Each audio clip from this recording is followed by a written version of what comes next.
urged. 3 months, he said, or not at all, and Blethig had to accept the compromise. Arthur gestured for me to walk with him in the colonnaded courtyard that lay next to the hall. There were vats in the small courtyard that stank like a latrine, but he appeared not to notice the stench. "God knows, Derfel," he said, and I knew he was under strain for using the word God, just as I noticed he used the singular Christian word, though he immediately balanced the score. "The gods know I don't want to lose you, but I need to send someone who isn't afraid to break a shield wall. I need to send you." "Lord Prince," I began. "Don't call me Prince," he interrupted angrily. "I'm not a prince, and don't argue with me. I hate everyone arguing with me. Everyone knows how to win this war except me. Melwas is screaming for men. Chudrick wants me in the north. Kai says he needs another 100 spears, and now Ban wants me. If he spent more money on his army and less on his poets, he wouldn't be in trouble." "Poets? Oh, Innistrieves is a haven of poets," he said bitterly, referring to King Ban's island capital. "Poets? We need spearmen, not poets." He stopped and leaned against a pillar. He looked more tired than I had ever seen him.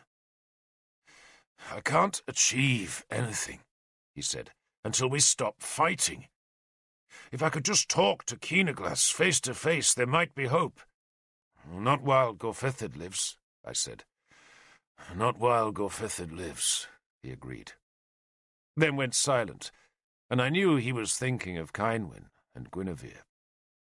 Moonlight came through a gap in the colonnade's roof to touch his bony face with silver. He closed his eyes, and I knew he was blaming himself for the war. But what was done could not be undone.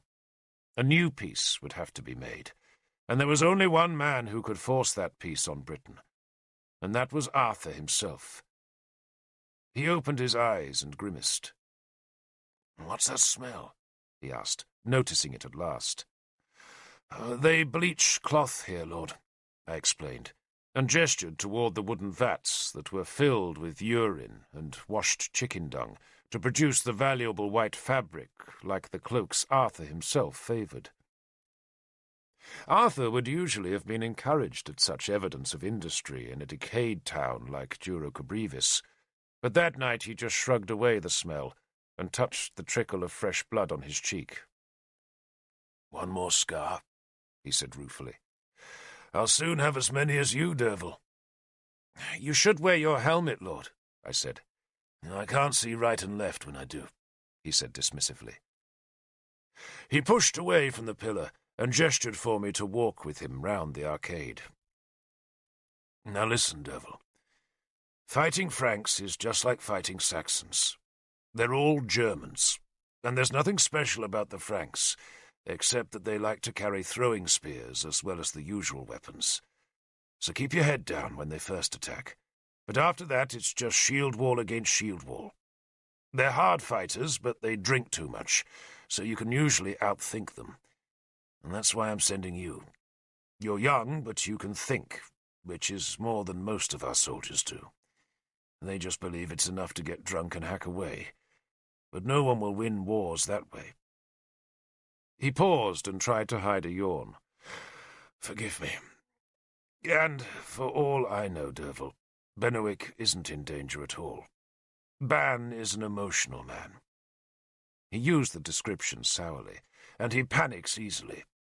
But if he loses Innistrieves, then he'll break his heart, and I'll have to live with that guilt too. You can trust Keelook. He's good. Bors is capable. But treacherous." Sagramore spoke from the shadows beside the bleaching vats. He had come from the hall to watch over Arthur. "Unfair," said Arthur. "He's treacherous," Sagramore insisted in his harsh accent, "because he's Lancelot's man." Arthur shrugged. "Lancelot can be difficult," he admitted. "He's Ban's heir, and he likes to have things his own way. But then so do I." He smiled and glanced at me. "You can write, can't you?" Yes, Lord, I said. We had walked on past Sagramore, who stayed in the shadows, his eyes never leaving Arthur. Cats slunk past us, and bats wheeled next to the smoking gable of the big hall. I tried to imagine this stinking place filled with robed Romans and lit by oil lamps, but it seemed an impossible idea. "You must write and tell me what's happening," Arthur said, "so I don't have to rely on Ban's imagination." "How's your woman?" "My woman?" I was startled by the question, and for a second I thought Arthur was referring to Canna, a Saxon slave girl who kept me company, and who was teaching me her dialect that differed slightly from my mother's native Saxon. But then I realized Arthur had to mean Lunette. "I don't hear from her, Lord." "And you don't ask, eh?" He shot me an amused grin, then sighed. Lunette was with Guinevere, who in turn had gone to distant Dernovaria to occupy Uther's old winter palace. Guinevere had not wanted to leave her pretty new palace near Caercadern, but Arthur had insisted she go deeper into the country to be safer from enemy raiding parties. "Sansom tells me Guinevere and her ladies all worship Isis," Arthur said. "Who?" I asked. "Exactly." He smiled. "Isis is a foreign goddess, Derfel, with her own mysteries. Something to do with the moon, I think. At least that's what Sansom tells me. I don't think he knows either, but he still says I must stop the cult. He says the mysteries of Isis are unspeakable, but when I ask him what they are, he doesn't know. Or he won't say." "You've heard nothing?" "Nothing, Lord." "Of course," Arthur said rather too forcefully. "If Guinevere finds solace in Isis, then it cannot be bad. I worry about her. I promised her so much, you see, and am giving her nothing. I want to put her father back on his throne, and we will. We will. But it will all take longer than we think." "You want to fight Diranak?" I asked, appalled at the idea. "He's just a man, Derfel, and can be killed. One day we'll do it." He turned back towards the hall. "You're going south. I can't spare you more than 60 men. God knows it isn't enough if Ban really is in trouble. But take them over the sea, Derfel, and put yourself under Keeluk's command. Maybe you can travel through Dernovaria. Send me news of my dear Guinevere." "Yes, Lord," I said. "I shall give you a gift for her. Maybe that jeweled collar the Saxon leader was wearing. You think she'd like that?" He asked the question anxiously. "Well, any woman would," I said. The collar was Saxon work, crude and heavy, but still beautiful. It was a necklace of golden plates that were splayed like the sun's rays and studded with gems. "Good. Take it to Dernovaria for me, Derfel. Then go and save Benowick." "If I can," I said grimly. "If you can," Arthur echoed. "For my conscience's sake."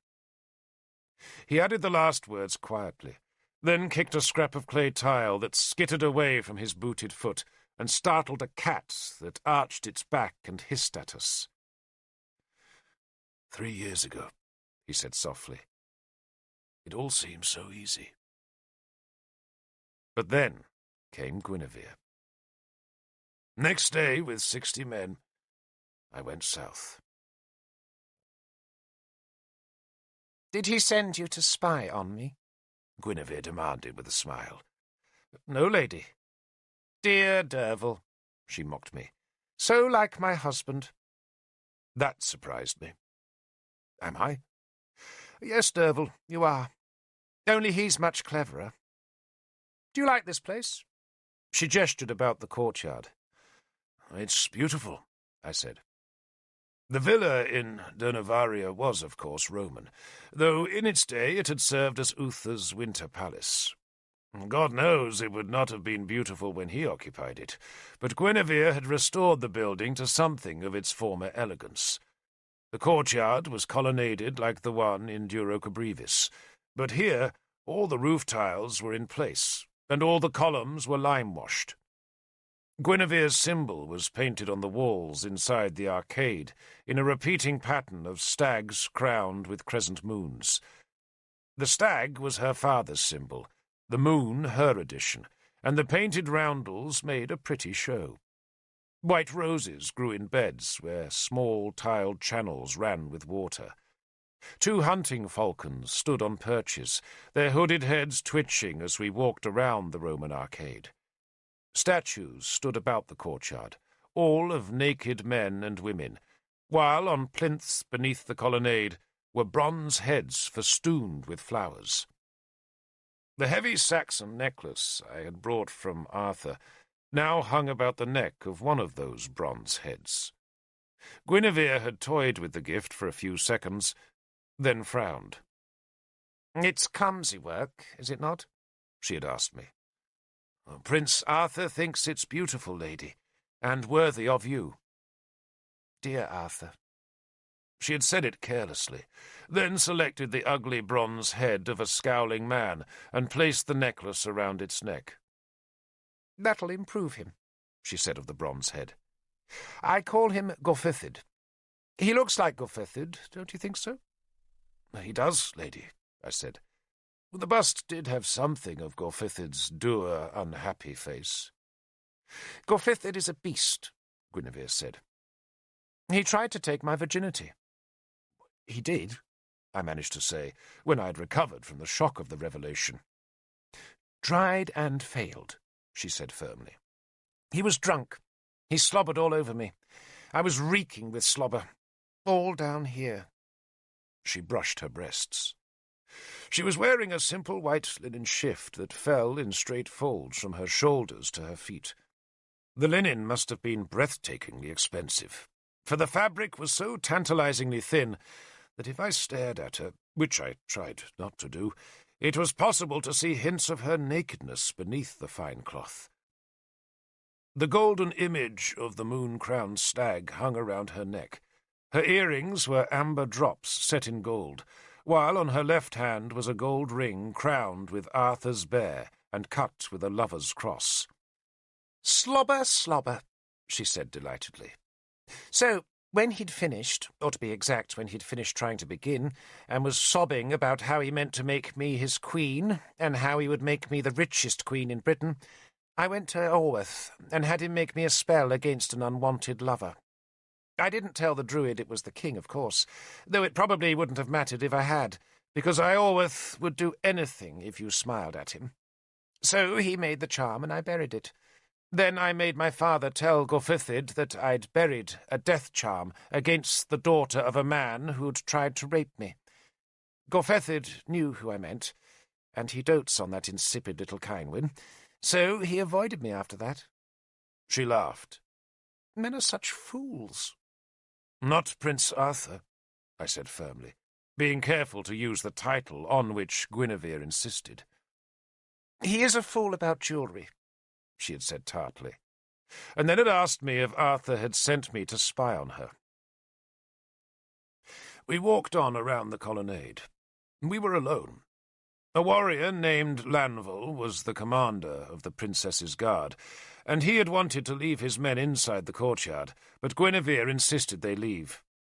"Let them start a rumour about us," she told me happily, but then had scowled.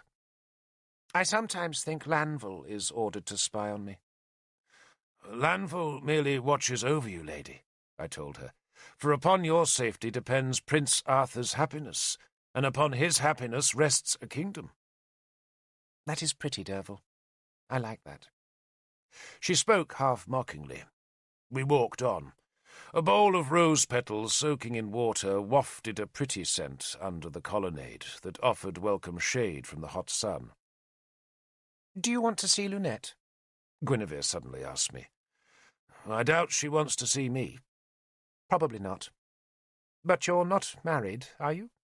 "No, lady. We never married." "Then it doesn't matter, does it?" she asked. Though what did not matter she did not say, and I did not ask. "I wanted to see you, Derfel," Guinevere said earnestly. You flatter me, lady, I said. Your words get prettier and prettier. She clapped her hands, then wrinkled her nose. Tell me, Derfel, do you ever wash? I blushed. Yes, lady. You stink of leather and blood and sweat and dust. It can be quite a nice aroma, but not today. It's too hot. Would you like my ladies to give you a bath? We do it the Roman way, with lots of sweat and scraping. It's quite tiring. I deliberately moved a step away from her. I'll find a stream, lady. But I did want to see you, she said. She stepped back next to me, and even put her arm into mine. Tell me about Nimue. Nimue? I was surprised by the question. Can she really do magic? Guinevere asked eagerly. The princess was as tall as I was, and her face, so handsome and high-boned, was close to mine. Proximity to Guinevere was overpowering, like the heavy disturbance of the senses given by the drink of Mithras. Her red hair was scented with perfume, and her startling green eyes were lined with a gum that had been mixed with lampblack, so that they seemed larger. Can she do magic? Guinevere asked again. I think so. Think. She stepped away from me, disappointed. Only think. The scar on my left hand throbbed, and I did not know what to say. Guinevere laughed. Tell me the truth, Derfel. I need to know. She put her arm back into mine and walked me on beneath the arcade shade. That horrible man, Bishop Sansom, is trying to make us all Christians, and I won't put up with it. He wants us to feel guilty all the time, and I keep telling him I've nothing to be guilty about. But the Christians are getting more powerful. They're building a new church here. No, they're doing worse than that. Come. She turned impulsively and clapped her hands. Slaves ran into the courtyard, and Guinevere ordered her cloak and dogs brought to her. I'll show you something, Derfel, so you can see for yourself what that wretched little bishop is doing to our kingdom. She donned a mauve woolen cloak to hide the thin linen shift, then took the leashes of a brace of deerhounds that panted beside her, with their long tongues lolling between sharp teeth. The villa's gates were thrown open, and with 2 slaves following and a quartet of Lanville's guards hastily forming post on either side of us, we went down Donavaria's main street, which was handsomely paved with wide stones and guttered to take the rain down to the river that ran to the east of the town. The open-fronted shops were full of goods, shoes, a butchery, salt, a potter. Some houses had collapsed, but most were in good repair, perhaps because the presence of Mordred and Guinevere had brought the town a new prosperity. There were beggars, of course, who shuffled close on stumps, risking the guards' spear staves in order to grab the copper coins distributed by Guinevere's 2 slaves. Guinevere herself, her red hair bare to the sun, strode down the hill with barely a glance at the commotion her presence caused. See that house? Guinevere gestured towards a handsome 2-story building on the northern side of the street. That's where Nabur lives, and where our little king farts and vomits. She shuddered. Mordred is a particularly unpleasant child. He limps, and he never stops screaming. There. Can you hear him? I could indeed hear a child wailing, though whether it was Mordred I could not tell. Now, come through here, Guinevere commanded, and she plunged through a small crowd who stared at her from the side of the street, then climbed over a pile of broken stone that stood next to Nabur's handsome house. I followed her to find that we had reached a building site, or rather a place where one building was being torn down and another erected on its ruin. The building that was being destroyed had been a Roman temple. It was where people worshipped Mercury, Guinevere said.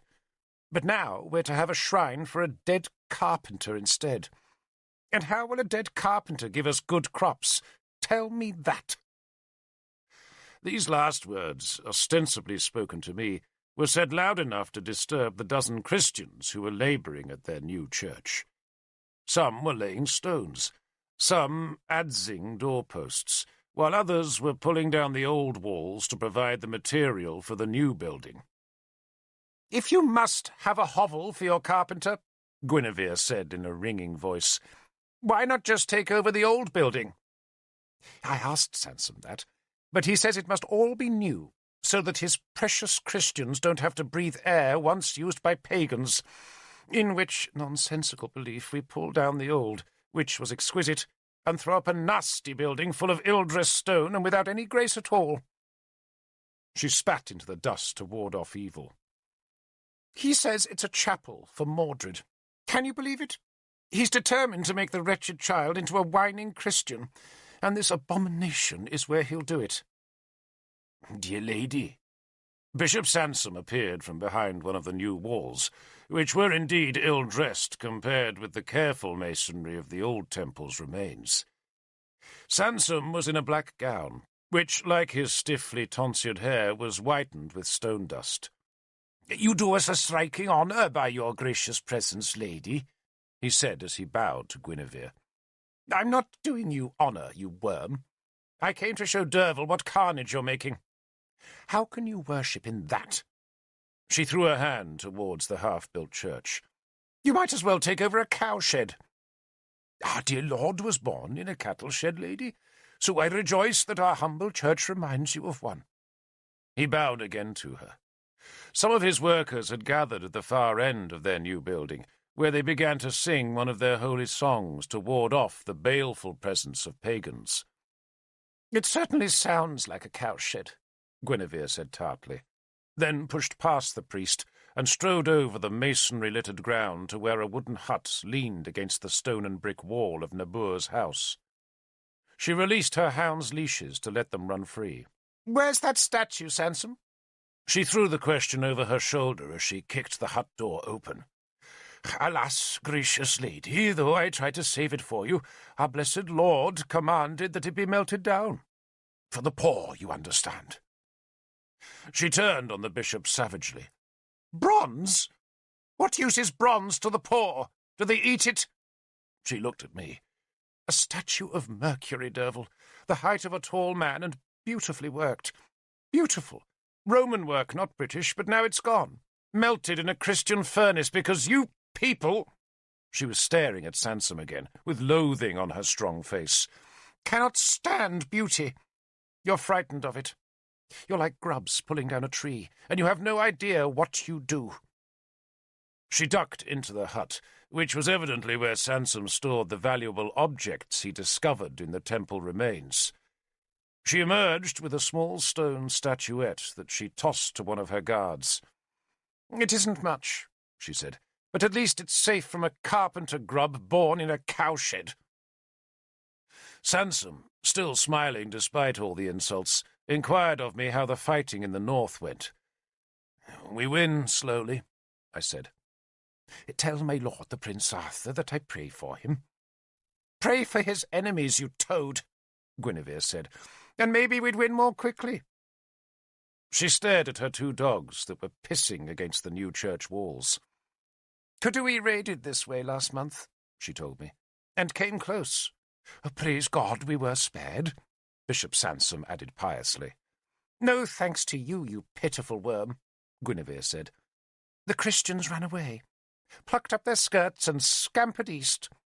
The rest of us stayed, and Lanville, the gods be thanked, saw Cadui off." She spat towards the new church. "In time," she said, "we'll be free of enemies. And when that happens, Derfel, I shall pull down that cattle shed and build a temple fit for the real god." "For Isis?" Sansom inquired slyly. "Careful," Guinevere warned him. "For my goddess rules the night, Toad, and she might snatch your soul for her amusement. Though the gods alone know what use your miserable soul would be to anyone. Come, Derfel." The two deerhounds were collected, and we strode back up the hill. Guinevere shook with anger. "You see what he's doing? Pulling down the old. Why? So he can impose his tawdry little superstitions on us. Why can't he leave the old alone? We don't care if fools want to worship a carpenter, so why does he care who we worship? The more gods the better, I say. Why offend some gods to exalt your own? Doesn't make sense. "Who is Isis?" I asked her, as we turned into the gate of her villa. She shot me an amused look. Is that my dear husband's question, I hear? "Yes," I said. She laughed. Well done, Derfel. The truth is always astonishing. So Arthur is worried by my goddess? "He's worried," I said, "because Sansom worries him with tales of mysteries." She shrugged off the cloak, letting it fall on the courtyard tiles to be picked up by a slave. Tell Arthur, she said, that he has nothing to worry about. Does he doubt my affection? "He adores you," I said tactfully. And I him. She smiled at me. Tell him that, Derfel, she added warmly. "I shall, lady." And tell him he has nothing to worry about with Isis. She reached impulsively for my hand. Come, she said, just as she had when she had led me down to the new Christian shrine. But this time she hurried me across the courtyard, jumping the small water channels to a small door set into the far arcade. This, she said, letting go of my hand and pushing the door open, is the shrine of Isis that so worries my dear lord. I hesitated. Are men allowed to enter? By day, yes. By night, no. She ducked through the door and pulled aside a thick woolen curtain that was hung immediately inside. I followed, pushing through the curtain to find myself in a black, lightless room. Stay where you are, she warned me. And at first I thought that I was obeying some rule of Isis, but as my eyes grew accustomed to the thick gloom, I saw that she had made me stop so I did not stumble into a pool of water that was set into the floor.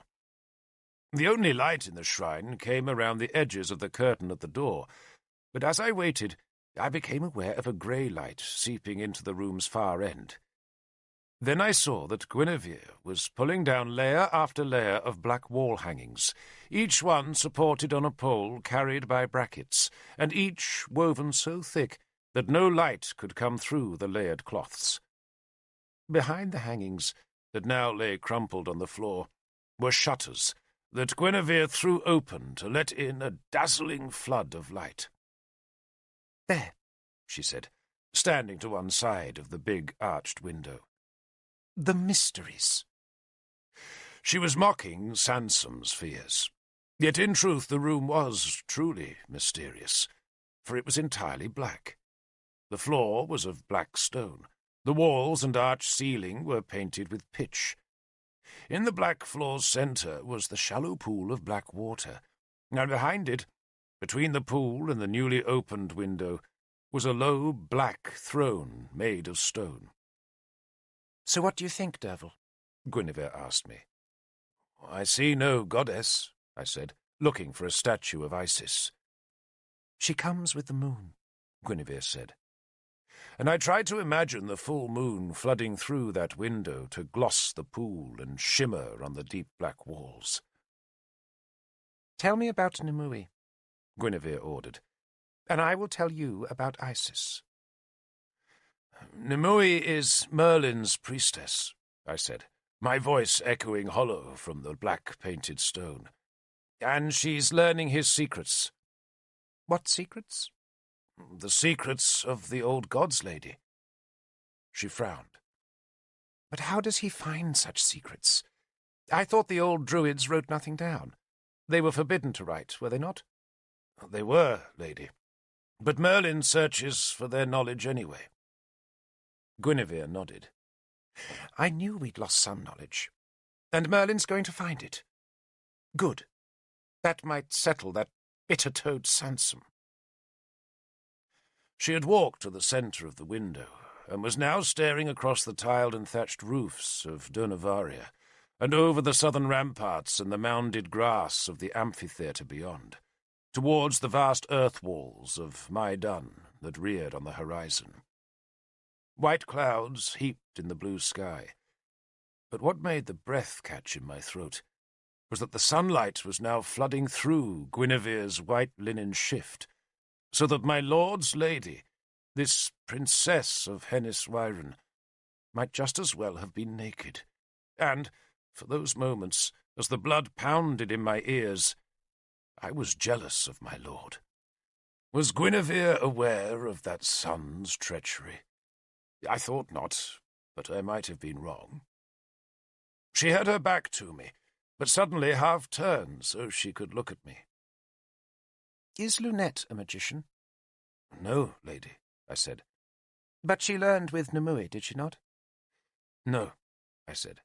She was never allowed in Merlin's rooms. She had no interest. But you were in Merlin's rooms? Only twice, I said. I could see her breasts, and I deliberately dropped my gaze to the black pool. But that only mirrored her beauty, and added a sultry sheen of dark mystery to her long, lithe body. A heavy silence fell, and I realized, thinking about our last exchange, that Lunette must have claimed some knowledge of Merlin's magic, and that I had undoubtedly just spoiled that claim. Maybe, I said feebly, Lunette knows more than she ever told me. Guinevere shrugged and turned away. I raised my eyes again. But Nimue, you say, is more skilled than Lunette? She asked me. Infinitely, lady. I have twice demanded that Nimue come to me, Guinevere said sharply, and twice she has refused. How do I make her come to me? Well, the best way, I said, of making Nimue do anything is to forbid her to do it. There was silence in the room again. The sounds of the town were loud enough, the cry of hawkers in the market, the clatter of cartwheels on stone, dogs barking, a rattle of pots in a nearby kitchen. But in the room it was silent. One day, Guinevere broke our silence, I shall build a temple to Isis up there. She pointed to the ramparts of Maidan that filled the southern sky. It is a sacred place? Very. Good. She turned towards me again, the sun filling her red hair and glowing on her smooth skin beneath the white shift. I do not want to play childish games, Derfel, by trying to outguess Nimue. I want her here. I need a priestess of power. I need a friend of the old gods if I am to fight that grub Sansom. I need Nimue, Derfel. So for the love you have for Arthur, tell me what message will bring her here. Tell me that, and I will tell you why I worship Isis. I paused, thinking what lure could possibly attract Nimue. Tell her, I said finally, that Arthur will give her Gundlius if she obeys you. But make sure he does, I added. Thank you, Derfel. She smiled, then sat in the black polished stone throne. Isis, she told me, is a woman's goddess, and the throne is her symbol. A man might sit on a kingdom's throne, but Isis can determine who that man is. That is why I worship her. I smelt the hint of treason in her words. The throne of this kingdom, lady, I said, repeating Arthur's frequent claim, is filled by Mordred. Guinevere mocked that assertion with a sneer. Mordred could not fill a pissing pot. Mordred is a cripple. Mordred is a badly behaved child who already scents power like a hog snuffling to rut a sow. Her voice was whip-hard and scornful. And since when, Derfel, was a throne handed from father to son? It was never thus in the old days. The best man of the tribe took the power, and that is how it should be today. She closed her eyes as though she suddenly regretted her outburst. You are a friend of my husband? She asked after a while, her eyes open again. You know I am, lady. Then you and I are friends, Derfel. We are one, because we both love Arthur. And do you think, my friend Derfel Cadern, that Mordred will make a better king than Arthur? I hesitated, for she was inviting me to speak treason, but she was also inviting me to speak honestly in a sacred place, and so I gave her the truth. No, lady. Prince Arthur would make the better king. Good. She smiled at me. So tell Arthur he has nothing to fear, and much to gain by my worship of Isis. Tell him it is for his future that I worship here, and that nothing that happens in this room can cause him injury. Is that plain enough?" "I shall tell him, lady." She stared at me for a long time. I stood soldier straight, my cloak touching the black floor, Howlbane at my side, and my full beard gold in the shrine's sun. "Are we going to win this war?" Guinevere asked after a while. "Yes, lady." She smiled at my confidence. "Tell me why." "Because Gwent stands like a rock to our north," I said. "Because the Saxons fight amongst themselves like we do, and so they never combine against us. Because Gundlius of Siluria is terrified of another defeat. Because Kudui is a slug who will be squashed when we have time to spare. Because Gorfithid knows how to fight, but not how to lead armies. Most of all, lady, because we have Prince Arthur." "Good," she said again, then stood so that the sun flooded through that fine white linen shift. "You must go, Derfel. You've seen enough." I blushed, and she laughed. "And find a stream," she called, as I pushed through the curtain at the door, "because you stink like a Saxon." I found a stream, washed myself, then took my men south to the sea. I do not like the sea. It is cold and treacherous, and its grey shifting hills run endlessly from the far west, where the sun dies each day. Somewhere beyond that empty horizon, the seaman told me, the fabled land of Lyonesse lies. But no one has seen it, or certainly no one has ever returned from Lyonesse, and so it has become a blessed haven to all poor seamen, a land of earthly delights where there is no war, no famine, and above all, no ships to cross the grey, lumpy sea with its wind-scoured whitecaps, whipping down the grey-green slopes that heaved our small wooden boats so mercilessly. The coast of Dumnonia looked so green. I had not realized how much I loved the place till first I left it. My men travelled in 3 ships, all rowed by slaves, though once we were out of the river, a wind came from the west, and the oars were shipped as the ragged sails dragged the clumsy ships down the long waves' swooping sides. Many of my men were sick. They were young, mostly younger than myself, for war is truly a boy's game, but a few were older. Cavan, who was my second in command, was close to 40, and had a grizzled beard and a face cross-hatched with scars. He was a dour Irishman who had taken service with Uther, and who now found nothing strange in being commanded by a man only half his age. He called me Lord, assuming that, because I came from the Tor, I was Merlin's heir, or at least the magician's lordly child whelped on a Saxon slave. Arthur had given me Cavan, I think, in case my authority should prove no greater than my years. But in all honesty, I never had trouble commanding men. You tell soldiers what they must do it yourself, punish them when they fail, but otherwise reward them well and give them victory. My spearmen were all volunteers, and were going to Benwick either because they wanted to serve me, or, more likely, because they believed there would be greater plunder and glory south of the sea. We travelled without women, horses, or servants. I had given Canna her freedom and sent her to the Tor, hoping Numui would look after her, but I doubted I would see my little Saxon again.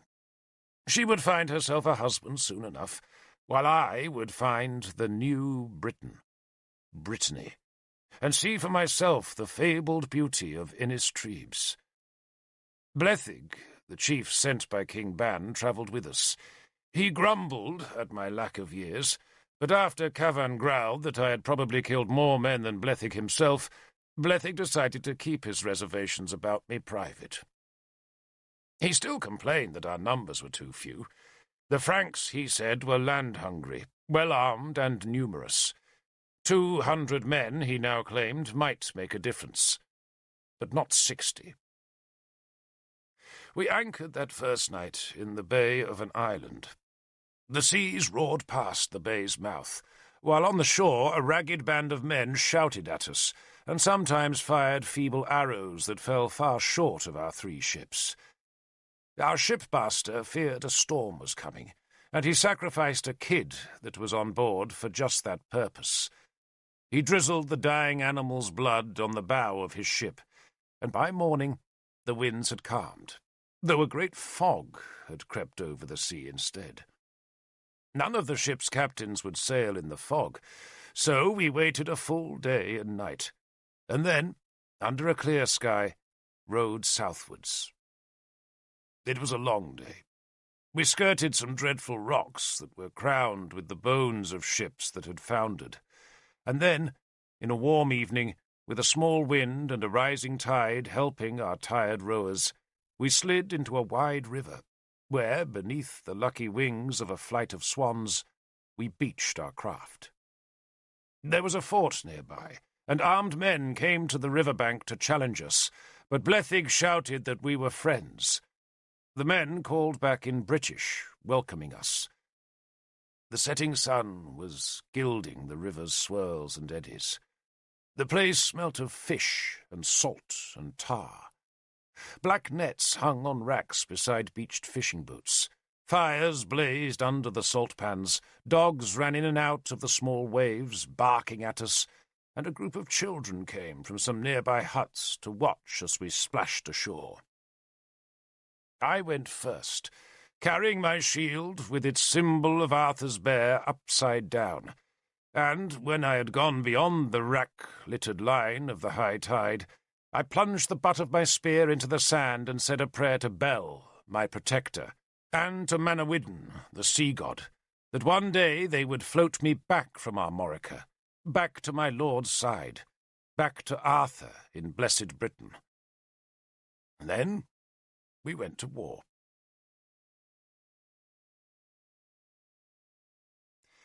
I have heard men say that no town, not even Rome or Jerusalem, was as beautiful as Innistribes.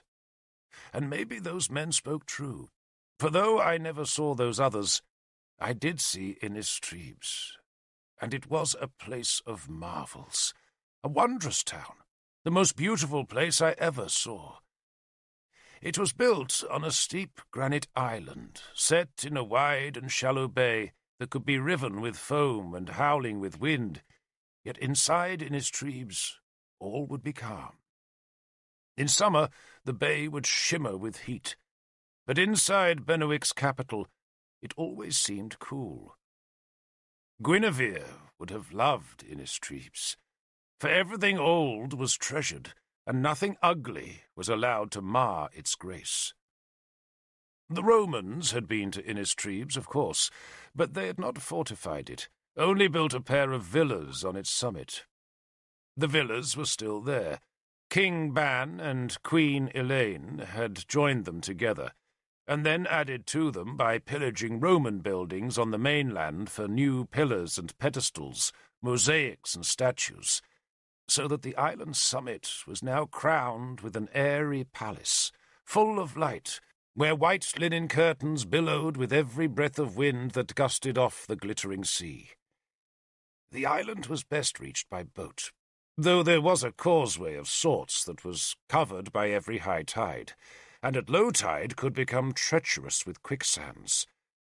Withies marked the causeway, but the surge of the bay's huge tides washed the markers away, and only a fool attempted the passage without hiring the services of a local guide to steer him through the sucking sands and trembling creeks. At the lowest tides, Innistribes would emerge from the sea to stand amidst a wilderness of rippled sand, cut through with gullies and tide pools, while at the highest tides, when the wind blew strong from the west, the city was like some monstrous ship crashing her dauntless way through tumultuous seas. Beneath the palace was a huddle of lesser buildings that clung to the steep granite slopes like seabirds' nests. There were temples, shops, churches, and houses, all lime-washed, all built of stone, all tricked out with whatever carvings and decorations had not been wanted in Ban's high palace, and all fronting onto the stone-paved road that climbed in steps around the steep island towards the royal house. There was a small stone quay on the island's eastern side, where boats could land, though only in the calmest weather was the landing comfortable, which was why our ships had landed us at a safe place a day's march to the west. Beyond the quay was a small harbour, which was nothing but a tidal pool protected by sandbanks. At low tide the pool was cut off from the sea, while at the tide's height the holding was poor whenever the wind was in the north. All around the island's base, except in those places where the granite itself was too steep to climb, a stone wall tried to keep the outer world at bay. Outside Innistribes was turmoil, Frankish enemies, blood, poverty and disease, while inside the wall lay learning, music, poetry, and beauty. I did not belong in King Ban's beloved island capital. My task was to defend Innistribes by fighting on the mainland of Benowick, where the Franks were pushing into the farmlands that supported the lavish capital. But Blethig insisted I met the king, so I was guided across the causeway, through the city gate that was decorated with a carved merman brandishing a trident, and up the steep road that led to the lofty palace. My men had all stayed on the mainland, and I wished I had brought them to see the wonders of the city. The carved gates, the steep stone stairs that plunged up and down the granite island between the temples and shops, the balconied houses decorated with urns of flowers, the statues, and the springs that poured clean fresh water into carved marble troughs where anyone could dip a pail or stoop to drink. Blethig was my guide, and he growled how the city was a waste of good money that should have been spent on defences ashore. But I was awestruck. This, I thought, was a place worth fighting for. Blethig led me through the final merman-decorated gate into the palace courtyard. The palace's vine-clad buildings filled 3 sides of the court, while the 4th was bounded by a series of white-painted arches that opened onto a long view of the sea. Guards in white cloaks stood at every door, their spear shafts polished and spearheads shining. "They're no earthly use," Blethig muttered to me. "Couldn't fight off a puppy, but they look pretty." A courtier in a white toga met us at the palace door and escorted us through room after room, each one filled with rare treasures. There were alabaster statues, golden dishes, and a room lined with speculum mirrors that made me gasp as I saw myself reflected into an unending distance, a bearded, dirty, russet-cloaked soldier, getting ever smaller in the mirror's crinkling diminutions. In the next room, which was painted white and was filled with the scent of flowers, a girl played a harp. She wore a short tunic and nothing else. She smiled as we passed and went on playing. Her breasts were golden from the sun. Her hair was short and her smile easy. "Looks like a whorehouse," Blethig confided in a hoarse whisper. "And I wish it was. It might be of some use then." The toga-clad courtier thrust open the last pair of bronze-handled doors and bowed us into a wide room that overlooked the glittering sea. "Lord King," he bowed to the room's only occupant, "Chief Blethig and Derfel, a captain of Domnonia." A tall, thin man with a worried face and a thinning head of white hair stood up from behind a table where he had been writing on parchment. A cat's paw of wind stirred his work, and he fussed until he had weighted the parchment's corners with inkhorns and snakestones. "Blethig," the king said as he advanced towards us. "You're back, I see. Good, good. Some people never come back. The ships don't survive. We should ponder that. Is the answer bigger ships, do you think? Or do we build them wrong? I'm not sure we have the proper boat-building skills, though our fishermen swear we do. But some of them never come back either. A problem. King Ban stopped halfway across the room and scratched his temple, transferring yet more ink onto his sparse hair. No immediate solution suggests itself, he finally announced, then peered at me. Drivel, is it? Derfel, Lord King, I said, dropping to one knee. Derfel.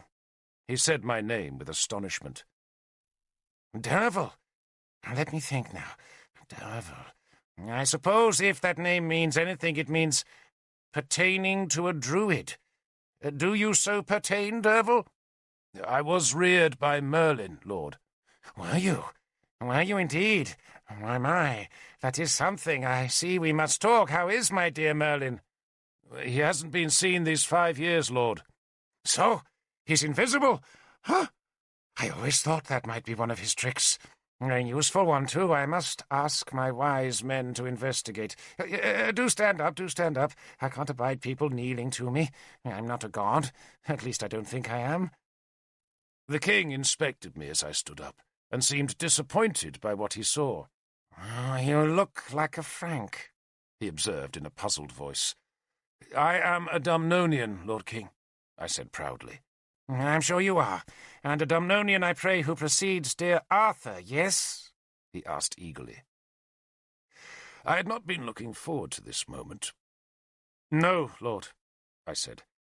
Arthur is besieged by many enemies.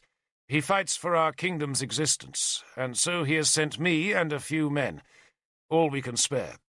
And I am to write and tell him if more are needed. More will be needed, indeed they will, Ban said as fiercely as his thin, high-pitched voice allowed. Dear me, yes. So you've brought a few men, have you? How few, pray, is few, precisely? 60, Lord. King Ban abruptly sat on a wooden chair inlaid with ivory. 60? I had hoped for 300, and for Arthur himself. You look very young to be a captain of men, he said dubiously. Then suddenly brightened.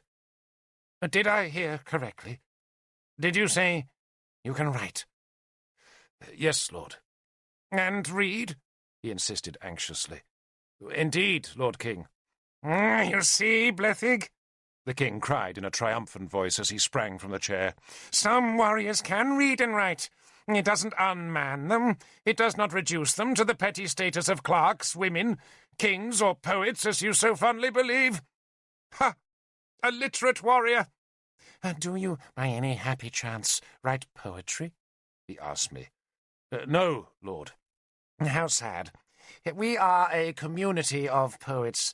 We are a brotherhood. We call ourselves the Fili, and poetry is our stern mistress. It is, you might say, a sacred task. Maybe you'll be inspired. Come with me, my learned Derfel. Ban, Arthur's absence forgotten, scurried excitedly across the room, beckoning me to follow through a second set of great doors and across another small room, where a second harpist, half naked like the first and just as beautiful, touched her strings, and then into a great library. I had never seen a proper library before, and King Ban, delighted to show the room off, watched my reaction. I gaped. And no wonder, for scroll after scroll was bound in ribbon and stored in custom-made open-ended boxes that stood one on top of the other like the cells of a honeycomb. There were hundreds of such cells, each with its own scroll and each cell labelled in a carefully inked hand. What languages do you speak, Derfel? Ban asked me. Saxon, Lord, and British. Ah. He was disappointed. Rude tongues only. I now have a command of Latin, Greek, British, of course, and some small Arabic. Father Selwyn there speaks 10 times as many languages. Isn't that so, Selwyn? The king spoke to the library's only occupant. an old, white-bearded priest with a grotesquely humped back and a black, monkish cowl. The priest raised a thin hand in acknowledgment, but did not look up from the scrolls that were weighted down on his table. I thought for a moment that the priest had a fur scarf draped about the back of his monk's hood. Then I saw it was a grey cat that lifted its head, looked at me, yawned, then went back to sleep. King Ban ignored the priest's rudeness, and instead conducted me past the racks of boxes and told me about the treasures he had collected. "What I have here," he said proudly, "is anything the Romans left, and anything my friends think to send me. Some of the manuscripts are too old to handle any more, so those we copy. Let's see now. What's this? Ah, yes, one of Aristophanes' 12 plays. I have them all, of course. This one is The Babylonians, a comedy in Greek, young man." "Not at all funny," the priest snapped from his table. "And mightily amusing," King Ban said, unruffled by the priest's rudeness, to which he was evidently accustomed. "Maybe the Fili should build a theatre and perform it," he added. This you'll enjoy. Horace's Ars Poetica. I copied this one myself." "No wonder it's illegible," Father Selwyn interjected. "I make all the Fili study Horace's maxims," the king told me. "Which is why they're such execrable poets," the priest put in, but still did not look up from his scrolls. Tertullian." The king slid a scroll from its box and blew dust from the parchment. "A copy of his Apologeticus." "All rubbish," Selwyn said. "Waste of precious ink." "Eloquence itself," Ban enthused. "I'm no Christian, Derfel, but some Christian writing is full of good moral sense." "No such thing," the priest maintained. And this is a work you must already know," the king said, drawing another scroll from its box. "Marcus Aurelius's Meditations. It is an unparalleled guide, my dear Derfel, to the manner in which a man should live his life." "Platitudes in bad Greek, written by a Roman boor," the priest growled. "Probably the greatest book ever written," the king said dreamily, replacing the Marcus Aurelius and drawing out another work. "And this is a curiosity, indeed it is. The great treatise of Aristarchus of Samos. You know it, I'm sure." "No, Lord," I confessed. "It is not perhaps on everyone's reading list," the king admitted sadly. "But it has a certain quaint amusement. Aristarchus maintains, do not laugh, that the earth revolves around the sun, and not the sun around the earth."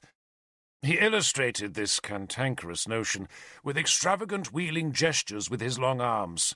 "He got it backwards, do you see?" "Sounds sensible to me," Selwyn said, still without looking up from his work. "And Silius Italicus." The king gestured at a whole group of honeycomb cells filled with scrolls. "Dear Silius Italicus, I have all 18 volumes of his History of the Second Punic War, all in verse, of course. What a treasure!" "The Second Turgid War," the priest cackled. "Such is my library," Ban said proudly, conducting me from the room. "The glory of Innistribes, that and our poets. Sorry to have disturbed you, Father." "Is a camel disturbed by a grasshopper?" Father Selwyn demanded. Then the door was closed on him, and I followed the king past the bare-breasted harpist, back to where Blethig waited. "Father Selwyn is conducting research," Ban announced proudly, "into the wingspan of angels. Maybe I should ask him about invisibility. He does seem to know everything. But do you see now, Derfel, why it is so important that Innistribes does not fall? In this small place, my dear fellow, is stored the wisdom of our world, gathered from its ruins and held in trust. I wonder what a camel is. Do you know what a camel is, Blethig?" "A kind of coal, Lord. Blacksmiths use it for making steel." "Do they indeed? How interesting. But coal wouldn't be bothered by a grasshopper, would it? The contingency would scarcely arise, so I suggested. How perplexing. I must ask Father Selwyn when he's in a mood to be asked, which is not often. Now, young man, I know you've come to save my kingdom, and I'm sure you're eager to be about that business, but first you must stay for supper. My sons are here, warriors both. I had hoped they might devote their lives to poetry and scholarship, but the times demand warriors, do they not? Still, my dear Lancelot values the Fili as highly as I do myself, so there is hope for our future. He paused, wrinkled his nose, and offered me a kindly smile. You will, I think, want a bath. Will I? Yes, Ban said decisively. Leonore will take you to your chamber, prepare your bath, and provide you with clothes. He clapped his hands, and the first harpist came to the door. It seemed she was Leonore. I was in a palace by the sea, full of light and beauty, haunted by music, sacred to poetry, and enchanted by its inhabitants, who seemed to me to come from another age and another world. And then I met Lancelot. "You're hardly more than a child," Lancelot said to me. True, Lord, I said. I was eating lobster soaked in melted butter, and I do not think before or since I have ever eaten anything so delicious. Arthur insults us by sending a mere child, Lancelot insisted. Not true, Lord, I said, butter dripping into my beard. You accuse me of lying? Prince Lancelot, the Edling of Benwick, demanded. I smiled at him. I accuse you, Lord Prince, of being mistaken. 60 men, he sneered. Is that all Arthur can manage? Yes, Lord, I said. 60 men led by a child, Lancelot said scornfully. He was only a year or two older than I, yet he possessed the world-weariness of a much older man. He was savagely handsome, tall and well-built, with a narrow, dark-eyed face that was as striking in its maleness as Guinevere's was in its femininity, though there was something disconcertingly serpent-like in Lancelot's aloof looks. He had black hair that he wore in oiled loops, pinned with gold combs. His moustache and beard were neatly trimmed and oiled to a gloss, and he wore a scent that smelled of lavender.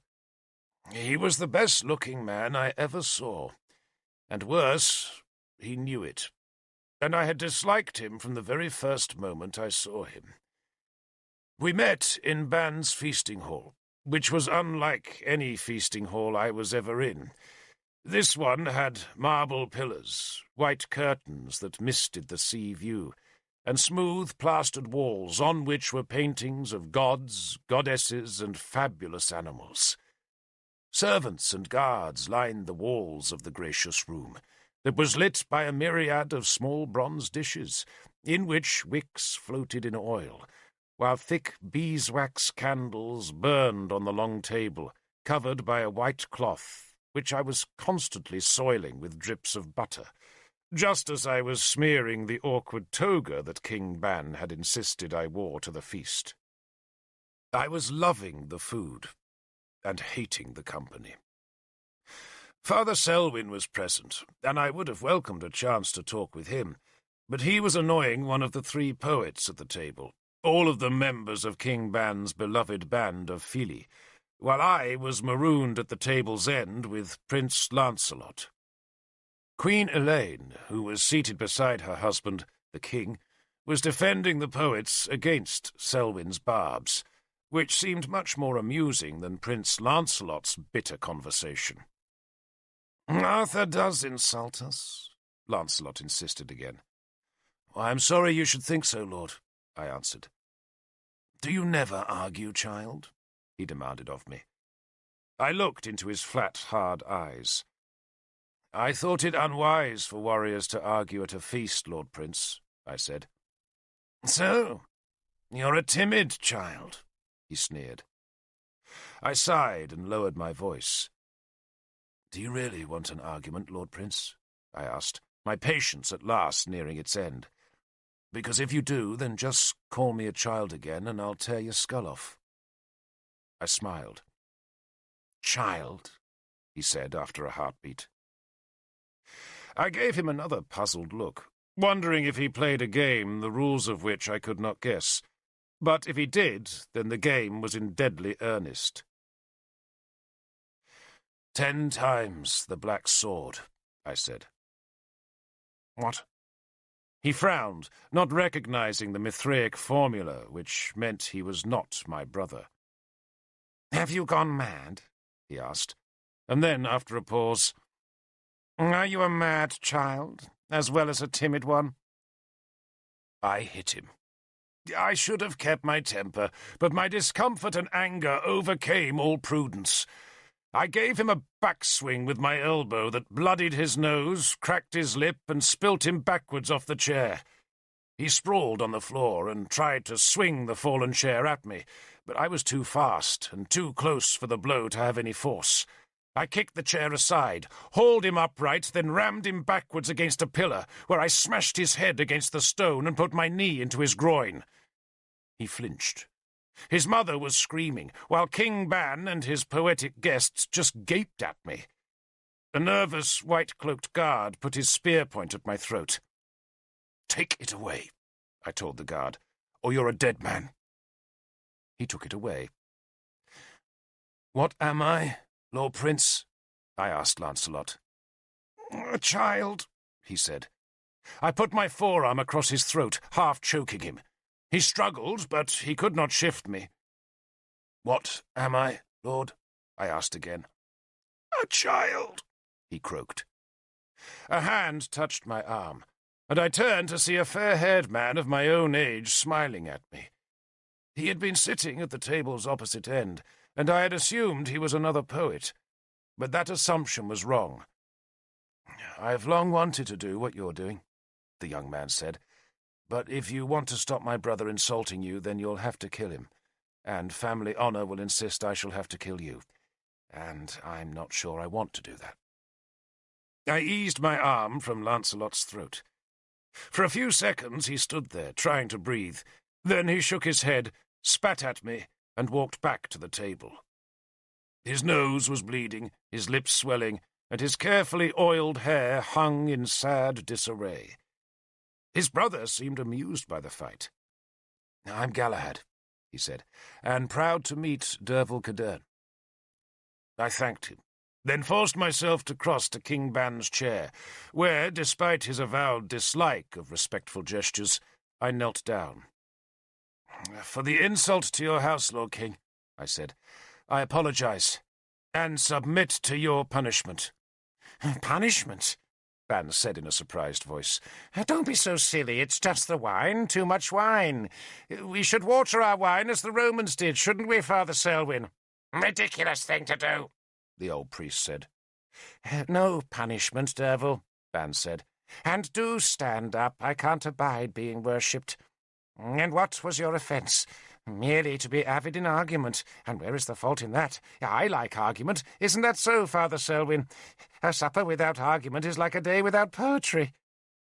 The king ignored the priest's acid comment about how blessed such a day would be. "And my son Lancelot is a hasty man. He has a warrior's heart and a poet's soul, and that, I fear, is a most combustible mix. Stay and eat." Ban was a most generous monarch, though I noted that his Queen Elaine was anything but pleased at his decision. She was grey-haired, yet her face was unlined and contained a grace and calm that suited Innistrib's serene beauty. At that moment, though, the Queen was frowning at me in severe disapproval. "Are all Domnonian warriors so ill-mannered?" she asked the table at large in an acid voice. "You want warriors to be courtiers?" Selwyn retorted brusquely. "You'd send your precious poets to kill the Franks? And I don't mean by reciting their verses at them, though come to think of it, that might be quite effective." He leered at the Queen, and the three poets shuddered. Selwyn had somehow evaded the prohibition on ugly things in Innistribes, for without the cowl he had worn in the library, He appeared as an astonishingly ill-favoured man, with one sharp eye, a mildewed eye patch on the other, a sour, twisted mouth, lank hair that grew behind a ragged tonsure line, a filthy beard half hiding a crude wooden cross hanging on his hollow chest, and with a bent, twisted body that was distorted by its stupendous hump. The grey cat that had been draped about his neck in the library was now curled on his lap, eating scraps of lobster. "Come to my end of the table," Galahad said, "and don't blame yourself." "But I do," I said. "It's my fault. I should have kept my temper."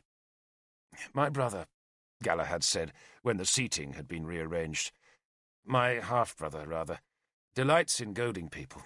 It's his sport. But most daren't fight back because he's the Edling, and that means one day he'll have powers of life and death. But you did the right thing." "No, I did the wrong thing." "I won't argue. But I will get you ashore tonight." "Tonight?" I was surprised. "My brother does not take defeat lightly," Galahad said softly. "A knife in the ribs while you're sleeping. If I were you, Derfel Cadern, I should join your men ashore and sleep safe in their ranks." I looked down the table to where the darkly handsome Lancelot was now being consoled by his mother as she dabbed at the blood on his face with a napkin dampened by wine. "Half-brother?" I asked Galahad. "I was born to the king's lover, not to his wife." Galahad leaned close to me and explained softly. "But father has been good to me, and insists on calling me Prince." King Ban was now arguing with Father Selwyn about some obscure point of Christian theology. Ban was debating with courteous enthusiasm, while Selwyn was spitting insults, and both men were enjoying themselves hugely. "Your father tells me you and Lancelot are both warriors," I said to Galahad. "Both?" Galahad laughed. "My dear brother employs poets and bards to sing his praises as the greatest warrior of Armorica. But I've yet to see him in the shield line." "But I have to fight," I said sourly, "to preserve his inheritance." "The kingdom's lost," Galahad said carelessly. "Father has spent his money on buildings and manuscripts, not soldiers. And here in Istrebes we're too far from our people, so they'd rather retreat to Broceliande than look to us for help. The Franks are winning everywhere. Your job, Derfel, is to stay alive and get home safe." His honesty made me look at him with a new interest. He had a broader, blunter face than his brother, and a more open one. The kind of face you would be glad to see on your right-hand side in the shield line. A man's right side was the one defended by his neighbour's shield, so it served to be on good terms with that man. And Galahad, I felt instinctively, would be an easy man to like. "Are you saying we shouldn't fight the Franks?" I asked him quietly. "I'm saying the fight is lost, but yes, you're oath-bound by Arthur to fight, and every moment that Inistrebes lives is a moment of light in a dark world. I'm trying to persuade Father to send his library to Britain, but I think he'd rather cut his own heart out first. But when the time comes, I'm sure he'll send it away. Now," he pushed his gilded chair away from the table, "you and I must leave before," he added softly, "the Fili recite. Unless, of course, you have a taste for unending verses about the glories of moonlight on reed beds." I stood and rapped the table with one of the special eating knives that King Ban provided his guests. Those guests now eyed me warily. "I have an apology to make," I said, "not just to you all, but to my Lord Lancelot. Such a great warrior as he deserved a better companion for supper. Now, forgive me, I need to sleep." Lancelot did not respond. King Ban smiled. Queen Elaine looked disgusted, and Galahad hurried me first to where my own clothes and weapons waited, then down to the flame-lit quay, where a boat waited to take us ashore. Galahad, still dressed in his toga, was carrying a sack that he slung onto the small boat's deck. It fell with a clang of metal. "What is it?" I asked. "My weapons and armor," he said. He untied the boat's painter, then leapt aboard. "I'm coming with you." The boat glided from the quay under a dark sail. The water rippled at the bow and splashed gently down the hull's length as we drew off into the bay. Galahad was stripping himself of the toga, which he tossed to the boatman, before dressing in war gear, while I stared back at the palace on the hill.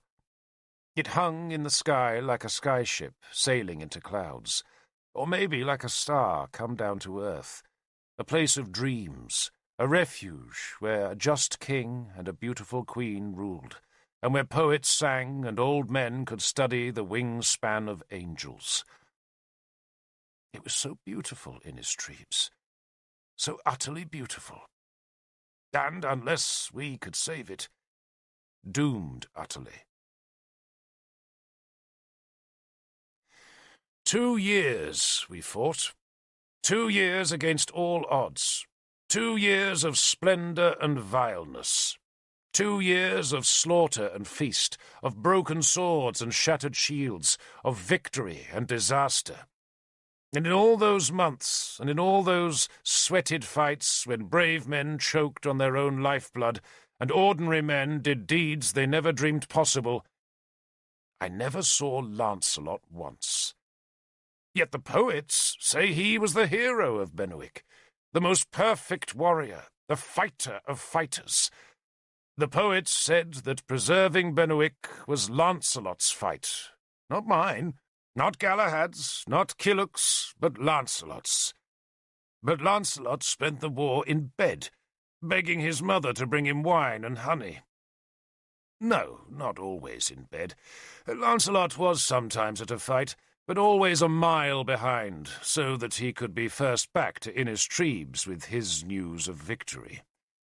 He knew how to tear a cloak, batter a sword edge, rumple his oiled hair, and even cut his face so that he staggered home looking the hero, and then his mother would have the Fili compose a new song, and the song would be carried to Britain by traders and seamen, so that even in distant Hreged, north of Elmet, they believed that Lancelot was the new Arthur.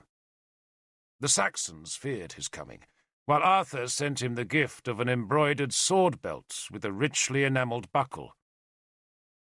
"You think life should be fair?" Kilhuc asked me when I complained about the gift. "No, lord," I said.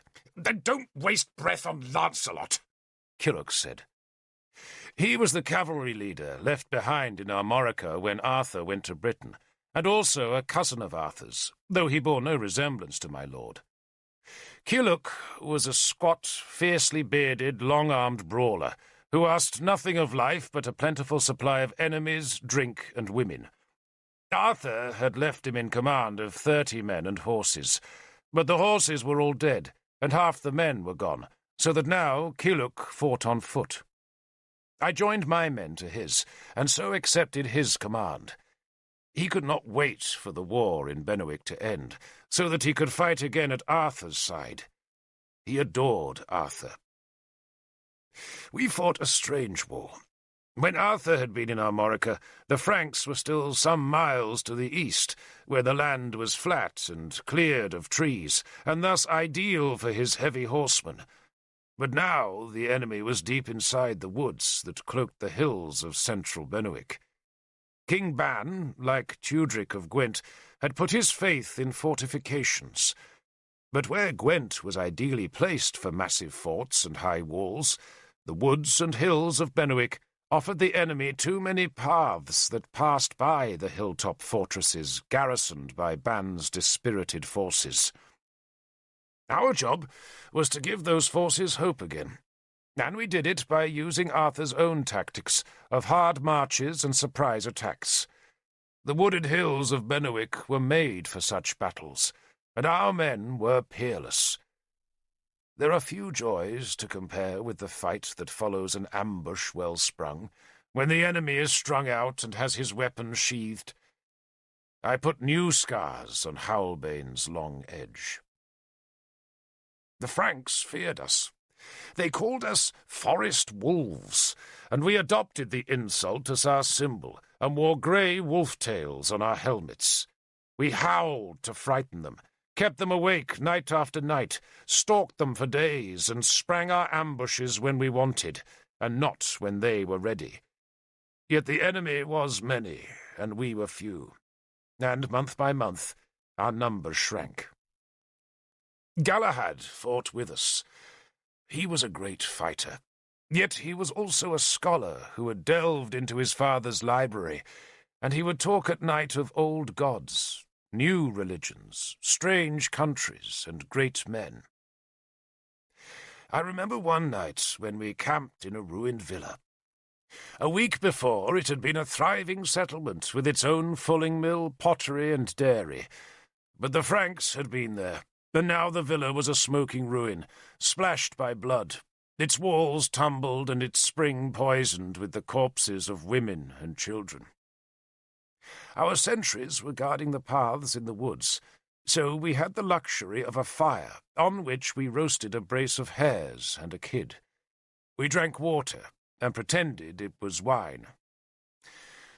"Falernian," Galahad said dreamily, holding his clay cup to the stars as though it were a golden flask. "Who's he?" Kilhuch asked. "Falernian, my dear Kilhuch, is a wine, a most pleasant Roman wine." "I never did like wine," Kilhuch said, then yawned hugely. "A woman's drink! Now, Saxon ale, there's a drink for you." Within minutes he was asleep. Galahad could not sleep. The fire flickered low, while above us the stars shone bright. One fell, cutting its swift white path through the heavens, and Galahad made the sign of the cross, for he was a Christian, and to him a falling star was the sign of a demon falling from paradise. "It was on earth once," he said. "What was?" I asked. "Paradise." He leaned back on the grass and rested his head on his arms. "Sweet paradise." "In his tribes, you mean?" No. I mean, Derfel, that when God made man, he gave us a paradise in which to live. And it occurs to me that we have been losing that paradise inch by inch ever since. And soon, I think, it will be gone. Darkness descends. He went silent for a while, then sat up as his thoughts gave him a new energy. "And just think of it," he said. "Not 100 years ago this land was peaceful. Men built great houses. We can't build like they did. I know Father has made a fine palace, but it's just broken pieces of old palaces cobbled together and patched with stone. We can't build like the Romans. We can't build as high or as beautifully. We can't make roads. We can't make canals. We can't make aqueducts." I did not even know what an aqueduct was, but kept silent as Kilhuch snored contentedly beside me. "The Romans built whole cities," Galahad went on. "Places so vast, Derfel, it would take a whole morning to walk from one side of the city to the other, and all of your footsteps would fall on trimmed, dressed stone. And in those days you could walk for weeks and still be on Rome's land, subject to Rome's laws and listening to Rome's language. Now look at it." He waved at the night. "Just darkness. And it spreads, Derfel. The dark is creeping into Armorica. Benwick will go, and after Benwick, Broceliande, and after Broceliande, Britain. No more laws, no more books, no more music, no more justice. Only vile men round smoky fires, planning on who they'll kill next day." "Not while Arthur lives," I said stubbornly. "One man against the dark?" Galahad asked sceptically. "Wasn't your Christ one man against the dark?" I asked. Galahad thought for a second, staring into the fire that shadowed his strong face. "Christ," he said finally, "was our last chance. He told us to love one another, to do good to each other, to give alms to the poor, food to the hungry, cloaks to the naked. So men killed him." He turned and looked at me. "I think Christ knew what was coming, and that was why he promised us that if we lived as he lived, Then one day we'd be with him in paradise. Not on earth, Derfel, but in paradise. Up there. He pointed to the stars, because he knew the earth was finished. We're in the last days. Even your gods have fled from us. Isn't that what you tell me? That your Merlin is scouring strange lands to find clues to the old gods. But what use will the clues be? Your religion died long ago, when the Romans ravaged Inis Mon, and all you have left are disconnected scraps of knowledge. Your gods are gone. No, I said, thinking of Nimue, who felt their presence, though to me the gods were always distant and shadowy. Bel, to me, was like Merlin, only far away and indescribably huge and far more mysterious. I thought of Bel as somehow living in the far north, while Manawydan must live in the west, where the waters tumbled endlessly. The old gods are gone, Galahad insisted. They abandoned us because we are not worthy. Arthur is worthy, I said stubbornly, and so are you. He shook his head. I am a sinner so vile, Derfel, that I cringe. I laughed at his abject tone. Nonsense, I said. I kill, I lust, I envy. He was truly miserable. But then Galahad, like Arthur, was a man who was forever judging his own soul and finding it wanting. And I never met such a man who was happy for long. You only kill men who would kill you, I defended him. And, God help me, I enjoy it. He made the sign of the cross. Good, I said. And what's wrong with lust? It overcomes reason. But you're reasonable, I pointed out. But I lust, Derfel. How I lust. There is a girl in Inis Trebes, one of my father's harpists. He shook his head hopelessly. But you control your lust, I said. So be proud of that. I am proud of it. And pride is another sin. I shook my head at the hopelessness of arguing with him. And envy? I offered him the last of his trinity of sins. Whom do you envy? Lancelot. Lancelot? I was surprised. Because he is Edling, not I. Because he takes what he wants, when he wants, and does not seem to regret it. That harpist? He took her. She screamed, she fought, but no one dared stop him. For he was Lancelot. Not even you? I would have killed him, but I was far from the city. Your father didn't stop him. My father was with his books. He probably thought the girl's screams were a gull calling into the sea wind, or two of his Fili having a squabble about a metaphor. I spat into the fire. Lancelot is a worm, I said. No, Galahad insisted. He is simply Lancelot. He gets what he wants, and he spends his days plotting how to get it. He can be very charming, very plausible, and he could even be a great king. Never, I said firmly. And truly, if power is what he wants, and it is, and if he receives it, then perhaps his appetites will be slaked. He does want to be liked. He goes a strange way about it, I said, remembering how Lancelot had taunted me at his father's table. Well, he knew from the first that you were not going to like him, and so he challenged you. That way, when he makes an enemy of you, he can explain to himself why you don't like him. But with people who don't threaten him, he can be kind. He might be a great king. He's weak, I said scornfully. Galahad smiled. Strong Derfel. Derfel the doubtless. You must think we're all weak.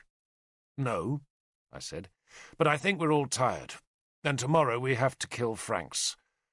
So I'll sleep. And next day we did kill Franks.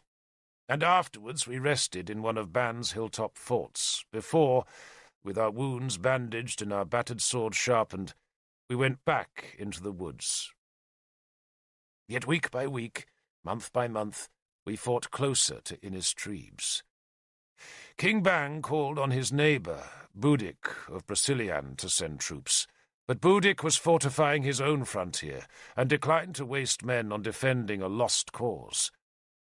Ban appealed to Arthur, and though Arthur did send one small shipload of men, he did not come himself. He was too busy fighting Saxons. We did get news from Britain, though such news was infrequent and often vague. But we heard that new hordes of Saxons were trying to colonize the Middle Lands and pressing hard on Dumnonia's borders. Gorfithid, who had been such a threat when I left Britain, had been quieter of late, thanks to a terrible plague that had afflicted his country. Travellers told us that Gorfithid himself was ill, and many thought he would not last the year. The same sickness that had afflicted Gorfithid had killed Cynwyn's betrothed, a prince of Reged. I'd not even known she was betrothed again, and I confess that I felt a selfish pleasure that the dead prince of Reged would not marry the star of Powys. Of Guinevere, Nimue, or Merlin, I heard nothing. Ban's kingdom crumbled. There were no men to gather the harvest in the last year, and that winter we huddled in a fortress on the southern edge of the kingdom, where we lived on venison, roots, berries, and wildfowl. We still made an occasional raid into Frankish territory, but now we were like wasps trying to sting a bull to death, for the Franks were everywhere. Their axes rang through the winter forests as they cleared land for their farms, while their new-built stockades of brightly split logs shone in the pale wintry sun. Early in the new spring, we fell back before an army of Frankish warriors. They came with drums beating and under banners made of bull-horns mounted on poles. I saw one shield wall of over 200 men, and knew our 50 survivors could never break it. And so, with Kiluk and Galahad either side of me, we retreated. The Franks jeered and pursued us with a hail of their light throwing spears. The kingdom of Bernewick was stripped of people now. Most had gone to the kingdom of Brasiliand, that promised them land in return for war service. The old Roman settlements were deserted, and their fields were tangled with couch-grass. We Dumnonians walked north, with our spears trailing as we went to defend the last fortress of Ban's kingdom, Innistribes itself. The island city was crowded with fugitives. Every house slept 20. Children cried and families squabbled. Fishing boats carried some of the fugitives west to Brasiliand or north to Britain. But there were never enough boats, and when the Frankish armies appeared on the shore facing the island, Ban ordered the remaining boats to stay anchored in Innistribes' awkward little harbour. He wanted them there so they could supply the garrison once the siege started. But shipmasters are a stubborn breed, and when the order came for them to stay, many hauled their anchors instead and ran north empty. Only a handful of boats remained. Lancelot was made commander of the city, and women cheered as he walked down the city's circling street. All would be well now, the citizens believed, for the greatest of soldiers was in command. He took the adulation gracefully, and made speeches in which he promised to build in Innistribes a new causeway from the skulls of dead Franks. The prince certainly looked the part of a hero, for he wore a suit of scale armour, on which every metal plate had been enamelled a dazzling white, so that the suit shone in the early spring sunshine. Lancelot claimed the armour had belonged to Agamemnon, a hero of antiquity, though Galahad assured me it was Roman work. Lancelot's boots were made of red leather, his cloak was dark blue, and at his hip, hanging from the embroidered sword-belt that had been Arthur's gift, he wore Tanchredwyr, Bright-Killer, his sword. His helmet was black, crested with the spread wings of a sea-eagle. "So we can fly away," Cavan, my dour Irishman, commented sourly. Lancelot convened a council of war in the high, wind-kissed chamber next to Ban's library. It was low tide, and the sea had fled from the bay's sandbanks, where groups of Franks were trying to find a safe path to the city. Galahad had planted false withies all across the bay, trying to lead the enemy into quicksands, or else onto firm banks that would be the first to be cut off when the tide turned and seethed across the bay. Lancelot, his back to the enemy, told us his strategy. His father sat on one side of him, his mother on the other, and both nodded at their son's wisdom. The defence of Innistribes was simple, Lancelot announced. All we needed to do was hold the island's walls. Nothing else. The Franks had few boats, they could not fly, so they must walk to Innistribes, and that was a journey they could only make at low tide, and after they had discovered the safe route across the tidal plain. Once at the city, they would be tired, and never able to scale the stone walls. "Hold the walls," Lancelot said, "and we stay safe. Boats can supply us. Innistribes need never fall." "True, true," King Ban said, cheered by his son's optimism. "How much food do we have?" Kelook growled the question. Lancelot gave him a pitying look. "The sea," he said, "is full of fish. They're the shiny things, Lord Kelook, with tails and fins. You eat them?" "I didn't know," Kelook said, straight-faced. "I've been too busy killing Franks." A murmur of laughter went through some of the warriors summoned to the meeting. A dozen of them, like us, had been fighting on the mainland, but the remainder were intimates of Prince Lancelot, and had been newly promoted into captains for this siege. Bors, Lancelot's cousin, was Benwick's champion and commander of the palace guard. He at least had seen some fighting, and had earned a reputation as a warrior, though now, sprawling long-legged in a Roman uniform, and with his black hair, like his cousin Lancelot's, oiled flat against his skull, he looked jaded. "How many spears do we have?" I asked. Lancelot had ignored me till then. I knew he had not forgotten our meeting of 2 years before, but he nevertheless smiled at my question.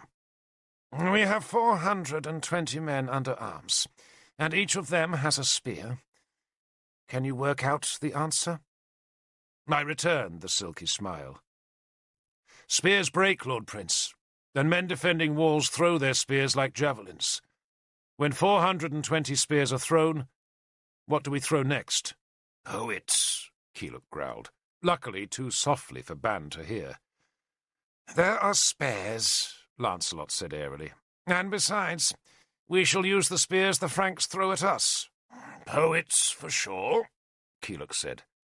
"You spoke, Lord Kelook?" Lancelot asked. "I belched, Lord Prince, but while I have your gracious attention, do we have archers?" "Some. Many. 10. "The gods help us," Kelook said, and slid down in his chair.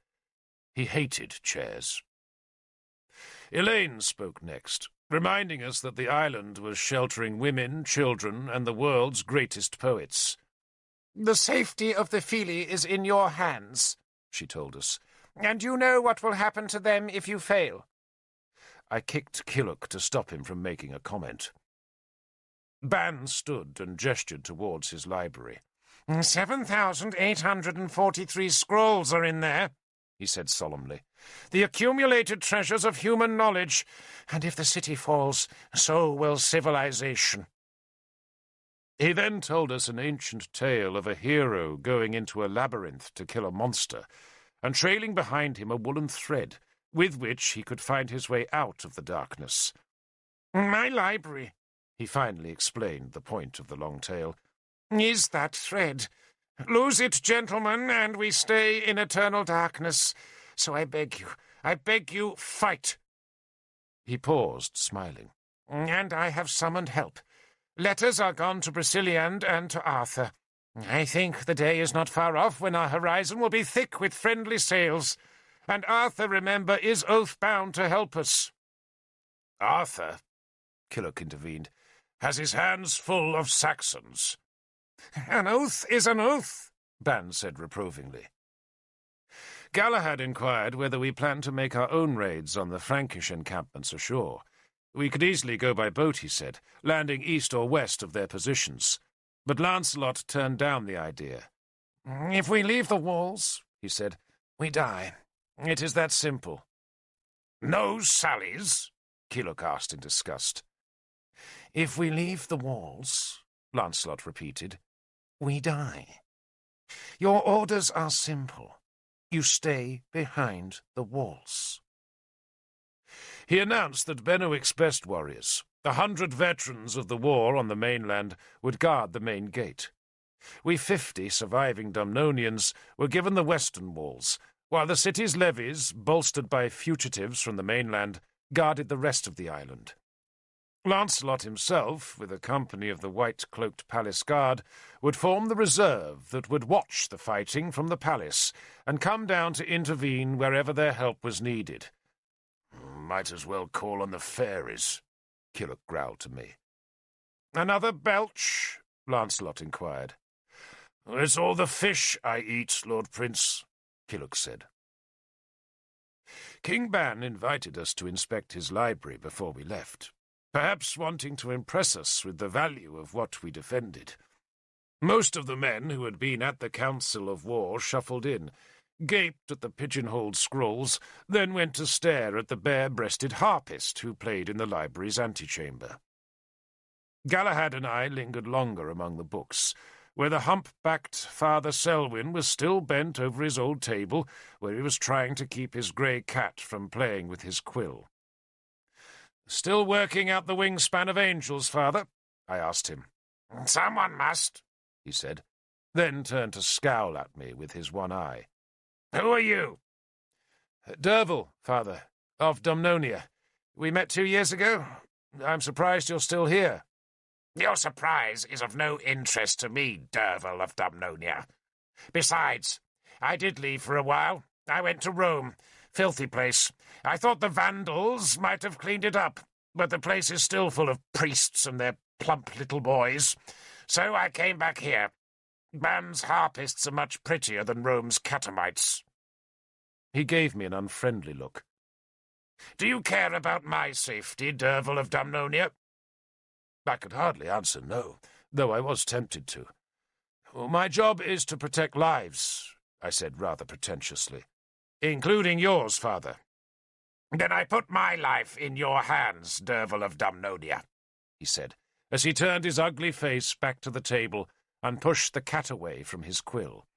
"I lay my life on your conscience, Derfel of Dumnonia. And now you can go and fight and leave me to do something useful."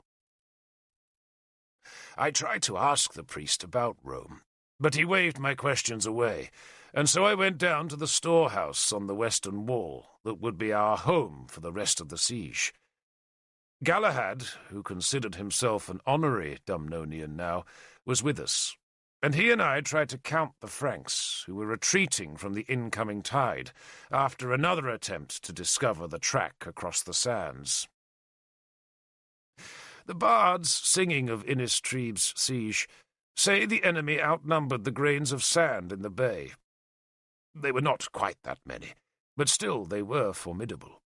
Every Frankish warband in western Gaul had combined to help capture Innistrib's, the jewel of Armorica, which, it was rumoured, was crammed with the treasures of Rome's fallen empire.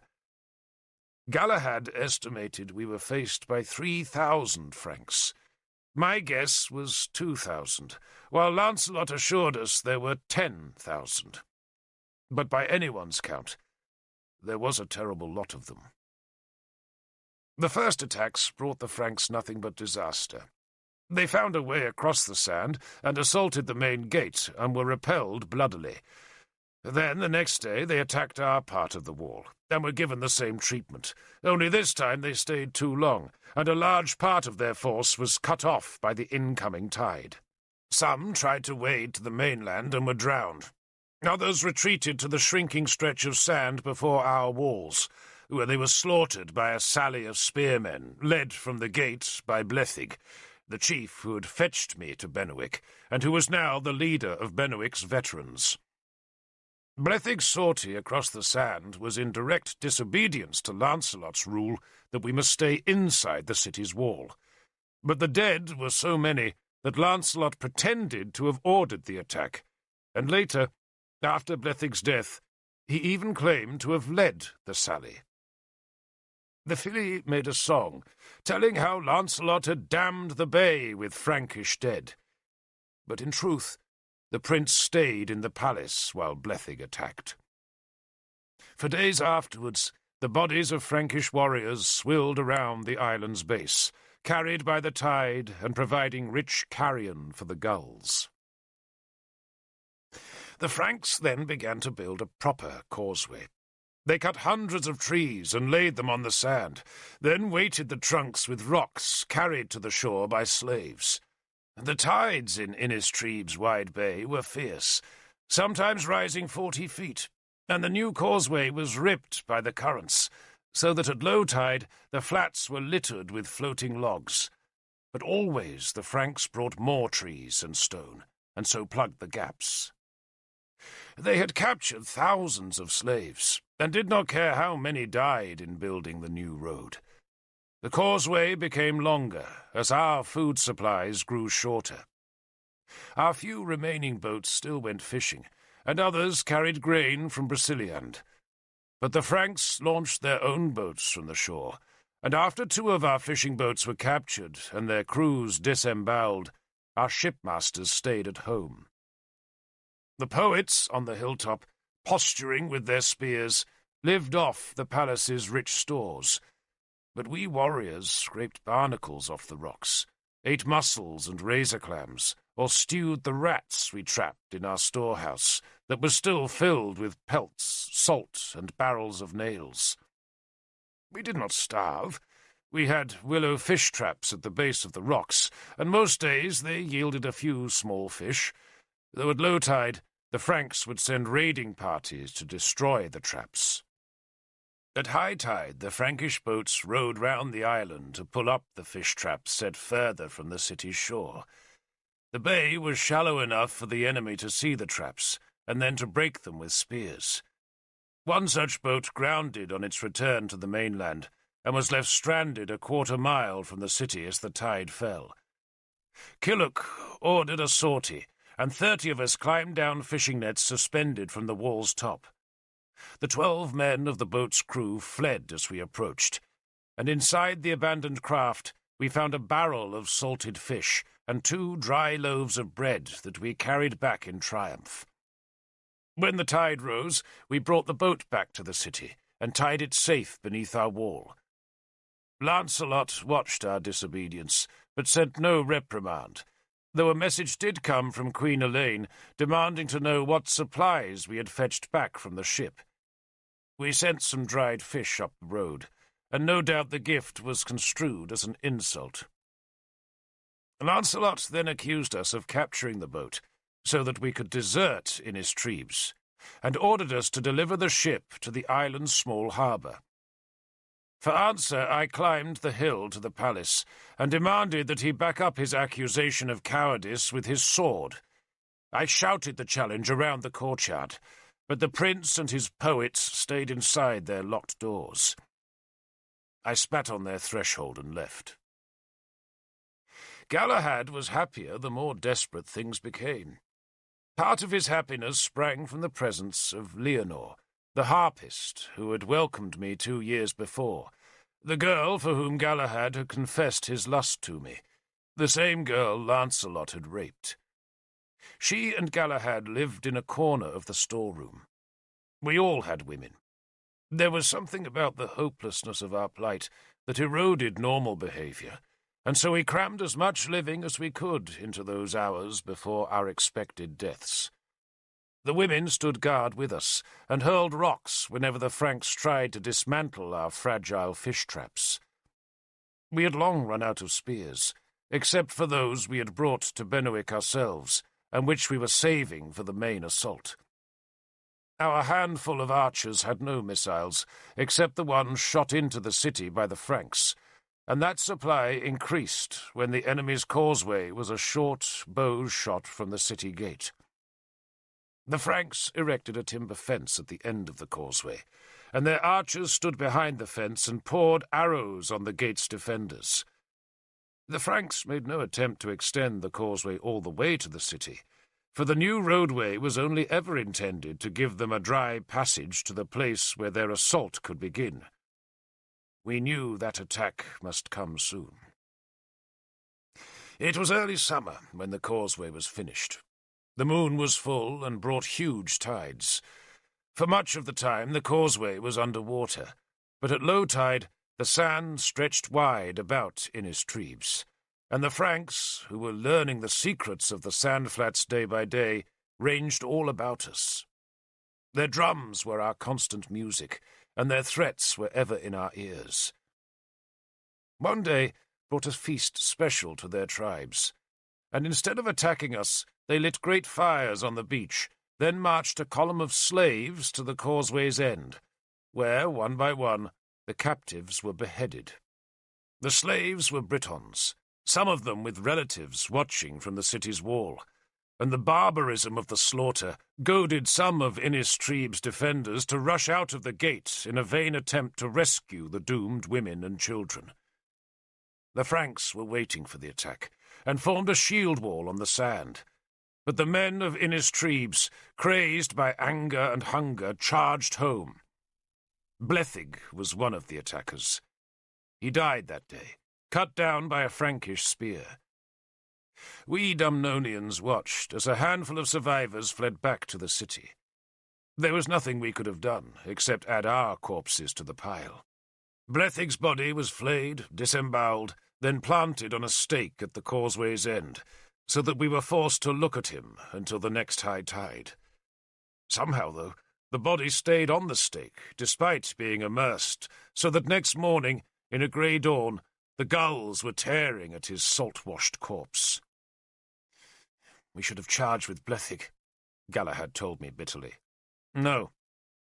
Better to have died like a man in front of a shield wall than be starved here. You'll get your chance to fight the shield wall, I promised him. But I also took what steps I could to help my people in defeat. We barricaded the alleys leading to our sector, so that should the Franks break into the island city, we could hold them at bay, while our women were taken on a narrow, rock-bound path that twisted across the shoulder of the granite peak to a tiny cleft on the island's northwestern shore, where we had hidden our captured ship. The cleft was no kind of harbour, so we protected our ship by filling it with stones so that the tide flooded it twice a day.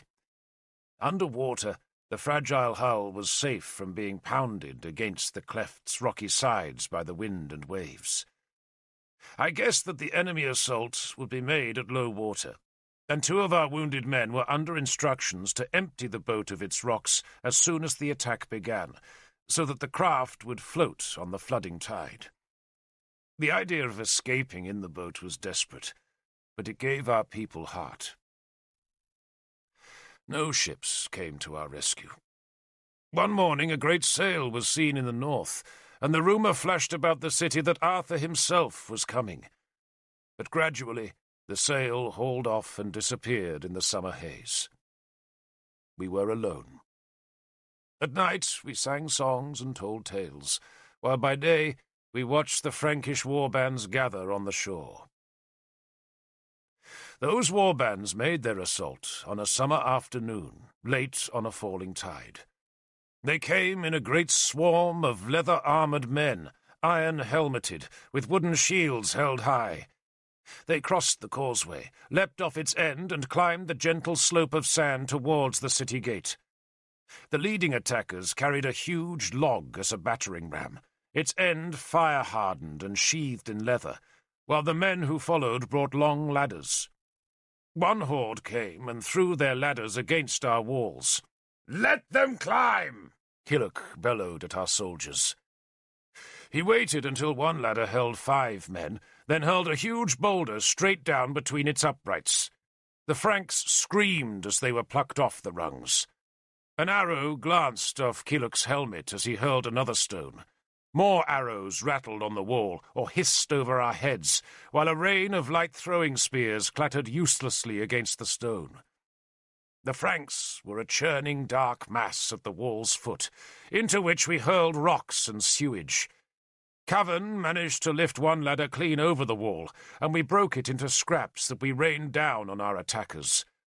4 of our women struggled to the rampart with a fluted stone column taken from a city doorway, and we heaved it over the wall and took pleasure in the terrible screams of the men it crushed. "This is how the darkness comes!" Galahad shouted at me. He was exultant, fighting the last battle and spitting in death's eye. He waited for a Frank to reach a ladder's top, then gave a mighty slash with his sword so that the man's head bounded off down to the sand. The rest of the dead man's corpse stayed clinging to the ladder, obstructing the Franks behind, who became easy targets for our stones. We were breaking down the storehouse wall now to make our ammunition, and we were winning the fight too, for fewer and fewer Franks dared to try and climb the ladders. Instead, they retreated from the wall's base, and we jeered at them, told them they had been beaten by women, but if they attacked again, we would wake our warriors to the fight. Whether they understood our taunts I cannot tell, but they hung back, fearful of our defences. The main attack still seethed at the gate, where the sound of the battering ram's pounding head was like a giant drum, sickening the whole bay.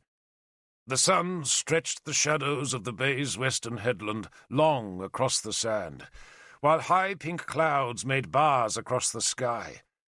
Gulls flew to their roosts. Our 2 wounded men had gone to empty our boat of stones. I hoped no Franks had reached that far about the island to discover the craft, yet I did not think we would even need it. Evening was falling, and the tide was rising, so that soon the water would drive the attackers back to the causeway, then back to their encampments, and we would celebrate a famous victory. But then we heard the battle roar of cheering men from beyond the city's gate, and we saw our defeated Franks run from before our wall to join that distant assault, and we knew the city was lost. Later, talking to survivors, we discovered that the Franks had succeeded in climbing the harbour's stone quay, and now they were swarming into the city. And so the screaming began. Galahad and I took 20 men across our nearest barricade. Women were running towards us, but seeing us they panicked and tried to climb the granite hill. Kilhuch stayed to guard our wall and to protect our retreat to the boat, as the first smoke of a defeated city curled into the evening sky. We ran behind the main gate's defenders, turned down a flight of stone steps, and there saw the enemy, scrambling like rats into a granary. Hundreds of enemy spearmen were flooding up from the quay. Their bullhorn standards were advancing everywhere. Their drums were beating, while the women trapped in the city's houses were shrieking. Off to our left, at the harbour's far side, where only a few attackers had gained a lodgment, a surge of white-cloaked spearmen suddenly appeared. Bors, Lancelot's cousin and the commander of the palace guard, was leading a counterattack, and for a moment I thought he would turn the day and seal off the invaders' retreat. But instead of assaulting along the quay, Bors led his men to the sea steps, where a fleet of small boats waited to take them all to safety. I saw Prince Lancelot hurrying amid the guard, bringing his mother by the hand and leading a clutch of panicking courtiers. The Fili were fleeing the doomed city. Galahad cut down 2 men trying to climb the steps. Then I saw the street behind us fill with dark-cloaked Franks.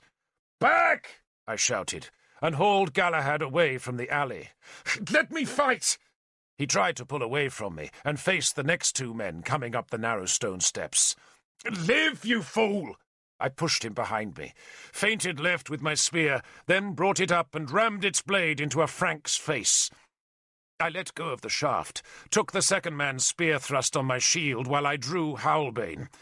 Then I gave the low jab under the shield's edge that sent the man screaming to the steps, with blood welling between hands that cupped his groin. "You know how to get us safe through the city!" I shouted at Galahad. I abandoned my spear as I pushed him back from the battle-maddened enemies who were surging up the steps.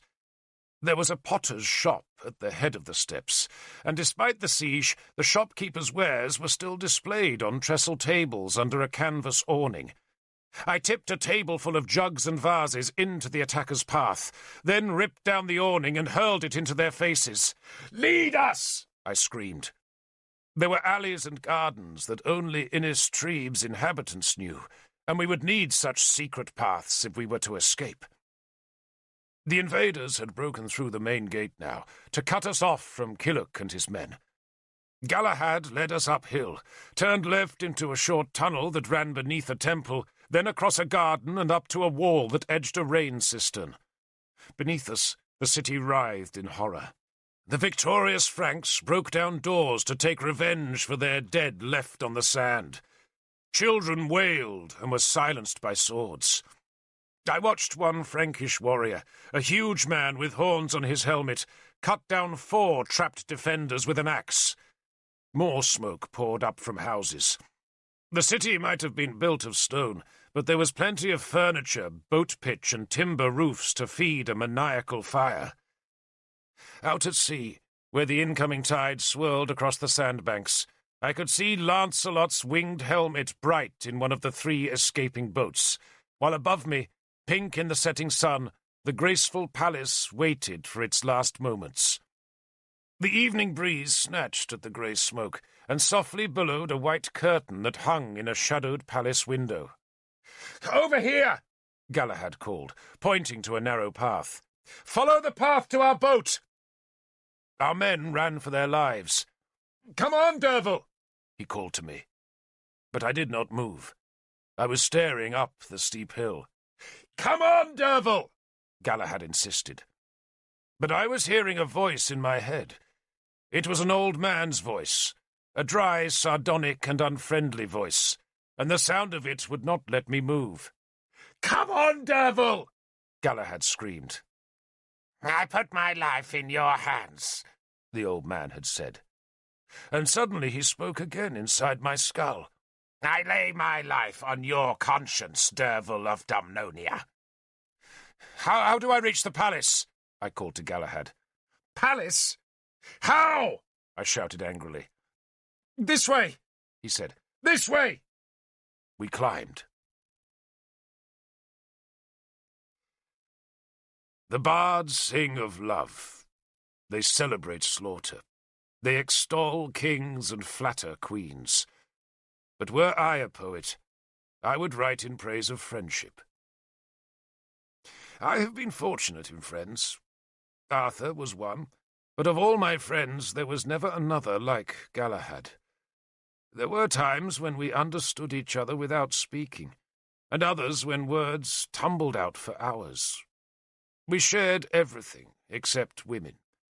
I cannot count the number of times we stood shoulder to shoulder in the shield wall, or the number of times we divided our last morsel of food. Men took us for brothers, and we thought of ourselves in the same way. And on that broken evening, as the city smouldered into fire beneath us, Galahad understood I could not be taken to the waiting boat. He knew I was in the hold of some imperative, some message from the gods that made me climb desperately towards the serene palace crowning Innis Trebes. All around us, horror flooded up the hill, but we stayed ahead of it, running desperately across a church roof, jumping down to an alley where we pushed through a crowd of fugitives who believed the church would give them sanctuary. Then up a flight of stone steps, and so to the main street that circled Innis Trebes. There were Franks running towards us, competing to be the first into Ban's palace, but we were ahead of them, along with a pitiful handful of people who had escaped the slaughter in the lower town and were now seeking a hopeless refuge in the hilltop dwelling. The guards were gone from the courtyard.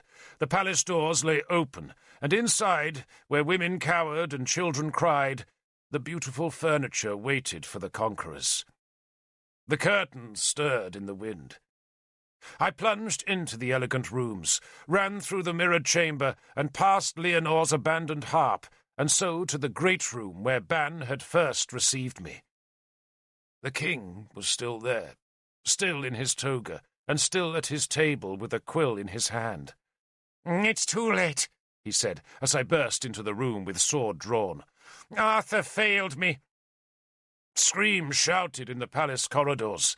The view from the arched windows was smeared by smoke. "Come with us, father," Galahad said. "I have work to do," Ban said querulously. He dipped his quill into the inkhorn and began to write. "Can't you see I'm busy?" I pushed through the door which led to the library, crossed the empty antechamber, then thrust open the library door to see the hunchbacked priest standing at one of the scroll shelves. The polished wooden floor was littered with manuscripts. "Your life is mine!" I shouted angrily, resenting that such an ugly old man had put me to this obligation, when there were so many other lives to save in the city. "So come with me! Now!" The priest ignored me. He was frantically pulling scrolls from the shelves, tearing off their ribbons and seals and scanning the first lines before throwing them down and snatching other scrolls. "Come on!" I snarled at him. "Wait!" Selwyn insisted, pulling down another scroll, then discarded it and ripped another open. "Not yet!" A crash sounded in the palace, a cheer resounded and was drowned in screams. Galahad was standing in the library's outer door, pleading with his father to come with us, but Ban just waved his son away as though his words were a nuisance. Then the door burst open, and 3 sweating Frankish warriors rushed in. Galahad ran to meet them, but he had no time to save his father's life, and Ban did not even try to defend himself.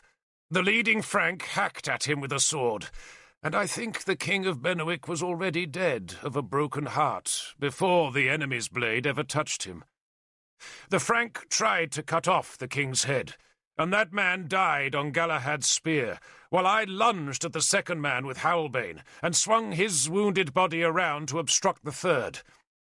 The dying Frank's breath reeked of ale, like the breath of Saxons. Smoke showed outside the door. Galahad was beside me now, his spear slashing forward to kill the third man, but more Franks were pounding down the corridor outside. I pulled my sword free and backed into the antechamber. "Come on, you old fool!" I screamed over my shoulder at the obstinate priest. "Old, yes, Derfel, but a fool never."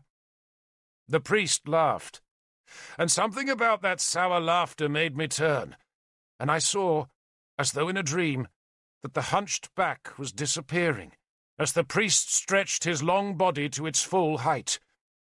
He was not ugly at all, I thought, but wonderful and majestic, and so full of wisdom that even though I was in a place of death that reeked of blood and echoed with the shrieks of the dying, I felt safer than I had ever felt in all my life. He was still laughing at me, delighted at having deceived me for so long.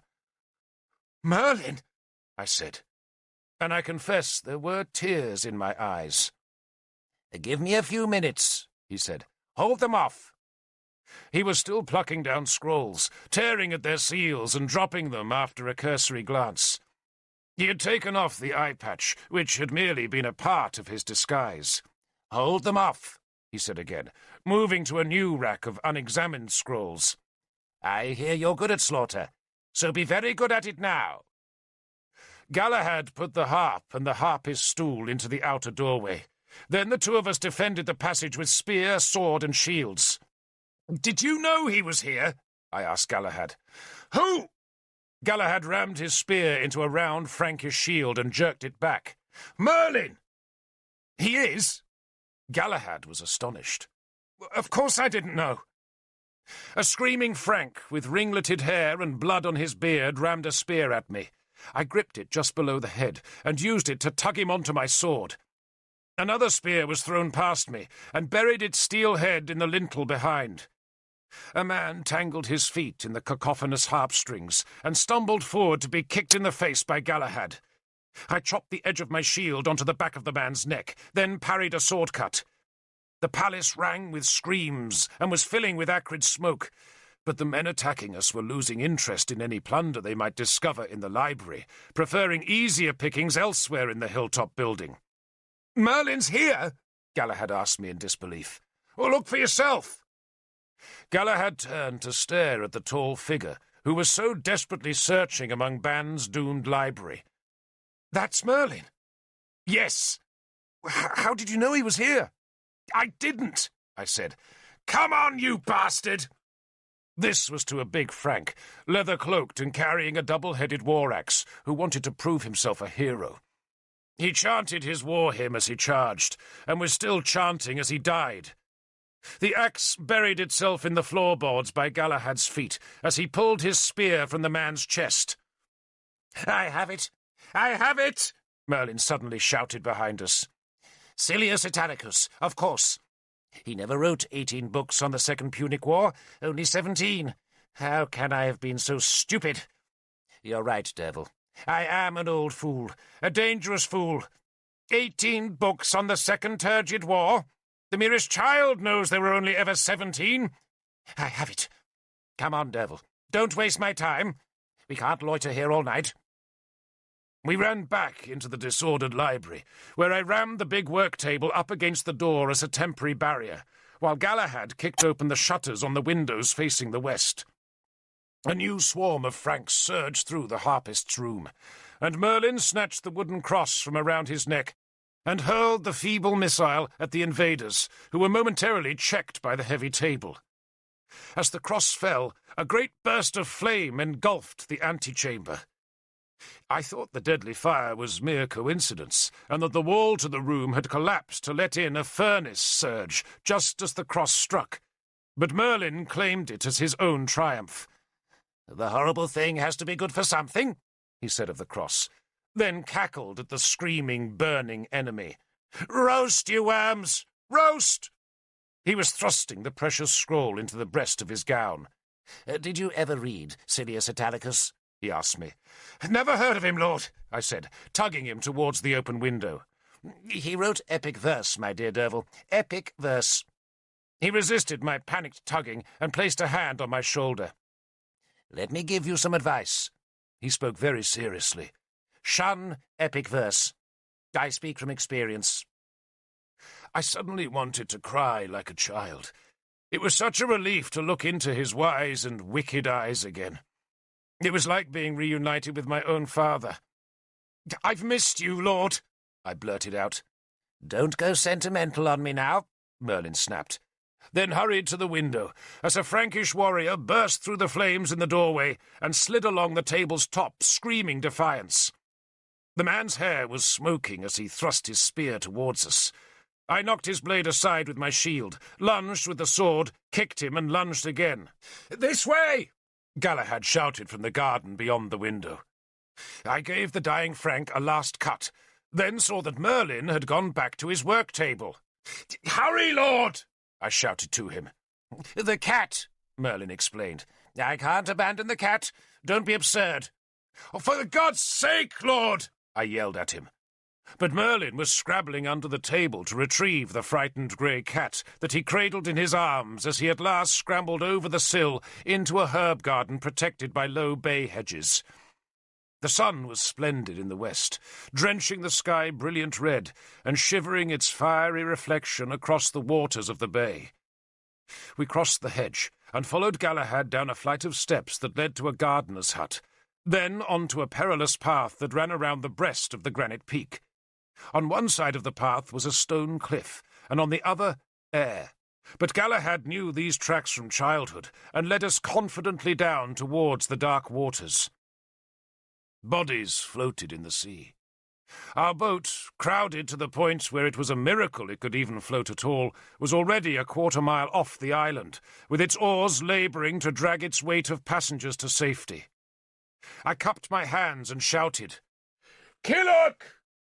My voice echoed off the rock and faded across the sea, where it was lost in the immensity of cries and wailing that marked Innistrib's end. "Let them go," Merlin said calmly, then searched under the dirty robe he had worn as Father Selwyn. "Hold this."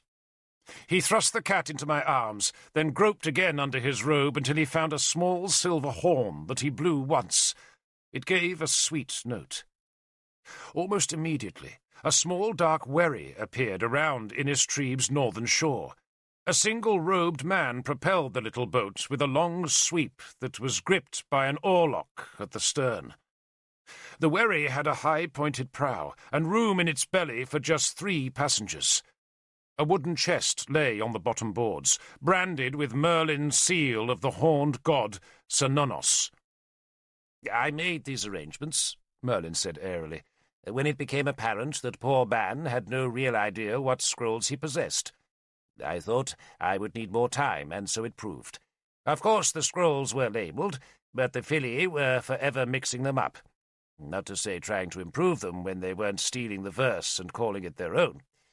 One wretch spent 6 months plagiarizing Catullus, then filed him under Plato. Good evening, my dear Cathig," he greeted the boatman genially. "All is well?"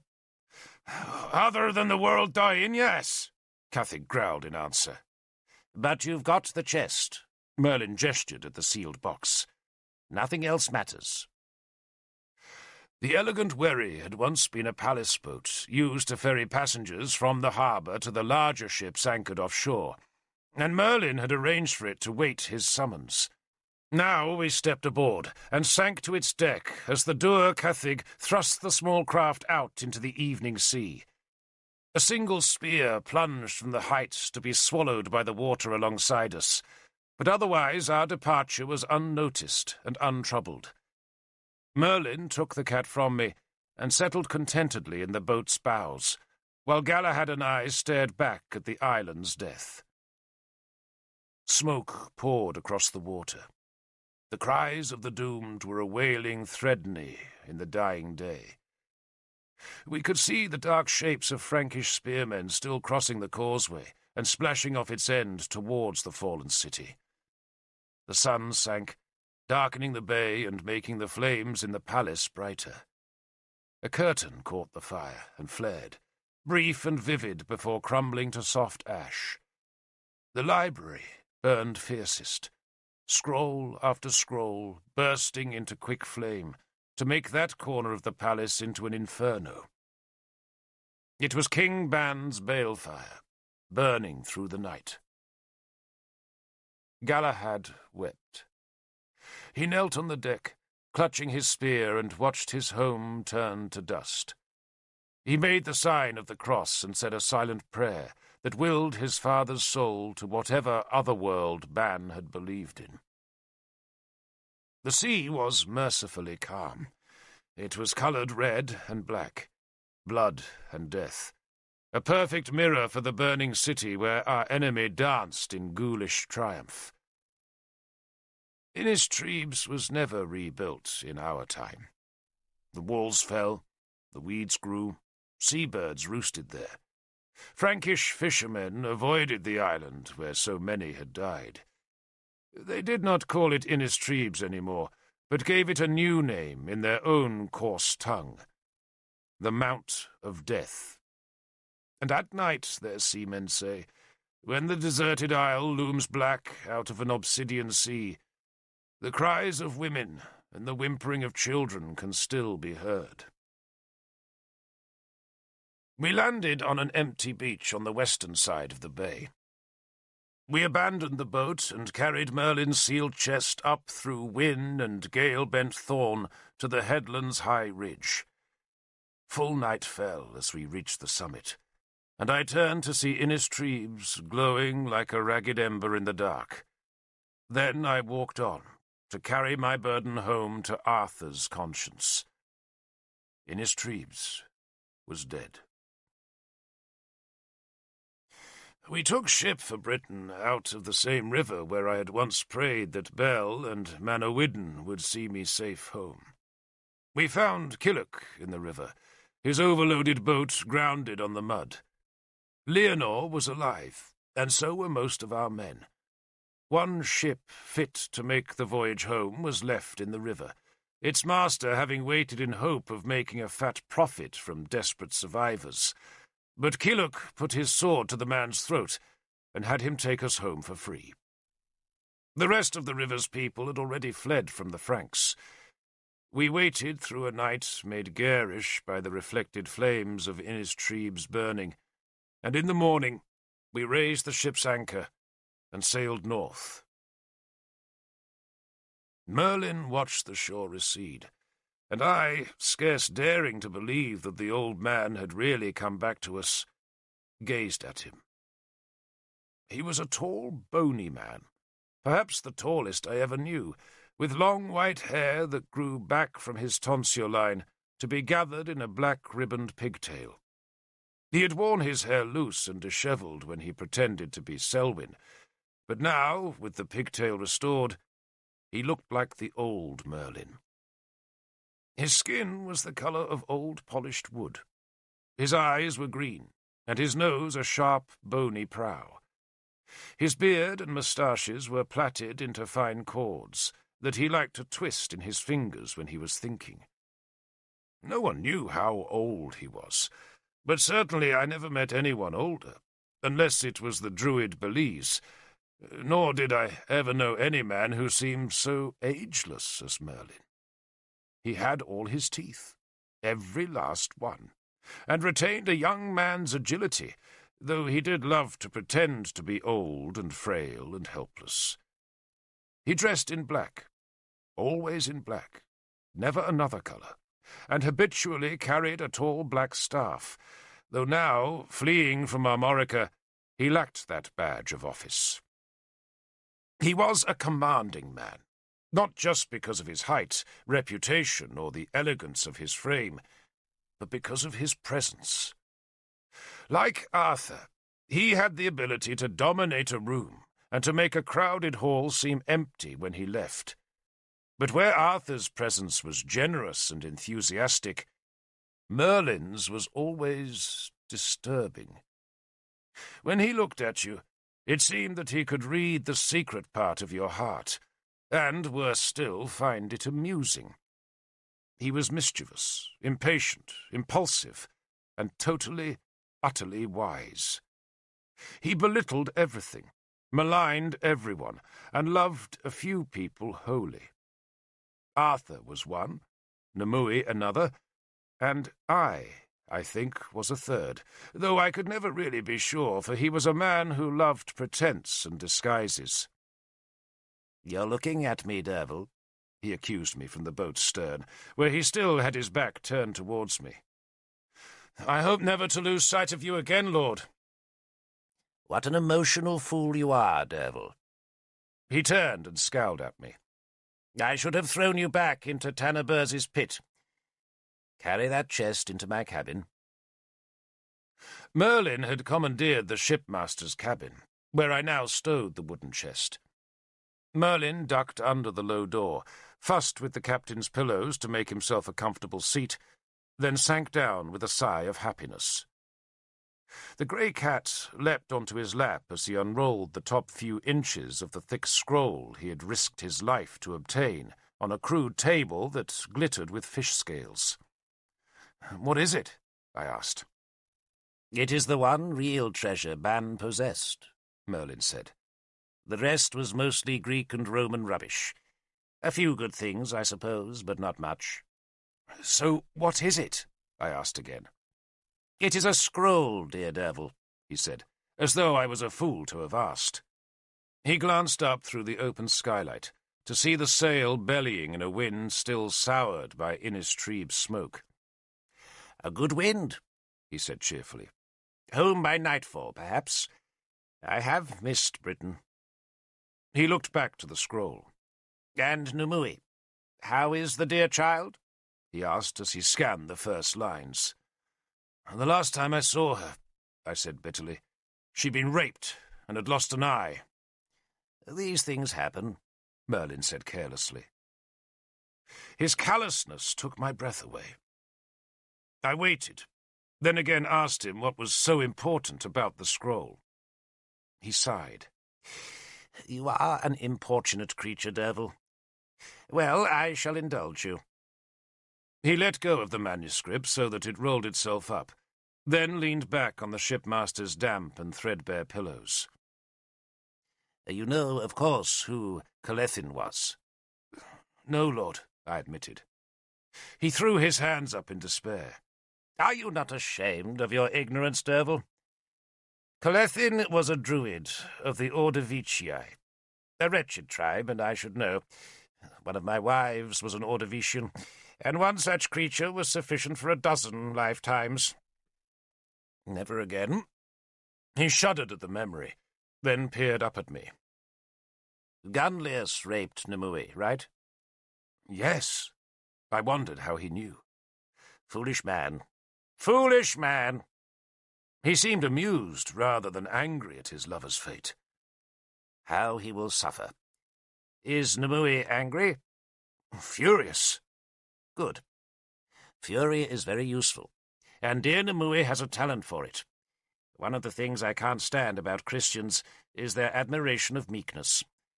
Imagine elevating meekness into a virtue. Meekness! Can you imagine a heaven filled only with the meek? What a dreadful idea. The food would get cold while everyone passed the dishes to everyone else. Meekness is no good, Derfel. Anger and selfishness, those are the qualities that make the world march. He laughed. Now, about Colethin. He was a fair druid for an Ordovician, not nearly as good as me, of course, but he had his better days. I did enjoy your attempt to murder Lancelot, by the way. A pity you didn't finish the job. I suppose he escaped from the city? As soon as it was doomed, yes. Sailors say rats are always first off the doomed ship. Poor Ban. He was a fool, but a good fool. Did he know who you were? I asked. Of course he knew, Merlin said. It would have been monstrously rude of me to have deceived my host. He didn't tell anyone else, of course. Otherwise I'd have been besieged by those dreadful poets, all asking me to use magic to make their wrinkles disappear. You've no idea, Derfel, how bothersome a little magic can be. Ban knew who I was, and so did Kethig. He's my servant. Poor Howl's dead, yes? Well, if you already know, I said, why do you ask? I'm just making conversation, he protested. Conversation is one of the civilized arts, Derfel. We can't all stump through life with a sword and shield growling. A few of us do try to preserve the dignities. He sniffed. So how do you know Howl's dead? I asked. Because Bedwin wrote and told me, of course, you idiot. Bedwin's been writing to you all these years? I asked in astonishment. Of course. He needed my advice. What do you think I did? Vanish? You did, I said resentfully. Nonsense. You simply didn't know where to look for me. Not that Bedwin took my advice about anything. What a mess the man has made. Mordred alive? Pure foolishness.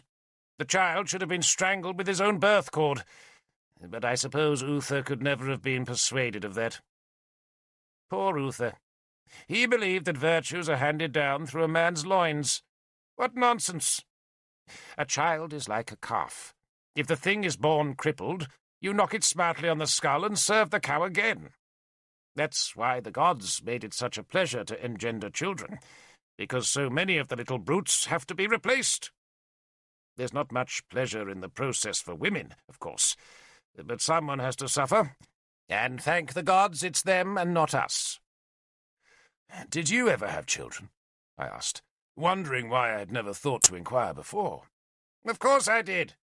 What an extraordinary question. He gazed at me as though he doubted my sanity. I never liked any of them very much, and happily most of them died, and the rest I've disowned. One, I think, is even a Christian. He shuddered. I much prefer other people's children. They're so much more grateful. Now, what were we talking about? Oh, yes, Colethin, terrible man. He shook his head gloomily.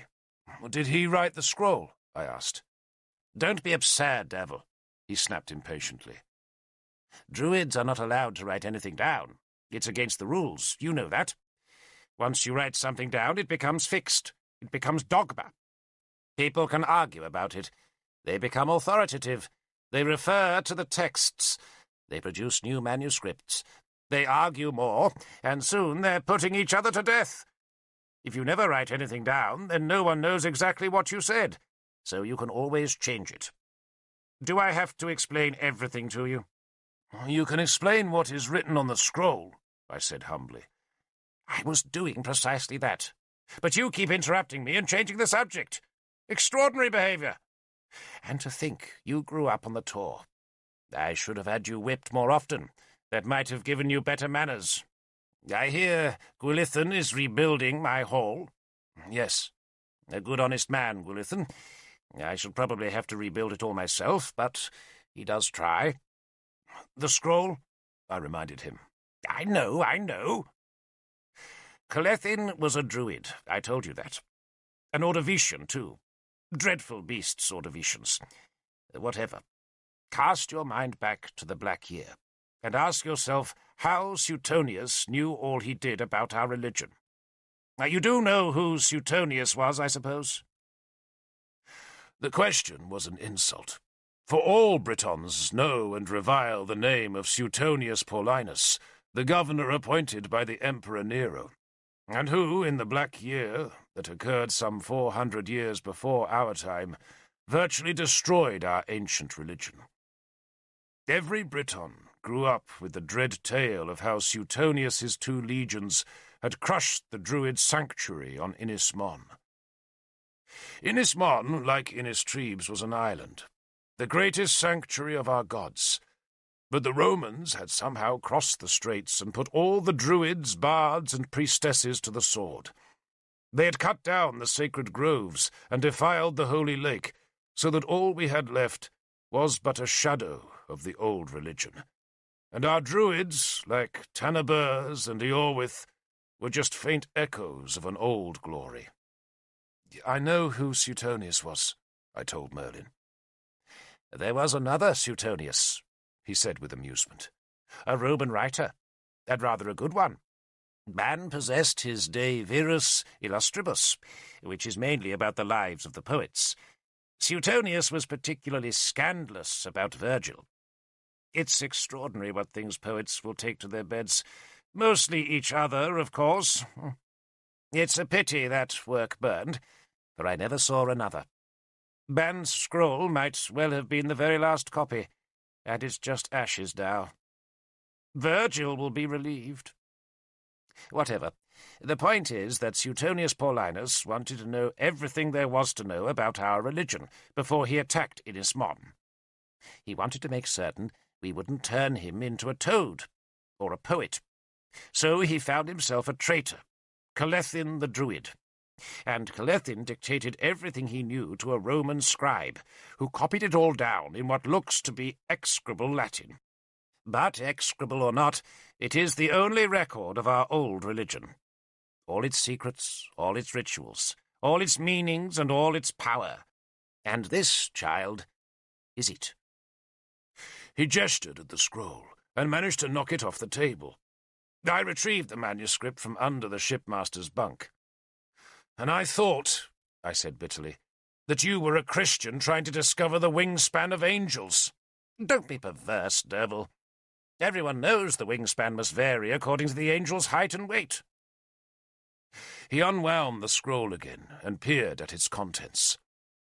I sought this treasure everywhere, even in Rome, and all the while that silly old fool Ban had it catalogued as the 18th volume of Silius Italicus. It proves he never read the whole thing, even though he did claim it was wonderful. Still, I don't suppose anyone's read the whole thing. How could they? He shuddered. No wonder it took you over 5 years to find it, I said, thinking how many people had missed him during that time. Nonsense. I only learned of the scroll's existence a year ago. Before that, I was searching for other things.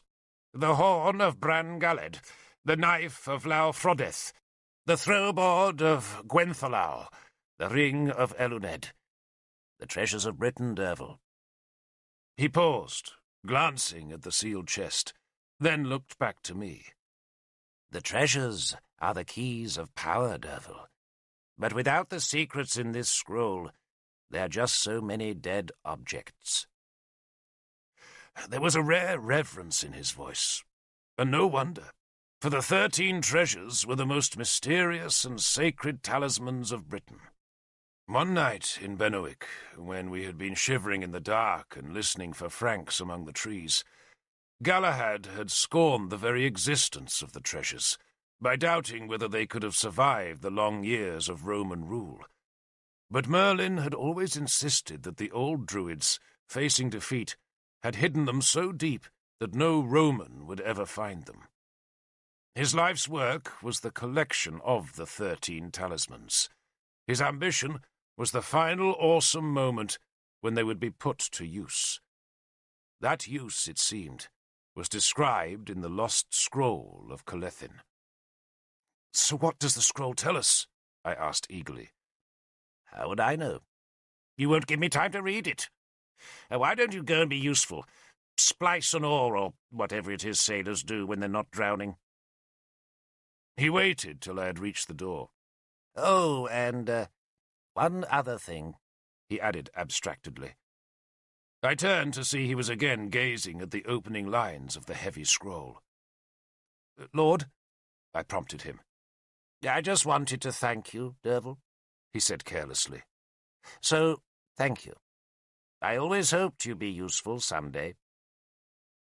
I thought of Innistribes burning, and of Ban dead. "I failed Arthur," I said bitterly. "Everyone fails Arthur. He expects too much. Now go." I had supposed that Lancelot and his mother Elaine would sail west to Broceliande, there to join the mass of refugees hurled from Ban's kingdom by the Franks. But instead they sailed north to Britain, to Dumnonia. And once in Dumnonia, they travelled to Durnovaria, reaching the town a full 2 days before Merlin, Galahad, and I landed. So we were not there to see their entry, though we heard all about it, for the town rang with admiring tales of the fugitives.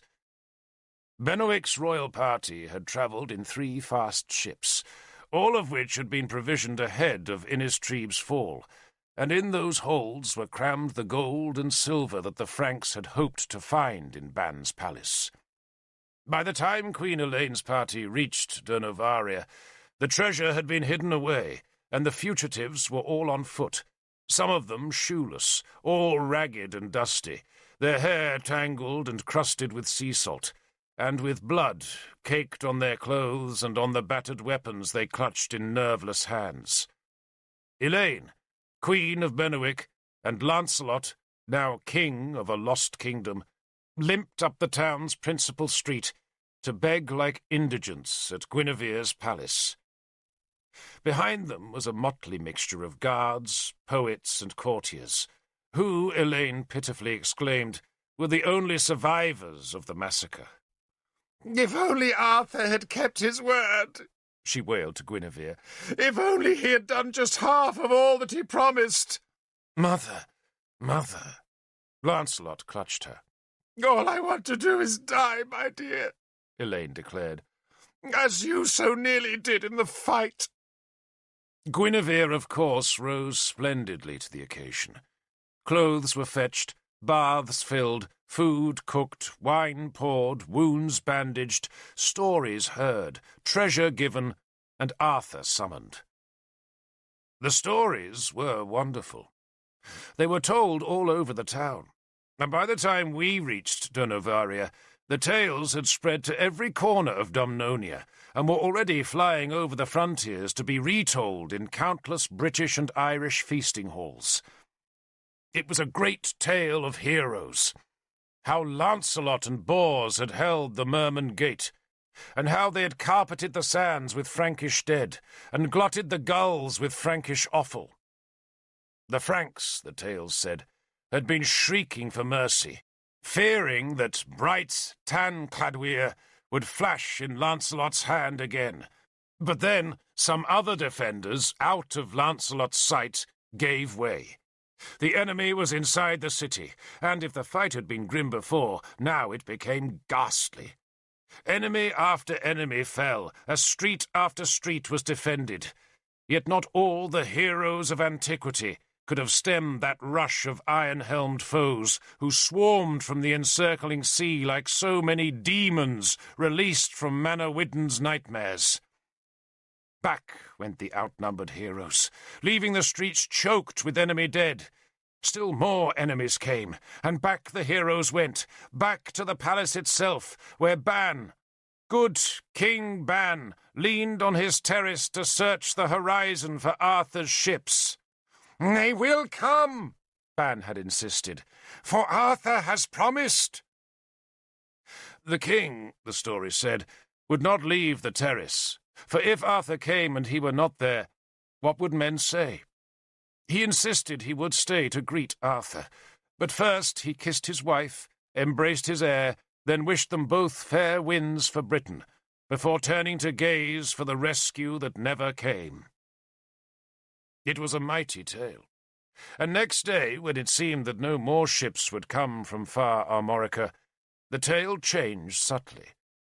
Now it was the men of Dumnonia, the forces led by Kilhuch and Derfel, who had allowed the enemy into Innistribes.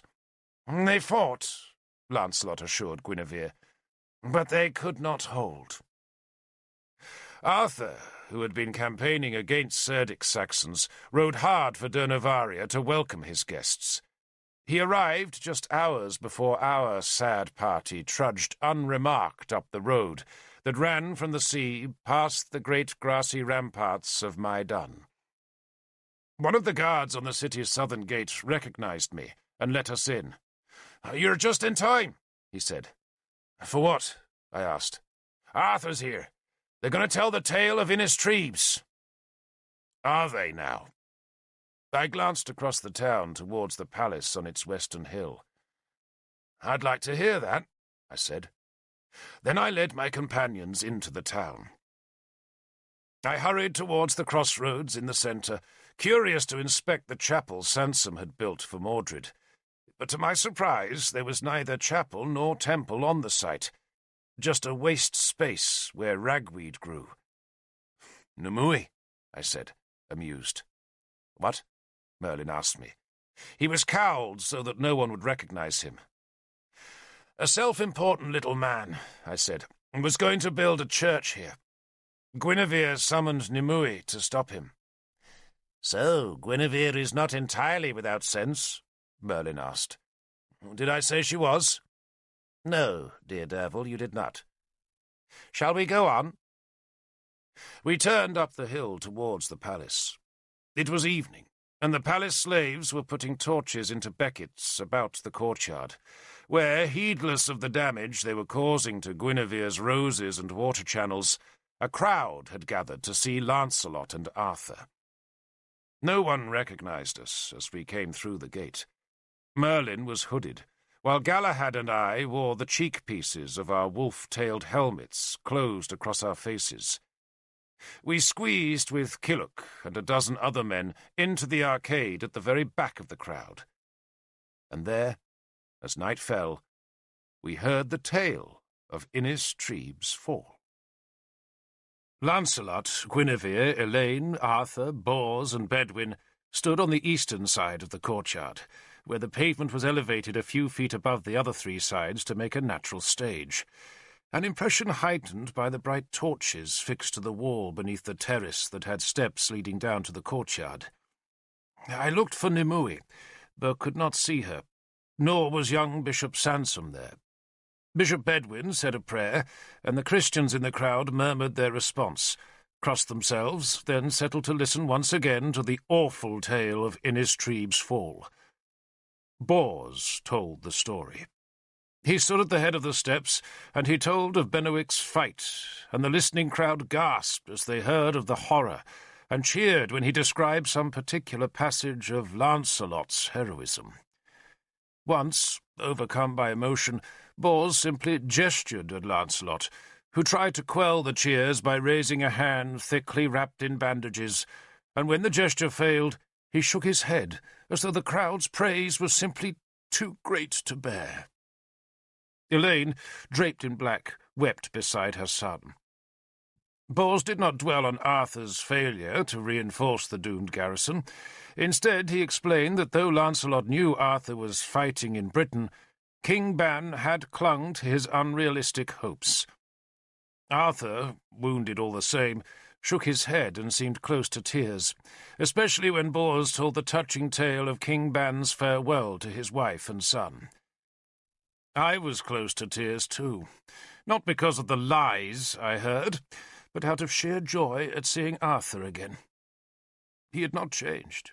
The bony face was still strong, and his eyes still full of care. Bedwin asked what had happened to the men of Dumnonia, and Bors, with apparent reluctance, allowed the tale of our sorry deaths to be drawn from him. The crowd groaned when they learned that it had been us, the men of Dumnonia, who had yielded the city's wall. Bors raised a gloved hand. "They fought well," he said, but the crowd was not consoled. Merlin seemed to have been ignoring Bors's nonsense. Instead, he had been whispering with a man at the back of the crowd, but now he shuffled forward to touch my elbow. "I need a piss, dear boy," he said in Father Selwyn's voice. "Old man's bladder. You deal with these fools and I'll be back soon." "Your men fought well," Bors shouted to the crowd. "And though they were defeated, they died like men. And now, like ghosts, they're back from the other world," I shouted, and I clashed my shield against a pillar, shaking free a small cloud of powdered lime. I stepped into the flame light of a torch. "You lie, Bors!" I shouted. Killock stepped up beside me. "I say you lie too," he growled. "And I say it." Galahad appeared. I drew Halbane. The scrape of the steel on the scabbard's wooden throat made the crowd shrink back to leave a path through the trampled roses that led towards the terrace. The three of us, battle-weary, dusty, helmed and armed, walked forward. We walked in step, slowly. Then neither Bors nor Lancelot dared speak when they saw the wolf-tails hanging from our helmets. I stopped at the garden's centre and slammed Halbane point downwards into a rosebed. "My sword says you lie," I shouted. "Derfel, son of a slave, says that Lancelot ap Ban, king of Benwick, lies. Killock ap Galliard says so too." Killock rammed his battered blade beside mine. "And Galahad ap Ban, prince of Benwick also." Galahad added his sword. "No Franks took our wall," I said, removing my helmet so that Lancelot could see my face. "No Frank dared climb our wall, for there were so many dead at its foot. And I, brother," Galahad also removed his helmet, "was with our father at the last. Not you." "And you, Lancelot," I cried, "had no bandage when you fled Innistribes. What happened? Did a splinter from the ship's gunwale prick your thumb?" There was uproar. Some of Bors' guards were at the side of the courtyard, and they drew their swords and shouted insults. But Cavan and the rest of our men pushed through the open gate with raised spears to threaten massacre. "None of you bastards fought the city," Cavan shouted. "So fight now." Lanval, commander of Guinevere's guard, shouted at his archers to line the terrace. Elaine had gone white. Lancelot and Bors were both at her side, and both seemed to be trembling. Bishop Bedwin was shouting, but it was Arthur who restored order. He drew Excalibur and clashed it against his shield. Lancelot and Bors had shrunk to the back of the terrace, but Arthur waved them forward, then looked at us three warriors. The crowd went silent, and the archers took the arrows off their strings. "In battle," Arthur said gently, commanding the attention of all the courtyard, "things are confused. Men rarely see all that happens in a battle. There is so much noise, so much chaos, so much horror. Our friends from Innistribes," and here he laid his sword arm around Lancelot's shoulders, "are mistaken. But theirs was an honest mistake. Doubtless some poor confused man told them the tale of your deaths, and they believed it. But now, happily, they stand corrected, but not shamed. There was glory enough in Innistribes for all to share. Am I not right?" Arthur had directed the question at Lancelot, but it was Bors who answered. "I am wrong," he said, "and glad to be wrong." "I also," Lancelot added, in a brave, clear voice. "There," Arthur exclaimed, and smiled down at the three of us. "Now, my friends, pick up your weapons. We will have no enmity here. You are all heroes, all of you." He waited, but not one of us moved. The torch flames glanced off our helmets and touched the blades of our planted swords that were a challenge for a fight to establish the truth. Arthur's smile disappeared as he drew himself to his full height. "I am ordering you to pick up your swords," he said. "This is my house. You, Killock, and you, Derfel, are oath-sworn to me. Are you breaking your oaths?" "I am defending my honor, Lord," Killock answered. "Your honor is in my service," Arthur snapped, and the steel in his voice was enough to make me shiver. He was a kind man, but it was easy to forget that he had not become a warlord by mere kindness. He spoke so much of peace and reconciliation, but in battle his soul was released from such concerns and gave itself to slaughter. He threatened slaughter now by putting his hand on Excalibur's hilt. "Pick up the swords," he ordered us, "unless you wish me to pick them up for you." We could not fight our own lord, and so we obeyed him. Galahad followed our example. The surrender left us feeling sullen and cheated. But Arthur, the moment he had restored amity inside his house, smiled once again. He spread his arms in welcome as he strode down the steps, and his joy at seeing us was so obvious that my resentment vanished instantly. He embraced his cousin, Killock, then hugged me, and I felt my lord's tears on my cheek. "Derfel," he said. "Derfel Cadan, is it really you?" "None else, Lord." "You look older," he said with a smile. "You don't." He grimaced. "I was not in Innistribes. I wish I had been." He turned to Galahad. "I've heard of your bravery, Lord Prince, and I salute you." "But don't insult me, Lord, by believing my brother," Galahad said bitterly. "No," Arthur said. "I will not have quarrels. We shall be friends, I insist upon it." And he put his arm through mine, and led the three of us up the terrace steps, where he decreed that we should all embrace with Bors and Lancelot.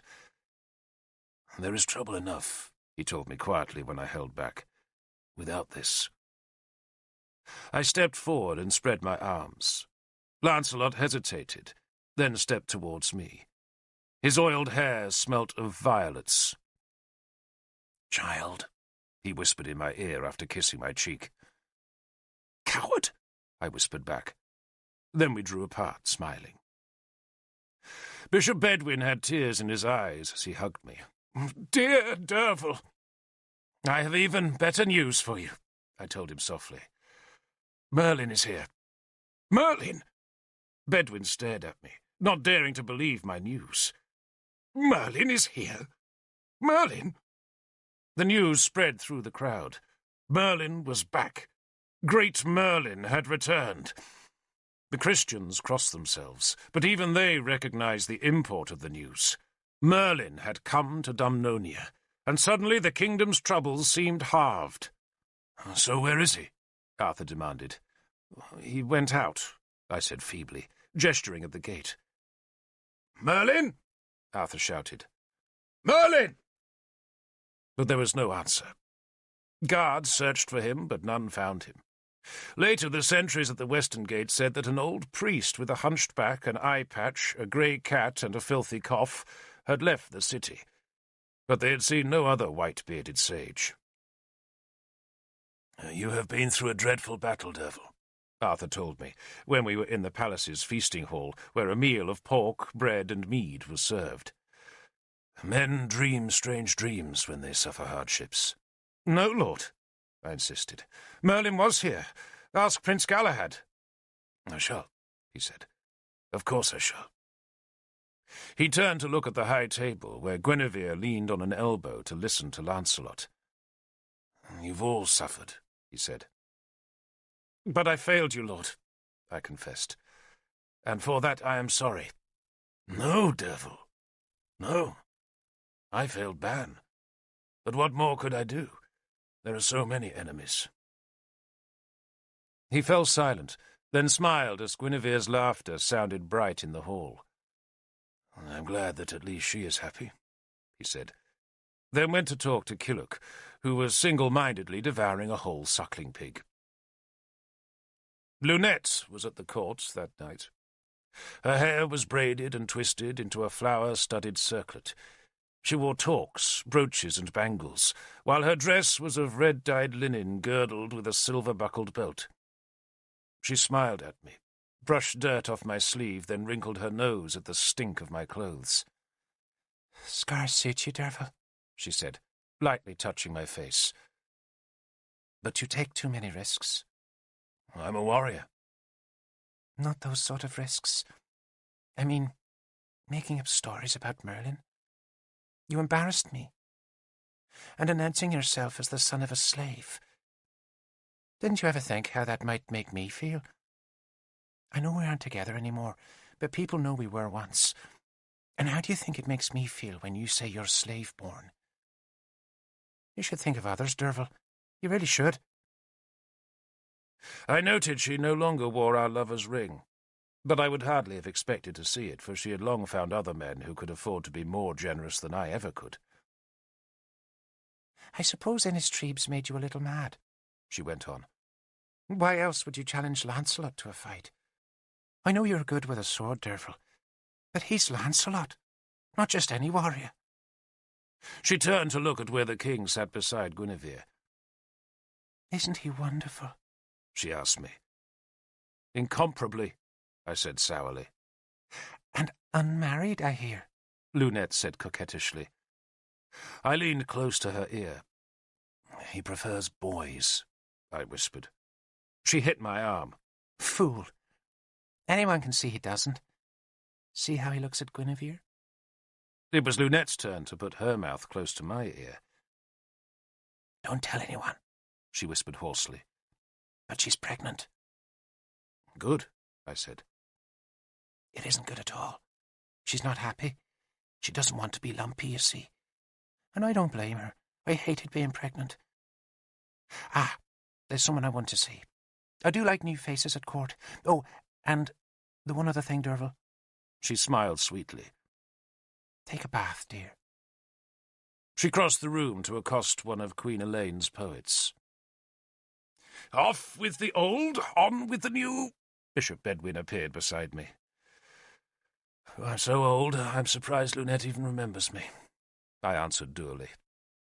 Bedwin smiled, then took me into the courtyard that was now empty. Merlin was with you, he said, not as a question, but as a statement. Yes, Lord. And I told him how Merlin had claimed to be leaving the palace for just a few moments.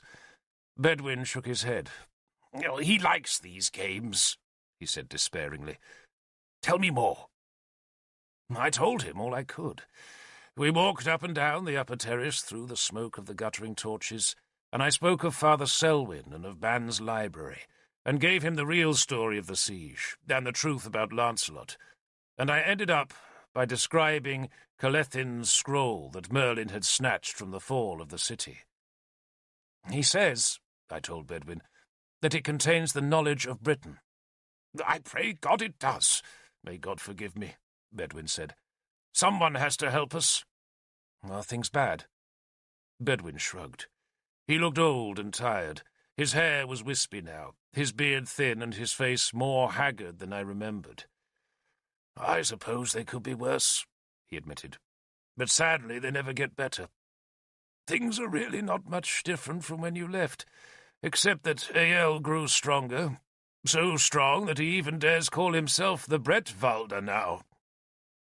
Bedwin shuddered at the barbarous pretension. Bretwalda was a Saxon title and meant ruler of Britain. He captured all the land between Jericho Brevis and Corinium, Bedwin told me, and he probably would have captured both those fortresses if we hadn't purchased peace with the last of our gold. And then there's Cerdic in the south, and he's proving even more vicious than Ael. Doesn't Ael attack Powys? I asked. Gorfithid paid him gold, just like we did.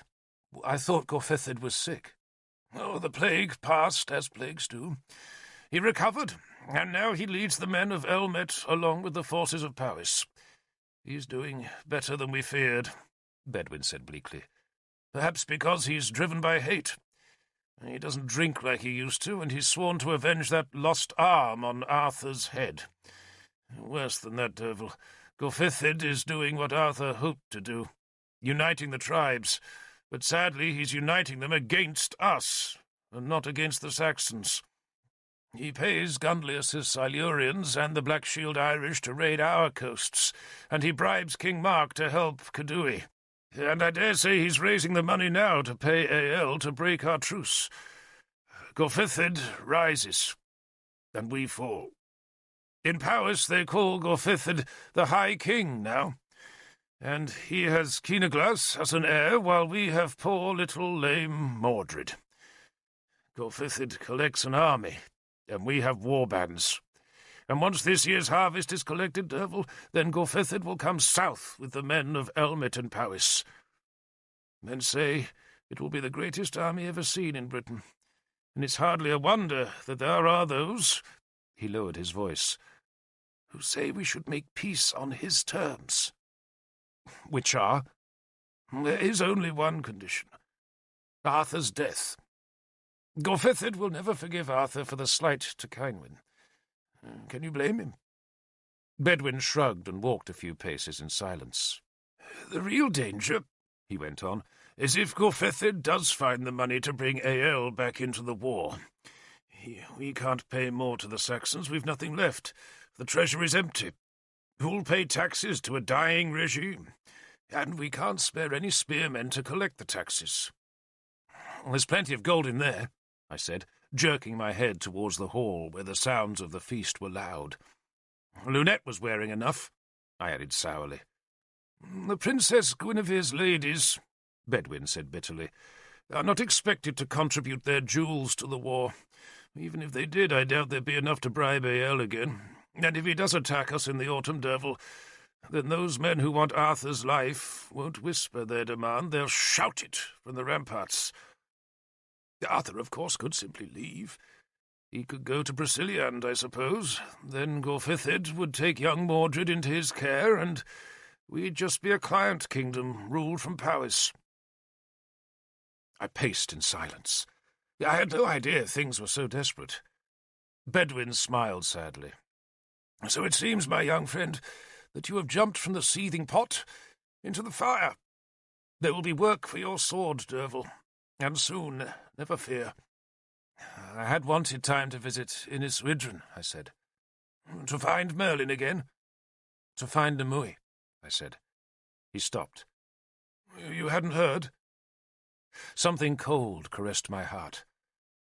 I've heard nothing. I thought she might be here in the Nevaria. She was, Bedwin said. Princess Guinevere fetched her. I was surprised she came, but she did.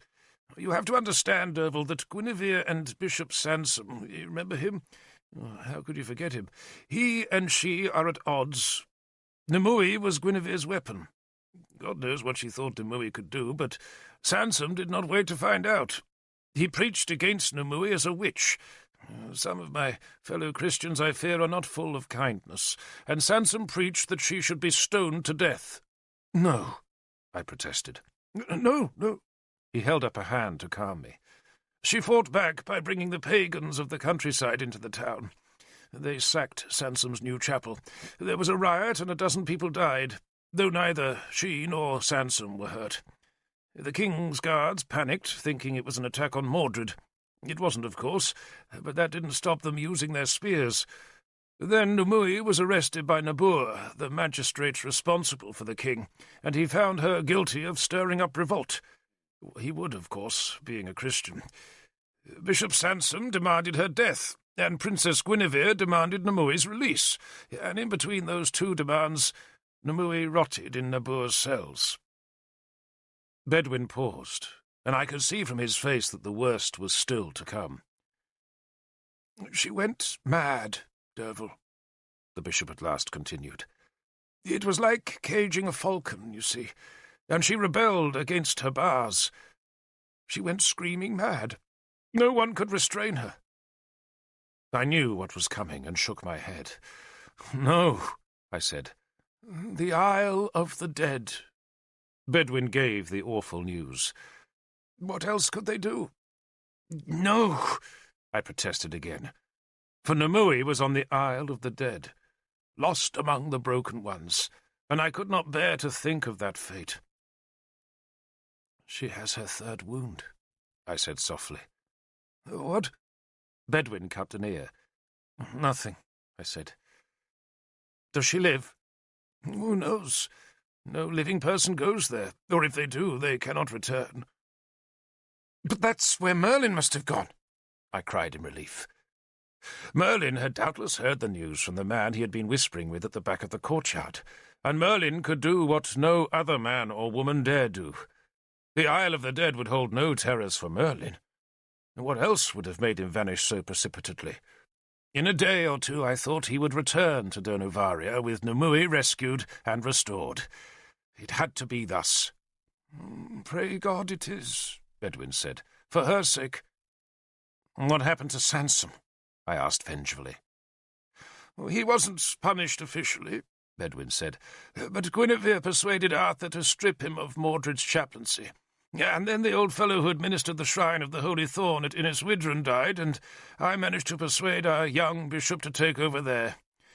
He wasn't happy, but he knew he'd made too many enemies in Dernovaria, so he accepted." Bedwin was plainly delighted at Sansom's fall. "He certainly lost his power here, and I don't see him getting it back. Not unless he's a great deal more subtle than I think. He, of course, is one of those who whisper that Arthur should be sacrificed. Nabur is another. There's a Mordred faction in our kingdom, Derfel, and it asks why we should fight to preserve Arthur's life." I stepped round a puddle of vomit thrown up by a drunken soldier come from the hall. The man groaned, looked up at me, then retched again. "Who else could rule Dumnonia?" I asked Bedwin, when we were safely out of the drunk's hearing. "Oh, there's a good question, Derfel. Who indeed? Dorfithid, of course, or else his son Keenaglas. Some men whisper Geraint's name, but he doesn't want it. Nabur even suggested I might take over. He said nothing specific, of course, nothing but hints." Bedwin chuckled derisively. "But what use would I be against our enemies? We need Arthur. No one else could have held off this ring of enemies for so long, Derfel. But folk don't understand that. They blame him for the chaos, yet if anyone else was in power, the chaos would be worse. We're a kingdom without a proper king, so every ambitious rogue has his eye on Mordred's throne." I stopped beside the bronze bust that looked so like Gorfithid. "If Arthur had just married Kynwyn," I began. Bedwin interrupted me. "If, Derfel, if. If Mordred's father had lived, or if Arthur had killed Gorfithid instead of just taking his arm, everything would be different. History is nothing but ifs. Perhaps you're right. Perhaps if Arthur had married Kynwyn, we would be at peace now, and perhaps Eäl's head would be planted on a spear point in Caercadern. But how long do you think Gorfithid would have endured Arthur's success? And remind yourself why Gorfithid agreed to the marriage in the first place." "For peace," I suggested. "Oh, dear me, no. Gorfithid only allowed Kynwyn to be betrothed because he believed her son, his grandson, would rule Dumnonia instead of Mordred. I should have thought that was obvious." "Not to me," I said. "For a Caersus, when Arthur had been struck mad by love, I had been a mere spearman in the guard. not a captain who needed to probe the motives of kings and princes. "We need Arthur," Bedwin said, looking up into my eyes. "and if Arthur needs Guinevere, then so be it." He shrugged and walked on. "I would have preferred Cynwyn as his wife, but the choice and the marriage bed were not mine to make. Now, poor thing, she'll marry Gunlius." "Gunlius?" I said too loudly, startling the sick soldier, who groaned over his vomit. "Cynwyn will marry Gunlius?" I asked Bedwin. "Their betrothal ceremony is in 2 weeks," Bedwin said calmly, "during Lunacy." Lunacy was the summer festival of Chlor, god of light, and was dedicated to fertility, and thus any betrothal made at the feast was considered particularly auspicious. "They'll marry in late autumn, after the war." He paused, aware that his last 3 words suggested that Gorfithid and Gunlius would win the war, and that the marriage ceremony would thus be a part of the victor's celebrations. "Gorfithid has sworn to give them Arthur's head as a wedding gift," Bedwin added sadly. "But Gunlius is already married," I protested, wondering why I was so indignant. Was it because I remembered Cynwyn's fragile beauty? I still wore her brooch inside my breastplate. But I told myself my indignation was not because of her, but simply because I hated Gunlius. "Being married to Ladwis didn't stop Gunlius marrying Norwenna," Bedwin said scornfully. "He'll put Ladwis aside, go 3 times round the sacred rock, then kiss the magic toadstool or whatever else you pagans do to get divorced these days. He's not a Christian anymore, by the way. A pagan divorce, marry Cynwyn, serve her with an heir, then hurry back to Ladwis's bed. Well, that seems to be the way of things nowadays." He paused, cocking an ear towards the sounds of laughter coming from the hall. "Though maybe," he went on, "in years to come we shall think of these days as the last of the good times." Something in his voice made my spirits sink even further. "Are we doomed?" I asked him. "If Ael keeps his truce, we may last another year, but only if we defeat Gorfithid. And if not, then we must pray Merlin has brought us new life." He shrugged, but did not seem very hopeful. "He was not a good Christian, Bishop Bedwin, though he was a very good man. Sansom now tells me that Bedwin's goodness will not prevent his soul from roasting in hell. But that summer, fresh back from Bennewick, all our souls seemed doomed to perdition. The harvest was just beginning, but once it was gathered, Gorfithid's onslaught would come." Part 4. The Isle of the Dead. Igraine demanded to see Cynwyn's brooch. She held it in the window, turning it and gazing at its golden spirals. I could see the desire in her eyes. "You have many that are more beautiful," I told her gently. "But none so full of story," she said, holding the brooch against her breast. "My story, dear Queen," I chided her, "not yours." She smiled. "But what did you write? That if I were as kind as you know me to be, then I would let you keep it?" "Did I write that?" "Because you knew that would make me give it back to you. You are a cunning old man, Brother Derfel." She held the brooch out to me, then folded her fingers over the gold before I could take it. "Will it be mine one day?" "No one else's, dear lady, I promise." She still held it. "And you won't let Bishop Sansom take it?" "Never," I said fervently. She dropped it into my hand. "Did you really wear it under your breastplate?" "Always," I said, tucking the brooch safe under my robe. "Poor Innis Treebs."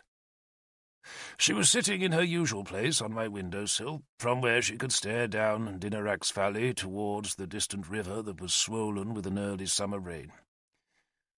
Was she imagining Frankish invaders crossing the ford and swarming up the slopes? "What happened to Leonor?" she asked, surprising me with the question. "The harpist. She died." No, but I thought you said she escaped from Innistribes. I nodded. Well, she did, but she sickened her first winter in Britain and died. Just died. And what about your women? Mine? In Innistribes, you said that Galahad had Leonor, but that the rest of you all had women too. So who was yours? And what happened to her? I don't know. Oh, devil. She can't have been nothing. I sighed. She was a fisherman's daughter. Her name was Helsin. Only everyone called her Puss. Her husband had drowned a year before I met her. She had a baby daughter, and when Killuch led our survivors to the boat, Puss fell off the cliff path. She was holding the baby, you see, and couldn't hold on to the rocks. There was chaos, and everyone was panicking and hurrying. It was no one's fault. Though if I had been there, I've often thought Helsin would have lived. She was a sturdy, bright-eyed girl with a quick laugh and an inexhaustible appetite for hard work. A good woman. But if I had saved her life, Merlin would have died. Fate is inexorable. Igraine must have been thinking the same. I wish I'd met Merlin, she said wistfully. He'd have liked you, I said. He always liked pretty women. But so did Lancelot, she asked quickly. Oh, yes. Not boys? Not boys. Igraine laughed. This day she was wearing an embroidered dress of blue-dyed linen that suited her fair skin and dark hair. 2 gold torques circled her neck, and a tangle of bracelets rattled on her slim wrist. She stank of feces, a fact I was diplomatic enough to ignore, for I realized she must be wearing a pessary of a newborn baby's first motions, an old remedy for a barren woman. Poor Igraine. You hated Lancelot, she suddenly accused me. Utterly. That isn't fair. She jumped up from the windowsill and paced to and fro in the small room. People's stories shouldn't be told by their enemies. Supposing Niuech wrote mine. Who is Niuech? You don't know her, she said, frowning. And I guessed Niuech was her husband's lover. But it isn't fair, she insisted, because everyone knows Lancelot was the greatest of Arthur's soldiers. Everyone. I don't. But he must have been brave. I stared through the window, trying to be fair, in my mind, trying to find something good to say about my worst enemy. He could be brave, I said, but he chose not to be. He fought sometimes, but usually he avoided battle. He was frightened of his face being scarred, you see. He was very vain about his looks. He collected Roman mirrors. The mirrored room in Benwick's palace was Lancelot's room. He could sit there and admire himself on every wall. I don't believe he was as bad as you make him sound, Igraine protested. Oh, I think he was worse, I said. I do not enjoy writing about Lancelot, for the memory of him lies like a stain on my life. Above everything, I told Igraine, he was dishonest. He told lies out of choice, because he wanted to hide the truth about himself. But he also knew how to make people like him when he wanted. He could charm the fish from the sea, my dear. She sniffed, unhappy at my judgment. Doubtless, when Dafeth ap Grufford translates these words, Lancelot will be burnished just as he would have liked. Shining Lancelot, upright Lancelot, handsome, dancing, smiling, witty, elegant Lancelot. He was the king without land, and the lord of lies. But if Igraine has her way, he will shine through the years as the very paragon of kingly warriors. Igraine peered through the window to where Sansom was driving a group of lepers from our gate.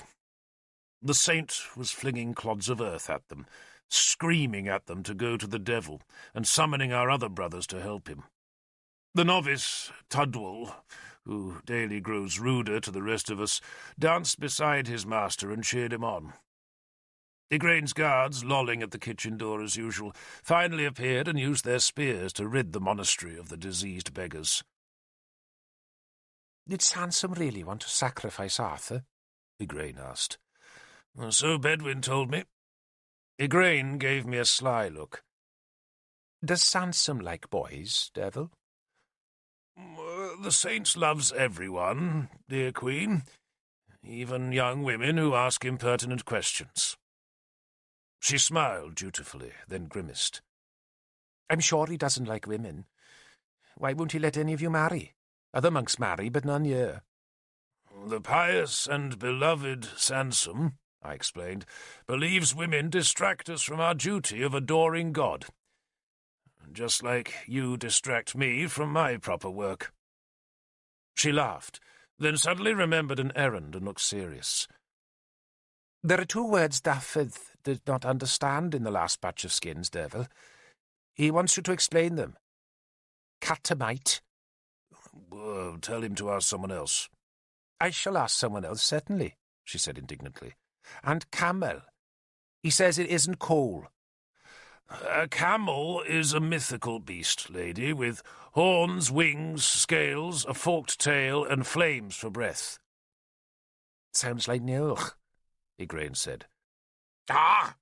The gospel writers at work, my two evangelists." Sansom, his hands dirty from the earth he had thrown at the lepers, sidled into the room to give this present parchment a dubious look before wrinkling his nose. "Do I smell something foul?" he asked. I looked sheepish. "The beans at breakfast, Lord Bishop," I said. "I apologize." "I am astonished you can abide his company," Sansom said to Igraine. "And shouldn't you be in the chapel, my lady, praying for a baby? Is that not your business here?"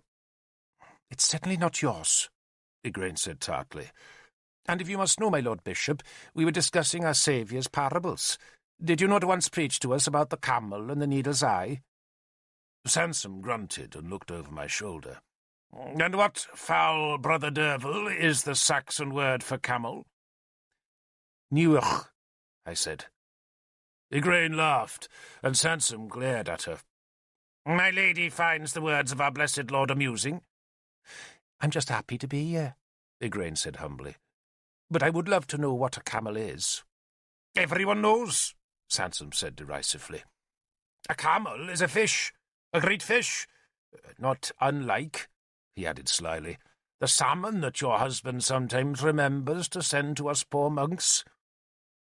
"I shall have him send more," Igraine said, "with the next batch of Derfel's skins. And I know he'll be sending some of those soon, for this Saxon gospel is very dear to the king." "It is?" Sansom asked suspiciously. "Very dear, my Lord Bishop," Igraine said firmly. "Oh, she is a clever girl. Very clever. And beautiful, too. King Brockvale is a fool if he takes a lover as well as his queen. But men were ever fools for women. Or some men were. And chief of them, I suppose, was Arthur. Dear Arthur. My lord, my gift-giver, most generous of men, whose tale this is. It was strange to be home, especially as I had no home. I possessed some gold torques and scraps of jewellery, but those, save Kynwyn's brooch, I sold, so that my men would at least have food in their first days back in Britain. My other belongings had all been in Innistribes, and now they formed a part of some Franks' hoard. I was poor, homeless, with nothing more to give to my men, not even a hall in which to feast them. But they forgave me that. They were good men and sworn to my service. Like me, they had left behind anything they could not carry when Innistribes fell. Like me, they were poor, yet none of them complained. Cavan simply said a soldier must take his losses like he takes his plunder, lightly. Issa, a farm boy who was an extraordinary spearman, tried to return a narrow gold torque that I had given him. It was not just, he said, that a spearman should wear a gold torque when his captain did not. But I would not take it. So Issa gave it as a token to the girl he had brought home from Benwick. and the next day she ran off with a tramping priest and his band of whores. The countryside was full of such travelling Christians. Missionaries, they called themselves, and almost all of them had a band of women believers who were supposed to assist in the Christian rituals, but who, it was rumoured, were more likely to be used for the seduction of converts to the new religion. Arthur gave me a hall just north of Donavaria, not for my own, since it belonged to an heiress named Gilachd, an orphan, but Arthur made me her protector, a position which usually ended with the ruination of the child and the enrichment of the guardian. Gilad was scarcely 8 years old, and I could have married her had I wanted, and then disposed of her property. Or else I could have sold her hand in marriage to a man willing to buy the bride along with the farmland. But instead, as Arthur had intended, I lived off Gilad's rents and allowed her to grow in peace. Even so, her relatives protested at my appointment. And that very same week of my return from Innistribes, when I had been in Gilachad's hall scarce 2 days, an uncle of hers, a Christian, appealed against my protectorship to Nabur, the Christian magistrate in Donavaria, saying that before his death Gilad's father had promised him the guardianship, and I only managed to keep Arthur's gift by posting my spearmen all around the courthouse. They were in full war gear, with spearheads whetted bright, and their presence somehow persuaded the uncle and his supporters not to press their suit. The town guards were summoned, but one look at my veterans persuaded them that maybe they had better business elsewhere. Nabur complained about returning soldiers committing thuggery in a peaceful town, but when my opponents did not appear in court, he weakly awarded me the judgment. I later heard the uncle had already purchased the opposite verdict from Nabur, and that he was never able to have his money refunded. I appointed one of my men, Tristan, who had lost a foot in a battle in Benoic's woods, as Gilad's steward, and he, like the heiress and her estate, prospered. Arthur summoned me the following week. I found him in the palace hall, where he was eating his midday meal with Guinevere. He ordered a couch and more food to be fetched for me. The courtyard outside was crowded with petitioners. "Poor Arthur," Guinevere commented. "One visit home and suddenly every man is complaining about his neighbour or demanding a reduction in rent. Why don't they use the magistrates?" "Because they're not rich enough to bribe them," Arthur said. "Or powerful enough to surround the courthouse with iron-helmed men?"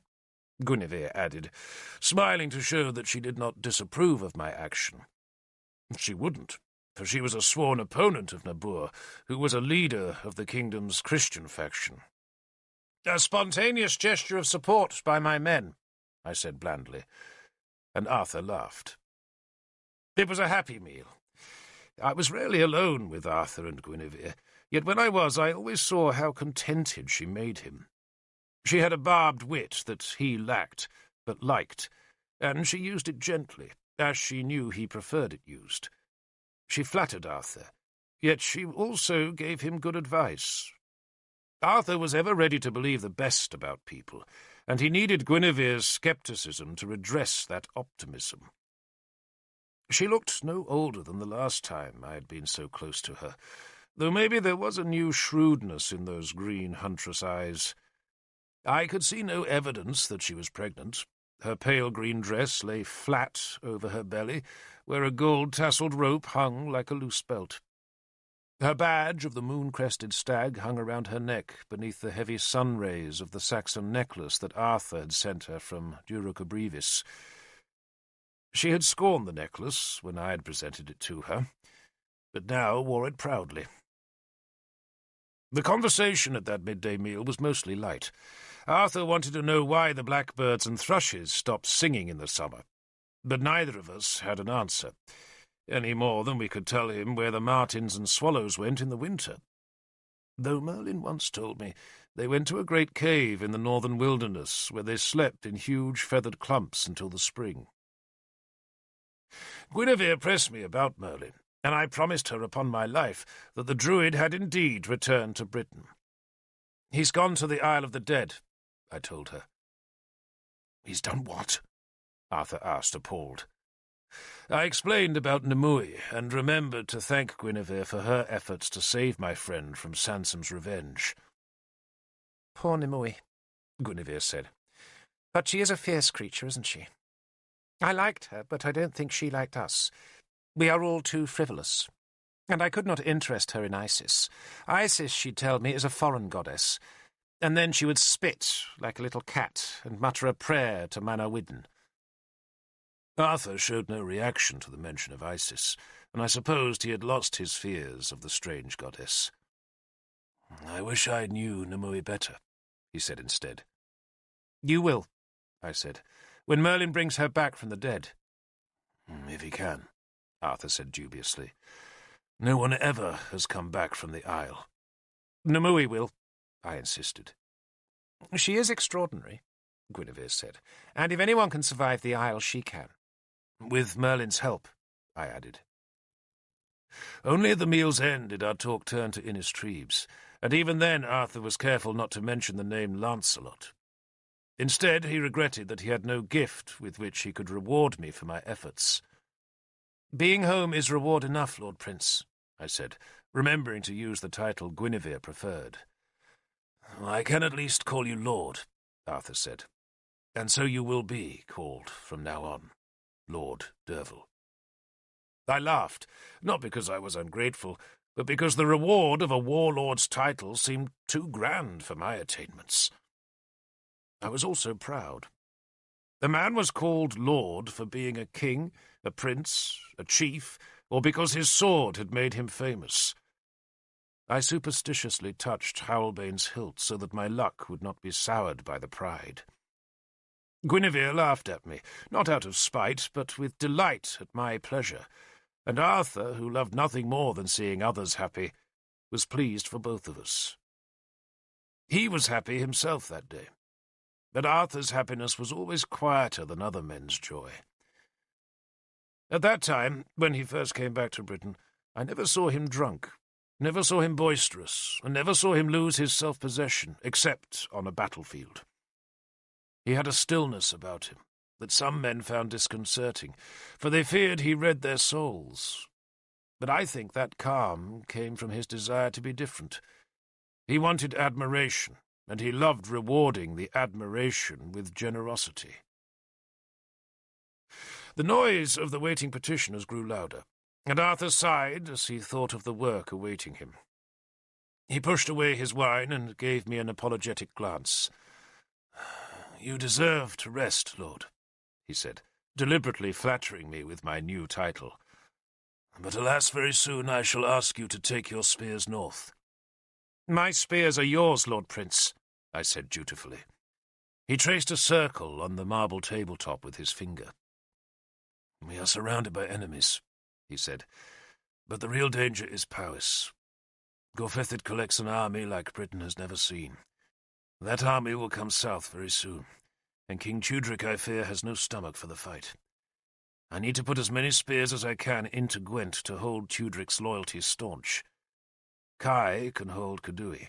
Malwus will have to do his best against Cerdic, and the rest of us will go to Gwent." "What of Ael?" Guinevere asked meaningfully. "He is at peace," Arthur insisted. "He obeys the highest price," Guinevere said, "and Gorfethid will be raising the price very soon." Arthur shrugged. "I cannot face both Gorfethid and Ael," he said softly. "It will take 300 spears to hold Ael's Saxons. Not defeat them, mark you, just hold them. The lack of those 300 spears will mean defeat in Gwent." "Which Gorfethid knows," Guinevere pointed out.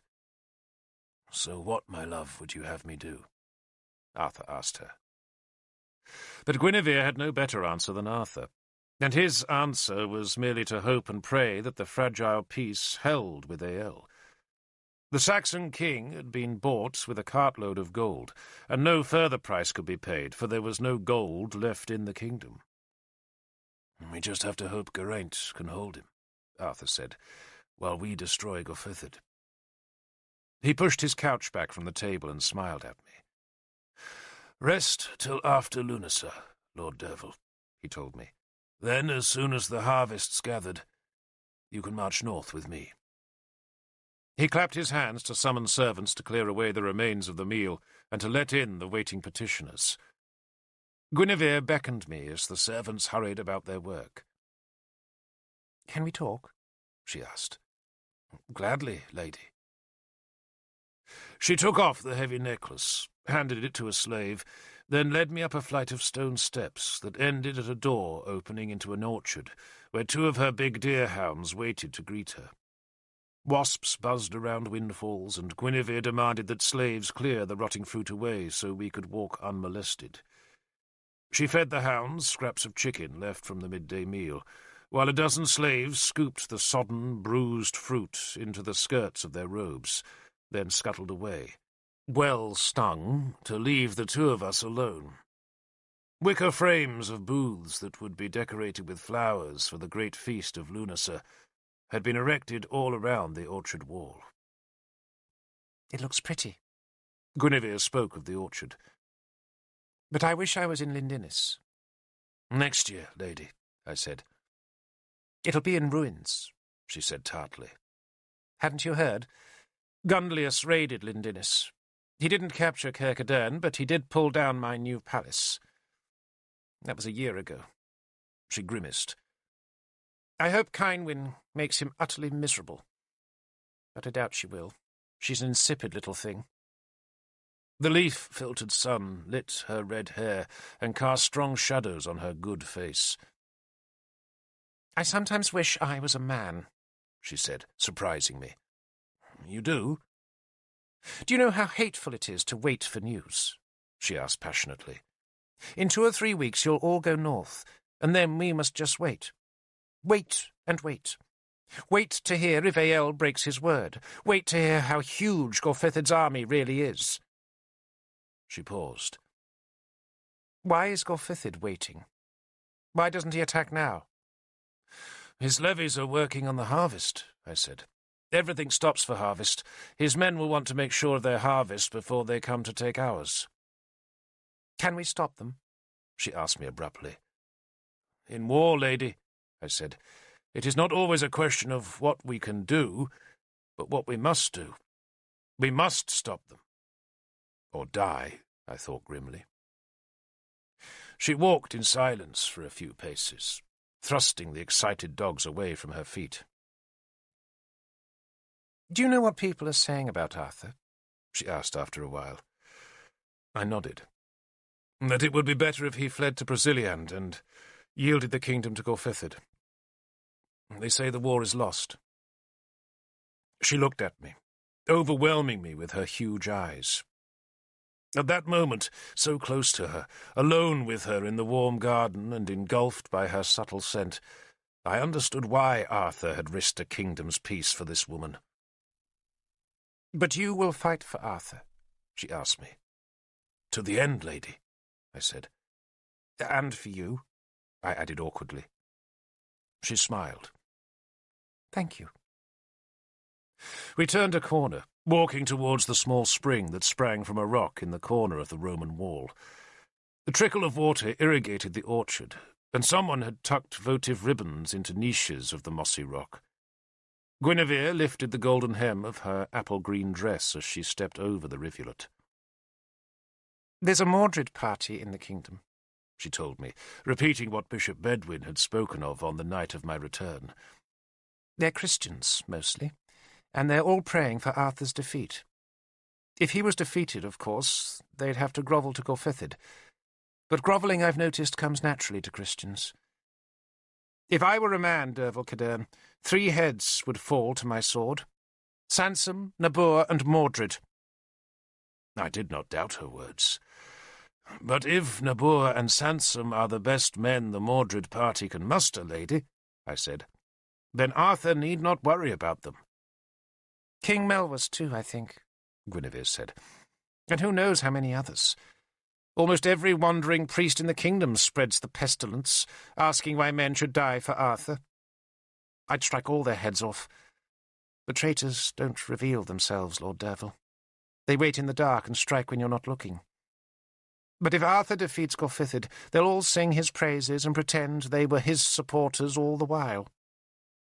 She spat to avert evil, then gave me a sharp glance. "Tell me about King Lancelot," she said suddenly. I had an impression that we were at last reaching the real reason for this stroll beneath the apple and pear trees. "I don't really know him," I said evasively. "He spoke well of you last night," she said. "He did?" I responded sceptically. I knew Lancelot and his companions were still resident in Arthur's house. Indeed, I had been dreading meeting him and relieved that he had not been at the midday meal. "He said you were a great soldier," Guinevere said.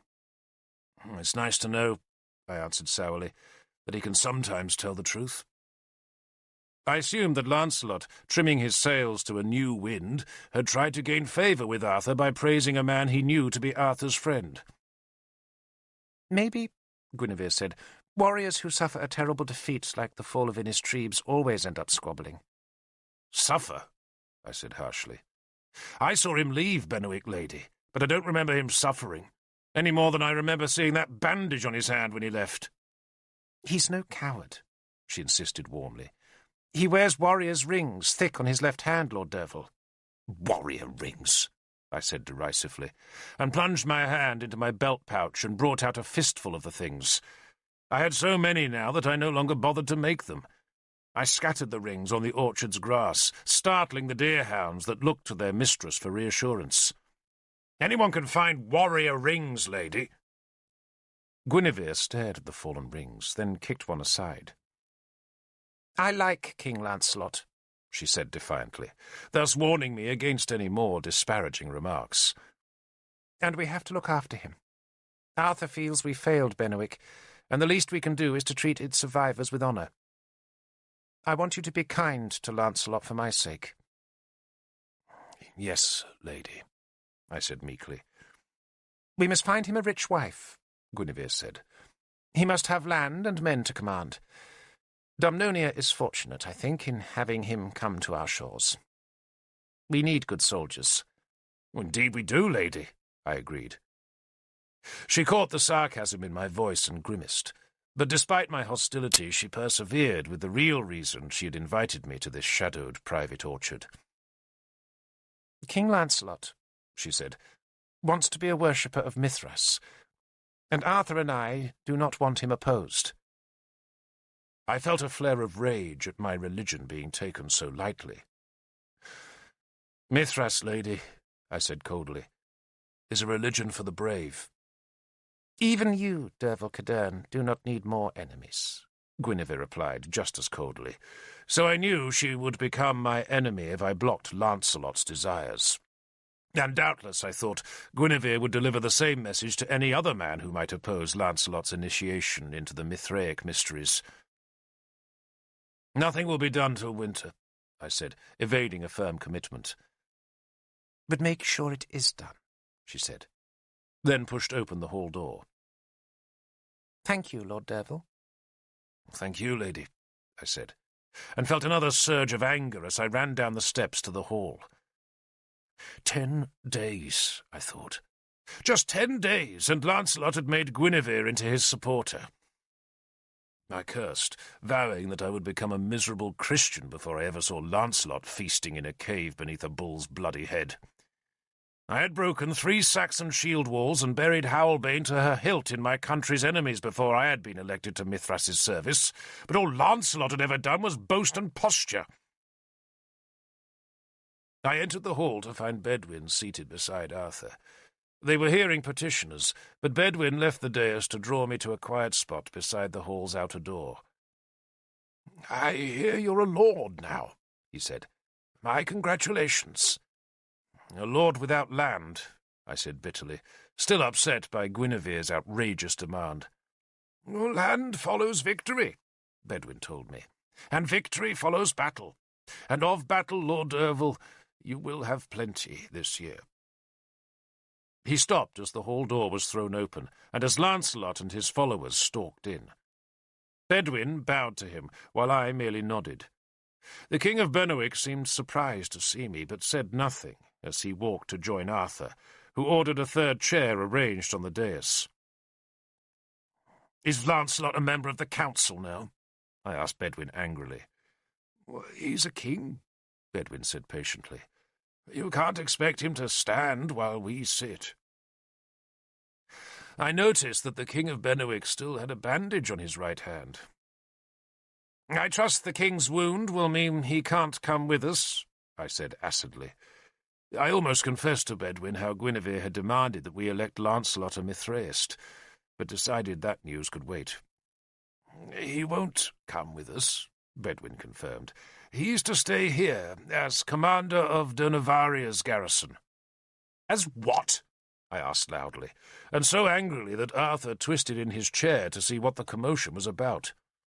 If King Lancelot's men guard Guinevere and Mordred, Bedwin said wearily, it frees Lanval's and Llywelyn's men to fight against Gorfyrthid. He hesitated, then laid a frail hand on my arm. There's something else I need to tell you, Lord Derfel. His voice was low and gentle. Merlin was in Inniswydren last week. With Nimue? I asked eagerly. He shook his head. He never went for her, Derfel. He went north instead, but why or where we do not know. The scar on my left hand throbbed. And Nimue? I asked, dreading to hear the answer. Still on the Isle, if she even lives. He paused. I'm sorry. I stared down the crowded hall. Did Merlin not know about Nimue? Or had he preferred to leave her among the dead? Much as I loved him, I sometimes thought that Merlin could be the cruelest man in all the world. If he had visited Inniswydren, then he must have known where Nimue was imprisoned. Yet he had done nothing. He had left her with the dead.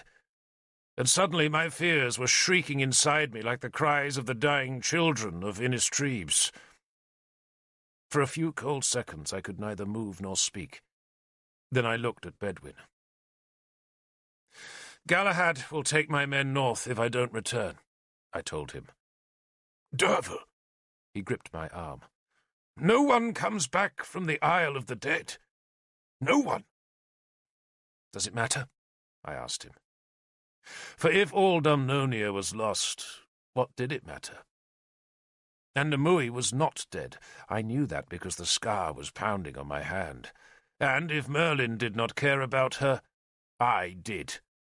I cared more about Nimue than I cared about Gorfyrthid or Ael or the wretched Lancelot with his ambitions to join Mithras's elect.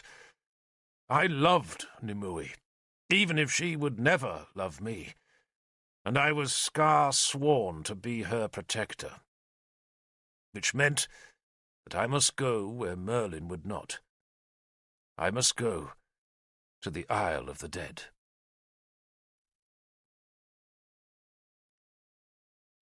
The isle lay only 10 miles south of Durnavaria, no more than a morning's gentle walk. Yet for all I knew of the isle, it could have been on the far side of the moon.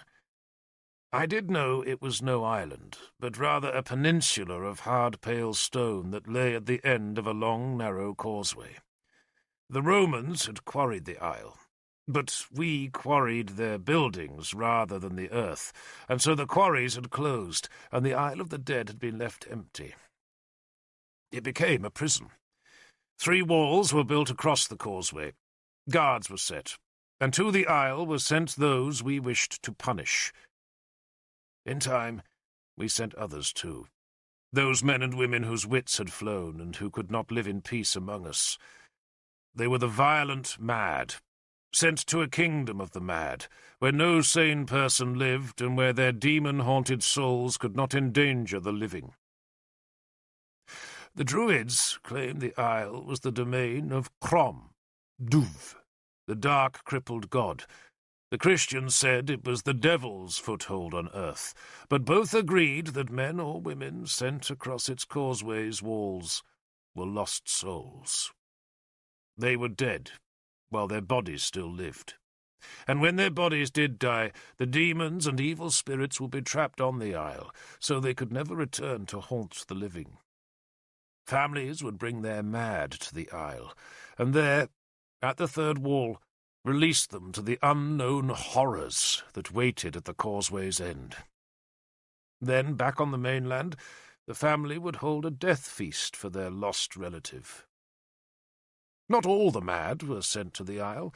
Some of them were touched by the gods, and thus were sacred, and some families kept their mad locked up, as Merlin had penned poor Pellinore.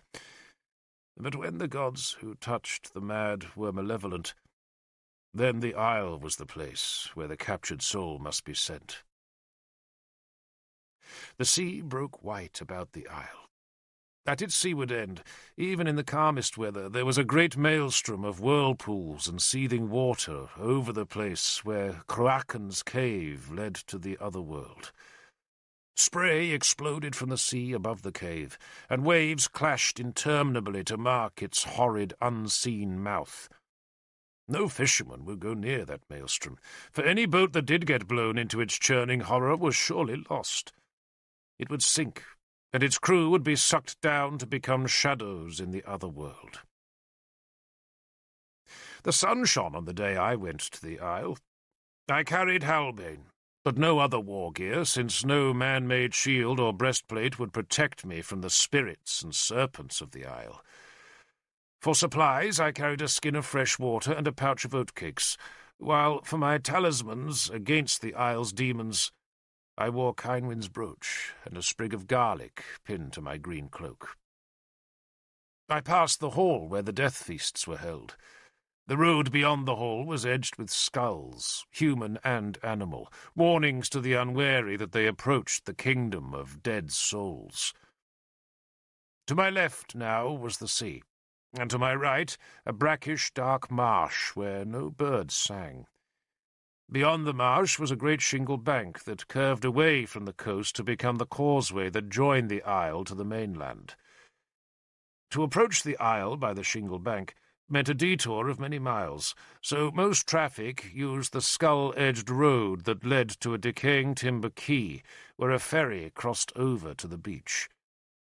A sprawl of wattle guards' houses stood close to the quay.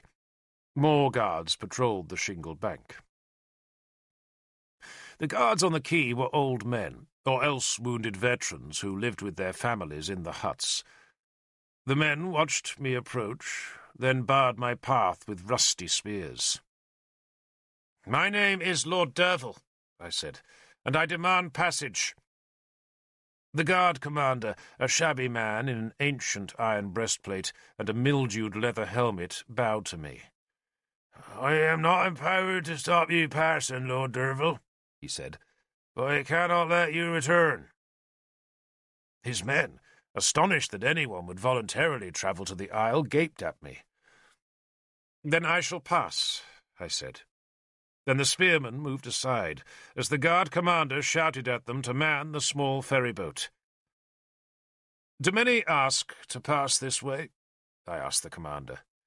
"A few," he said. "Some are tired of living. Some think they can rule an isle of mad people. Few have ever lived long enough to beg me to let them out again." "Did you let them out?" I asked. "No," he said curtly. He watched as oars were brought from one of the huts.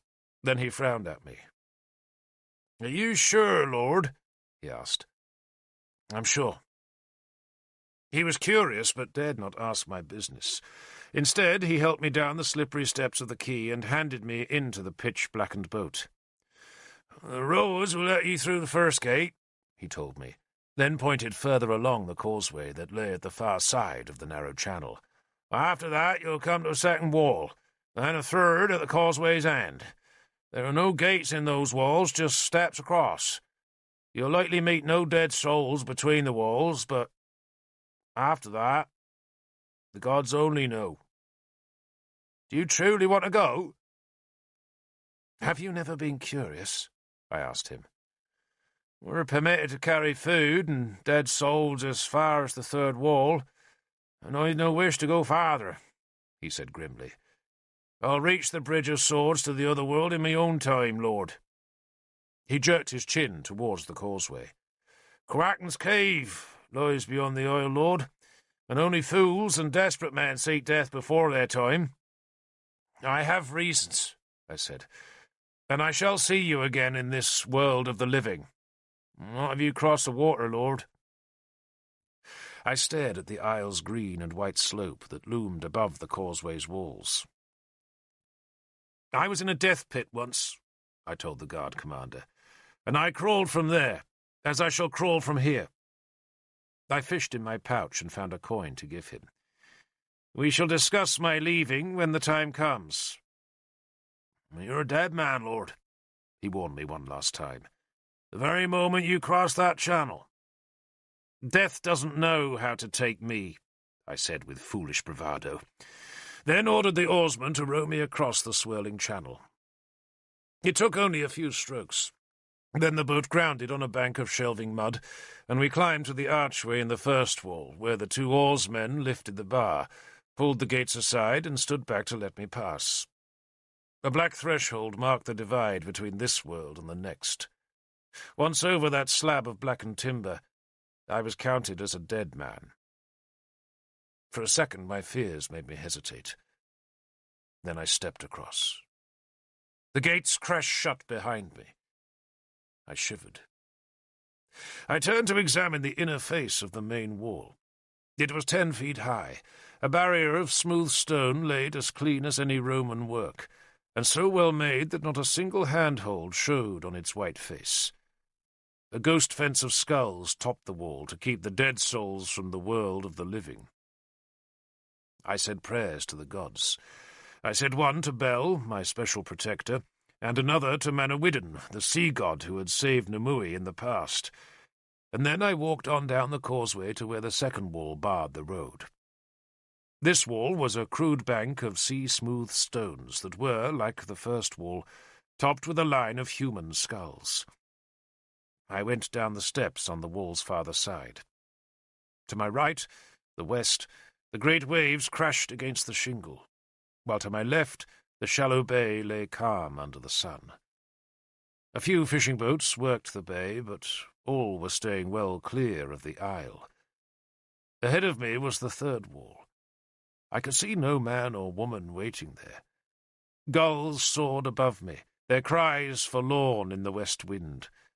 The causeway's sides were edged with tide lines of dark sea-wrack. I was frightened.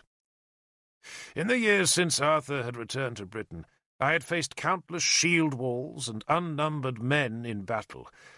Yet at none of those fights, not even in burning Bennewick, had I felt a fear like the cold that gripped my heart now. I stopped and turned to stare at Dunnonia's soft green hills and the small fishing village in the eastern bay. Go back now, I thought. Go back. Nimue had been here 1 whole year, and I doubted if many souls survived that long in the Isle of the Dead, unless they were both savage and powerful. And even if I found her, she would be mad. She could not leave here. This was her kingdom, Death's dominion. Go back, I urged myself. Go back. But then the scar on my left palm pulsed, and I told myself that Nimue lived. A cackling howl startled me. I turned to see a black, ragged figure caper on the third wall's summit. Then the figure disappeared down the wall's farther side, and I prayed to the gods to give me strength. Nimue had always known she would suffer the 3 wounds, and the scar on my left hand was her surety that I would help her survive the ordeals. I walked on. I climbed the third wall, which was another bank of smooth grey stones, and saw a flight of crude steps leading down to the aisle. At the foot of the steps lay some empty baskets, evidently the means whereby the living delivered bread and salted meat to their dead relatives. The ragged figure had vanished, leaving only the towering hill above me and a tangle of brambles either side of a stony road that led to the isle's western flank, where I could just see a group of ruined buildings at the base of the great hill. The isle was a huge place. It would take a man 2 hours to walk from the third wall to where the sea seethed at the isle's southern tip, and as much time again to climb up over the spine of the great rock to cross from the isle's western to its eastern coast. I followed the road. Wind rustled the seagrass beyond the brambles. A bird screamed at me, then soared on outspread white wings into the sunny sky. The road turned so that I was walking directly towards the ancient town. It was a Roman town, but no glivum or donavaria, merely a squalid huddle of low stone buildings where once the quarry slaves had lived. The buildings' roofs were crude thatches, made from driftwood and dry seaweed. Poor shelters, even for the dead. Fear of what lay in the town made me falter. Then a sudden voice shouted in warning, and a stone sailed out of the scrub up the slope to my left and clattered on the road beside me. The warning provoked a swarm of ragged creatures to scuttle out of the huts to see who approached their settlement. The swarm was composed of men and women, mostly in rags, but some wore their rags with an air of grandeur, and walked towards me as though they were the greatest monarchs on earth. Their hair was crowned with wreaths of seaweed. A few of the men carried spears, and nearly all the people clutched stones. Some of them were naked. There were children among them, small, feral, and dangerous children. Some of the adults shook uncontrollably, others twitched, and all watched me with bright, hungry eyes. "A sword!" A huge man spoke. "I'll have the sword! A sword!" He shuffled towards me, and his followers advanced behind on bare feet. A woman hurled a stone, and suddenly they were all screaming with delight because they had a new soul to plunder. I drew halbane, but not one man, woman, or child was checked by the sight of her long blade. Then I fled. There could be no disgrace in a warrior fleeing the dead. I ran back up the road, and a clatter of stones landed at my heels. Then a dog leapt to bite at my green cloak. I beat the brute off with the sword, then reached the road's turning, where I plunged to my right, pushing through the brambles and scrub to reach the hillside. A thing reared in front of me, a naked thing with a man's face and a brute's body of hair and dirt. One of the thing's eyes was a running sore, its mouth was a pit of rotting gums, and it lunged at me with hands made into claws by hook-like nails. Halbane sliced bright. I was screaming with terror, certain that I faced one of the Isle's demons. But my instincts were still as sharp as my blade that cut through the brute's hairy arm and slashed into his skull. I leapt over him and climbed the hill, aware that a horde of famished souls was clambering behind me. A stone struck my back, another hit the rock beside me, but I was scrambling fast up the pillars and platforms of quarried rock until I found a narrow path that twisted like the paths of Innistribes around the hill's raw flank. I turned on the path to face my pursuers. They checked, frightened at last by the sword waiting for them on the narrow path, where only one of them could approach me at a time. The big man leered. "Nice man," he called in a wheedling voice. "Come down, nice man." He held up a gull's egg to tempt me. "Come and eat." An old woman lifted her skirts and thrust her loins at me. "Come to me, my lover. Come to me, my darling. I knew you'd come." She began to piss. A child laughed and flung a stone. I left them. Some followed me along the path, but after a while they became bored and went back to their ghostly settlement. The narrow path led between the sky and the sea. Every now and then it would be interrupted by an ancient quarry, where the marks of Roman tools scarred bulks of stone. But beyond each quarry, the path would wind on again through patches of thyme and spinneys of thorn. I saw no one, until suddenly a voice hailed me from one of the small quarries. "You don't look mad," the voice said dubiously. I turned, sword raised, to see a courtly man in a dark cloak gazing gravely from the mouth of a cave. He raised a hand. "Please, no weapons. My name is Maldin, and I greet you, stranger, if you come in peace, and if not, then I beg you to pass us by." I wiped the blood from Halbane and thrust her back into the scabbard. "I come in peace," I said. "You are newly come to the Isle?" he asked as he approached me gingerly. He had a pleasant face, deeply lined and sad, with a manner that reminded me of Bishop Bedwin. "I arrived this hour," I answered. "And you were doubtless pursued by the rabble at the gate. Oh, I apologize for them, though the gods know I have no responsibility for those ghouls. They take the bread each week and make the rest of us pay for it. Fascinating, is it not, how even in a place of lost souls we form our hierarchies? There are rulers here. There are the strong and the weak. Some men dream of making paradises on this earth, and the first requirement of such paradises, or so I understand, is that we must be unshackled by laws. But I do suspect, my friend, that any place unshackled by laws will more resemble this isle than any paradise. I do not have the pleasure of your name." "Derfel." "Derfel." He frowned in thought. "A servant of the Druids?" "I was. Now I'm a warrior."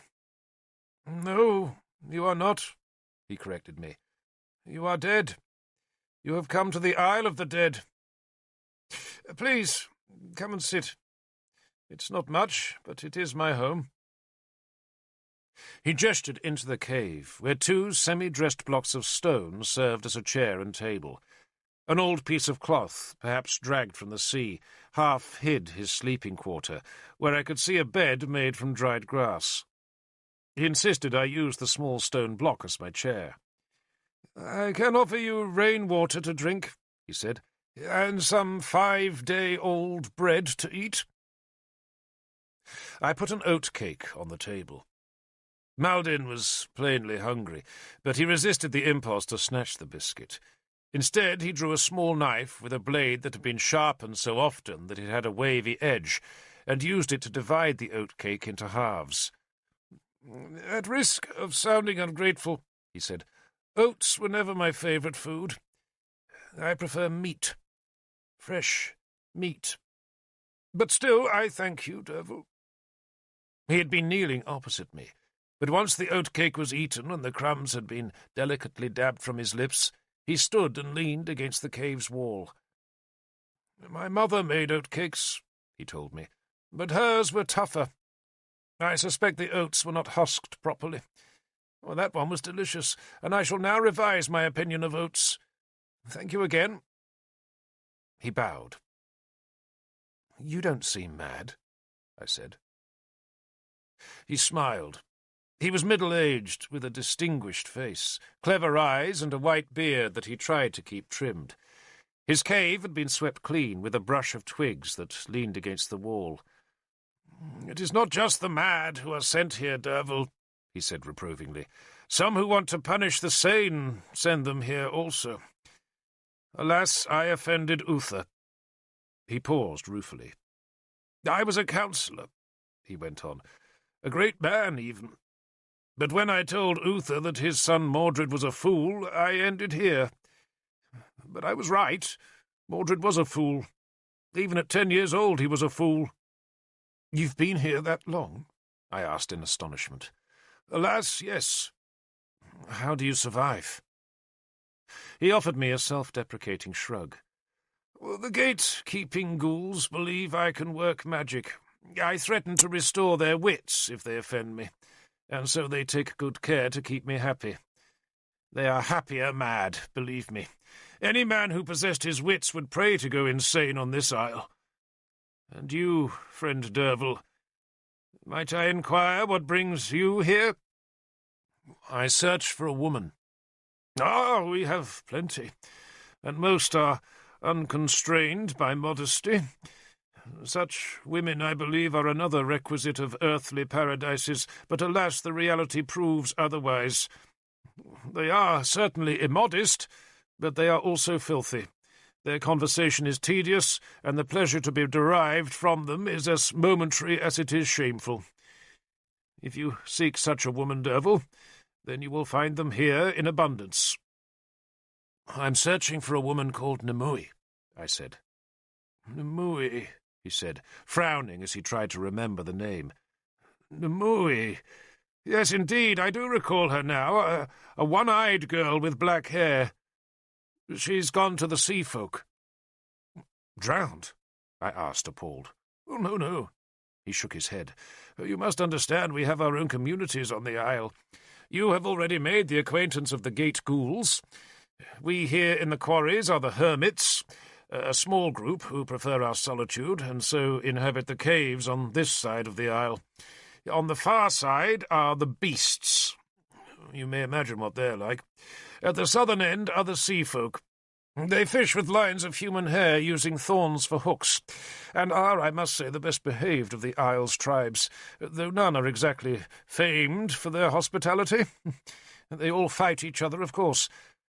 Do you see how we have everything here that the land of the living offers? Except perhaps religion, although one or two of our inhabitants do believe themselves to be gods. And who is to deny them?" "You've never tried to leave?" "I did," he said sadly, "a long time ago. I once tried to swim across the bay, but they watch us, and a spear butt on the head is an efficient reminder that we are not supposed to leave the isle, and I turned back long before they could administer such a blow. Most drown who try to escape that way. A few go along the causeway, and some of them perhaps do get back among the living, but only if they succeed in passing the gate ghouls first. And if they survive that ordeal, they have to avoid the guards waiting on the beach. Those skulls you saw as you crossed the causeway, they are all men and women who tried to escape.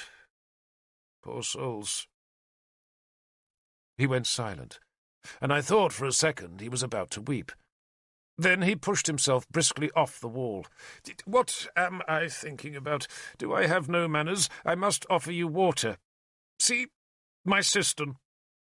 He gestured proudly towards a wooden barrel that stood just outside the cave mouth, and which was placed to catch the water that cascaded off the quarry's sides during rainstorms. He had a ladle with which he filled 2 wooden cups with water. "The barrel and ladle came from a fishing boat that was wrecked here. When? Let me see. 2 years ago? Poor people. 3 men and 2 boys. One man tried to swim away and was drowned, and the other 2 died under a hail of stones. And the 2 boys were carried off. You can imagine what happened to them.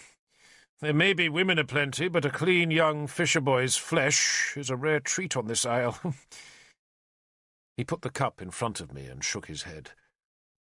"It is a terrible place, my friend, and you have been foolish to come here."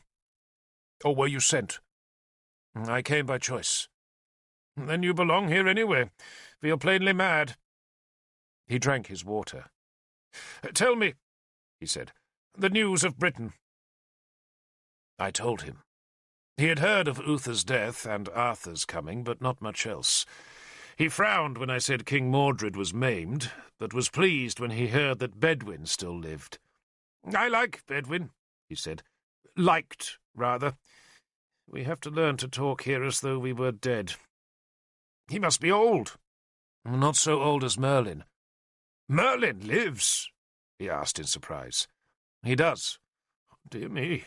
So Merlin is alive." He seemed pleased. "I once gave him an eagle stone, and he was so grateful. I have another here somewhere. Where now?" He searched among a small pile of rocks and scraps of wood that made a collection beside the cave door. "Is it over there?" He pointed towards the bed curtain. "Can you see it?" I turned away to look for the precious rattling stone, and the moment I looked away, Maldin leapt on my back and tried to drag his small knife's ragged edge across my throat. "I'll eat you!" he cried in triumph. "Eat you!" But I had somehow caught his knife hand with my left and managed to keep the blade away from my windpipe. He wrestled me to the floor and tried to bite my ear. He was slavering above me, his appetite whetted by the thought of new, clean, human flesh to eat. I hit him once, twice, managed to twist around and bring up my knee, then hit him again. But the wretch had remarkable strength, and the sound of our fight brought more men running from other caves. I had only a few seconds before I would be overpowered by the newcomers, and so I gave one last desperate heave, then butted Maldin's head with mine and finally threw him off. I kicked him away, scrambled desperately back from the onrush of his friends, then stood in the entrance to his bedchamber, where I at last had room to draw Howlbane. The hermit shrank away from the sword's bright blade. Maldin, his mouth bleeding, lay at the side of the cave. "Not even a scrap of fresh liver," he begged me. "Just a morsel, please." I left him. The other hermits plucked at my cloak as I passed through the quarry, but none tried to stop me. One of them laughed as I left. "You'll have to come back," the man called to me. "and we'll be hungrier then." "Eat Maldin," I told them bitterly. I climbed to the Isle's ridge, where gorse grew among rocks. I could see from the summit that the great rock hill did not extend all the way to the Isle's southern tip, but fell steeply to a long plain that was hatched by a tangle of ancient stone walls, evidence that ordinary men and women had once lived on the Isle, and farmed the stony plateau that sloped towards the sea. There were settlements still on the plateau, the homes, I supposed, of the sea folk. A group of those dead souls watched me from their cluster of round huts that stood at the hill's base, and their presence persuaded me to stay where I was and wait for dawn. Life creeps slow in the early morning, which is why soldiers like to attack in the first light, and why I would search for my lost Nimue when the mad denizens of the Isle were still sluggish and bemused with sleep. It was a hard night, a bad night. The stars wheeled above me, bright homes from where the spirits look down on feeble earth. I prayed to Bel, begging for strength, and sometimes I slept, though every rustle of grass or fall of stone brought me wide awake.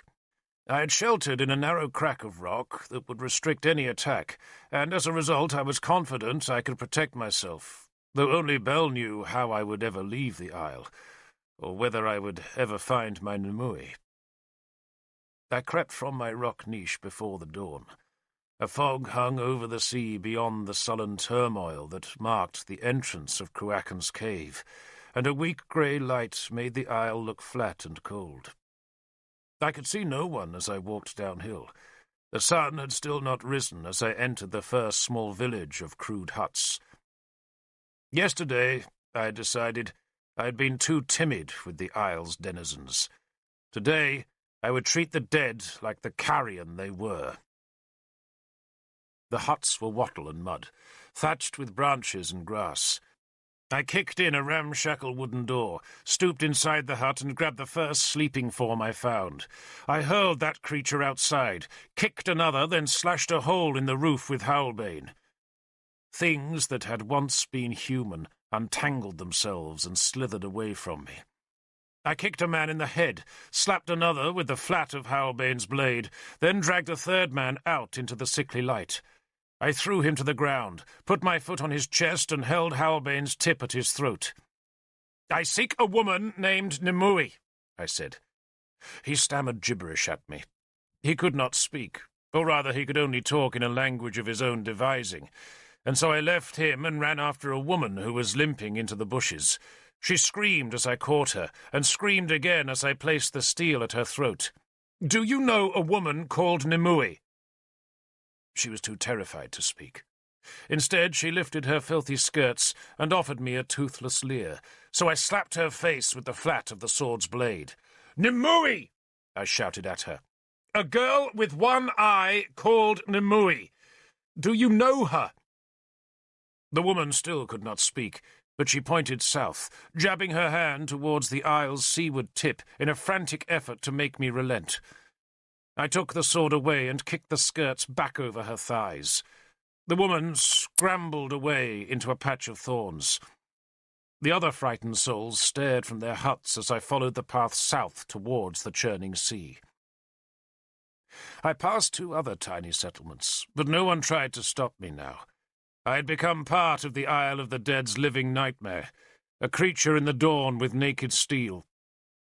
I walked through fields of pale grass, dotted with birdsfoot trefoil, blue milkwort and the crimson spikes of orchids, and told myself I should have known that Nimue, a creature of Manawydan's, would have found her refuge as close to the sea as she could find it. The isle's southern shore was a tangle of rocks, edging a low cliff. Great waves crashed into foam, sucked through gullies and shattered white into clouds of spray. The cauldron swirled and spat offshore. It was a summer morning, but the sea was grey like iron. The wind was cold, and the seabirds loud with laments.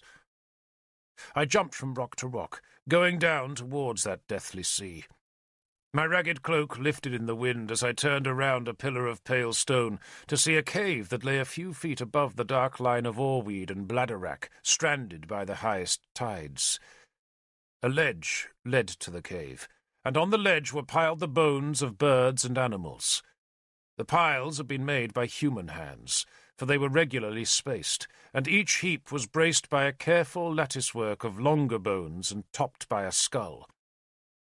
I stopped, fear surging in me like the surge of the sea, as I stared at the refuge as close to the sea as any place could be on this isle of doomed souls. "Nimue!" I called as I summoned the courage to approach the ledge. "Nimue!" I climbed to the narrow rock platform and walked slowly between the heaped bones. I feared what I would find in the cave. "Nimue!" I called. Beneath me a wave roared across a spur of rock and clawed white fingers towards the ledge. The water fell back and drained in dark sluices to the sea, before another roller thundered on the headland stone and across the glistening rocks. The cave was dark and silent. "Nimue?" I said again, my voice faltering. The cave's mouth was guarded by two human skulls that had been forced into niches, so that their broken teeth grinned into the moaning wind either side of the entrance. "Nimue?" There was no answer, except for the wind's howl and the birds' laments and the suck and shudder of the ghastly sea. I stepped inside. It was cold in the cave, and the light was sickly. The walls were damp. The shingle floor rose in front of me and forced me to stoop beneath the roof's heavy loom as I stepped cautiously forward. The cave narrowed and twisted sharply to the left. A third yellowing skull guarded the bend, where I waited as my eyes settled to the gloom. Then I turned past the guardian skull to see the cave dwindling towards a dead, dark end. And there, at the cave's dark limit, she lay. My Nimue. I thought at first she was dead, for she was naked and huddled with her dark hair filthy across her face, and with her thin legs drawn up to her breasts, and her pale arms clutching her shins. Sometimes, in the green hills, we would risk the barrow wights to dig into the grassy mounds and seek the old people's gold, and we would find their bones in just such a huddle as they crouched in the earth to fend off the spirits through all eternity. Nimue? I was forced to go on hands and knees to crawl the last few feet to where she lay. "Nimue," I said again. This time her name caught in my throat, for I was sure she must be dead. But then I saw her ribs move. She breathed, but was otherwise still as death. I put Howlbane down and reached a hand to touch her cold white shoulder. "Nimue." She sprang towards me, hissing, teeth bared, one eye a livid red socket, and the other turned so that only the white of its eyeball showed. She tried to bite me, she clawed at me, she keened a curse in a whining voice, then spat it at me, and afterwards she slashed her long nails at my eyes. "Nimue!" I yelled. She was spitting, drooling, fighting and snapping with filthy teeth at my face. "Nimue!" She screamed another curse and put her right hand at my throat. She had the strength of the mad, and her scream rose in triumph as her fingers closed on my windpipe. Then, suddenly, I knew just what I had to do. I seized her left hand, ignored the pain in my throat, and laid my own scarred palm across her scar. I laid it there. I left it there. I did not move. and slowly, slowly, the right hand at my throat weakened. Slowly, slowly her good eye rolled so that I could see my love's bright soul once more. She stared at me, and then she began to cry. "Nimue," I said, and she put her arms around my neck and clung to me. She was sobbing now, in great heaves that racked her thin ribs as I held her, stroked her, and spoke her name. The sobs slowed and at last ended. She hung on my neck for a long time. Then I felt her head move. "Where's Merlin?" she asked in a small child's voice. "Here in Britain," I said. "Then we must go." She took her arms from around my neck and settled on her haunches so she could stare into my face. "I dreamed that you'd come," she said. "I do love you," I said. I'd not meant to say it, even if it was true. "That's why you came," she said, as though it were obvious. "Do you have any clothes?" I asked. "I have your cloak," she said. "I need nothing else except your hand." I crawled out of the cave, sheathed Howlbane and wrapped my green cloak around her pale, shivering body. She pushed an arm through a rent in the cloak's ragged wool, and then, her hand in mine, we walked between the bones and climbed the hill to where the sea folk watched. They parted as we reached the cliff's top, and did not follow as we walked slowly down the isle's eastern side. Nimue said nothing. Her madness had fled the moment my hand touched hers, but it had left her horribly weak. I helped her on the steeper portions of the path. We passed through the hermit's caves without being troubled. Perhaps they were all asleep, or else the gods had put the isle under a spell as we two walked our way north, away from the dead souls. The sun rose. I could see now that Nimue's hair was matted with dirt and crawling with lice. Her skin was filthy, and she had lost her golden eye. She was so weak she could hardly walk, and as we descended the hill towards the causeway, I picked her up in my arms and found she weighed less than a 10-year-old child. "You're weak," I said. "I was born weak, Derfel," she said, "and life is spent pretending otherwise." "You need some rest," I said. "I know." She leaned her head against my chest, and for once in her life she was utterly content to be looked after. I carried her to the causeway and over the first wall. The sea broke on our left, and the bay glimmered a reflection of the rising sun on our right. I did not know how I was to take her past the guards. All I knew was that we had to leave the isle because that was her fate, and I was the instrument of that fate. And so I walked content that the gods would solve the problem when I reached the final barrier. I carried her over the middle wall, with its row of skulls, and walked towards Dumnonia's dawn-green hills. I could see a single spearman silhouetted above the final wall's sheer, smooth face of stone, and I supposed some of the guards had rowed across the channel when they saw me leaving the isle. More guards were standing on the shingle bank. They had stationed themselves to bar my passage to the mainland. If I have to kill, I thought, then kill I shall. This was the god's will, not mine, and Howlbane would cut with a god's skill and strength. But as I walked towards the final wall, with my burden light in my arms, the gates of life and death swung open to receive me. I half expected the guard commander to be there with his rusty spear, ready to turn me back. Instead, it was Galahad and Cavan who waited on the black threshold, with their swords drawn and battle-shields on their arms. "We followed you," Galahad said. "Bad one sent us," Cavan said. I covered Nimue's awful hair with the cloak's hood, so my friends would not see her degradation, and she clung to me, trying to hide herself. Galahad and Cavan had brought my men, who had commandeered the ferry and were holding the isle's guardians at spear point on the channel's farther bank. "We would have come looking for you today," Galahad said. then made the sign of the cross as he stared down the causeway. He gave me a curious look, as though he feared I might have come back from the Isle a different man. "I should have known you would be here," I told him. "Yes," he said. "You should." There were tears in his eyes, tears of happiness. We rowed across the channel, and I carried Nimue up the road of skulls to the feast hall at the road's end, where I found a man loading a cart with salt to carry to Dernovaria. I laid Nimue on his cargo and walked behind her as the cart creaked north towards the town. I had brought Nimue out of the Isle of the Dead, back to a land at war. I took Nimue to Khiled's farm. I did not put her in the big hall, but rather used an abandoned shepherd's cottage, where the two of us could be alone.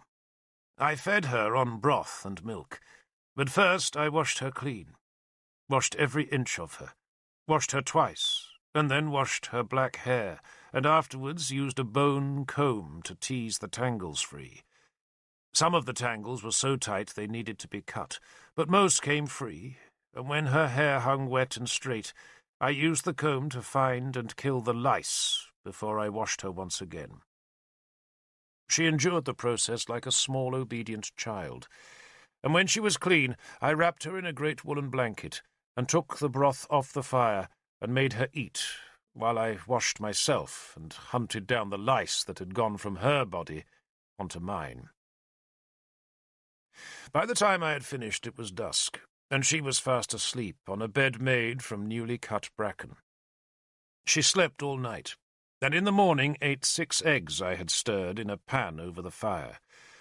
Then she slept again, while I took a knife and a piece of leather and cut an eye patch with a lace she could tie around her hair. I had one of Khiled's slaves bring clothes and sent Issa into town to find what news he could.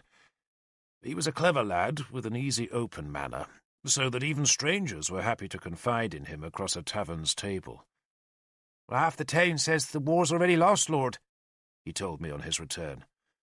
Nimue was sleeping, and we spoke beside the stream which ran close beside the cottage. "And the other half?" I asked. He grinned. "Looking forward to Lunacy, Lord. They're not thinking beyond that, but the half that are thinking are all Christians." He spat into the stream. "They say Lunacy's an evil feast, and that King Gorfethid is coming to punish our sins." "In which case," I said, "we'd better make sure we commit enough sins to deserve the punishment." He laughed. "Some say Lord Arthur daren't leave town for fear there'd be a revolt once his soldiers are gone." I shook my head. "He wants to be with Guinevere at Lunacy." "Who wouldn't?" Issa asked. "Did you see the goldsmith?" I asked. He nodded. "Well, he says he can't make an eye in under 2 weeks because he's never done one before, but he'll find a corpse and cut out its eye to get the size right. I told him he'd better make it a child's corpse, for the lady isn't big, is she?" He jerked his head towards the cottage. "You told him the eye had to be hollow." "I did, Lord." "You did well," I told him. "And now I suppose you want to do your worst and celebrate Lunacy." He grinned. "Yes, Lord." Lunacy was supposedly a celebration of the imminent harvest, yet the young have always made it a feast of fertility, and their festivities would begin this night, the feast's eve. "Then go," I told him. "I'll stay here." That afternoon I made Nimue her own bower for Lunacy. I doubted somehow that she would appreciate it, but I wanted to do it, and so I made a small lodge beside the stream, cutting the withies and bending them into a hooded shelter, into which I wove cornflowers, poppies, ox-eyes, foxgloves, and long tangling swathes of pink convolvulus.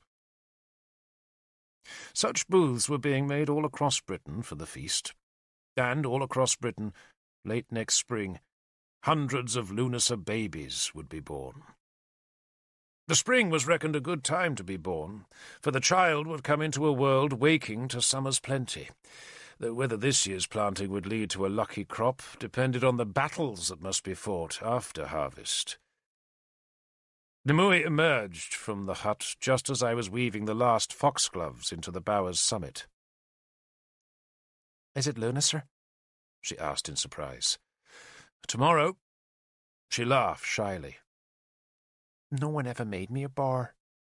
"You never wanted one." "I do now," she said, and sat under the flowery shade with such a look of delight that my heart leapt. She had found the eye patch, and donned one of the dresses Khilad's maid had brought to the hut. It was a slave's dress of ordinary brown cloth, yet it suited her as simple things always did. She was pale and thin, but she was clean, and there was a blush of colour in her cheeks. "I don't know what happened to the golden eye," she said ruefully, touching her new patch. "I'm having another eye made," I told her, but did not add that the goldsmith's deposit had taken the last of my coins. I desperately needed a battle's plunder, I thought, to replenish my purse. "And I'm hungry," Nimue said, with a touch of her old mischievousness. I put some birch twigs in the bottom of the pan so the broth would not stick, then poured in the last of the broth and set it on the fire. She ate it all, and afterward she stretched out in the Lunasa bower and watched the stream. Bubbles showed where an otter swam under water. I'd seen him earlier, an old dog with a hide scarred by battle and near misses from hunters' spears. Nimue watched his bubble trail disappear beneath a fallen willow, and then began to talk. She always had an appetite for talk, but that evening it was insatiable. She wanted news, and I gave it to her. But then she wanted more detail, always more detail, and every detail she obsessively fitted inside a scheme of her own devising, so that the story of the last year became, at least for her, like a great tiled floor, where any one tile might seem insignificant, but added to the others it became a part of an intricate and meaningful whole. She was most interested in Merlin and the scroll he had snatched from Ban's doomed library. "You didn't read it?" she asked. "No." "I will," she said fervently. I hesitated a moment, then spoke my mind. "I thought Merlin would come to the Isle to fetch you," I said. I was risking offending her twice, first by implicitly criticizing Merlin, and secondly by mentioning the one subject she did not talk about, the Isle of the Dead. But she did not seem to mind. "Merlin would reckon I can look after myself," she said, then smiled. "And he knows I have you." It was dark by then, and the stream rippled silver under Lunasa's moon. There were a dozen questions I wanted to ask, but dared not. But suddenly she began to answer them anyway. She spoke of the Isle, or rather she spoke of how one tiny part of her soul had always been aware of the Isle's horror, even as the rest of her had abandoned itself to its doom. "I thought madness would be like death," she said, "and that I wouldn't know there was an alternative to being mad. But you do know. You really do. It's as though you watch yourself and cannot help yourself. You forsake yourself," she said, then stopped, and I saw the tears at her one good eye.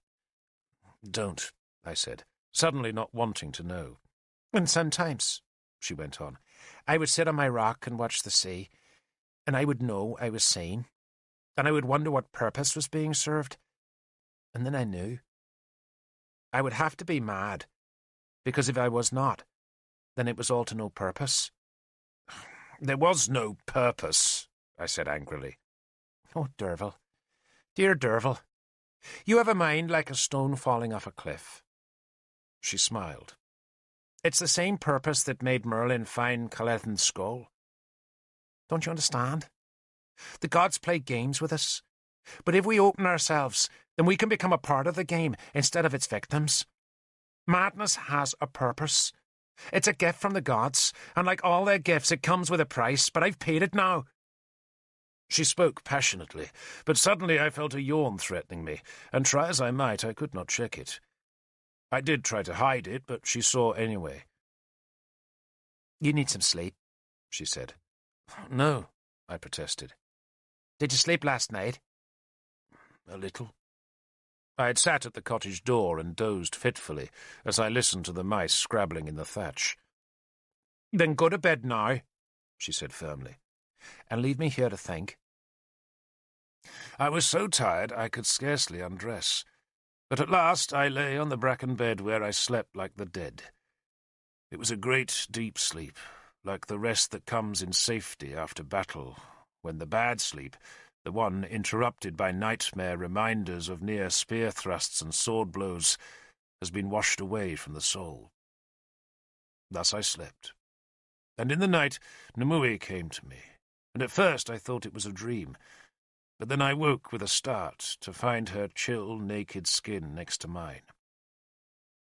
"It's all right, Derfel," she whispered. "Go to sleep." And I slept again, with my arms around her thin body. We woke in Lunas's perfect dawn. There have been times in my life of pure happiness, and that was one. There are times, I suppose, when love is in step with life, or perhaps when the gods want us to be fools, and nothing is so sweet as Lunas's foolishness. The sun shone, filtering its light through the flowers in our bower, where we made love. Then afterwards we played like children in the stream, where I tried to make otter bubbles under water, and came up choking to find Nimue laughing. A kingfisher raced between the willows, its colours bright as a dream cloak. The only people we saw all day were a pair of horsemen who rode up the stream's far bank with falcons on their wrists. They did not see us, and we lay quietly and watched as one of their birds struck down a heron, a good omen. For that one perfect day, Nimue and I were lovers, even though we were denied the second pleasure of love, which is the certain knowledge of a shared future spent in a happiness as great as love's beginning. But I had no future with Nimue. Her future lay in the paths of the gods, and I had no talent for those roads. Yet even Nimue was tempted from those paths. In Lunas's evening, when the long light was shadowing the trees on the western slopes, she lay curled in my arms beneath the bower, and spoke of all that might be. A small house, a piece of land, children and flocks. "We could go to Cornwell," she said dreamily. "Merlin always says Cornwell is the blessed place. It's a long way from the Saxons."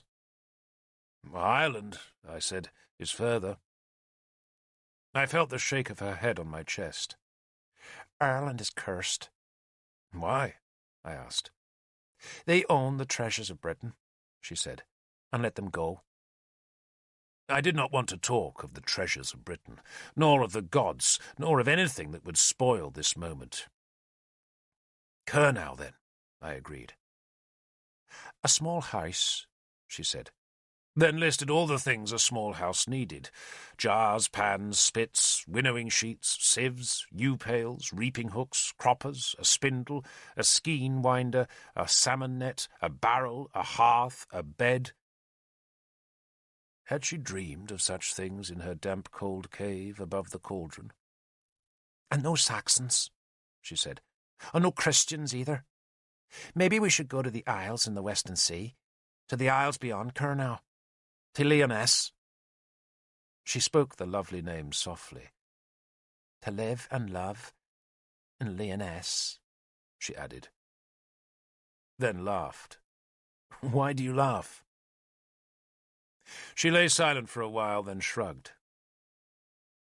"Lyonesse is for another life," she said. And with that bleak statement she broke the spell. At least she did for me, because I thought I heard Merlin's mocking laughter cackling in the summer leaves. And so I let the dream fade as we lay unmoving in the long, soft light. 2 swans flew north up the valley, going towards the great phallic image of the god Sukelos that was carved in the chalk hillside just north of Khilad's land. Sansom had wanted to obliterate the bold image, Guinevere had stopped him, though she had not been able to prevent him from building a small shrine at the foot of the hill. I had a mind to buy the land when I could, not to farm, but to stop the Christians grassing over the chalk or digging up the god's image. "Where's Sansom?" Nimue asked. She had been reading my thoughts. He's the guardian of the Holy Thorn now. May prick him, she said vengefully. She uncurled from my arms and sat up, pulling the blanket up to our necks. And Gunlius is betrothed today? Yes. He won't live to enjoy his bride, she said, more in hope, I feared, than in prophecy. He will if Arthur can't beat their army, I said. And next day, the hopes of that victory seemed gone forever. I was making things ready for Chilad's harvest, sharpening the sickles and nailing the wooden threshing flails to their leather hinges, when a messenger arrived in Donavaria from Durocorbrivis. Issa brought us the messenger's news from town, and it was dreadful. Ael had broken the truce. On Lunasa's eve, a swarm of Saxons had attacked Geraint's fortress and overrun its walls. Prince Geraint was dead, Durocorbrivis had fallen, and Dumnonia's client, Prince Meriadoc of Strongnor, was a fugitive, and the last remnants of his kingdom had become a part of Hrogir. Now, as well as facing Gorfithid's army, Arthur must fight the Saxon war host. Dumnonia was surely doomed. Nimue scorned my pessimism. The gods won't end the game this soon, she claimed. Well, then the gods had better fill our treasury, I said sharply, because we can't defeat both Ael and Gorfithid, which means we have to buy the Saxons off or else go down to death. Little minds worry about money, Nimue said. Then thank the gods for little minds, I retorted. I worried about money endlessly. There's money in Dumnonia if you need it, Nimue said carelessly. Guinevere's, I said, shaking my head. Arthur won't touch it. At that time, none of us knew how big was the treasure Lancelot had fetched back from Innistribes. That treasure might have sufficed to buy Ael's peace, but the exiled king of Benwick was keeping it well hidden. Not Guinevere's gold, Nimue said. And then she told me where a Saxon's blood price might be found, and I cursed myself for not thinking of it sooner. There was a chance, after all, I thought. Just a chance. So long as the gods gave us time, and Ael's price was not impossibly high. I reckoned it would take Ael's men a week to sober up after their sack of Durocorbrivis, so we had just 1 week to work our miracle. I took Nimue to Arthur. There would be no idyll in Lyonesse, no sieve or winnowing sheet, and no bed beside the sea. Merlin had gone north to save Britain. Now Nimue must work her own sorcery in the south. We went to buy a Saxon's peace, while behind us, on the bank of our summer stream, the flowers of Lunasa wilted. Arthur and his guard rode north on the Fosse Way. 60 horsemen, caparisoned in leather and iron, were going to war, and with them were 50 spearmen, 6 mine and the rest led by Lanval, Guinevere's erstwhile guard commander, whose job and purpose had been usurped by Lancelot, king of Benwick, who, with his men, was now the protector of all the high people living in Donavaria.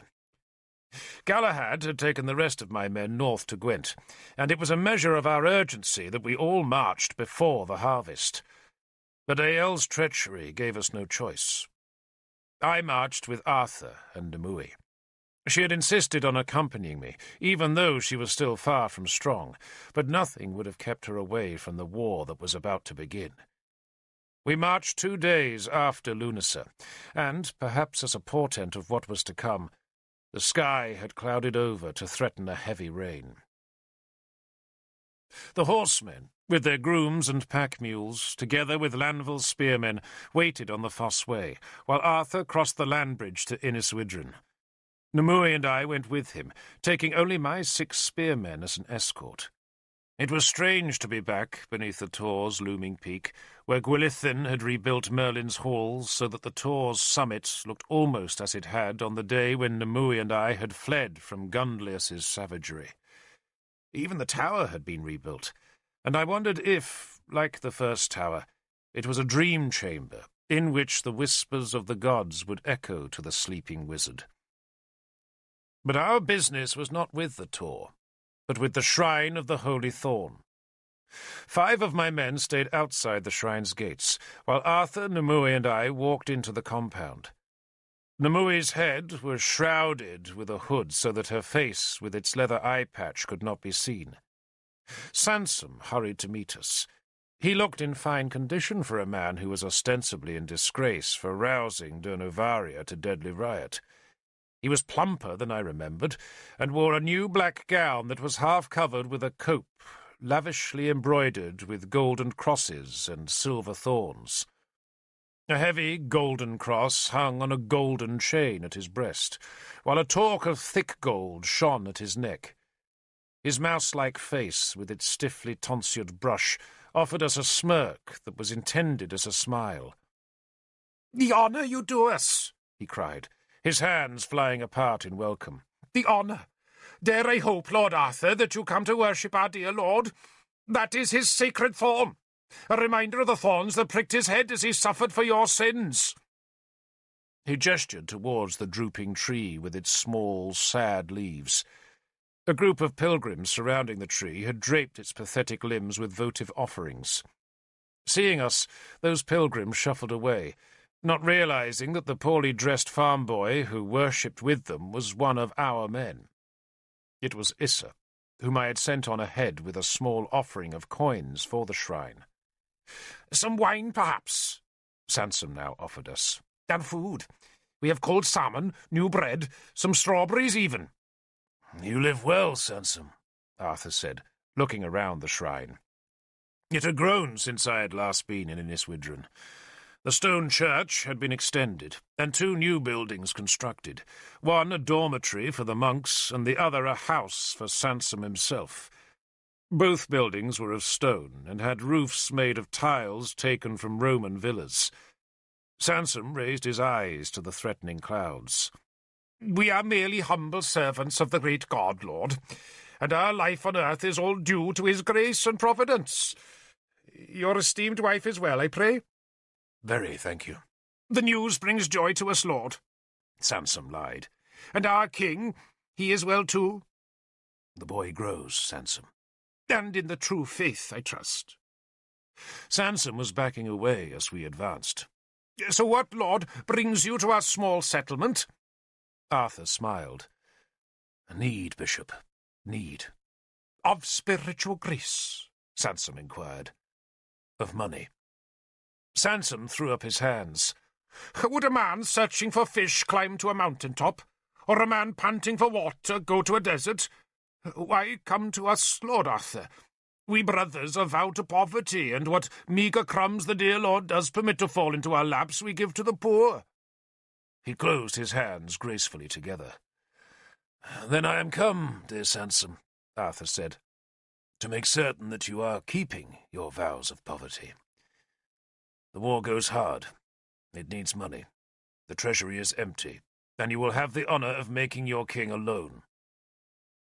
Nimue, who now shuffled humbly behind us like a cowed servant, had reminded Arthur of the church's wealth. How she must have been enjoying Sansom's discomfort. "The church had been spared these enforced loans," Sansom said sharply, and putting a scornful bite on the last word. "High King Uther, may his soul rest in peace, exempted the church from all such exactions, just as the pagan shrines," he crossed himself, "are shamefully and sinfully exempted." "King Mordred's council," Arthur said, "has rescinded the exemption, and your shrine, Bishop, is known as the wealthiest in Dumnonia." Sansom raised his eyes to the sky again. "If we possessed so much as 1 gold coin, Lord, I would take pleasure in giving it to you as an outright gift. But we are poor. You should seek your loan on the hill." He gestured to the Tor. "The pagans there, Lord, have been hoarding infidel gold for centuries." The Tor, I intervened coldly, was raided by Gunlius when Norwenna was killed. What little gold was there, and it was little, was stolen. Sansom pretended to have just noticed me. "It's Derfel, isn't it? I thought so. Welcome home, Derfel." "Lord Derfel," Arthur corrected Sansom. Sansom's small eyes opened wide. "Praise God! Praise him! You rise in the world, Lord Derfel, and what satisfaction that gives me. An humble churchman who will now be able to boast that he knew you when you were but a common spearman. A lord now. What a blessing, and what honour your presence does us. But even you know, my dear Lord Derfel, that when King Gunlius raided the Tor, he also raided the poor monks here. Alas, what depredations they made! The shrine suffered for Christ, and it has never recovered." "Gunlius went to the Tor first," I said. "I know, because I was there. And by so doing he gave the monks here time to hide their treasures." "Such fantasies you pagans hold about we Christians. Do you still claim we eat babies at our love feasts?" Sansom laughed. Arthur sighed. "Dear Bishop Sansom," he said, "I know my request is hard for you. I know it is your job to preserve the wealth of your church, so that it can grow and reflect the glory of God. All that I know. But I also know that if we do not have the money to fight our enemies, then the enemy will come here, and there will be no church. There will be no holy thorn, and the shrine's bishop," he prodded a finger into Sansom's ribs, "will be nothing but dry bones pecked clean by ravens." "There are other ways to keep the enemy from our gates," Sansom said, unwisely hinting that Arthur was the cause of the war, and that if Arthur simply left Dumnonia, then Gofithid would be satisfied. Arthur did not become angry. He simply smiled. "Your treasury is needed for Dumnonia, Bishop." "We have no treasury, alas." Sansom made the sign of the cross. "As God is my witness, Lord, we possess nothing." I strolled across to the thorn. "The monks of Ivinium," I said, referring to a monastery some miles to the south, "are better gardeners than you, Bishop." I scraped Howlbane from her scabbard and prodded her tip into the soil beside the sorry tree. "Maybe we should dig up the holy thorn and take it to Ivinium's care. I'm sure their monks would pay highly for the privilege." "And the thorn would be further from the Saxons," Arthur said brightly. "Surely you approve of our plan, Bishop?" Sansom was waving his hands desperately.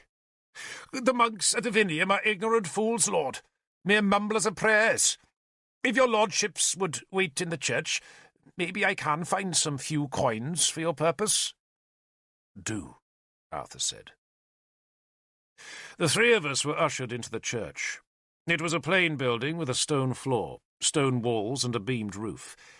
It was a gloomy place, for only a little light came through the small high windows where sparrows bickered and wallflowers grew. At the church's far end was a stone table, on which stood a crucifix. Nimue, the hood thrown back from her hair, spat at the crucifix, while Arthur strolled to the table, then hitched himself up so he could sit on its edge. "I take no pleasure in this, Derfel," he said. "Why should you, Lord?" "It does not do to offend gods," Arthur said gloomily. "This God," Nimue said contemptuously, "is said to be a forgiving one. Better offend that kind than any other." Arthur smiled. He was wearing a simple jerkin, trousers, boots, a cloak, and Excalibur. He wore no gold, nor armour, but there was no mistaking his authority, nor, at that moment, his unease. He sat in silence for a time, then looked up at me. Nimue was exploring the small rooms at the back of the church, and we were alone together. "Perhaps I should leave Britain," Arthur said. "And yield Dumnonia to Gofithid?" "Gofithid will enthrone Mordred in time," Arthur said, "and that is all that matters." "He says as much?" I asked. "He does." "And what else would he say?" I argued, appalled that my lord should even contemplate exile. "But the truth," I added forcefully, "is that Mordred will be Gofithid's client. And why should Gorfithid enthrone a client? Why not put one of his own relatives on the throne? Why not put his son, Keenaglas, on our throne? Keenaglas is honourable, Arthur insisted. Keenaglas will do whatever his father tells him, I said scornfully. And Gorfithid wants to be High King, which means he certainly won't want the old High King's heir growing to be a rival. Besides, do you think Gorfithid's druids will let a maimed king live? If you go, Lord, I number Mordred's days. Arthur did not respond. He sat there, his hands on the table's edge and his head down as he stared at the floor. He knew I was right, just as he knew that he alone of Britain's warlords fought for Mordred. The rest of Britain wanted their own man on Dumnonia's throne, while Guinevere wanted Arthur himself to sit there. He looked up at me. "Did Guinevere—" he began. "Yes," I interrupted him bleakly. I had supposed he was referring to Guinevere's ambition to place him on Dumnonia's throne, but he had been thinking of another matter entirely. He jumped off the table and began pacing up and down. "I understand your feelings for Lancelot," he said, surprising me. "But consider this, Derfel. Suppose that Benwick had been your kingdom, and supposing that you believed I would save it for you. Indeed, you knew that I was oath-bound to save it, and then I did not, and Benwick was destroyed. Would that not make you bitter? Would it not make you distrustful? King Lancelot has suffered greatly, and the suffering was at my hands. Mine. And I want, if I can, to make his losses good. I can't recapture Benwick, but I can perhaps give him another kingdom." "Which?" I asked. He smiled slyly. He had the whole scheme worked out, and he was taking an immense pleasure in revealing it to me. "Siluria," he said. "Let us suppose we can defeat Gorfithid, and with him Gundlius. Gundlius has no heir, Derfel, so if we can kill Gundlius, a throne is vacant. We have a king without a throne. They have a throne without a king. More, we have an unmarried king. Offer Lancelot as husband to Kynwyn, and Gorfithid will have his daughter as a queen, and we shall have our friend on the Silurian throne. Peace, Derfel." He spoke with all his old enthusiasm, building a wonderful vision with his words. "A union. The marriage union I never made, but now we can make it again. Lancelot and Kynwyn. And to achieve it, we only need to kill one man. Just one." And as many other men who needed to die in battle, I thought, but said nothing. Somewhere to the north a rumble of thunder sounded. The god Tyrannus was aware of us, I thought, and I hoped he was on our side. The sky through the tiny high windows was black as night. "Well?" Arthur pressed me. I had not spoken because the thought of Lancelot wedding Kynwyn was so bitter that I could not trust myself to speak. But now I forced myself to sound civil. "We have to buy off the Saxons and defeat Gorfithid first," I said sourly. "But if we do?" he asked impatiently, as though my objections were trivial obstacles. I shrugged, as though the idea of the marriage was far beyond my competency to judge. "Lancelot likes the idea," Arthur said, "and his mother does too. Guinevere approves as well, but then she would, because it was her idea to marry Kynwyn to Lancelot in the first place. She's a clever girl. Very clever." He smiled, as he always did when he thought of his wife. "But even your clever wife, Lord," I dared to say, "cannot dictate Mithras's adherence." He jerked his head, as though I had struck him. "Mithras?" he said angrily. "Why can't Lancelot join?" "Because he's a coward," I snarled, unable to hide my bitterness any longer. "Bors says not. So do a dozen other men," Arthur challenged me. "Ask Galahad," I said, "or your cousin Killock."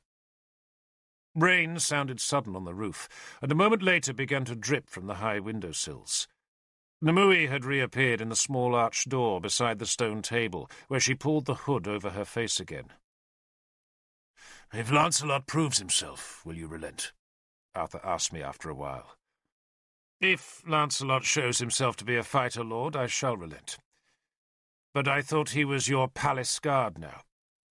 His wish is to command in Durnavaria only until his wounded hand heals, Arthur explained. But if he does fight Derfel, then will you elect him? If he fights well, I promised reluctantly. Yes. I was fairly sure it was a promise I would never have to keep. Good, Arthur said, pleased as always to have found a measure of agreement.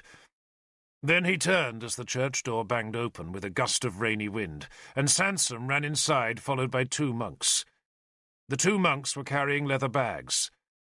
Very small leather bags. Sansom shook water off his robe as he hurried up the church. "We have searched, Lord," he said breathlessly. "We have hunted, we have pecked high and low, and we have assembled what little treasures our poultry house possesses, which treasures we now lay before you in humble but reluctant duty." He shook his head sadly. "We shall go hungry this season as a result of our generosity, but where a sword commands, we mere servants of God must obey."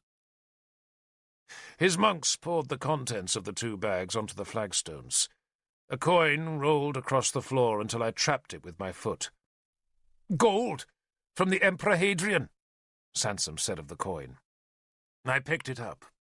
It was a brass sesterce with the Emperor Hadrian's head on one side and an image of Britannia with her trident and shield on the other.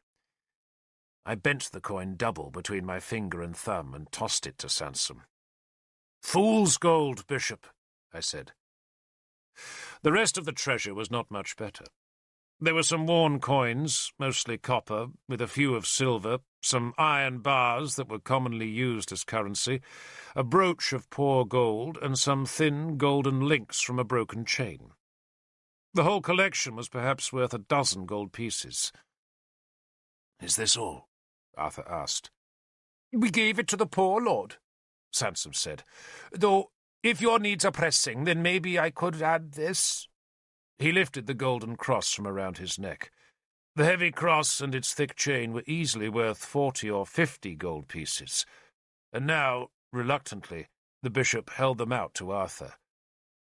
"My personal loan for your warlord," he suggested. Arthur reached for the chain, and Sansom immediately jerked it back. "Lord," he dropped his voice so that only Arthur and I could hear him, "I was unjustly treated last year. For the loan of this chain," he twitched it so that the heavy links clinked together, "I would demand that my appointment as King Mordred's personal chaplain be honoured. My place is at the king's side, Lord, not here in this pestilential marshland." Before Arthur could respond, the door of the church opened once again, and a rain-soaked Issa shambled inside. Sansom turned furiously on the newcomer. "The church is not open to pilgrims," the bishop snapped. "There are regular services. Now get out! Out!" Issa pushed wet hair away from his face, grinned, and spoke to me.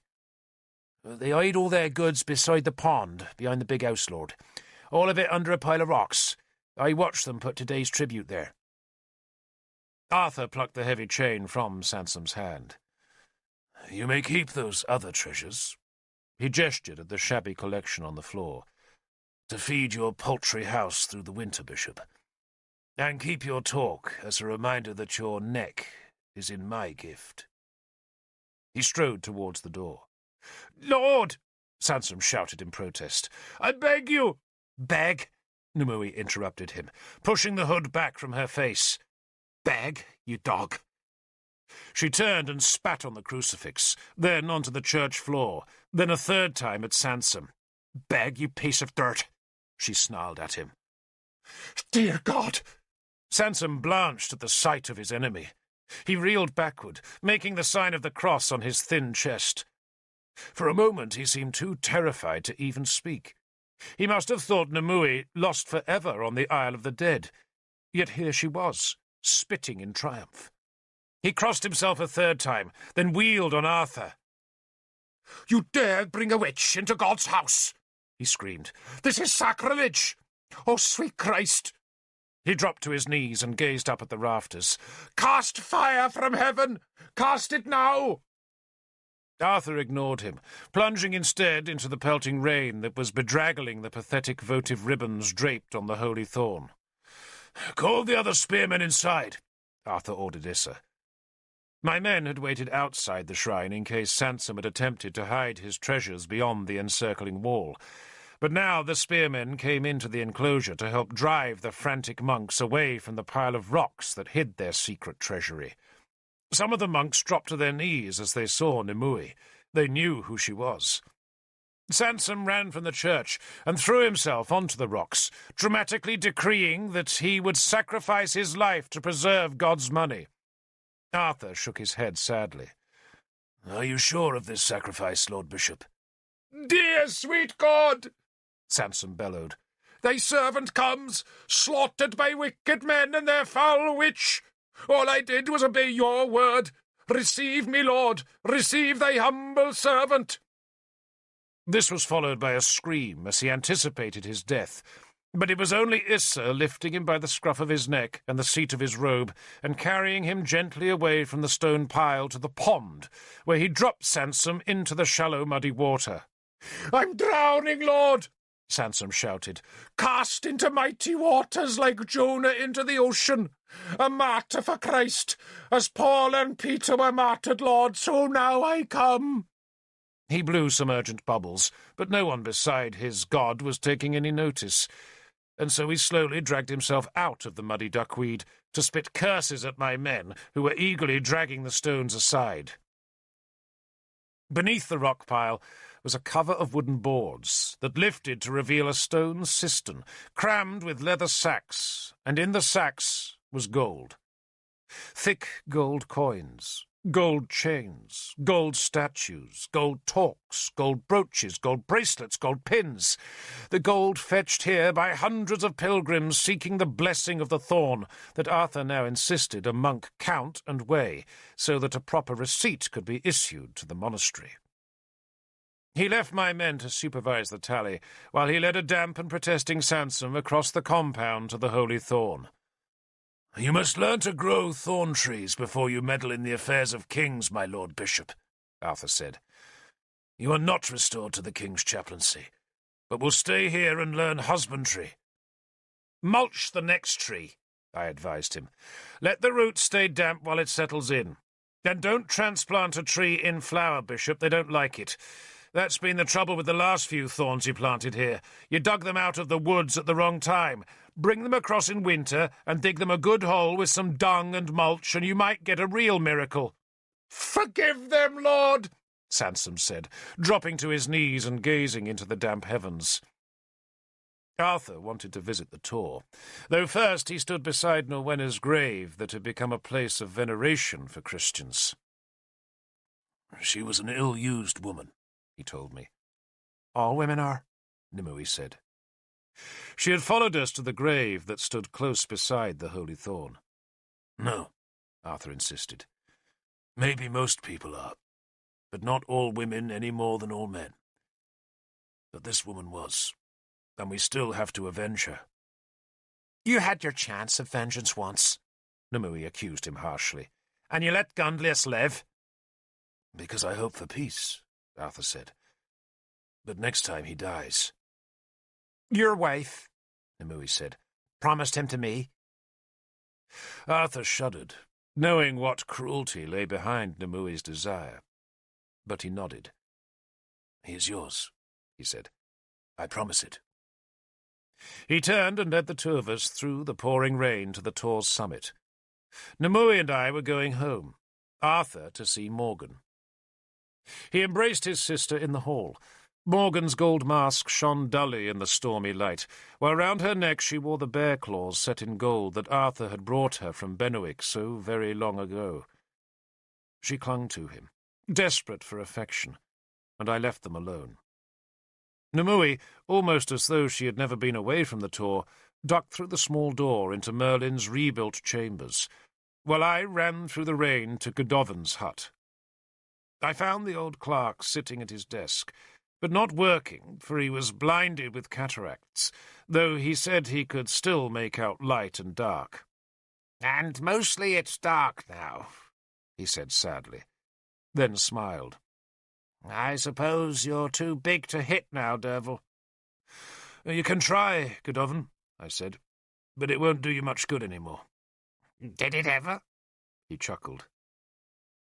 "Merlin spoke of you when he was here last week. Not that he stayed long. He came, he talked with us, he left us another cat, as if we didn't have enough cats already, and then he left. He didn't even stay the night, he was in such a hurry." "Do you know where he went?" I asked. "He wouldn't say. But where do you think he went?" Godovin asked with a touch of his old asperity. "Chasing Nimue. At least I suppose that's what he's doing, though why he should chase that silly girl I don't know. He should take a slave." He paused and suddenly seemed on the edge of tears. "You know Sybil died," he went on. "Poor woman. She was murdered, Derfel. Murdered. Had her throat slit. No one knows who did it. Some traveller, I assume. The world goes to the dogs, Derfel. To the dogs." For a moment he seemed lost. Then he found the thread of his thoughts again. "Merlin should use a slave.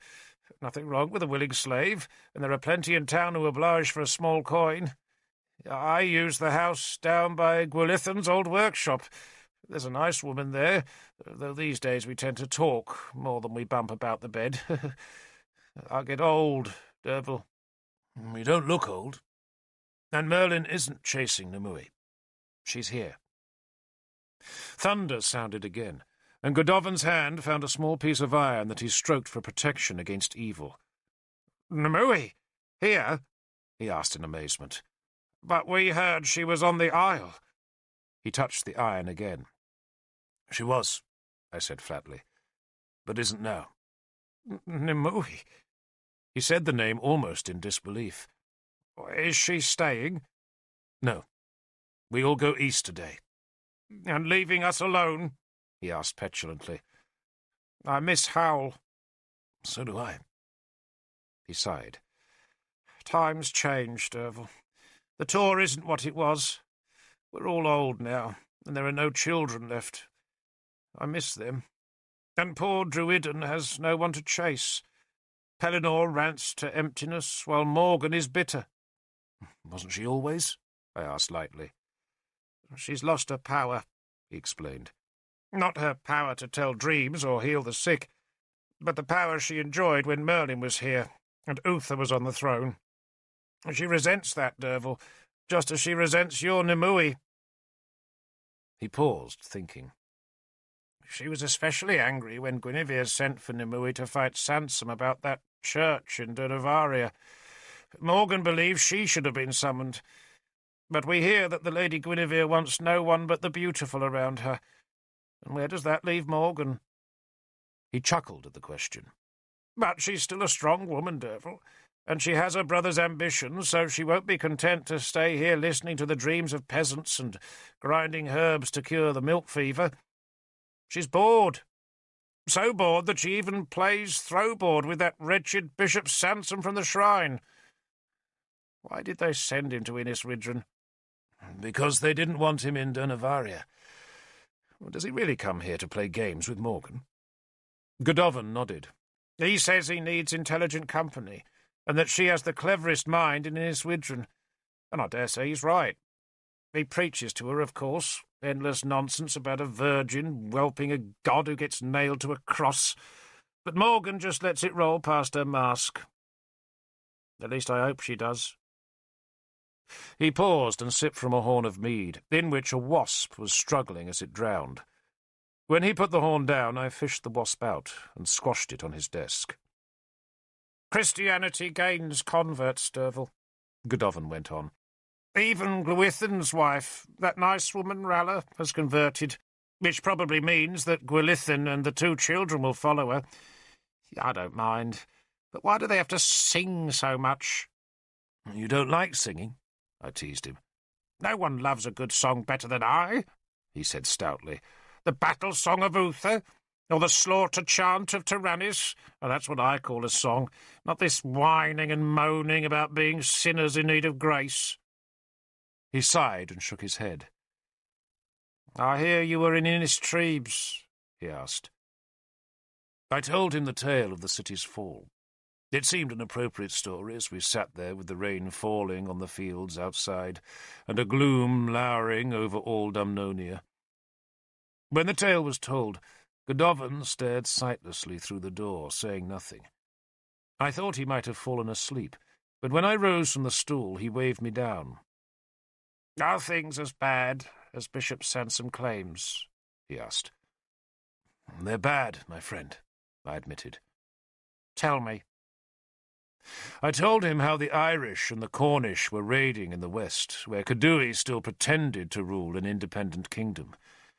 Tristan did his best to restrain his father's soldiers, but King Mark could not resist enriching his poor kingdom by stealing from a weakened Dumnonia. I told him how Aiel's Saxons had broken the truce, but added that Gorfithid's army still posed the greatest threat.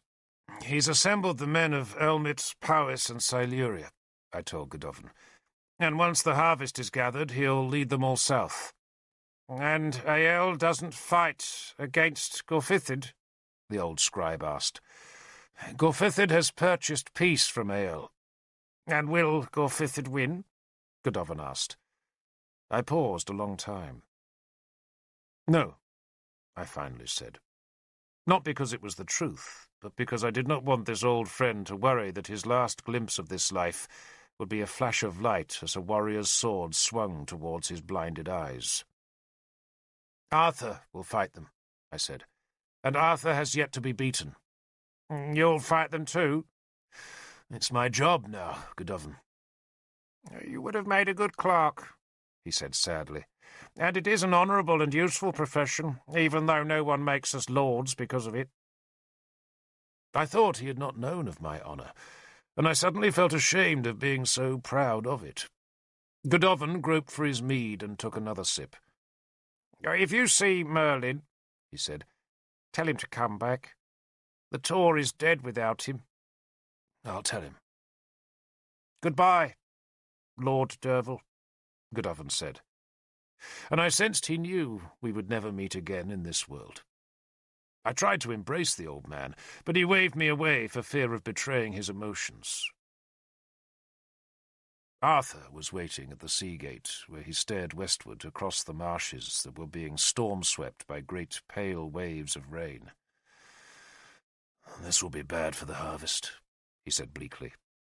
Lightning flickered above the Severn Sea. "There was a storm like this after Uther died," I said. Arthur pulled his cloak tight around his body. "If Uther's son had lived," he said, then fell silent rather than finish the thought. His mood was as dark and bleak as the weather. "Uther's son could not have fought Gorfithid, Lord," I said, "nor Aiel." "Nor Cadui," he added bitterly, "nor Cerdic, so many enemies, Derfel."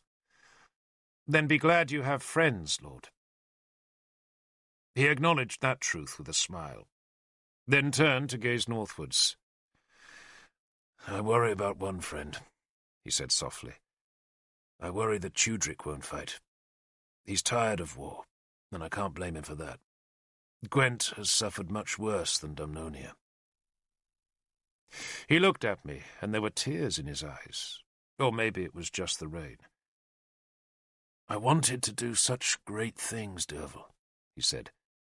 "Such great things. And in the end it was I who betrayed them, wasn't it?" "No, Lord," I said firmly. "A friend should speak the truth," he chided me gently. "You needed Guinevere," I said, embarrassed to be speaking thus. "And you were meant to be with her. Else why would the gods have brought her to the feasting hall on the night of your betrothal? It isn't for us, Lord, to read the minds of gods, just to live our fate fully." He grimaced at that, for he liked to believe he was master of his own fate. "You think we should all rush madly down the paths of destiny?" "I think, Lord, that when fate grips you, You do well to put reason aside." "And I did," he said quietly, then smiled at me. "Do you love someone, Derfel?" he asked.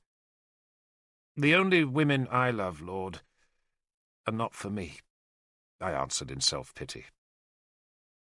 He frowned, then shook his head in commiseration. "Poor Derfel," he said softly, and something about his tone made me look at him. Could he believe I had meant to include Guinevere among those women? I blushed and wondered what I should say, but Arthur had already turned to watch as Nimue came from the hall. "You must tell me about the Isle of the Dead sometime," he said, "when we have the time." "I shall tell you, Lord, after your victory," I said, "when you need good tales to fill long winter evenings." "Yes," he said, "after our victory." Though he did not sound hopeful. Gorfithid's army was so huge, and ours so small. But before we could fight Gorfithid, we had to buy a Saxon's peace with God's money. And so we travelled towards Llogir. We smelt Duroca brevis long before we came near the town. That smell came on our second day of travel, and we were still a half-day's journey from the captured town. But the wind was in the east, and it carried the sour reek of death and smoke far across the deserted farmlands. The fields were ready for harvest, but the people had fled in terror of the Saxons. At Cunitio, a small Roman-built town where we had spent the night, refugees filled the streets, and their livestock had been crowded into hastily re-erected winter sheep pens. No one had cheered Arthur in Cunitio, and no wonder, for he was blamed for both the war's length and its disasters. Men grumbled that there had been peace under Uther, and nothing but war under Arthur. Arthur's horsemen led our silent column. They wore their armour, they carried spears and swords, but their shields were slung upside down, and green branches were tied to their spear tips as signs that we came in peace. Behind the vanguard marched Lanval's spearmen, and after them came 200 of baggage mules that were loaded with Sansom's gold, and with all the heavy leather shields that Arthur's horses wore in battle. A second smaller contingent of horsemen formed the rearguard. Arthur himself walked with my wolf-tailed spearmen just behind his banner-holder, who rode with the leading group of horsemen. Arthur's black mare, Chlamre, was led by Chigwith, his servant, and with him was a stranger I took to be another servant. Nimue walked with us, and, like Arthur, tried to learn some Saxon from me, but neither was a good pupil. Nimue was soon bored by the coarse tongue, while Arthur had too much on his mind, though he duly learned a few words: peace, land, spear, food, mother, father. I was to be his interpreter, the first of many times that I spoke for Arthur and returned his enemy's words. We met the enemy at midday as we descended a long, gentle hill where woods grew on either side of the road. An arrow suddenly flickered from the trees and slashed into the turf, just ahead of our leading man, Sagramore.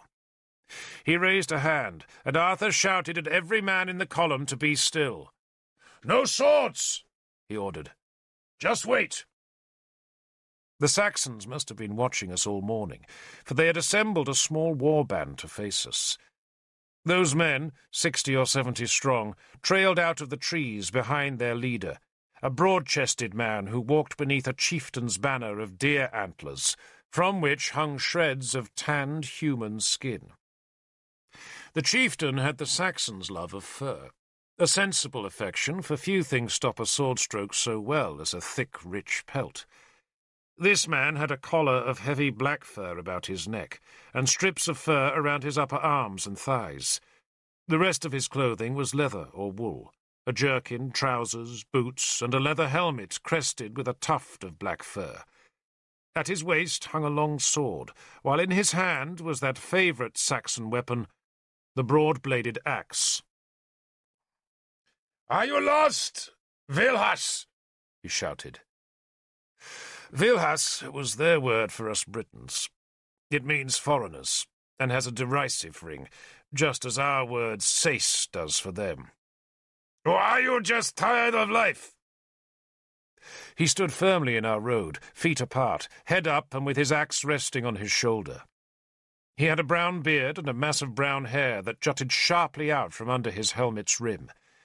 His men, some in iron helmets, some in leather, and almost all carrying axes, formed a shield wall across the road.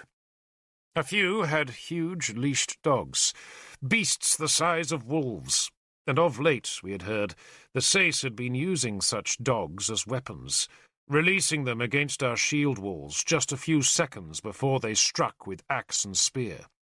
The dogs frightened some of our men far more than the Saxons did. I walked with Arthur, stopping a few paces short of the defiant Saxon. Neither of us carried spear or shield, and our swords rested in their scabbards.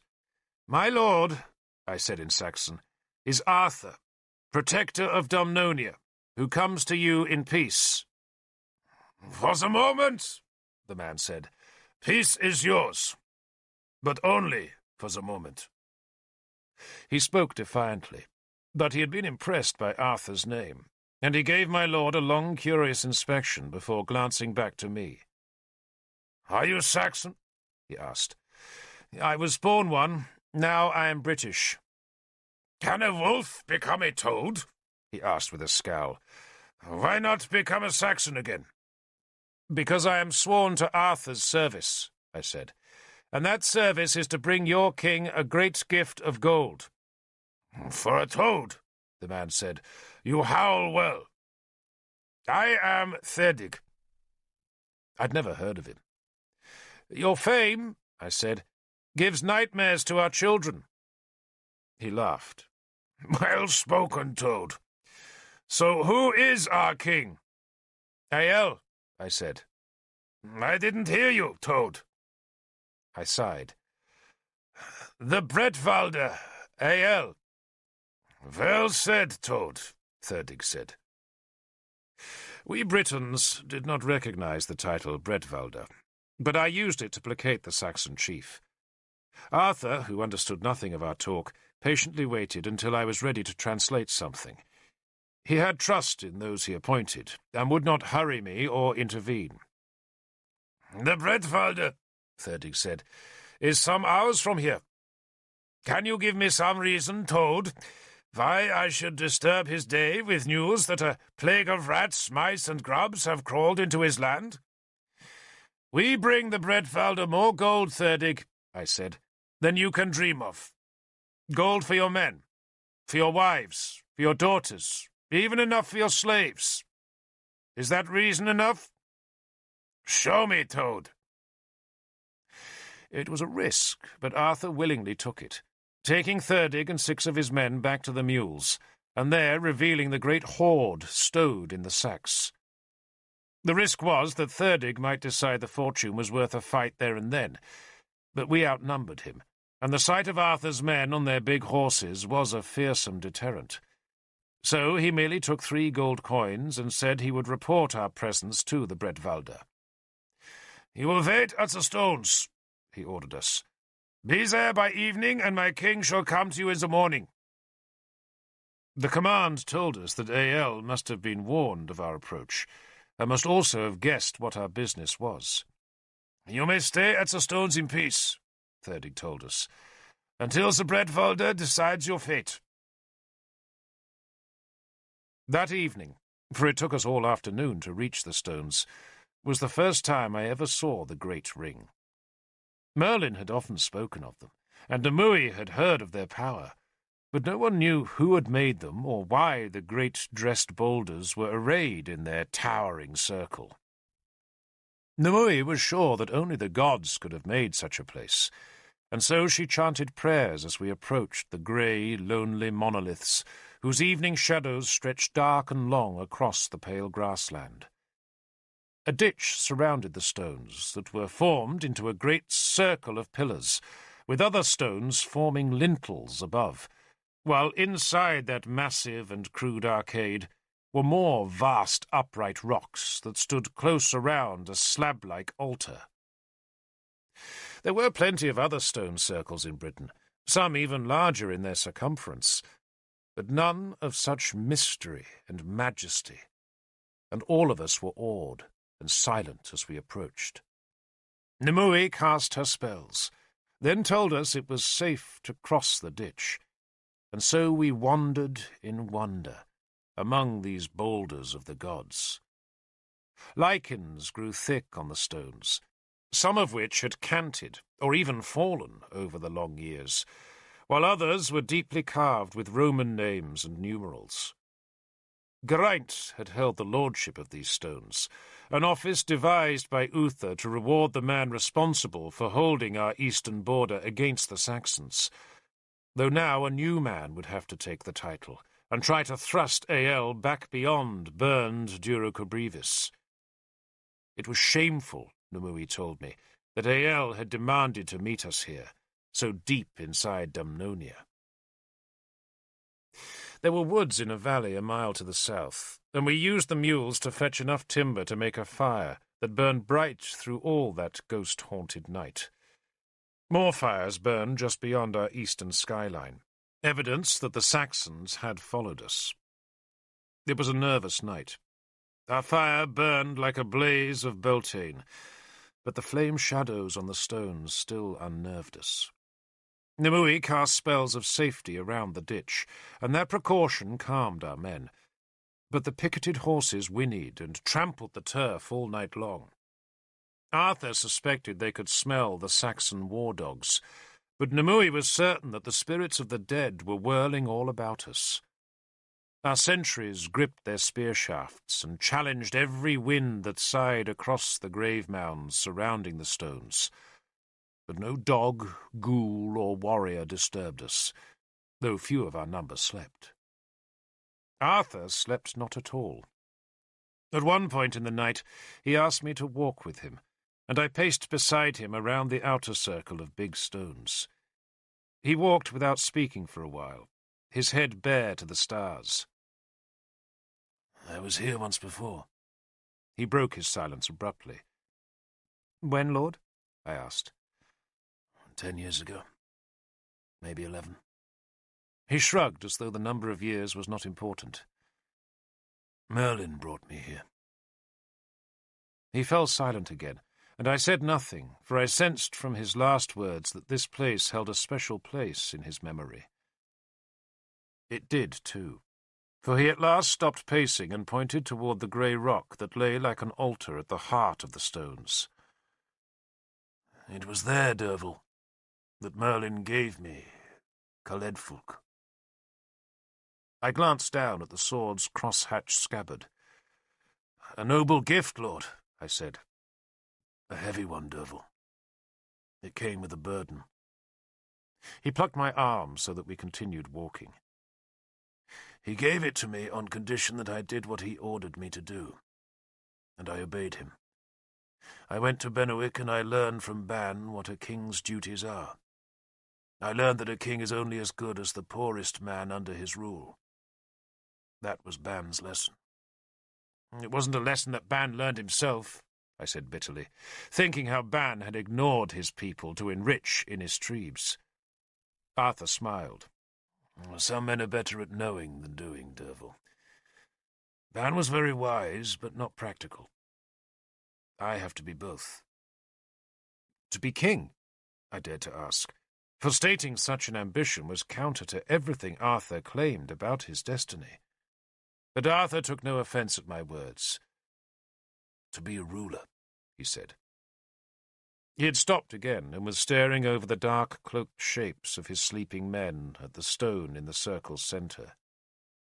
And to me it seemed as if the slab of rock shimmered in the moonlight, or perhaps that was just my heightened imagination. "Merlin made me strip naked and stand on that stone all night long," Arthur went on. "There was rain on the wind and it was cold. He chanted spells and made me hold the sword at arm's length and keep it there. I remember my arm was like fire, and then at last it went numb, But still he would not let me drop Coledfolk. "Hold it!" he shouted at me. "Hold it!" And I stood there, quivering while he summoned the dead to witness his gift. And they came, Derfel. Rank on rank of the dead. Warriors with empty eyes and rusted helmets who rose from the other world to see the sword given to me. He shook his head at the memory. Or perhaps I just dreamed those worm-eaten men. I was young, you see, and very impressionable. And Merlin does know how to put the fear of the gods into young minds. Once he'd scared me with the throng of dead witnesses, though he told me how to lead men, how to find warriors who need leaders, and how to fight battles. He told me my destiny, Derfel. He fell silent again, his long face very grim in the moonlight. Then he smiled ruefully. More nonsense. His last two words had been spoken so softly that I had almost not heard them. Nonsense? I asked, unable to hide my disapproval. I am to yield Britain back to her gods, Arthur said, mocking the duty by the tone of his voice. You will, Lord, I said. He shrugged. Merlin wanted a strong arm to hold a good sword, he said. But what the gods want, Derfel, I do not know. If they want Britain, why do they need me? Or Merlin? Do gods need men? Or are we like dogs barking for masters who don't want to listen? We aren't dogs, I said. We're the creatures of the gods. They must have a purpose for us. Must they? Maybe we just make them laugh. Merlin says we've lost touch with the gods, I said stubbornly. Just as Merlin has lost touch with us, Arthur said firmly. You saw how he ran from Dunovaria that night you returned from Innistribes. Merlin's too busy, Derfel. Merlin is chasing his treasures of Britain, and what we do in Dumnonia is of no consequence to him. I could make a great kingdom for Mordred. I could establish justice. I could bring peace. I could have Christians and pagans dancing in the moonlight together. And none of that would interest Merlin. Merlin only yearns for the moment when all of it is given back to the gods. And when that moment comes, he'll demand I give Coledfolk back to him. And that was his other condition. I could take the sword of the gods, he said, so long as I gave it back when he needed it. He had spoken with a trace of mockery that had disturbed me. "Don't you believe in Merlin's dream?" I asked. "I believe Merlin is the wisest man in Britain," Arthur said seriously, "and that he knows more than I might ever hope to know. I also know that my fate is twisted into his, just as yours, I think, is twisted into Nemui's. But I also think that Merlin was bored from the moment he was born. So Merlin is doing what the gods do. He's amusing himself at our expense. Which means, Derfel, that when the moment comes to return Coledfolk, it will be at a time when I need the sword most." "So what will you do?" "I've no idea. None." He seemed to find that thought amusing, for he smiled, then put a hand on my shoulder. "Go and sleep, Derfel. I need your tongue tomorrow, and I don't want it slurred by tiredness." I left him, and somehow I did snatch a few moments' sleep in the moon-cast shadow of a looming stone. Though before I slept, I lay thinking about that far-off night when Merlin had made Arthur's arm ache with the weight of the sword, and his soul heavy with the greater burden of fate. Why had Merlin chosen Arthur, I wondered? For it seemed to me now that Arthur and Merlin were opposed. Merlin believed that chaos could only be defeated by harnessing the powers of mystery, while Arthur believed in the powers of men. It could be, I thought, that Merlin had trained Arthur to rule men so as to leave himself free to rule the dark powers. But I also realized, however dimly, that the moment might come when we would all have to choose between them. And I feared that moment. I prayed it would never come.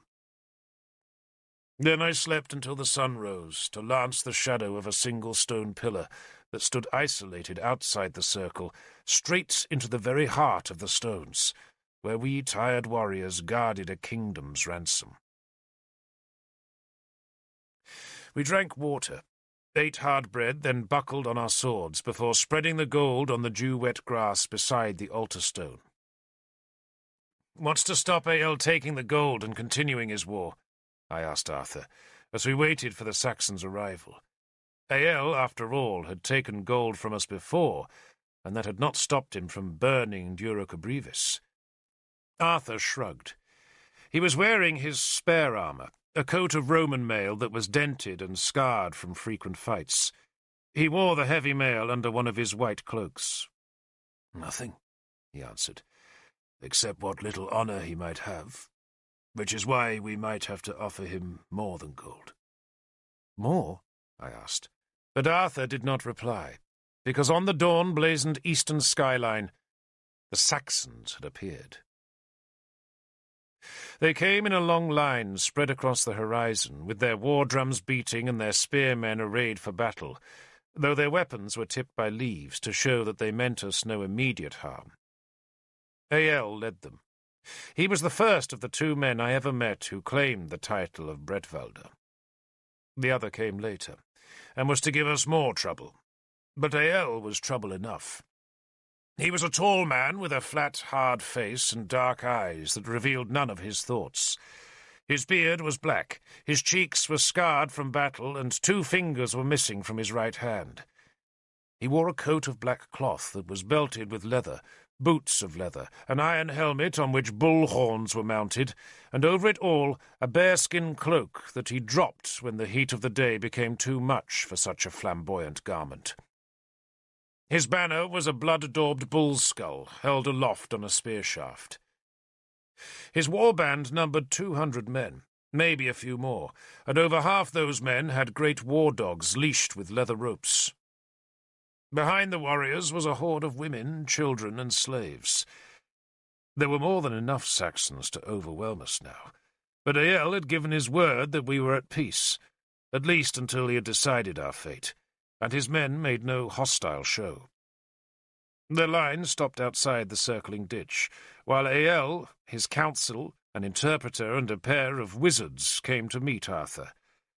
The wizards had hair stiffened into spikes with dung, and wore ragged cloaks of wolfskin. When they whirled around to say their charms, the legs, tails, and faces of the wolves flared out from their painted bodies. They shouted those charms as they came closer, nullifying any magic we might be working against their leader. Nimue crouched behind us and chanted her own counter-charms. The 2 leaders weighed each other up. Arthur was taller than Ael, broader. Arthur's face was striking, but Ael's was terrifying. It was implacable, the face of a man who had come from beyond the sea to carve out a kingdom in a strange land. And he had made that kingdom with a savage and direct brutality. "I should kill you now, Arthur," he said, "and have one less enemy to destroy." His wizards, naked beneath their moth-eaten skins, crouched behind him. One chewed a mouthful of earth, the other rolled his eyes, while Nimue, her empty eye socket bared, hissed at them. The struggle between Nimue and the wizards was a private war that the 2 leaders ignored. "The time will come, Ael," Arthur said, "when maybe we shall meet in battle. But for now I offer you peace." I had half expected Arthur to bow to Ael, who was, unlike Arthur, a king. But Arthur treated the Bretwalder as an equal, and Ael accepted the treatment without protest. "Why?" Ael asked bluntly. Ael used no circumlocutions like we British favoured. I came to notice that difference between ourselves and the Saxons. The British thought in curves, like the intricate whorls of their jewellery, while Saxons were blunt and straight, as crude as their heavy gold brooches and chunky neck chains. Britons rarely broached the subject headlong, but talked around it, wrapping it with hints and allusions, always looking for manoeuvre. But Saxons thrust subtlety aside. Arthur once claimed I had that same Saxon straightforwardness, and I think he meant it as a compliment. Arthur ignored Eyol's question. I thought we had peace already. We had an agreement sealed with gold. Eyol's face betrayed no shame at having broken the truce. He merely shrugged, as though a broken peace was a small thing. So, if one truce fails, why buy another? He asked. Because I have a quarrel with Gorfithid, Arthur replied, adopting the Saxon's blunt manner, and I seek your help in that quarrel. Eyol nodded. But if I help you destroy Gorfithid, I make you stronger. Why should I do that? Because if you do not, then Gorfithid will destroy me, and he will then be stronger. Eyol laughed, displaying a mouth of rotting teeth. Does a dog care which of two rats it kills? He asked. I translated that as, does a dog care which stag it pulls down? It seemed more tactful, and I noted that Eyol's interpreter, a British slave, did not tell his master. No, Arthur allowed, but the stags are not equal. Eyol's interpreter said the rats were not equal, and I did not tell Arthur. At best, Lord Eyol, Arthur went on, I preserve Dumnonia and make Powys and Siluria my allies. But if Gorfithid wins, he will unite Elmit, Chreged, Powys, Siluria, and Dumnonia against you. But you will also have Gwent on your side, Eyol said. He was a shrewd man, and quick. True. But so will Gorfithid if it comes to a war between the British and the Saxons. Eyol grunted. The present situation, with the British fighting amongst themselves, served him best, but he knew that the British wars would eventually cease. Since it now seemed Gorfithid must win those wars soon, Arthur's presence gave him a way of prolonging his enemy's conflict. So, what do you want of me? He asked. His wizards were now leaping up and down on all fours like human grasshoppers, while Nimue was arranging pebbles on the ground. The pebbles' pattern must have disturbed the Saxon sorcerers, for they began to utter small yelps of distress. Eyol ignored them. I want you to give Dumnonia and Gwent 3 moons of peace, Arthur said. You're only buying peace? Eyol roared the words, and even Nimue was startled. The Saxon threw a gloved hand towards his warband that squatted with their women, dogs, and slaves beyond the shallow ditch.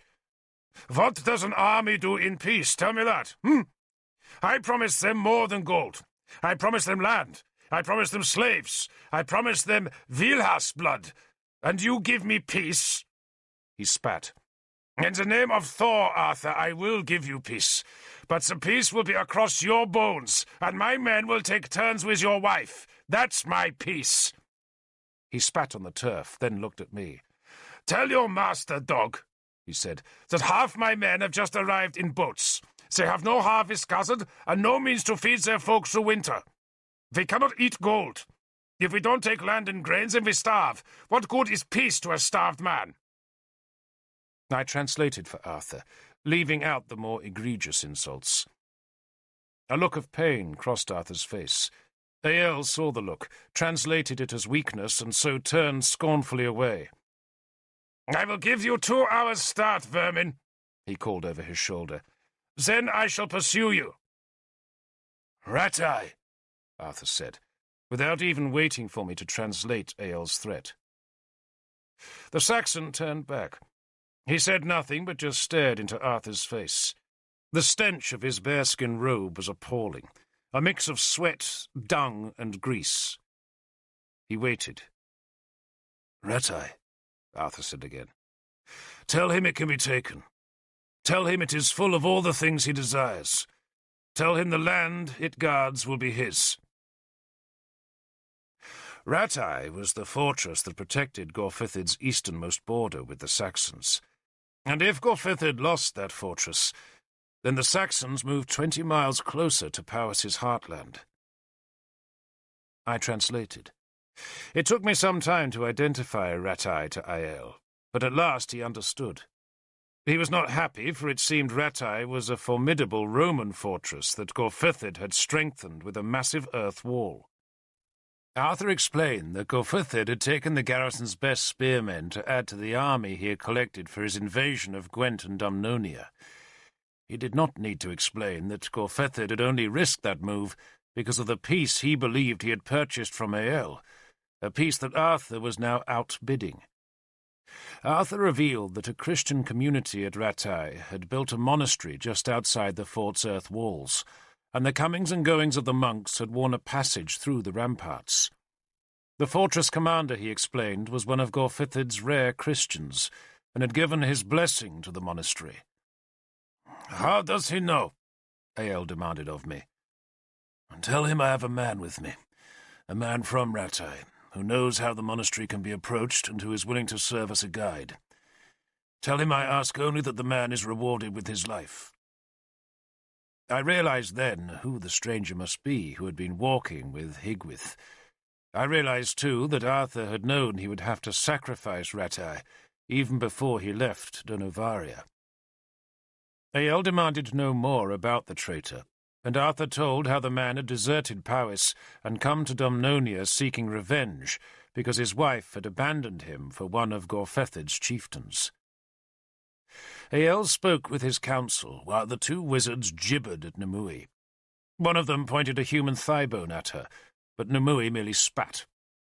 That gesture seemed to conclude their war of sorcery, for the two wizards shuffled backwards as Nimue stood up and brushed her hands. Ael's council haggled with us. At one point they insisted that we yield all the big war horses to them, but Arthur demanded all their war dogs in return. Then finally, in the afternoon, the Saxons accepted the offer of Rattay and Arthur's gold. It was, maybe, the greatest hoard of gold ever paid from a Briton to a Saxon, but Ael also insisted on taking 2 hostages, who, he promised, would be released if the attack on Rattay did not prove to be a trap laid by Gorfythed and Arthur together. He chose at random, picking 2 of Arthur's warriors, Balin and Lanvel. That night we ate with the Saxons. I was curious to meet these men who were my birth brothers, and even feared I might feel some kinship with them. But in truth I found their company repellent. Their humour was coarse, their manners loutish, and the smell of their fur-wrapped flesh sickening. Some of them mocked me by saying I resembled their king, Ael, but I could see no likeness between his flat, hard features and what I believed my own face to be. Ael finally snarled at my mockers to be silent, then gave me a cold stare before bidding me to invite Arthur's men to share an evening meal of huge cuts of roasted meat, which we ate with gloved hands, gnawing into the scalding flesh until the bloody juices dripped from our beards. We gave them mead. They gave us ale. A few drunken fights started, but no one was killed. Ael, like Arthur, stayed sober, though the Bredvalder's 2 wizards became foully drunk, and after they fell asleep beside their own vomit, Ael explained that they were madmen in touch with the gods. He possessed other priests, he said, who were sane, but the lunatics were thought to possess a special power that the Saxons might need. "We feared you would bring Merlin," he explained. "Merlin is his own master," Arthur answered, "but this is his priestess." He gestured at Nimue, who stared one-eyed at the Saxon. Ael made a gesture that must have been his way of averting evil. He feared Nimue because of Merlin, and that was good to know. "But Merlin is in Britain?" Ael asked fearfully. "Some men say so," I answered for Arthur, "and some say not. Who knows? Maybe he is out there, in the dark." I jerked my head towards the blackness beyond the firelit stones. Ael used a spear shaft to prod one of his mad wizards awake. The man yowled piteously, and Ael seemed content that the sound would avert any mischief. The Bredvalder had hung Sansam's cross about his neck, while others of his men wore Inniswydran's heavy gold torques. Later in the night, when most of the Saxons were snoring, some of their slaves told us the tale of Durocobrevus's fall, and how Prince Geraint had been taken alive and then tortured to death. The tale made Arthur weep. None of us had known Geraint well, but he had been a modest, unambitious man who had tried his best to hold back the growing Saxon forces. Some of the slaves begged us to take them away with us, but we dared not offend our hosts by granting the request. "We shall come for you one day," Arthur promised the slaves. "We shall come." The Saxons left next afternoon. Bael insisted we wait another whole night before leaving the stones, to make certain we did not follow him, and he took Balin, Lanval, and the man from Powys with his warband. Nimue, consulted by Arthur on whether Ael would keep his word, nodded, and said she had dreamed of the Saxons' compliance and of the safe return of our hostages. "But Ratai's blood is on your hands," she said ominously. We packed and made ready for our own journey, which would not begin until the next day's dawn. Arthur was never happy when forced to idleness, and as evening came he asked that Sagramore and I walk with him to the southern woods. For a time it seemed that we wandered aimlessly, but at last Arthur stopped beneath a huge oak, hung with long beards of grey lichen. "I feel dirty," he said. "I failed to keep my oath to Benwick. Now I am buying the death of hundreds of Britons." "You could not have saved Benwick," I insisted.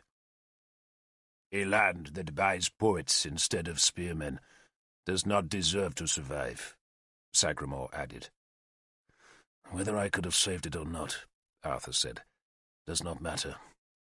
I took an oath to ban and did not keep it."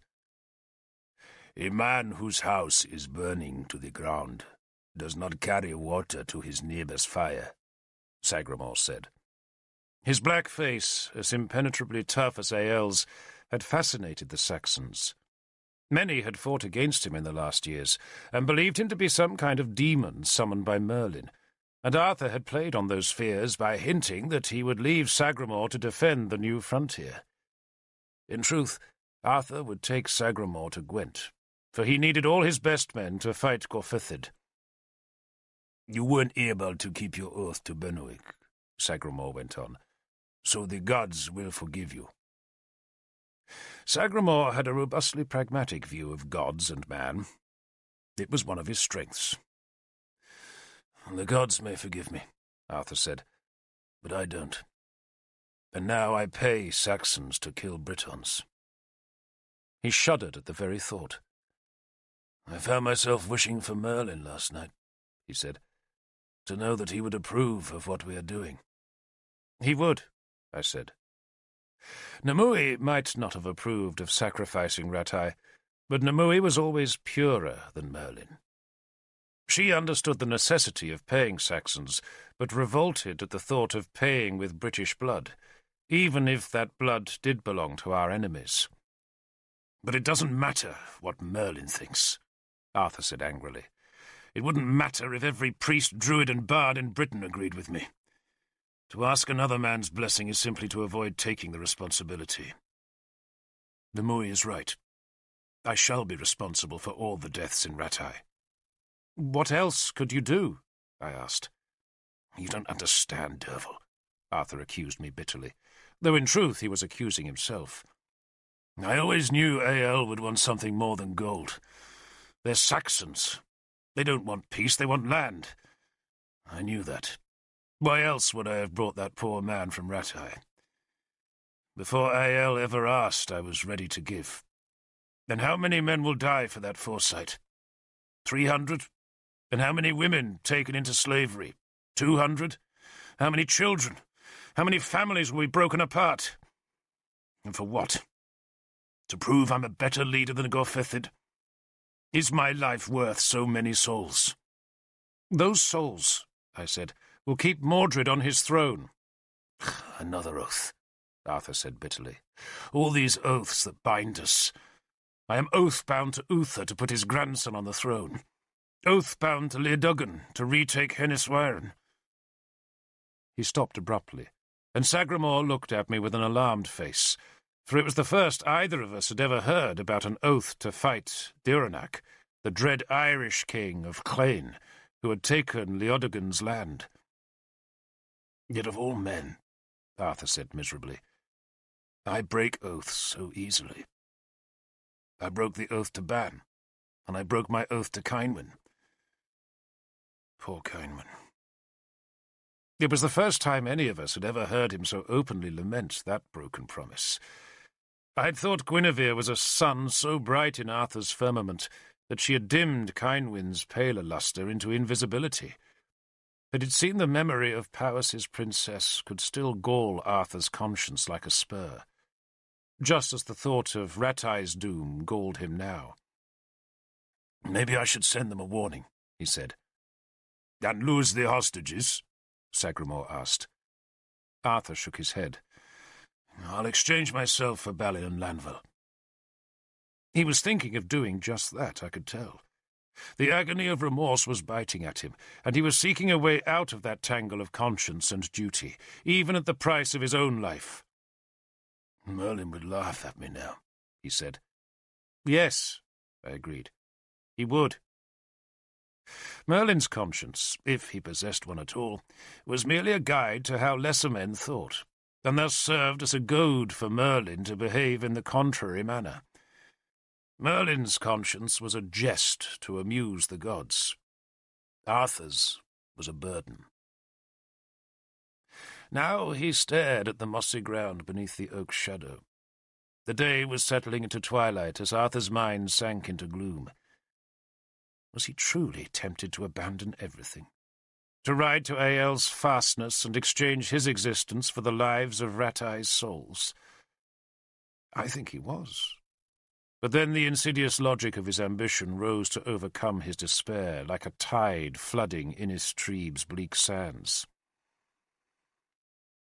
100 years ago, he said slowly, this land had peace. It had justice. A man could clear land in the happy knowledge that his grandsons would live to tell it. But those grandsons are dead, killed by Saxons or their own kind.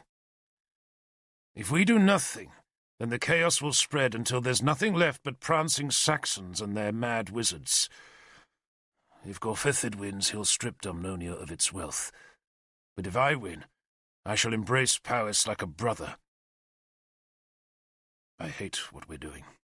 But if we do it, then we can put things right. He looked up at us both. We are all of Mithras, he said, so you can witness this oath made to him. He paused. He was learning to hate oaths and their duties. But such was his state after that meeting with Ael, that he was willing to burden himself with a new one. Find me a stone, Derfel, he ordered. I kicked a stone out of the soil and brushed the earth from it.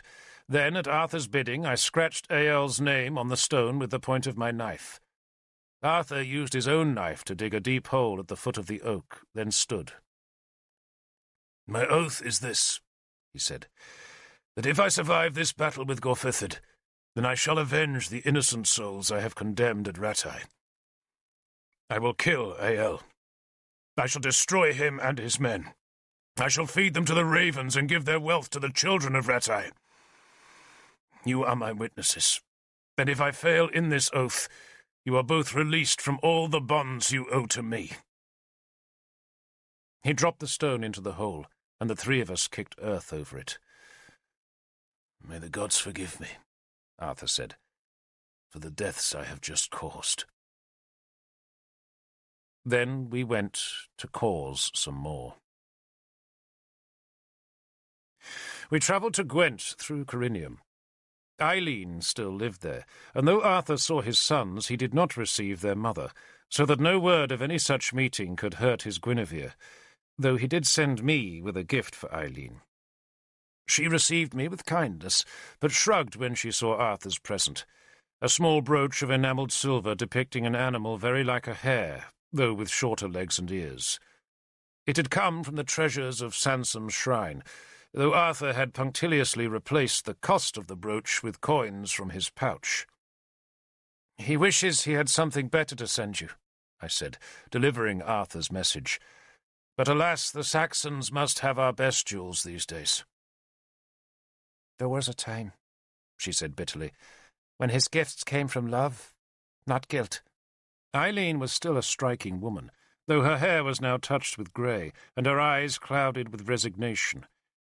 She was clothed in a long blue woolen dress, and wore her hair in twin coils above her ears. She peered at the strange enamelled animal. "What do you think it is?" she asked me. "It's not a hare. Is it a cat?" Sagramore says it's called a rabbit. He's seen them in Cappadocia, wherever that is. "You mustn't believe everything Sagramore tells you," Eileen chided me as she pinned the small brooch to her gown. "I have jewellery enough for a queen," she added, as she led me to the small courtyard of her Roman house. "But I'm still a slave." "Arthur didn't free you?" I asked, shocked. "He worries I would move back to Armorica, or to Ireland, and so take the twins away from him." She shrugged. "On the day the boys are of age, Arthur will give me my freedom. And do you know what I shall do? I shall stay right here." She gestured me to a chair that stood in the shade of a vine. "You look older," she said, as she poured a straw-coloured wine from a wicker-wrapped flask. "I hear Lynette has left you," she added, as she handed me a horn beaker. "We left each other, I think." "I hear she is now a priestess of Isis," Eileen said mockingly. "I hear a lot from Durnovaria, and dare not believe the half of it." "Such as what?" I asked. "If you don't know, Derfel, then you're best left in ignorance." She sipped the wine and grimaced at its taste. "So is Arthur. He never wants to hear bad news, only good. He even believes there is goodness in the twins." It shocked me to hear a mother speak of her sons in such a way. "I'm sure there is," I said. She gave me a level, amused look. "The boys are no better, Derfel, than they ever were, and they were never good. They resent their father. They think they should be princes, and so behave like princes. There is no mischief in this town which they don't begin or encourage, and if I try to control them, they call me a whore." She crumbled a fragment of cake and threw its scraps to some scavenging sparrows. A servant swept the courtyard's far side with a bundle of broom twigs, until Eileen ordered the man to leave us alone. Then she asked me about the war, and I tried to hide my pessimism about Gorfithid's huge army. "Can't you take Amhar and Loholt with you?" Eileen asked me after a while. "They might make good soldiers." "I doubt their father thinks they're old enough," I said. "If he thinks about them at all. He sends them money. I wish he didn't." She fingered her new brooch. "The Christians in the town all say that Arthur is doomed." "Not yet, lady." She smiled. "Not for a long time, Derfel. People underestimate Arthur. They see his goodness, hear his kindness, listen to his talk of justice, and none of them, not even you, knows what burns inside him." "Which is?" "Ambition," she said flatly, then thought for a second. "His soul," she went on, "is a chariot drawn by 2 horses, ambition and conscience. But I tell you, Derfel, the horse of ambition is in the right-hand harness, and it will always outpull the other. And he's able. So very able." She smiled sadly. "Just watch him, Derfel, when he seems doomed, when everything is at its darkest, and then he will astonish you.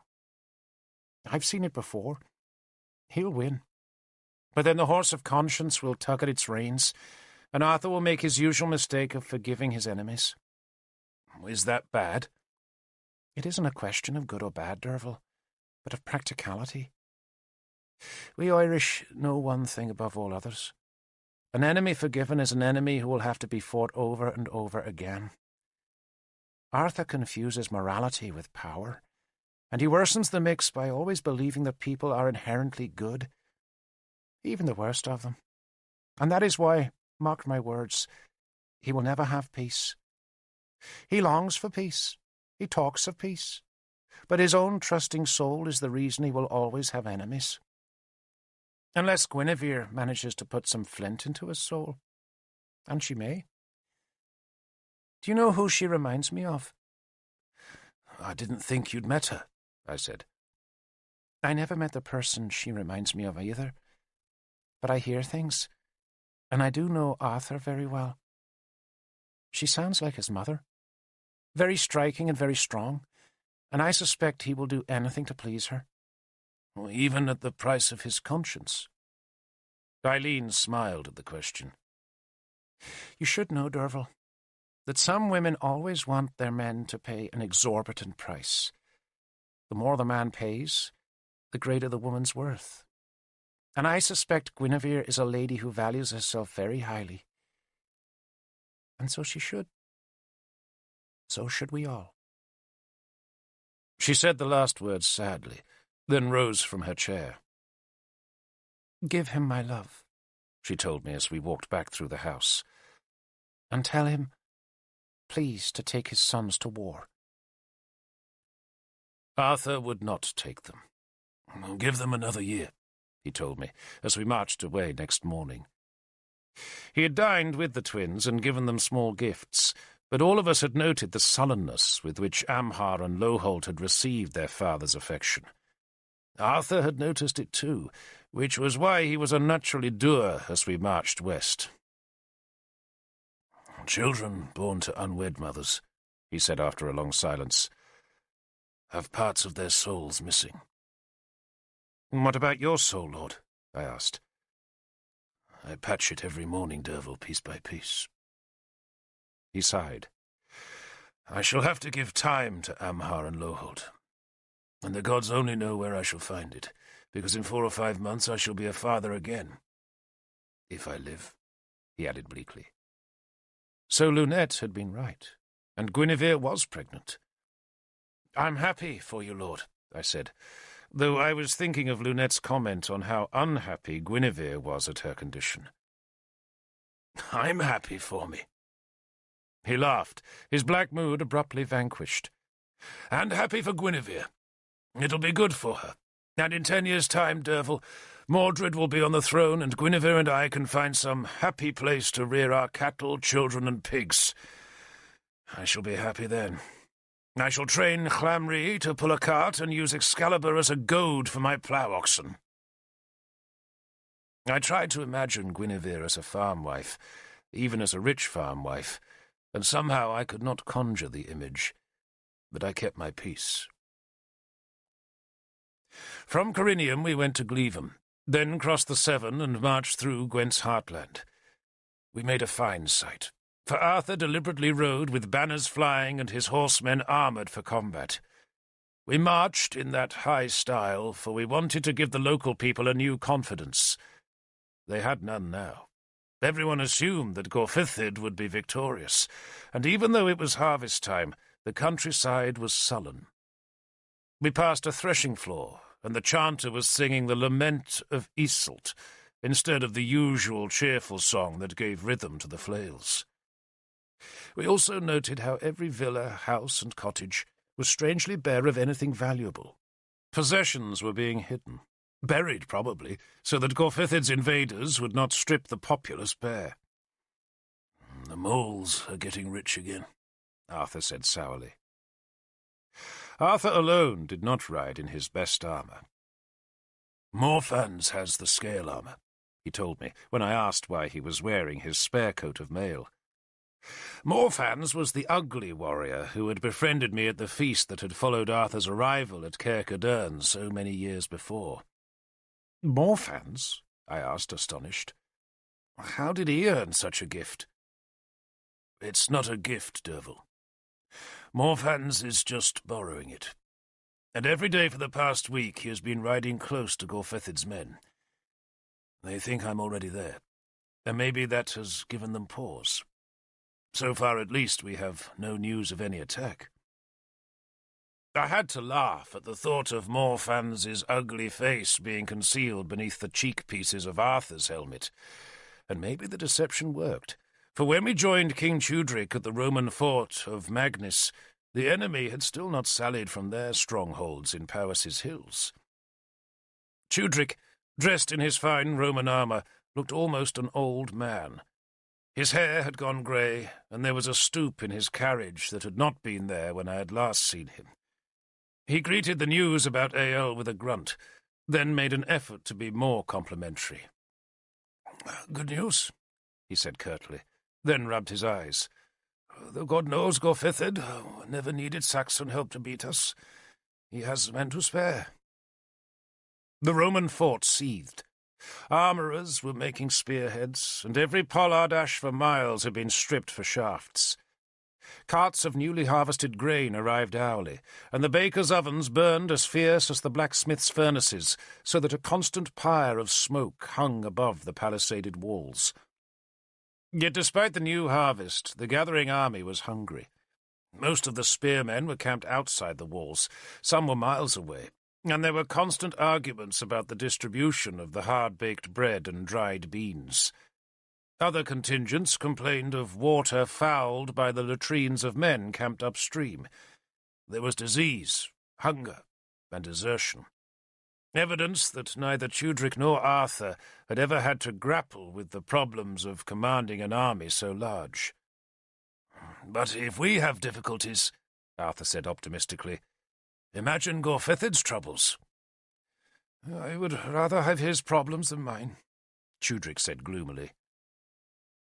My spearmen, still under Galahad's command, were camped 8 miles to the north of Magnus, where Agricola, Tudric's commander, kept a close watch on the hills that marked the frontier between Gwent and Powys. I felt a pang of happiness at seeing their wolf-tail helmets again. After the defeatism of the countryside, it was suddenly good to think that here at least were men who would never be beaten. Nimue came with me, and my men clustered about her so she could touch their spearheads and sword blades to give them power. Even the Christians, I noted, wanted her pagan touch. She was doing Merlin's business, and because she was known to have come from the Isle of the Dead, she was thought to be almost as powerful as her master. Agricola received me inside a tent, the first I had ever seen.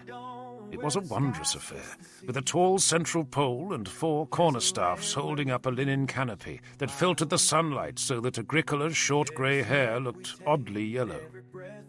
He was in his Roman armour and sitting at a table covered in scraps of parchment.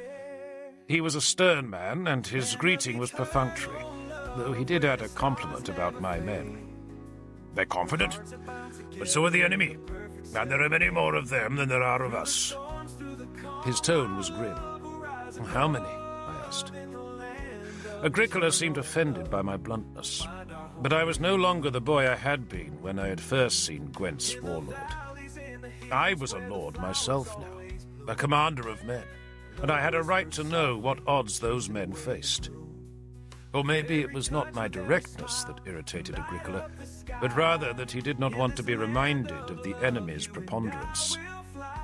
Finally, however, he gave me the tally. "According to our spies," he said, "Powys has assembled 600 spearmen from their own land. Gunlius has brought another 250 from Siluria, maybe more.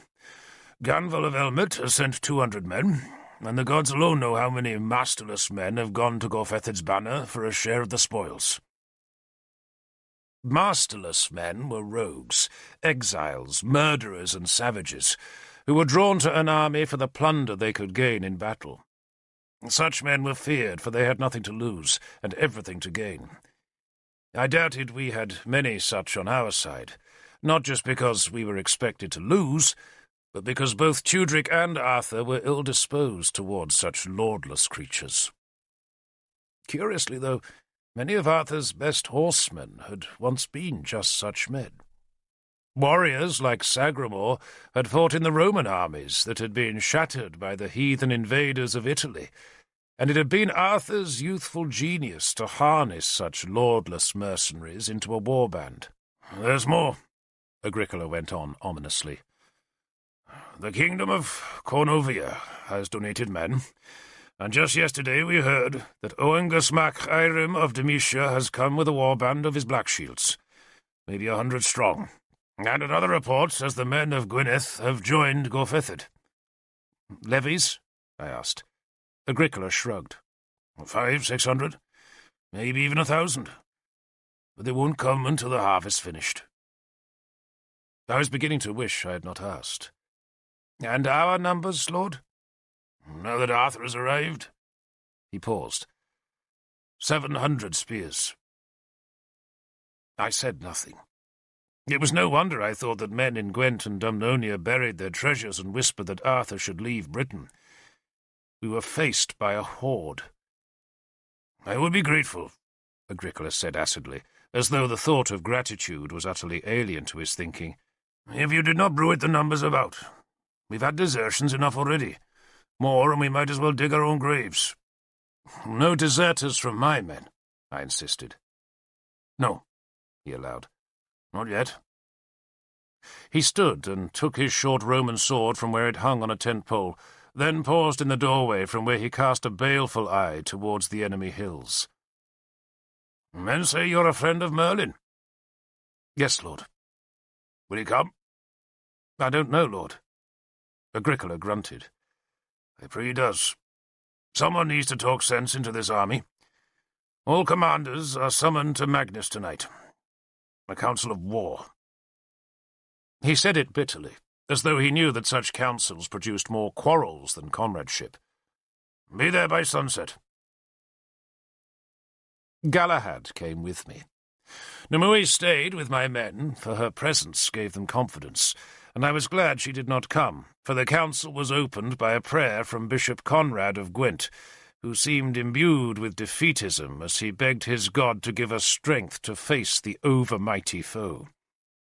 Galahad, his arms spread in the Christian pose of prayer, murmured along with the bishop, while we pagans grumbled that we should not pray for strength but victory. I wished we had some druids among us, but Tudric, a Christian, employed none, and Belize, the old man who had attended Mordred's acclamation, had died during the first winter I was in Benwick. Agricola was right to hope that Merlin would come, for an army without druids was giving away an advantage to its enemy. There were some 40 or 50 men at the council, all of us chieftains or leaders. We met in the bare stone hall of Magnus's bathhouse that reminded me of Innis Widren's church. King Tudric, Arthur, Agricola, and Tudric's son, the Edling, Murig, sat at a table on a stone dais. Murig had grown into a pale, thin creature who looked unhappy in his ill-fitting Roman armour.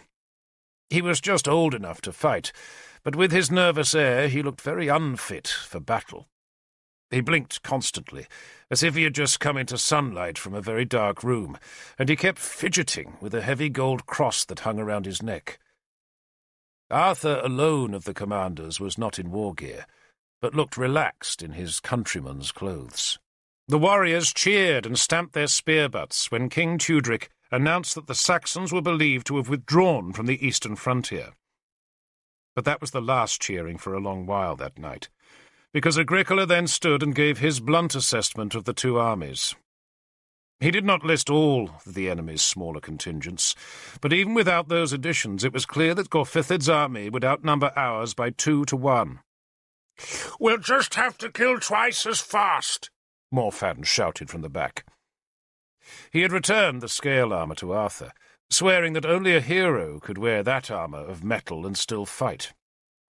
Agricola ignored the interruption, adding instead that the harvest should be complete in a week, and that the levies of Gwent would then swell our numbers. No one seemed too cheered by that news. King Tudric proposed that we should fight Gorfithid under the walls of Magnus. "Give me a week," he said, "and I will so fill this fortress with the new harvest that Gorfithid will never pitch us out. Fight here."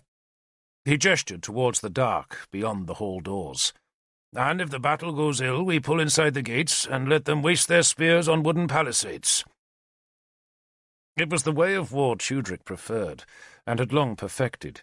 Siege warfare, where he could use the work of long-dead Roman engineers to frustrate spears and swords. A murmur of agreement sounded in the room, and that murmur swelled when Chudric told the council that Ael might well be planning to attack Rattay. "Hold Gorfethid here," one man said, "and he'll run back north when he hears Ael's coming through his back door."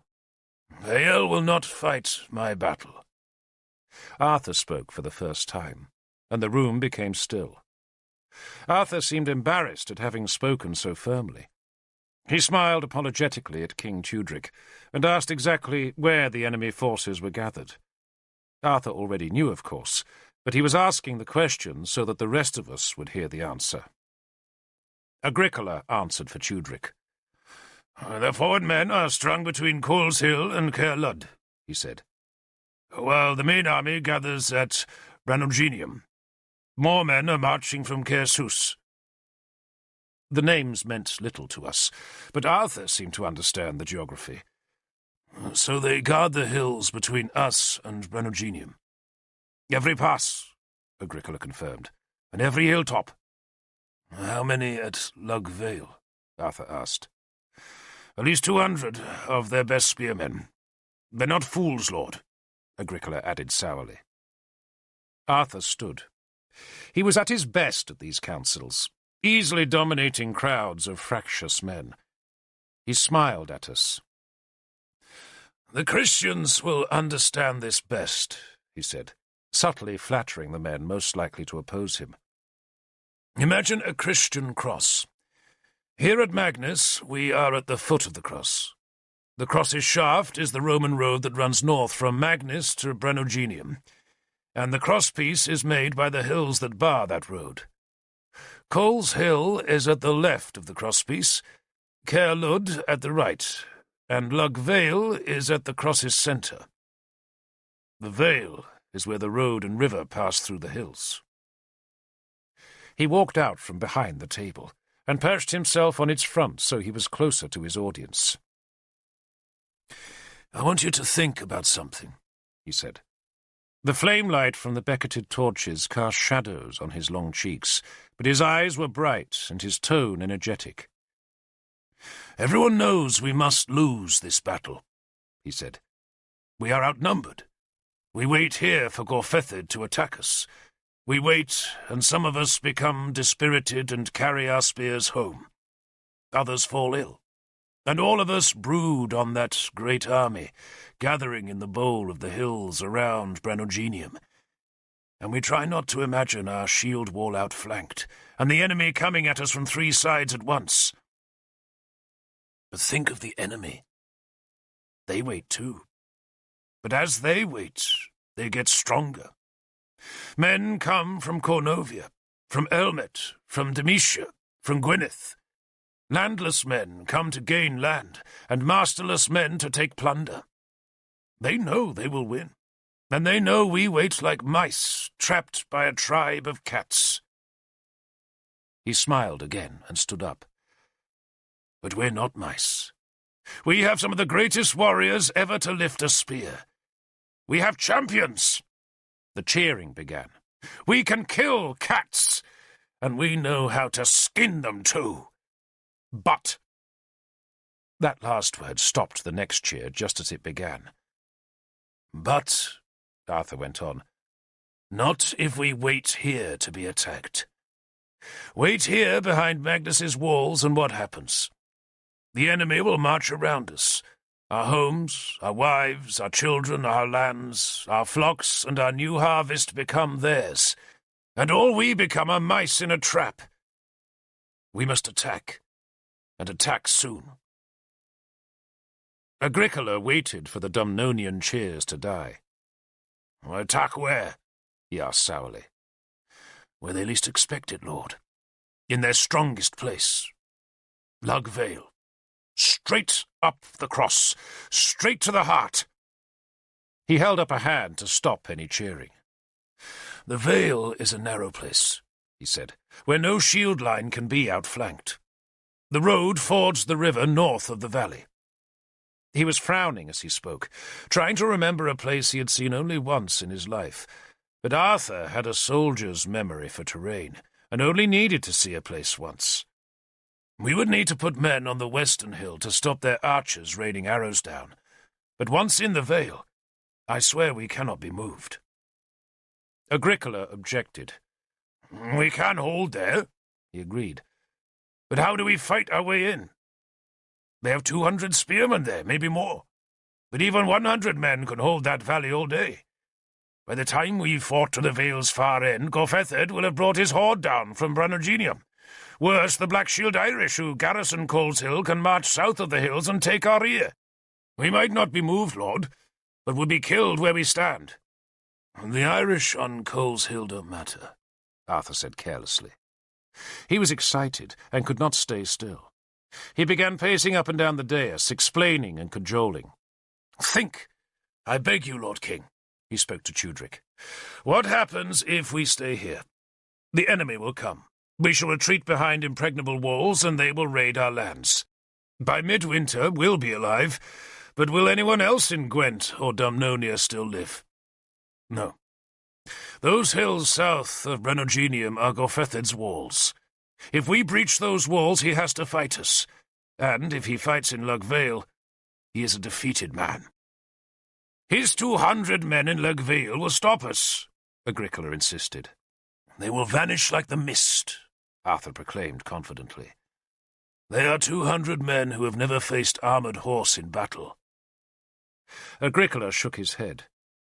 "The vale is barred by a wall of felled trees. Armoured horse will be stopped." He paused to ram his fist into an upraised palm. "Dead." He said the word flatly, and the finality of his tone made Arthur sit. There was the smell of defeat in the hall. From outside the baths, where the blacksmiths worked day and night, I heard the hiss of a newly forged blade being quenched in water. "Perhaps I might be permitted to speak?" The speaker was Murig, Tudrick's son. He had a strangely high voice, almost petulant in its tone, and he was evidently short-sighted, for he screwed up his eyes and cocked his head whenever he wanted to look at a man in the main part of the hall. "What I would like to ask," he said, when his father had given him permission to address the council, "is why we fight at all." He blinked rapidly when the question was asked. No one answered. Maybe we were all too astonished at the question. Allow me to explain," Murig said in a pedantic tone. He might have been young, but he possessed the confidence of a prince, though I found the false modesty with which he cloaked his pronouncements irritating. "We fight Gorfethid, correct me if I'm wrong, out of our long-standing alliance with Dumnonia. That alliance has served us well, I doubt not, but Gorfethid, as I understand it, has no designs upon the Dumnonian throne." A growl came from we Dumnonians, but Arthur held up his hand for silence, then gestured for Murig to continue. Murig blinked and tugged at his cross.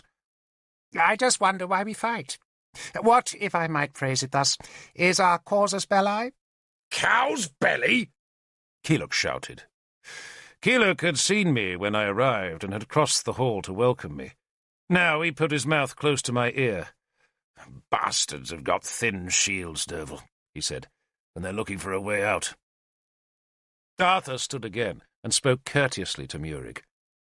"The cause of the Warlord, Prince, is your father's oath to preserve King Mordred's throne, and King Gorfethid's evident desire to take that throne from my king." Murig shrugged. But correct me, please, I beg you.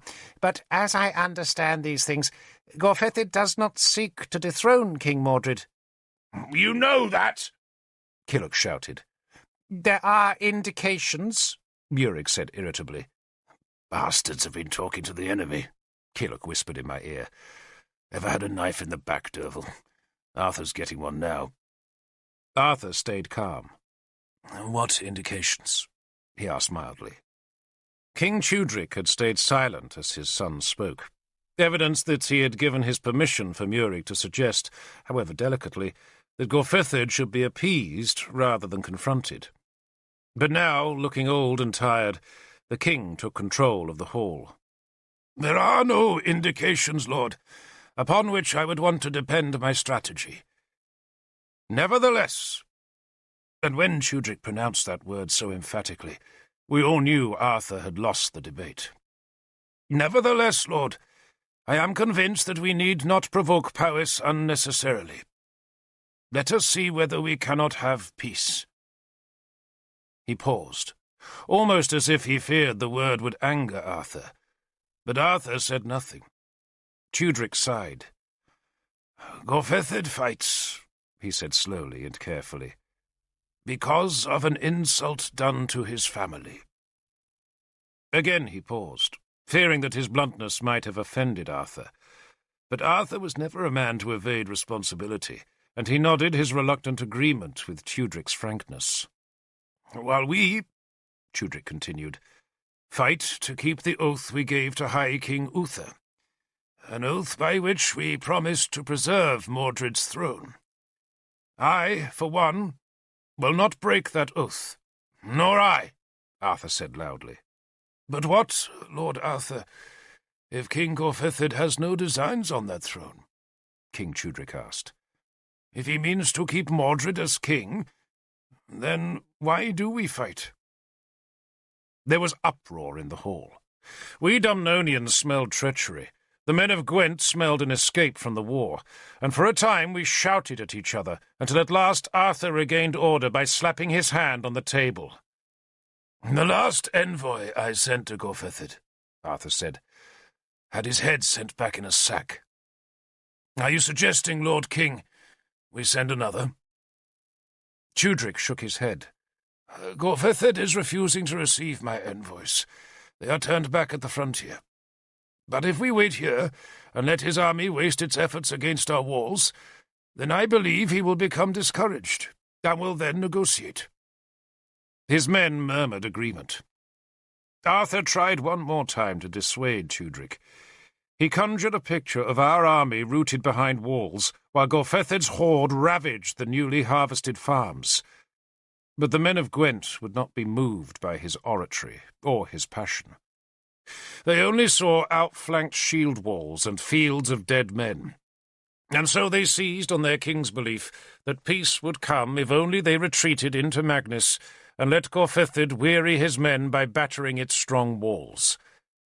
They began to demand Arthur's agreement for their strategy, and I saw the hurt on his face.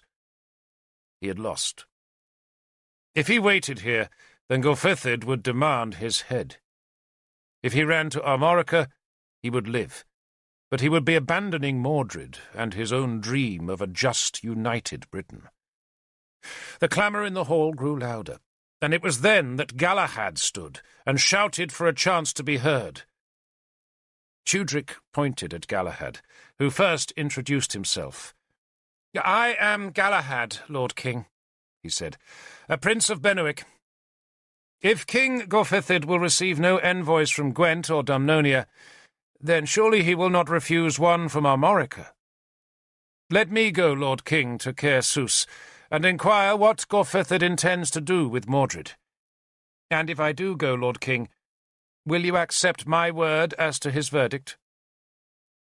Tudrick was happy to accept. He was happy with anything that might avert war, but he was still anxious for Arthur's agreement.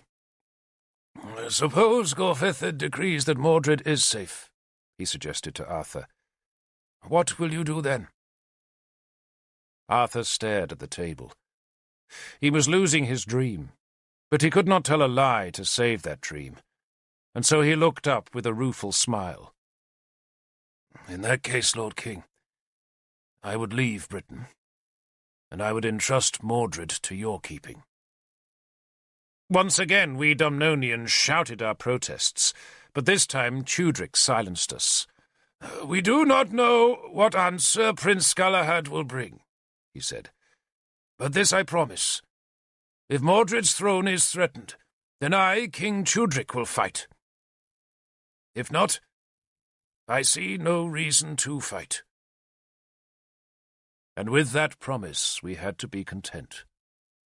The war, it seemed, hung on Gorfethid's answer. To find it, next morning, Galahad rode north. I rode with Galahad. He had not wanted me to come, saying that my life would be in danger, but I argued with him as I had never argued before. I also pleaded with Arthur, saying that at least one Dumnonian should hear Gorfethid declare his intentions about our king, and Arthur pleaded my case with Galahad, who at last relented. We were friends, after all, though for my own safety Galahad insisted that I travel as his servant, and that I carry his symbol on my shield. "You have no symbol," I told him. "I do now," he said, and ordered that our shields be painted with crosses. "Why not?" he asked me. "I'm a Christian." "It looks wrong," I said.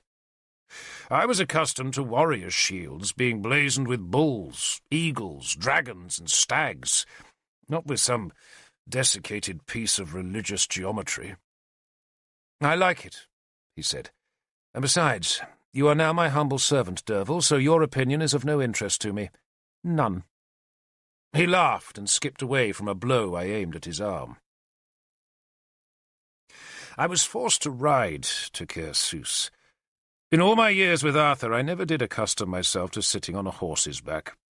To me, it always seemed a natural thing to sit well back on a horse, but sitting thus, it was impossible to grip the animal's flanks with your knees, for which you had to slide forward until you were perched just behind its neck, with your feet dangling in the air behind its forelegs. In the end, I used to tuck one foot into the saddle girth to give me an anchoring point, a shift that offended Galahad, who was proud of his horsemanship. "Ride it properly," he would say. "But there's nowhere to put my feet. The horse has got 4. How many more do you want?" We rode to Caer Lud, Gorfethid's major fortress in the border hills. The town stood on a hill in a river bend, and we reckoned its sentries would be less wary than those who guarded the Roman road at Lug Vale. Even so, we did not state our real business in Powys, but simply declared ourselves as landless men from Armorica seeking entry into Gorfethid's country. The guards, discovering Galahad was a prince, insisted on escorting him to the town's commander, and so led us through the town that was filled with armed men, whose spears were stacked at every door, and whose helmets were piled under all the tavern benches. The town commander was a harassed man who plainly hated the responsibilities of governing a garrison swollen by the imminence of war. "I knew you must be from Armorica when I saw your shields, Lord Prince," he told Galahad. "An outlandish symbol to our provincial eyes." "An honoured one in mine," Galahad said gravely, not catching my eye. To be sure, the commander said. His name was Halcid. "And of course you are welcome, Lord Prince. Our High King is welcoming all." He paused, embarrassed. He had been about to say that Gorfethid was welcoming all landless warriors, but that phrase cut too close to insult when uttered to a dispossessed prince of an Armorican kingdom. "All brave men," the commander said instead. "You were not thinking of staying here by any chance?" He was worried that we would prove 2 more hungry mouths in a town already hard-pressed to feed its existing garrison. "I would ride to Caersus," Galahad announced, "with my servant." He gestured towards me. "May the gods speed your path, Lord Prince."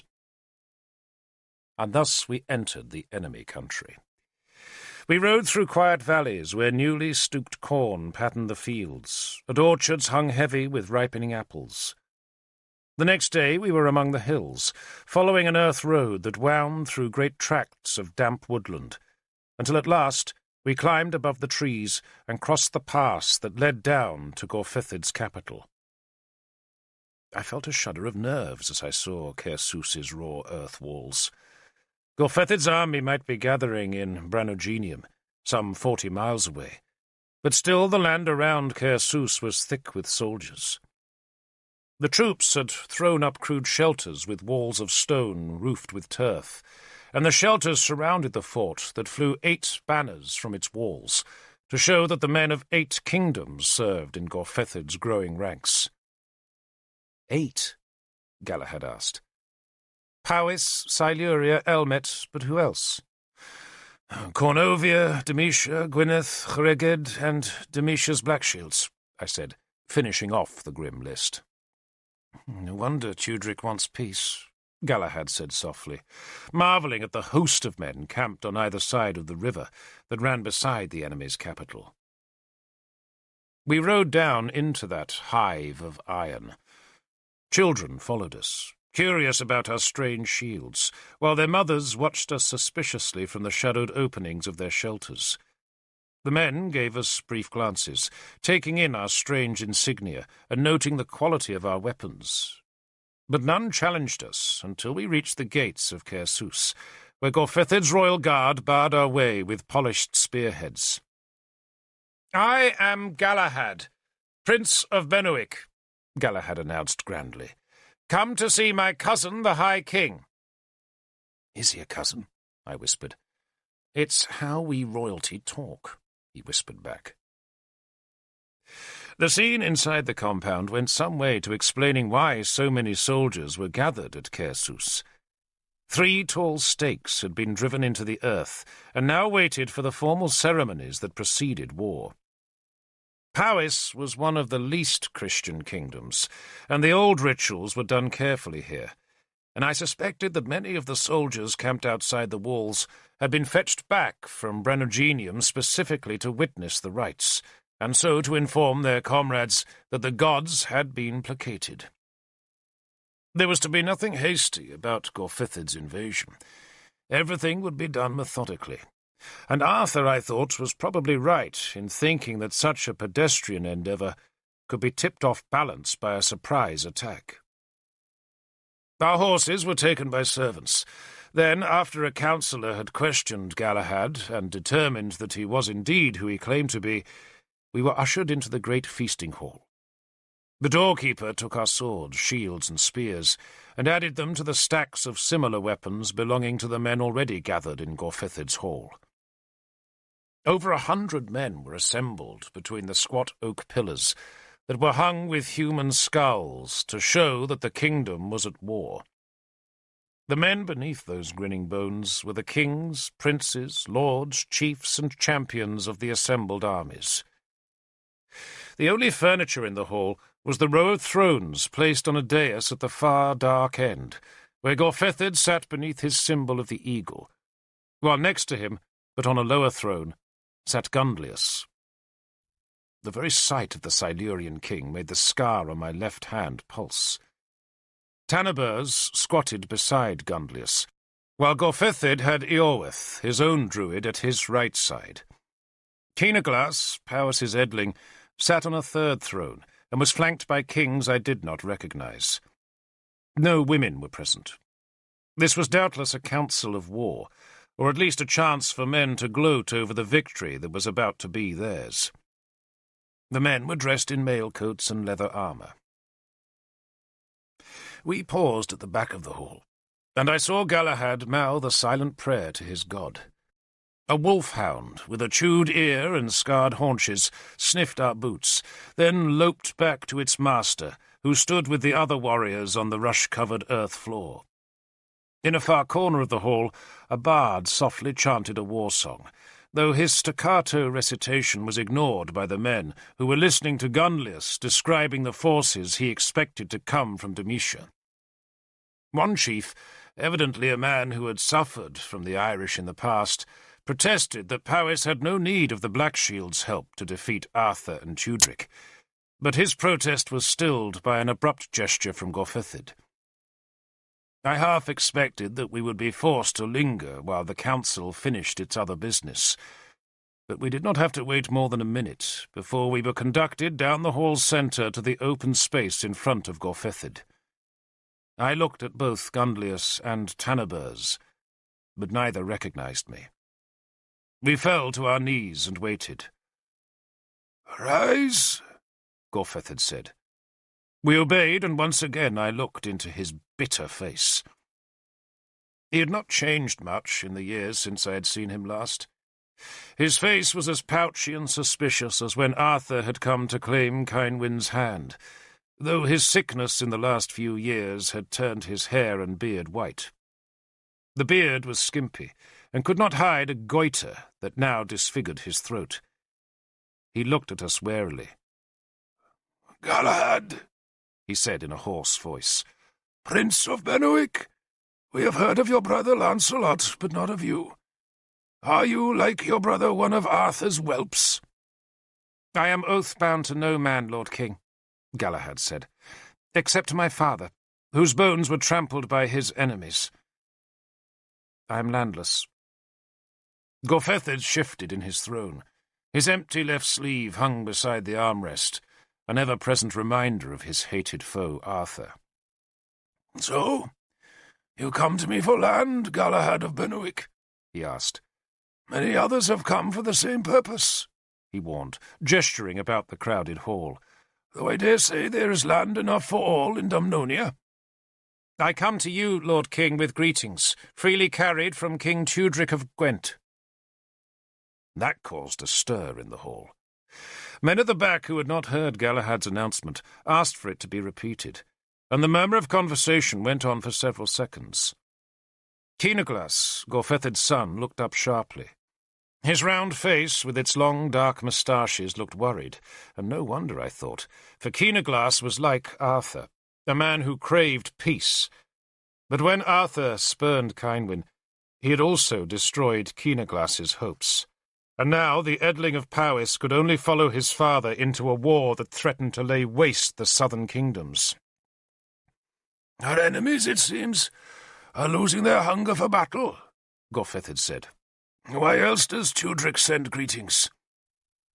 "King Tudric, High King, fears no man, but loves peace more," Galahad said, carefully using the title Gorfethid had bestowed on himself in anticipation of his victory.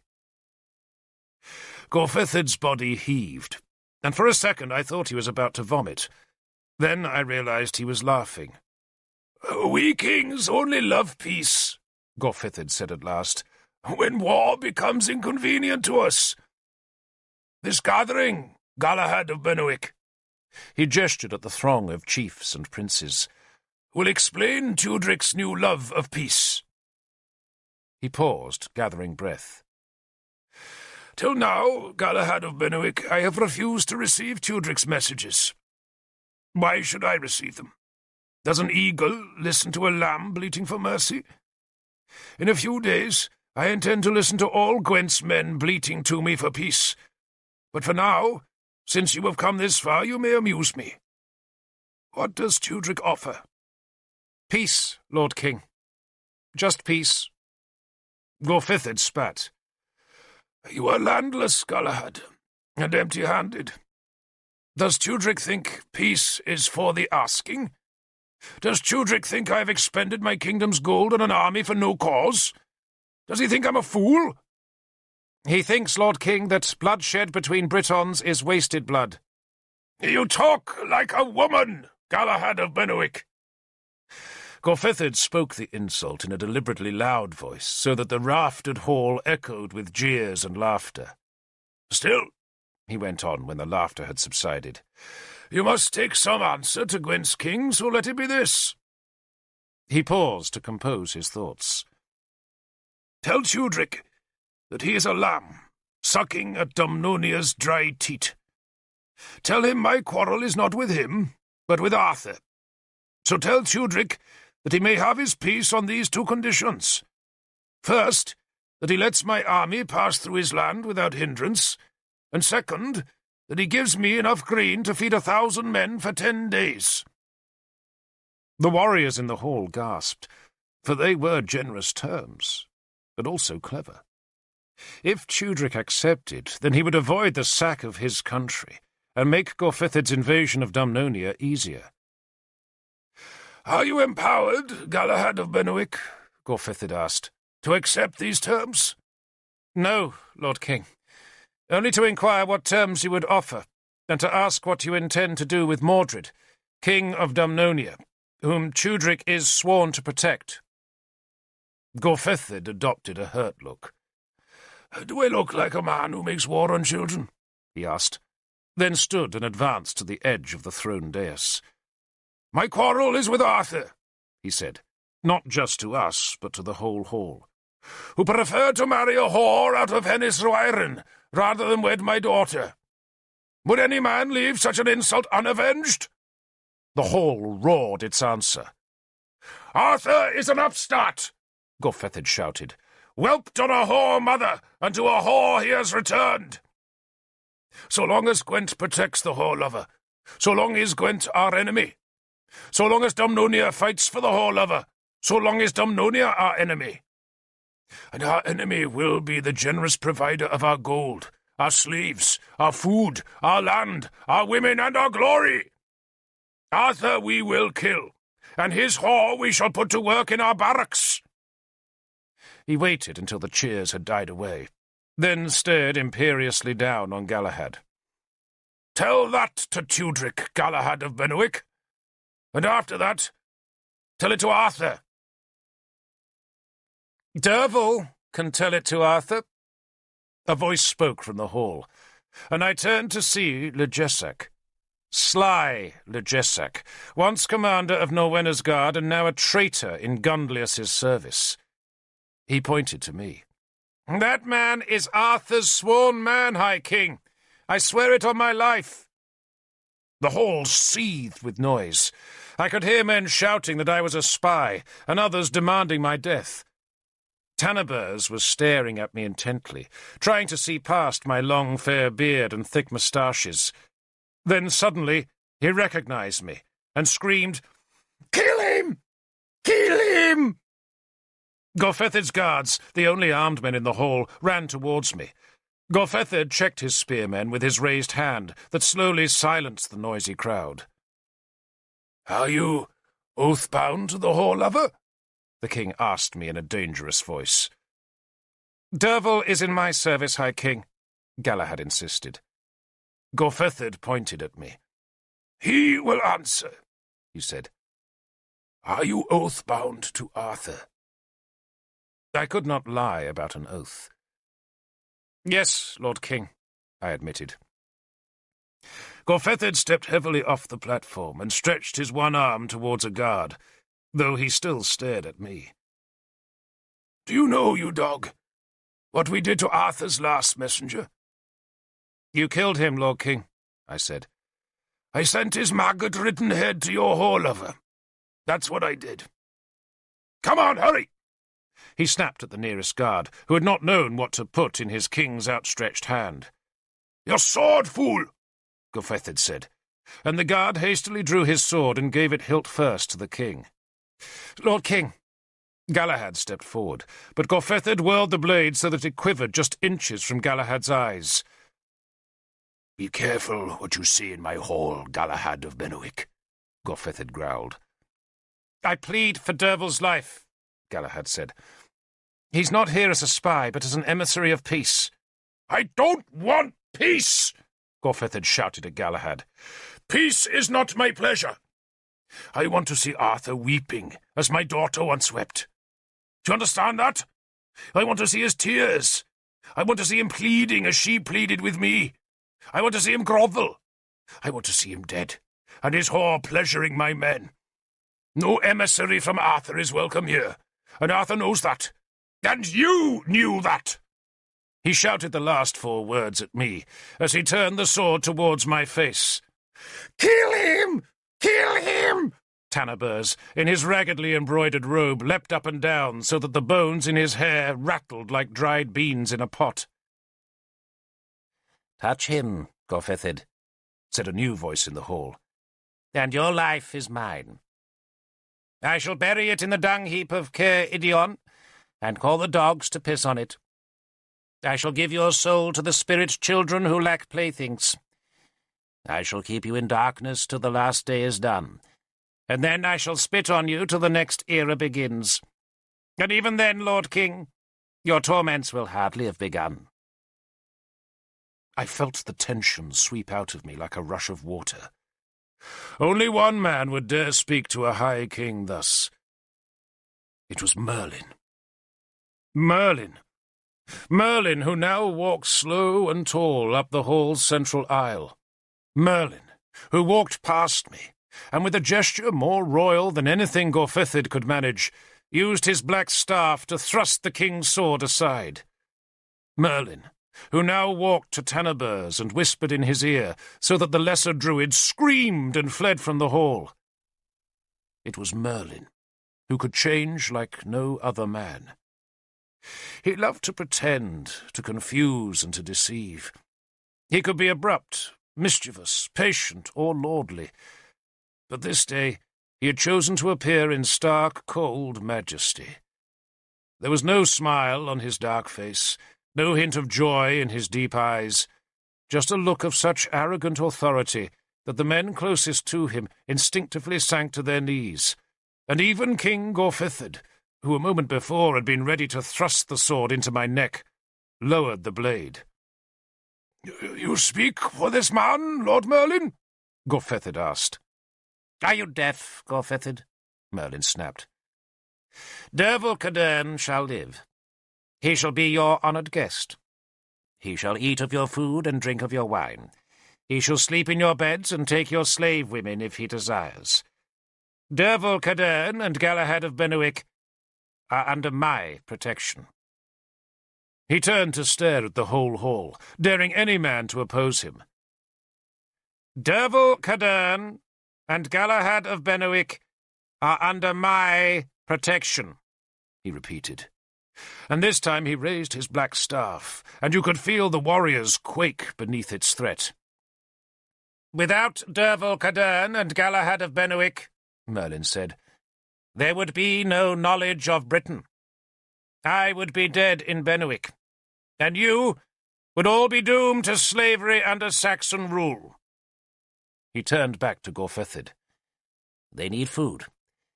And stop staring at me, Derfel," he added, without even looking at me. I had been staring at him, as much with astonishment as with relief, but I was also wondering just what Merlin was doing in this citadel of the enemy. Druids, of course, were free to travel where they liked, even in enemy territory, but his presence at Caer Sus at such a time seemed strange and even dangerous. For though Gorfethid's men were cowed by the Druid's presence, they were also resentful of his interference, and some, safe at the hall's rear, growled that he should mind his own business. Merlin turned on them. "My business," he said in a low voice that nevertheless stopped the small protest dead, "is the care of your souls. And if I care to drown those souls in misery, then you will wish your mothers had never given birth." "Fools!" This last word was snapped loudly, and accompanied by a gesture from the staff that made the armoured men struggle down to their knees. None of the kings dared to intervene, as Merlin swept the staff to give one of the skulls hanging from a pillar a sharp crack. "You pray for victory," Merlin said. "But over what? Over your kin, and not your enemies. Your enemies are Saxons. For years we suffered under Roman rule, but at last the gods saw fit to take the Roman vermin away, and what do? We fight among ourselves, and let a new enemy take our land, rape our women, and harvest our corn. So fight your war, fools. Fight it and win, and still you shall not have victory." "But my daughter shall be avenged," Gorfithid said behind Merlin. "Your daughter, Gorfithid," Merlin said, turning, "will avenge her own hurt. You want to know her fate?" He asked the question mockingly, but answered it soberly, and in a voice that had the lilt of a prophetic utterance. "She will never be high, and she will never be low, but she will be happy. Her soul, Gorfithid, is blessed, and if you had the sense of a flea, you would be content with that." "I shall be content with Arthur's skull," Gorfithid said defiantly. "Then go and fetch it," Merlin said scornfully, then plucked me by the elbow. "Come, Derfel, and enjoy your enemy's hospitality." He led us out of the hall, walking unconcernedly through the iron and leather ranks of the enemy. The warriors watched us resentfully, but there was nothing they could do to stop us leaving, nor to prevent us taking one of Gorfethid's guest chambers that Merlin had evidently been using himself. "So, Tudric wants peace, does he?" he asked us. Yes, Lord, I answered. Chudrick would. He's a Christian. So he thinks he knows better than the gods. And you know the minds of the gods, Lord? Galahad asked. I believe the gods hate to be bored, so I do my best to amuse them. That way they smile on me. Your god, Merlin said sourly, despises amusement, demanding grovelling worship instead. He must be a very sorry creature. He's probably rather like Gorfethid, endlessly suspicious and foully jealous of his reputation. Aren't you both lucky that I was here? He grinned at us, suddenly and mischievously, and I saw how much he had enjoyed his public humiliation of Gorfethid. Part of Merlin's reputation was made by his performances. Some druids, like Eorweth, worked quietly. Others, like Tanaburs, relied on a sinister wiliness. But Merlin liked to dominate and dazzle, and humbling an ambitious king was as pleasurable to him as it was instinctive. "Is Kynwyn really blessed?" I asked him. He looked astonished at my unexpected question. Why should it matter to you? But she's a pretty girl, and I confess that pretty girls are a weakness of mine, so I shall weave her a charm of bliss. I did the same for you once, Derfel, though not because you are pretty. He laughed, then glanced through the window to judge the length of the sun's shadow. I must be on my way soon. What brought you here, Lord? Galahad asked. I needed to talk to Eorweth, Merlin said, looking around to make sure that he had collected all his belongings. He might be a bumbling idiot, but he does possess the odd scrap of knowledge I might have momentarily forgotten. He proved knowledgeable about the ring of Eluned. I have it somewhere. He patted the pocket sewn into the lining of his robe. Well, I did have it, he said carelessly, though I suspected the indifference was merely a pretense. What is the ring of Eluned? Galahad asked. Merlin scowled at my friend's ignorance, then decided to indulge it. The ring of Eluned, he announced grandly, is one of the 13 treasures of Britain. We've always known about the treasures, of course. At least those of us who recognize the true gods, he added pointedly, glancing at Galahad. But none of us were sure what their real power was. And the scroll told you? I asked. Merlin smiled wolfishly. His long white hair was neatly bound in black ribbon at the back of his neck, while his beard was plaited in tight pigtails. The scroll, he said, confirmed everything I either suspected or knew, and it even suggested 1 or 2 new scraps of knowledge. Ah, here it is. He had been searching his pockets for the ring, which he now produced. To me, the treasure looked like any ordinary warrior's ring made of iron, but Merlin held it in his palm as though it was the greatest jewel of Britain. The ring of Eluned, Merlin said, forged in the other world at the beginning of time. Piece of metal, really. Nothing special. He tossed it to me, and I made a hasty catch.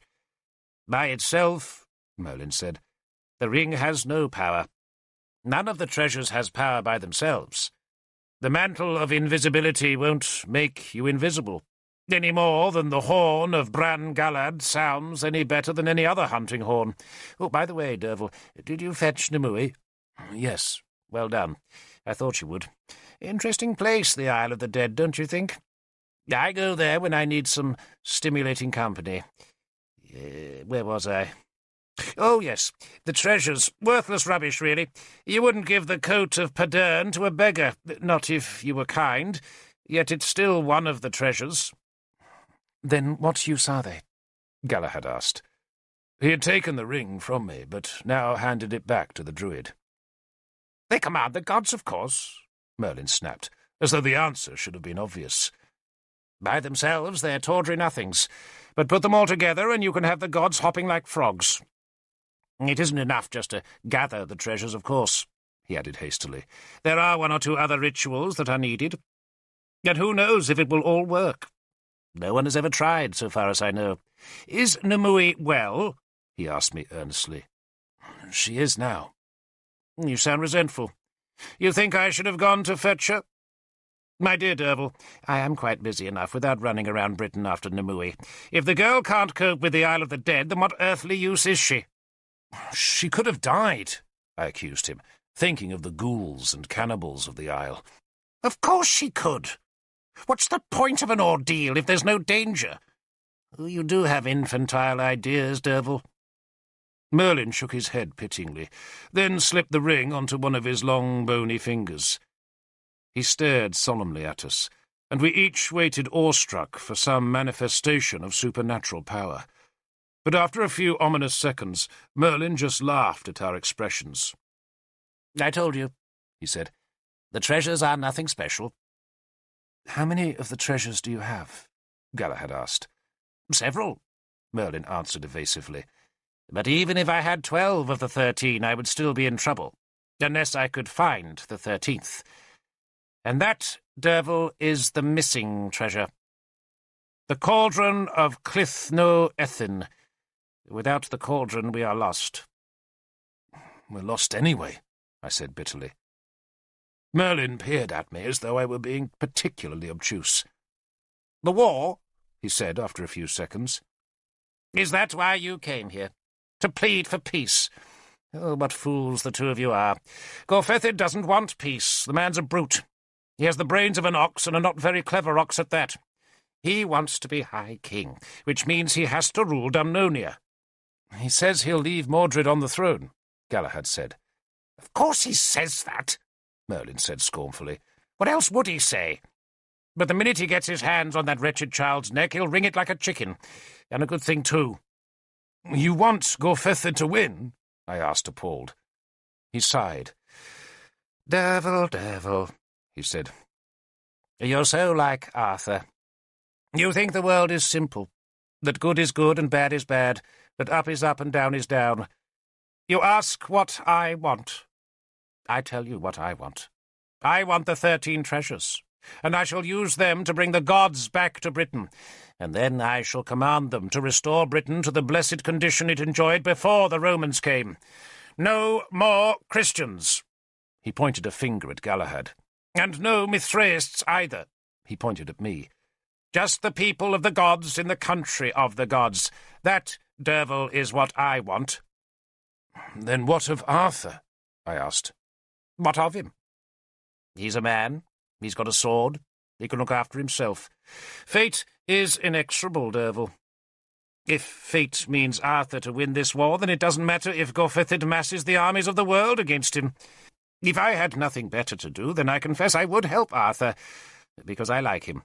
But fate has decreed that I am an old man, increasingly feeble and possessed of a bladder like a leaking water-skin, and I must therefore husband my waning energies. He proclaimed this pathetic state in a vigorous tone. Even I cannot win Arthur's wars, heal Nimue's mind, and discover the treasures all at the same time. Of course, if I find that saving Arthur's life helps me find the treasures, then be assured I shall come to the battle. But otherwise... He shrugged, as though the war was of no importance to him. Nor, I suppose, was it. He turned to the small window and peered at the 3 stakes that had been erected in the compound. You'll stay to see the formalities, I hope? Should we? I asked. Of course you should, if Gorfethid allows you. All experience is useful, however ugly. I've performed the rites often enough, so I won't stay to be amused, but be assured you will be safe here. I shall turn Gorfethid into a slug if he touches a hair of your foolish heads. But for now I have to go. Iorweth thinks there's an old woman on the Demetian border who might remember something useful. If she's alive, of course, and kept her memory. Oh, I do hate talking to old women. They're so grateful for company that they never stop chattering, and never keep to the subject either. What a prospect. Tell Nimue I look forward to seeing her. And with those words he was out of the door and striding across the fort's inner compound. The sky clouded that afternoon, and a grey, ugly drizzle soaked the fort before evening. The druid Iorweth came to us and assured us we were safe, but tactfully suggested that we would strain Gorfethid's reluctant hospitality if we attended the evening's feast that marked the last gathering of Gorfethid's allies and chiefs before the men at Caer Sws marched south to join the rest of the army at Branuginium. We assured Eorwith we had no wish to attend the feast. The druid smiled his thanks, then sat on a bench beside the door. "You're friends of Merlin?" he asked. "Lord Derfel is," Galahad said. Eorwith rubbed his eyes tiredly. He was old, with a friendly, mild face and a bald head, on which a ghost of a tonsure showed just above each ear. "I cannot help thinking," he said, "that my brother Merlin expects too much of the gods. He believes the world can be made anew, and that history can be rubbed out like a line drawn in the mud. Yet it isn't so." He scratched at a louse in his beard, then looked at Galahad, who wore a cross about his neck. He shook his head. "I envy your Christian God. He is three, and he is one. He is dead, and he is alive. He is everywhere, and he is nowhere, and he demands that you worship him, but claims nothing else is worthy of worship. There's room in those contradictions for a man to believe in anything or nothing. But not with our gods. They are like kings, fickle and powerful, and if they want to forget us, they do. It doesn't matter what we believe, only what they want. Our spells only work when the gods permit. Merlin disagrees, of course. He thinks that if we shout loud enough, we'll get their attention. But what do you do to a child who shouts?" "Give it attention," I suggested. "You hit it, Lord Derfel," Eorwith said. "You hit it until it is quiet. I fear Lord Merlin may shout too loud for too long." He stood and picked up his staff. "I apologize that you cannot eat with the warriors tonight, but the Princess Cheleth says you are very welcome to dine with her household." Cheleth of Elmet was the wife of Keenaglas, and her invitation was not necessarily a compliment. Indeed, the invitation could have been a measured insult devised by Gorfethid to imply that we were only fit to dine with women and children.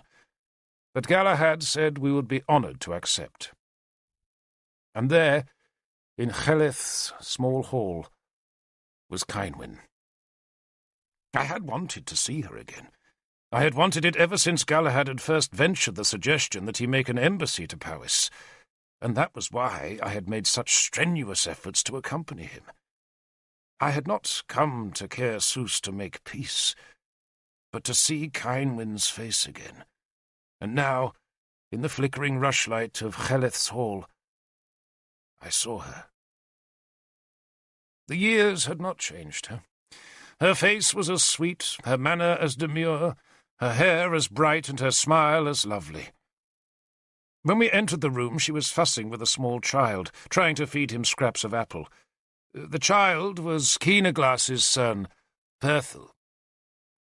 "I've told him if he won't eat his apple, then the horrid Unknownians will take him away," she said with a smile. "I think he must want to go with you, for he won't eat a thing."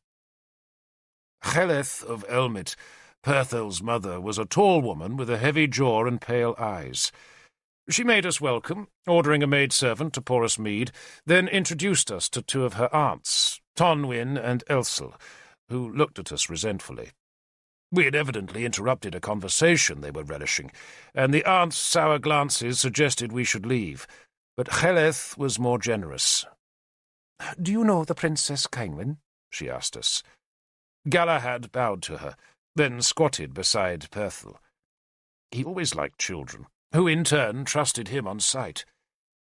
Before a moment had passed, the two princes were playing with the apple scraps as though they were foxes, with Perthel's mouth the fox's den, and Galahad's fingers the hounds chasing the fox.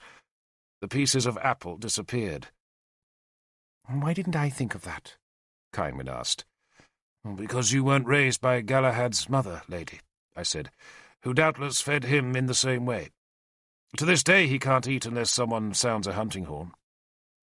She laughed, then caught sight of the brooch I wore. She caught her breath, coloured, and for an instant I thought I had made a huge mistake. Then she smiled.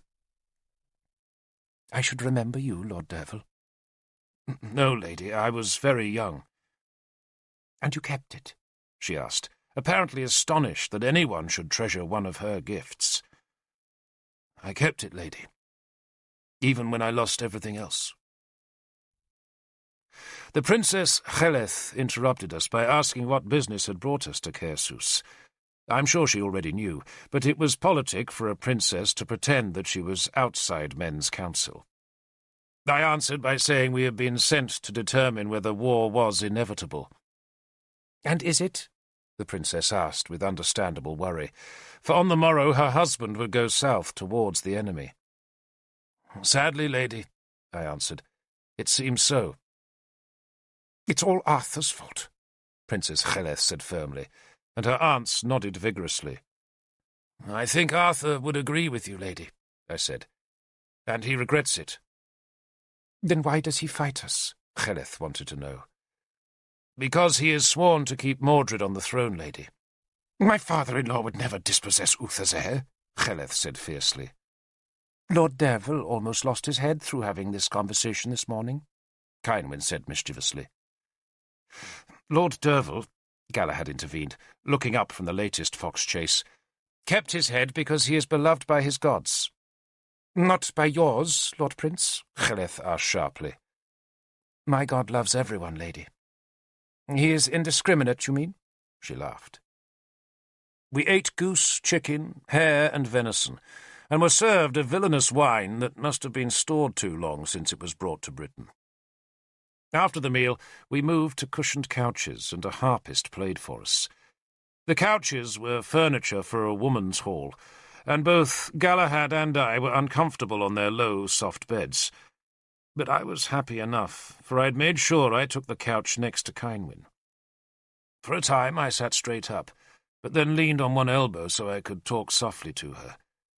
I complimented her on her betrothal to Gunlius. She gave me an amused glance. "That sounds like a courtier speaking," she said. "I am forced to be a courtier at times, lady. Would you prefer me to be the warrior?" She leaned back on an elbow so we could talk without disturbing the music, and her proximity made it seem as though my senses floated in smoke. "My Lord Gunlius," she said softly, "demanded my hand as the price of his army in this coming war." "Then his army, lady," I said, "is the most valuable in Britain."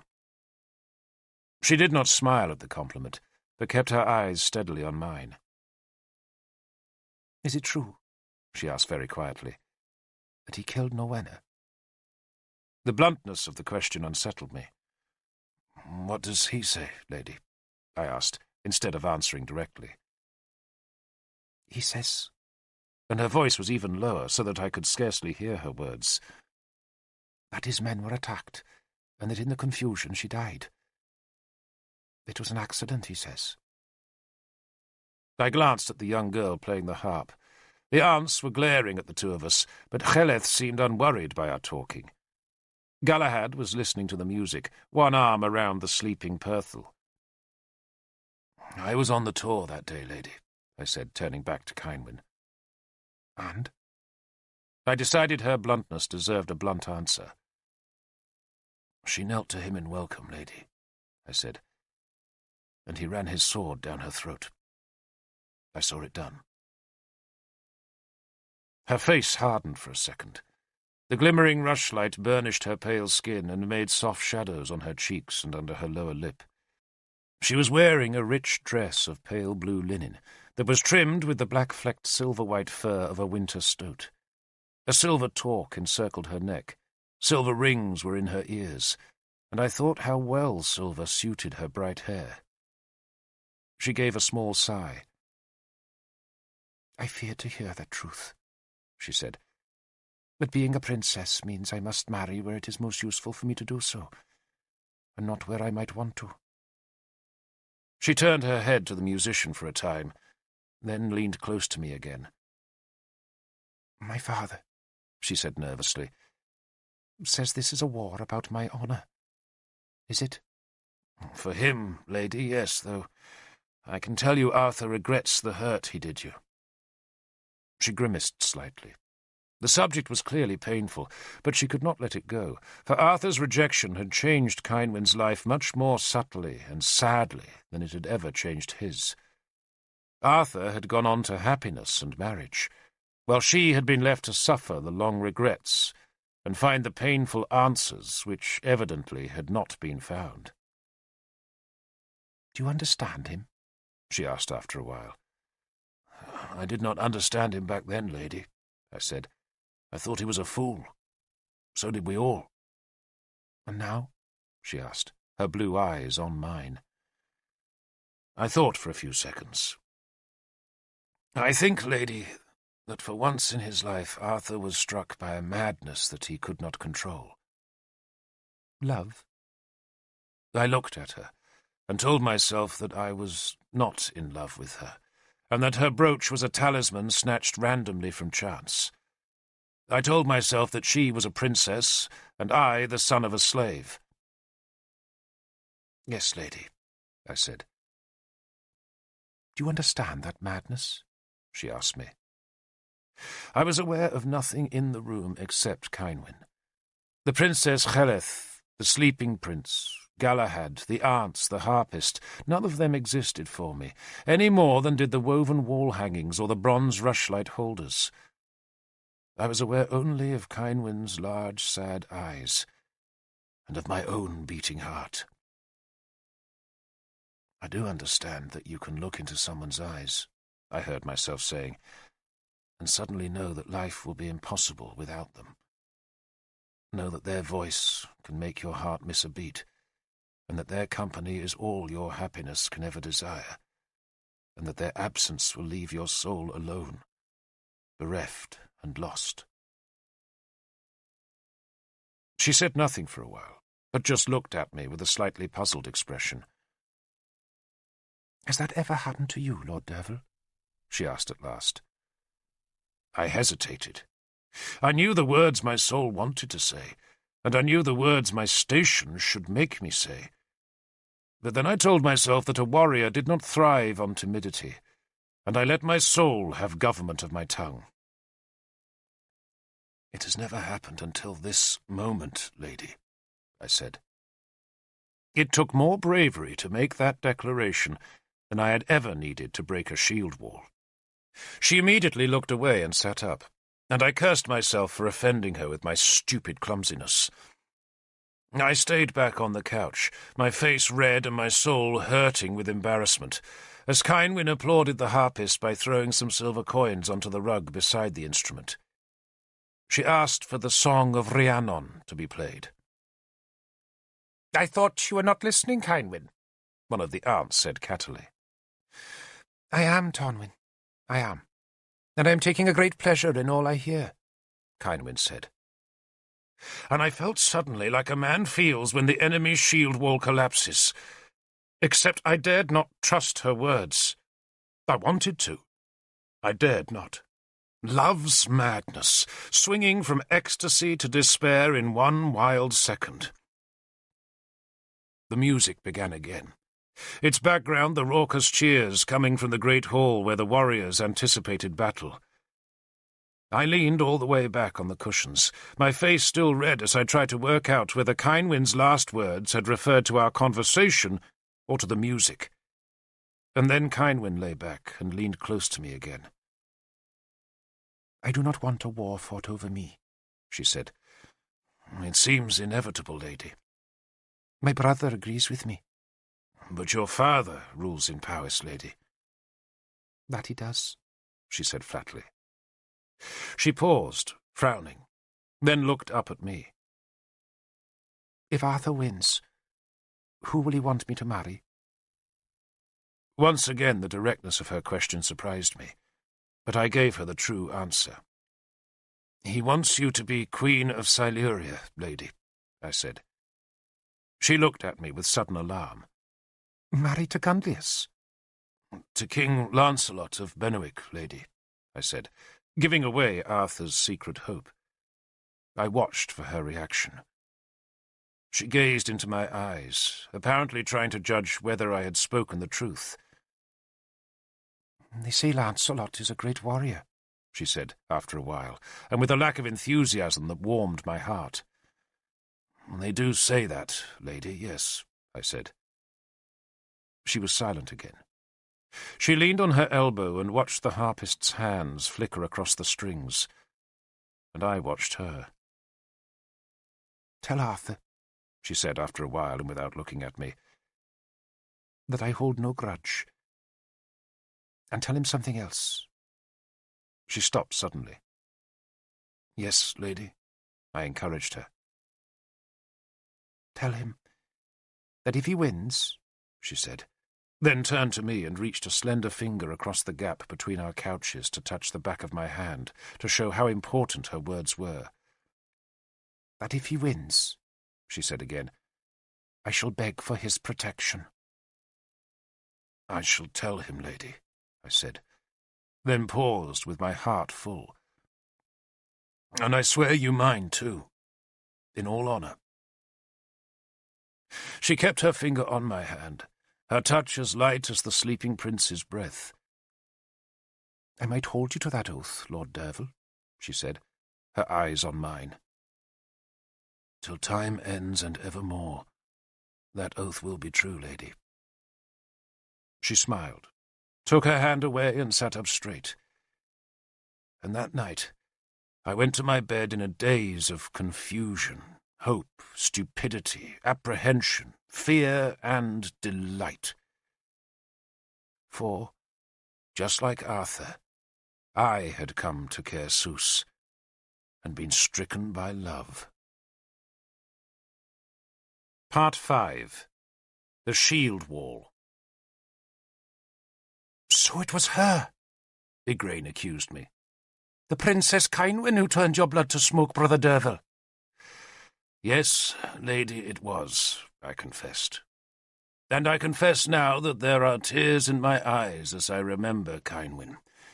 Or perhaps it is the weather that is making my eyes water, for autumn has come to Dinarac, and a cold wind is stealing through my window. I must soon make a pause in this writing, for I shall have to be busy storing our foodstuffs for the winter and making the log pile that the blessed Saint Sansom will take pleasure in not burning, so that we can share our dear Saviour's suffering." "No wonder you hate Lancelot so much," Igraine said. "You were rivals. Did he know how you felt for Cynwyn?" "In time," I said, "yes." "So what happened?" she asked eagerly. "Why don't we leave the story in its proper order, lady?" "Because I don't want to, of course." "Well, I do," I said. "And I am the storyteller, not you." "If I didn't like you so much, Brother Derfel, I would have your head cut off and your body fed to our hounds." She frowned, thinking. "She looks very pretty today in a cloak of grey wool edged with otter fur.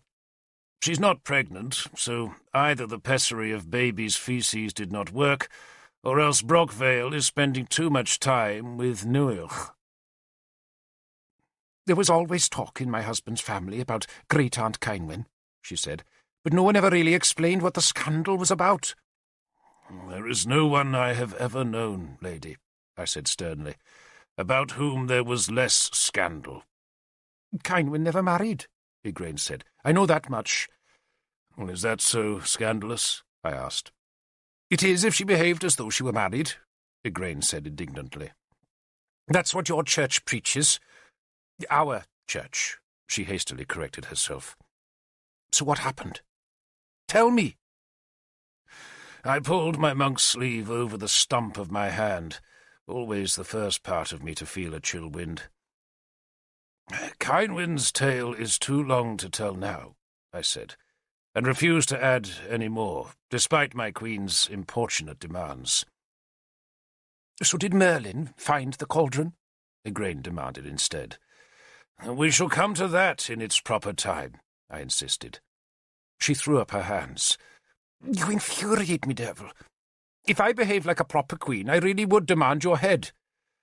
"And if I was anything but an ancient and feeble monk, lady, I would give it to you." She laughed, then turned to look out of the window. The leaves of the small oak trees that Brother Maelgwyn planted to make a windbreak have turned brown early, and the woods in the coombe below us are thick with berries, both signs that a harsh winter is coming. Sagramore once told me there were places where winter never comes, and the sun shines warm all year. But maybe, like the existence of rabbits, that was another of his fanciful tales. I once hoped that the Christian heaven would be a warm place, but St. Sansom insists heaven must be cold, because hell is hot, and I suppose the saint is right. There is so little to look forward to. Igraine shivered and turned back towards me. "No one ever made me a Lunacy Bower," she said wistfully. "Of course they did," I said. "Every year you have one." "But that's the Care's Bower. The slaves make it because they have to, and naturally I sit there, but it isn't the same as having your own young man make you a bower out of foxgloves and willow."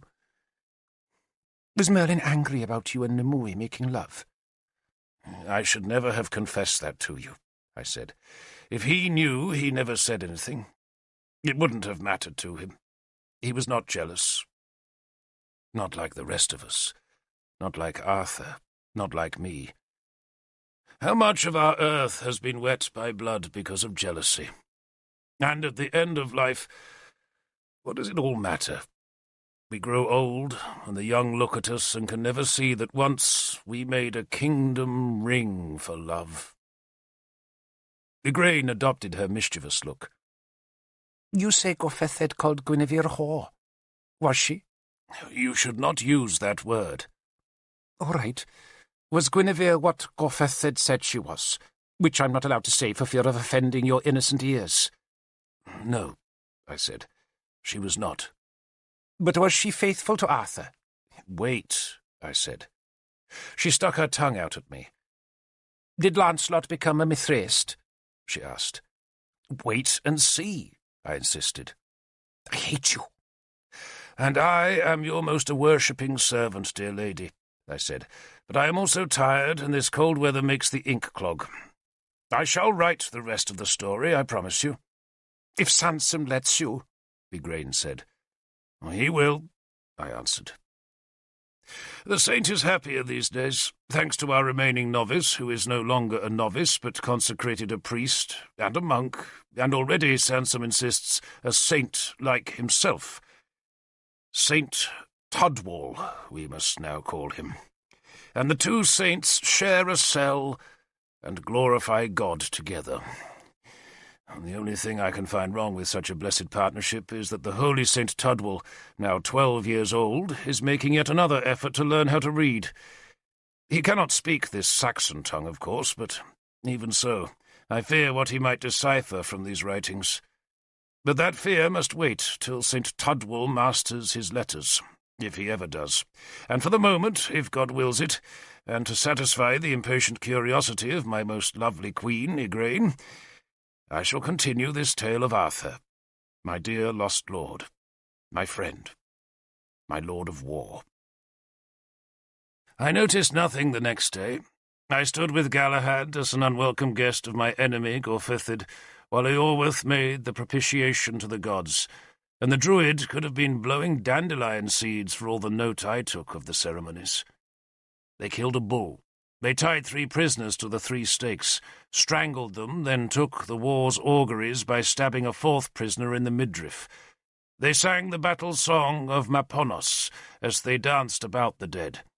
And then the kings, princes, and chieftains dipped their spearheads in the dead men's blood before licking the blood off the blades and smearing it on their cheeks. Galahad made the sign of the cross, while I dreamed of Cynwyn. She did not attend the ceremonies. No women did. The auguries, Galahad told me, were favourable to Gorfethid's cause, but I did not care. I was blissfully remembering that silver-light touch of Cynwyn's finger on my hand. Our horses, weapons, and shields were brought to us, and Gorfethid himself walked us to Caer Sous's gate. Keenaglass, his son, came also, and he might well have intended a courtesy by accompanying us, but Gorfethid had no such niceties in mind. "Tell your whore lover," the king said, his cheek still smeared with blood, "that war can be avoided by one thing only. Tell Arthur that if he presents himself in Lugvale for my judgment and verdict, I shall consider the stain on my daughter's honour cleansed. I shall tell him, Lord King, Galahad answered. Is Arthur still beardless? Gorfithid asked, making the question sound like an insult. He is, Lord King, Galahad said. Then I can't plait a prisoner's leash from his beard, Gorfithid growled. So tell him to cut off his horse red hair before he comes, and have it woven ready for his own leash. Gorfethid clearly enjoyed demanding that humiliation of his enemies, though Prince Keenaglass's face betrayed an acute embarrassment for his father's crudeness. Tell him that, Galahad of Benwick, Gorfithid continued, and tell him that if he obeys me, then his shaven whore can go free, so long as she leaves Britain. The Princess Guinevere can go free, Galahad restated the offer. The whore! Gorfethid shouted. I lay with her often enough, so I should know. Tell Arthur that. He spat the demand into Galahad's face. Tell him she came to my bed willingly, and to other beds too. I shall tell him, Galahad lied to stem the bitter words. And what, Lord King, Galahad went on, of Mordred? Without Arthur, Gorfethid said, Mordred will need a new protector. I shall take responsibility for Mordred's future. Now go. We bowed, we mounted, and we rode away, and I looked back once in hope of seeing Kynwyn, but only men showed on Caer Sous's ramparts. All around the fortress the shelters were being pulled down, as men prepared to march on the direct road to Brenogenium. We had agreed not to use that road, but to go home the longer way through Caer Lud, so we would not be able to spy on Gorfethid's gathering host. Galahad looked grim as we rode eastwards, but I could not restrain my happiness, and once we had ridden clear of the busy encampments, I began to sing the Song of Rhiannon. "What is the matter with you?" Galahad asked irritably. "Nothing. Nothing, nothing, nothing!" I shouted in joy, and kicked back my heels so that the horse bolted down the green path, and I fell into a patch of nettles. "Nothing at all," I said, when Galahad brought the horse back to me. "Absolutely nothing." "You're mad, my friend." "You're right," I said, as I clambered awkwardly back onto the horse. I was indeed mad, but I was not going to tell Galahad the reason for my madness, so for a time I tried to behave soberly. "What do we tell Arthur?" I asked him. "Nothing about Guinevere," Galahad said firmly. "Besides, Gorfethid was lying. My God, how could he tell such lies about Guinevere?" "To provoke us, of course," I said. "But what do we tell Arthur about Mordred?" "The truth. Mordred is safe." "But if Gorfethid lied about Guinevere," I said, "why shouldn't he lie about Mordred? And Merlin didn't believe him." "We weren't sent for Merlin's answer," Galahad said. "We were sent to find the truth, my friend, and I say Merlin spoke it." "But Tudric," Galahad answered firmly, "will believe Gorfethid." "Which means Arthur has lost," I said bleakly. But I did not want to talk about defeat, so instead I asked Galahad what he had thought of Kynwyn. I was letting the madness take hold of me again, and I wanted to hear Galahad praise her and say she was the most beautiful creature between the seas and the mountains. But he simply shrugged. "A neat little thing," he said carelessly, "and pretty enough if you like those frail-looking girls." He paused, thinking. "Lancelot will like her," he went on. "You do know Arthur wants them to marry, though I don't suppose that will happen now. I suspect Gunlius's throne is safe, and Lancelot will have to look elsewhere for a wife." I said nothing more about Kynwyn. We rode back the way we had come, and reached Magnis on the second night, where, just as Galahad had predicted, Tudric put his faith in Gorfethid's promise, while Arthur preferred to believe Merlin. Gorfethid, I realized, had used us to separate Tudric and Arthur, and it seemed to me that Gorfethid had done well, for as we listened to the two men wrangle in Tudric's quarters, it was plain that the King of Gwent had no stomach for the coming war. Galahad and I left the two men arguing, while we walked on Magnus's ramparts, that were formed by a great earthen wall flanked by a flooded ditch, and topped with a stout palisade. "Tudric will win the argument," Galahad told me bleakly. "He doesn't trust Arthur, you see." "Of course he does," I protested. Galahad shook his head. "He knows Arthur's an honest man," he allowed. "But Arthur's also an adventurer. He's landless. Have you ever thought of that? He defends a reputation, not property. He holds his rank because of Mordred's age, not through his own birth. For Arthur to succeed, he must be bolder than other men. But Tudric doesn't want boldness right now. He wants security. He'll accept Gorfithid's offer." He was silent for a while. "Maybe our fate is to be wandering warriors," he continued gloomily, "deprived of land and always being driven back towards the western sea by new enemies."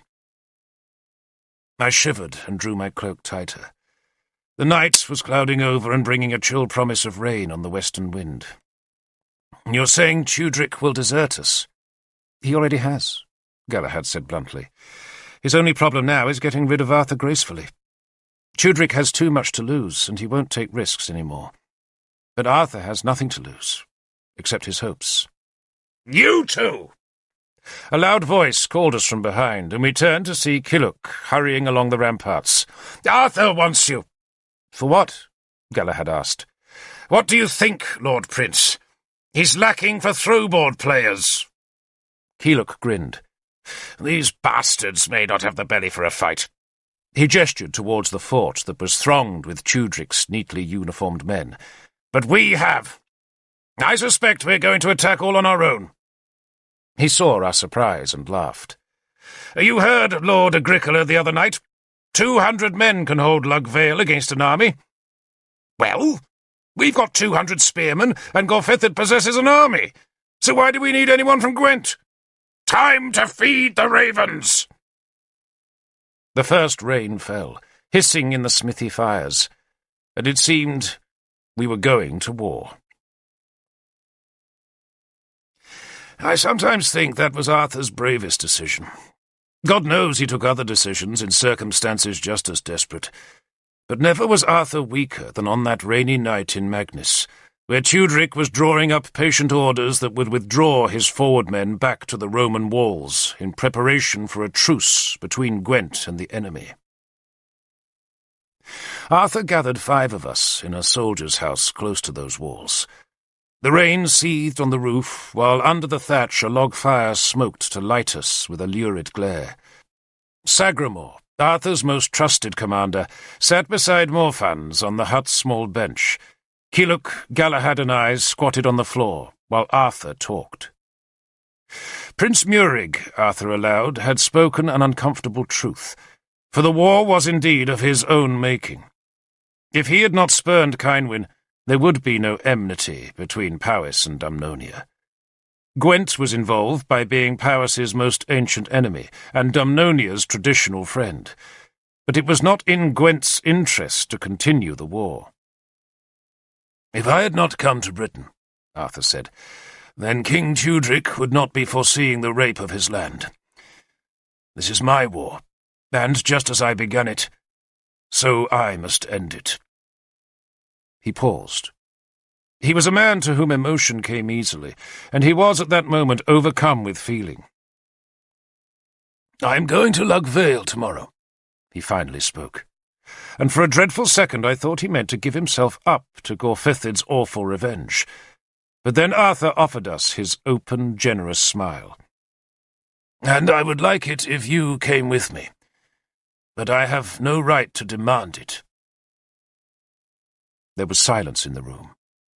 I suppose we were all thinking that the fight in the Vale had seemed a risky prospect when the combined armies of Gwent and Dumnonia were to be employed. But how were we to win with only Dumnonia's men? "You have a right to demand that we come," Kiluk broke the silence, "for we took oaths to serve you." "I release you from those oaths," Arthur said, "asking only that if you live, you stand by my promise to see Mordred grow into our king." There was silence again. None of us, I think, wavered in our loyalty, but nor did we know how to express it until Galahad spoke. "I swore you no oath," he said to Arthur, "but I do now. Where you fight, Lord, I fight. And he who is your enemy is mine, and he who is your friend is my friend also. I swear that on the precious blood of the living Christ." He leaned forward, took Arthur's hand and kissed it. "May my life be forfeit if I break my word." "It takes two to make an oath," Keyluk said. "You might release me, Lord, but I don't release myself." "Nor I, Lord," I added. Sagramor looked bored. "I'm your man," he said to Arthur. "No one else's." "Bugger the oath," Ugly Morfan said. "I want to fight." Arthur had tears in his eyes. For a time he could not speak, so instead he busied himself ramming at the fire with a log until he had succeeded in halving its warmth and doubling its smoke. "Your men are not oath-bound," he said thickly, "and I want none but willing men in Lug Vale tomorrow." "Why tomorrow?" Keyluk asked. "Why not the day after? The more time we have to prepare, the better, surely." Arthur shook his head. "We'll be no better prepared if we wait a whole year. Besides, Gorfethid's spies will already be going north with news that Tudric is accepting Gorfethid's terms. So we must attack before those same spies discover that we Dumnonians have not retreated. We attack at dawn tomorrow." He looked at me. "You will attack first, Lord Derfel. So tonight you must reach your men and talk to them, and if they prove unwilling, then so be it. But if they are willing, then Morfans can tell you what they must do." Morfans had ridden the whole enemy line, flaunting himself in Arthur's armour, but also reconnoitring the enemy positions. Now he took handfuls of grain from a pot and piled them on his outspread cloak to make a rough model of Lug Vale. "It's not a long valley," he said, "but the sides are steep. The barricade is here, at the southern end." He pointed to a spot just inside the modelled valley. "They felled trees and made a fence. It's big enough to stop a horse, but it won't take long for a few men to haul those trees aside. Their weakness is here." He indicated the western hill. "It's steep at the northern end of the valley, but where they built their barricades you can easily run down that slope. Climb the hill in the dark, and in the dawn you attack downhill and dismantle their tree fence while they're still waking up. Then the horses can come through." He grinned, relishing the thought of surprising the enemy. "Your men are used to marching by night," Arthur told me. "So at dawn tomorrow you take the barricade, destroy it, then hold the vale long enough for our horse to arrive. After the horse, our spearmen will come. Sagramor will command the spearmen in the vale, while I and 50 horsemen attack Branogenium." Sagramor showed no reaction to the announcement, which gave him command of most of Arthur's army. The rest of us could not hide our astonishment, not at Sagramor's appointment, but at Arthur's tactics. 50 horsemen attacking Gorfethid's whole army? Galahad asked dubiously. "And we won't capture Branogenium," Arthur admitted. "We may not even get close, but we shall stir them into a pursuit, and that pursuit will bring them down to the vale. Sagramor will meet that pursuit at the vale's northern end, where the road fords the river, and when they attack, you retreat." He looked at us in turn, making sure we understood his instructions. "Retreat," he said again. "Always retreat. Let them think they win. And when you have sucked them deep into the valley, I shall attack." "From where?" I asked. "From behind, of course." Arthur, energized by the prospect of battle, had regained all his enthusiasm. "When my horsemen retreat from Branogenium, we won't go back into the vale, but hide outside its northern end. The place is smothered in trees, and once you suck the enemy in, we'll come from their rear." Sagramor stared at the piles of grain. "The Black Shield Irish at Coles Hill," he said in his execrable accent, "could march south of the hills to take us in the rear." He pushed a finger through the scattered grains at the vale's southern end to show what he meant. Those Irish we all knew were the fearsome warriors of Oengus mac Eirim, king of Demetia, who had been our ally until Gorfithid had changed his loyalty with gold.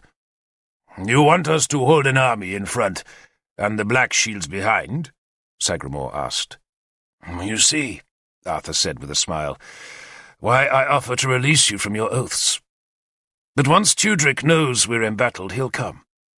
As the day passes, Sagramore, you will find your shield line thickening by the minute.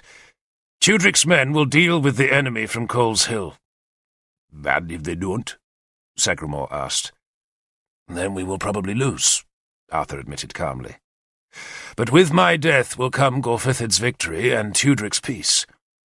My head will go to Kynwyn as a present for her wedding, and you, my friends, will be feasting in the other world, where I trust you will keep a place at table for me." There was silence again. Arthur seemed sure that Tudric would fight, though none of us could be so certain. It seemed to me that Tudric might well prefer to let Arthur and his men perish in Lugvale, and thus rid himself of an inconvenient alliance. But I also told myself that such high politics were not my concern. My concern was surviving the next day. And as I looked at Morfan's crude model of the battlefield, I worried about the western hill, down which we would attack in the dawn. If we could attack there, I thought, so could the enemy. "They'll outflank our shield line," I said, describing my concern. Arthur shook his head. "The hill's too steep for a man in armour to climb at the Vale's northern end. The worst they'll do is send their levies there, which means archers. If you can spare men, Derfel, put a handful there, but otherwise pray that Tudric comes quickly. To which end," he said, turning to Galahad, "though it hurts me to ask you to stay away from the shield wall, Lord Prince, you will be of most value to me tomorrow if you ride as my envoy to King Tudric. You are a prince. You speak with authority, and you, above all men, can persuade him to take advantage of the victory I intend to give him by my disobedience." Galahad looked troubled. "I would rather fight, Lord." "On balance," Arthur smiled, "I would rather win than lose. For that I need Tudric's men to come before the day's end, and you, Lord Prince, are the only fit messenger I can send to an aggrieved king. You must persuade him, flatter him, plead with him, but above all, Lord Prince, convince him that we win the war tomorrow, or else fight for the rest of our days." Galahad accepted the choice. "Though I have your permission to return and fight at Derfel's side when the message is delivered," he added. "You will be welcome," Arthur said. He paused, staring down at the piles of grain. "We are few," he said simply, "and they are a host. But dreams do not come true by using caution, only by braving danger. Tomorrow we can bring peace to the Britons." He stopped abruptly, struck perhaps by the thought that his ambition of peace was also Tudric's dream. Maybe Arthur was wondering whether he should fight at all. I remembered how, after our meeting with Ael, when we made the oath under the oak, Arthur had contemplated giving up the fight, and I half expected him to bare his soul again. But on that rainy night, the horse of ambition was tugging his soul hard, and he could not contemplate a peace in which his own life or exile was the price. He wanted peace, but even more, he wanted to dictate that peace.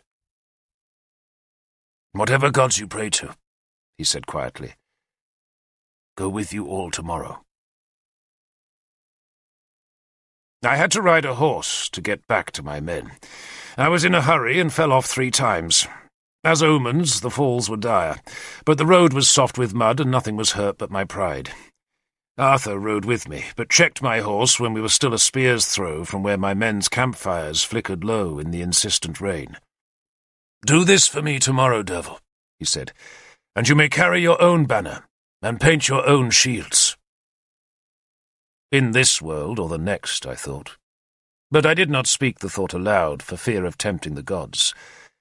Because tomorrow, in a grey, bleak dawn, we would fight against the world. Not one of my men tried to evade their oaths. A few, might have wanted to avoid battle, but none wanted to show weakness in front of their comrades. And so we all marched, leaving in the night's middle to make our way across a rain-soaked countryside.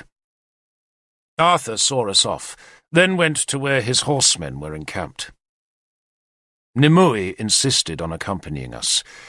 She had promised us a spell of concealment, and, after that, nothing would persuade my men to leave her behind.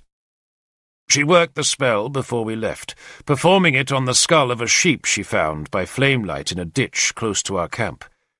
She dragged the carcass out of the thicket where a wolf had feasted, chopped the head away, stripped away the remnants of maggoty skin, then crouched with her cloak, hiding both her and the stinking skull.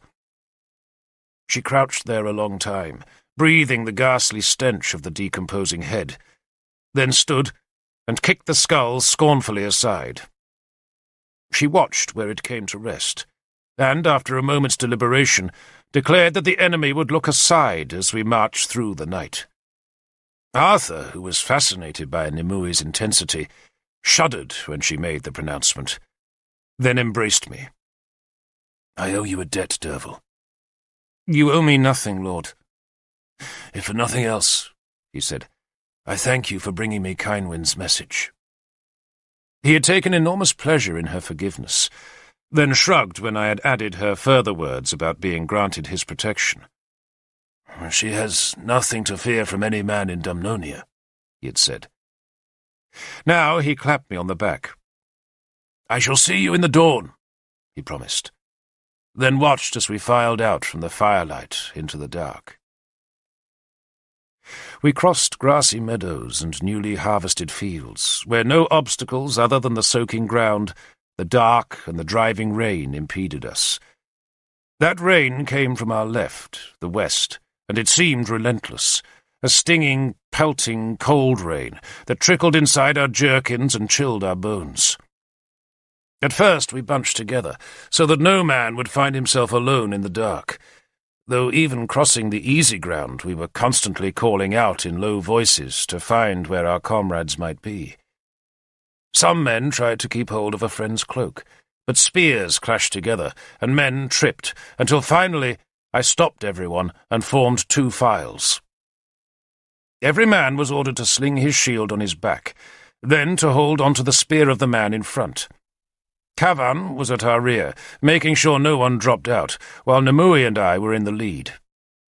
She held my hand, not out of affection, but simply so that we should stay together in the black night. Lunasa seemed like a dream now, swept away not by time, but by Nimue's fierce refusal to acknowledge that our time in the bower had ever happened. Those hours, like our months on the Isle of the Dead, had served their purpose, and were now irrelevant. We came to trees. I hesitated, then plunged down a steep muddy bank and into a darkness so engulfing that I despaired of ever taking 50 men through its horrid blackness. But then Nimue began to croon in a low voice, and the sound acted like a beacon to beckon men safely through the stumbling dark. Both spear chains broke, but by following Nimue's voice, we all somehow blundered through the trees to emerge into a meadow on their farther side. We stopped there, while Cavan and I made a tally of the men, and Nimue circled us, hissing spells at the dark. My spirits, dampened by the rain and gloom, sank lower. I thought I had possessed a mental picture of this countryside that lay just north of my men's camp, but our stumbling progress had obliterated that picture. I had no idea where I was, nor where I should go. I thought we had been heading north, but without a star to guide me or moon to light my way, I let my fears overcome my resolve. "Why are you waiting?" Nimue came to my side and whispered the words. I said nothing, not willing to admit that I was lost, or perhaps not willing to admit that I was frightened. Nimue sensed my helplessness and took command. "We have a long stretch of open pasture ahead of us," she told my men. "It used to graze sheep, but they've taken the flock away, so there are no shepherds or dogs to see us. It's uphill all the way, but easy enough going if we stay together. At the end of the pasture, we come to a wood, and there we'll wait for dawn. It isn't far and it isn't difficult. I know we're wet and cold, but tomorrow we shall warm ourselves on our enemies' fires." She spoke with utter confidence. I do not think I could have led those men through that wet night, but Nimue did. She claimed that her one eye saw in the dark where our eyes could not, and maybe that was true. Or maybe she simply possessed a better idea of this stretch of countryside than I did. But however it was done, she did it well. In the last hour we walked along the shoulder of a hill, and suddenly the going became easier, for we were now on the western height above Lug Vale, and our enemies' watchfires burned in the dark beneath us. I could even see the barricade of felled pine trees, and the glint of the river Lug beyond. In the vale, men threw great balks of wood on the fires to light the road, where attackers might come from the south. We reached the woods and sank onto the wet ground. Some of us half slept in the deceptive, dream-filled, shallow slumber that seems like no sleep at all, and leaves a man cold, weary, and aching. But Nimue stayed awake, muttering charms and talking to men who could not sleep. It was not small talk, for Nimue had no time for idle chatter, but fierce explanations of why we fought. Not for Mordred, she said, but for a Britain shorn of foreigners and of foreign ideas. And even the Christians in my ranks listened to her. I did not wait for the dawn to make my attack. Instead, when the rain-soaked sky showed the first pale glimmer of steely light in the east, I woke the sleepers and led my 50 spearmen down to the wood's edge. We waited there above a grassy slope that fell down to the vale's bed, as steeply as the flanks of Innis Swidrun's Tor. My left arm was tight in the shield straps. Howlbane was at my hip, and my heavy spear was gripped in my right hand. A small mist showed where the river flowed out of the vale. A white owl flew low beside our trees, and my men thought the bird an ill omen. But then a wildcat snarled behind us, and Nimue said that the owl's doom-laden appearance had been nullified. I said a prayer to Mithras, giving all the next hours to his glory. Then I told my men that the Franks had been far fiercer enemies than these night-fuddled Powisians in the valley beneath us. I doubted that was entirely true, but men on the edge of battle do not need truth but confidence. I had privately ordered Issa and another man to stay close to Nimue, for if she died, I knew my men's confidence would vanish like a summer mist. The rain spat from behind us, making the grassy slope slick. The sky above the vale's far side lightened further, showing the first shadows among the flying clouds. The world was grey and black, night dark in the vale itself, but lighter on the wood's edge, a contrast that made me fear the enemy could see us, while we could not see him. Their fires still blazed, but much lower than they had during the dark, spirit-haunted depths of night. I could see no sentries. It was time to go. "Move slowly," I ordered my men. I had imagined a mad rush down the hill, but now I changed my mind. The wet grass would be treacherous, and it would be better, I decided, if we crept slow and silent down the slope, like wraiths in the dawn. I led the way, stepping ever more cautiously as the hill became steeper.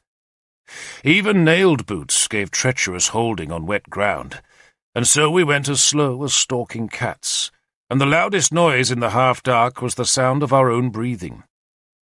We used spears as staffs. Twice men fell heavily, their shields clattering against scabbards or spears, and both times we all went still and waited for a challenge. None came. The last part of the slope was the steepest, but from the brow of that final descent we could at last see the whole bed of the vale. The river ran like a black shadow on the far side, while beneath us the Roman road passed between a group of thatched huts where the enemy had to be sheltering. I could only see 4 men. 2 were crouching near the fires, a third was sitting under the eaves of a hut, while the 4th paced up and down behind the tree fence. The eastern sky was paling towards the bright flare of dawn, and it was time to release my wolf-tailed spearmen to the slaughter. "The gods be your shield wall," I told them, "and kill well." We hurled ourselves down the last yards of that steep slope. Some men slid down on their backsides rather than try to stay on their feet. Some ran headlong, and I, because I was their leader, ran with them. Fear gave us wings and made us scream our challenge. We were the wolves of Benwick, come to the border hills of Powys to offer death, and suddenly, as ever in battle, the elation took over. The soaring joy flared inside our souls, as all restraint and thought and decency were obliterated, to leave only the feral glare of combat. I leapt down the last few feet, stumbled among raspberry bushes, kicked over an empty pail, then saw the first startled man emerge from a nearby hut. He was in trousers and jerkin, carrying a spear and blinking at the rainy dawn. And thus he died, as I speared him through the belly. I was howling the wolf howl, daring my enemies to come and be killed. My spear stuck in the dying man's guts. I left it there and drew Howlbane. Another man peered from the hut to see what happened, and I lunged at his eyes, throwing him back. My men streamed past me, howling and whooping. The sentries were fleeing. One ran to the river, hesitated, turned back, and died under 2 spear thrusts. One of my men seized a brand from the fire and tossed it onto the wet thatch. More firebrands followed until at last the huts caught fire to drive their inhabitants out to where my spearmen waited. A woman screamed as burning thatch fell on her. Nimue had taken a sword from a dead enemy and was plunging it into the neck of a fallen man. She was keening a weird, high sound that gave the chill dawn a new terror. Cavan bellowed at men to start hauling the tree fence aside. I left the few enemy that still lived to the mercies of my men and went to help him. The fence was a barricade made from 24 felled pines, and each tree needed a score of men to pull aside. We had made a gap 40 feet wide where the road pierced the barricade. Then Issa called a warning to me. The men we had slaughtered had not been the whole guard force in the valley, but rather the piquet line, who guarded the fence, and now the main garrison, woken by the commotion, was showing in the shadowy northern part of the valley. "Shield wall!" I called. "Shield wall!" We formed the line just north of the burning cottages. 2 of my men had broken their ankles coming down the steep slope, and a third had been killed in the first moments of the fight. But the rest of us shuffled into line and touched our shield edges together to make certain the wall was tight. I had retrieved my own spear, so now I sheathed Howlbane and pushed my spear point out to join the other steel points that bristled 5 feet ahead of the shield wall.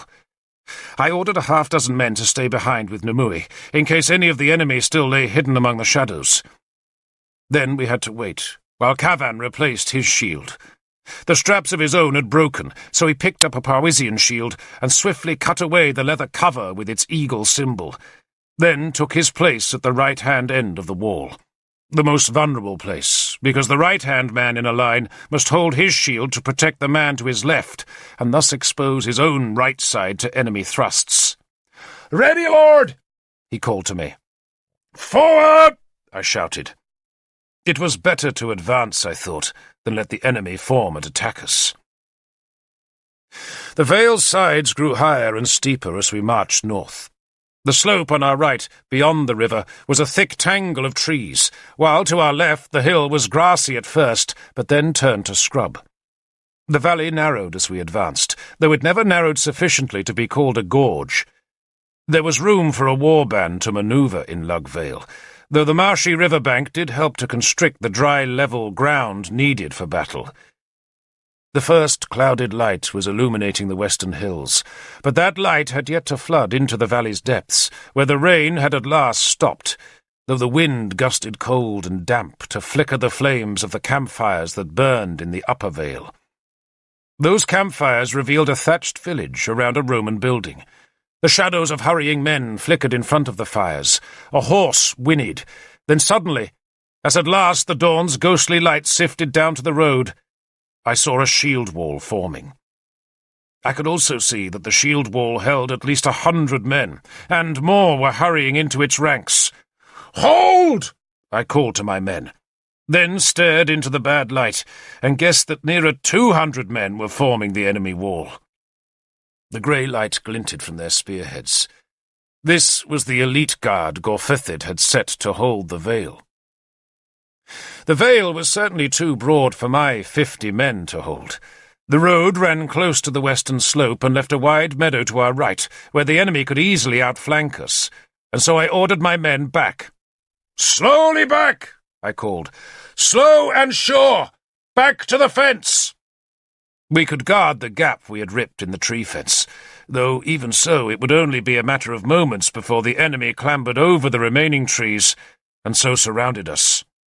"Slowly back!" I called again, then stood still as my men retreated. I waited because a single horseman had ridden out from the enemy ranks and was spurring towards us. The enemy's emissary was a tall man who rode well. He had an iron helmet crested with swan feathers, a lance and sword but no shield. He wore a breastplate, and his saddle was a sheepskin. He was a striking-looking man, dark-eyed and black-bearded, and there was something familiar in his face. But it was not till he had reined in above me that I recognized him. It was Valerian, the chieftain to whom Guinevere had been betrothed when she had first met Arthur. He stared down at me, then slowly raised his spearhead until it was pointed at my throat. "I had hoped," he said, "that you would be Arthur."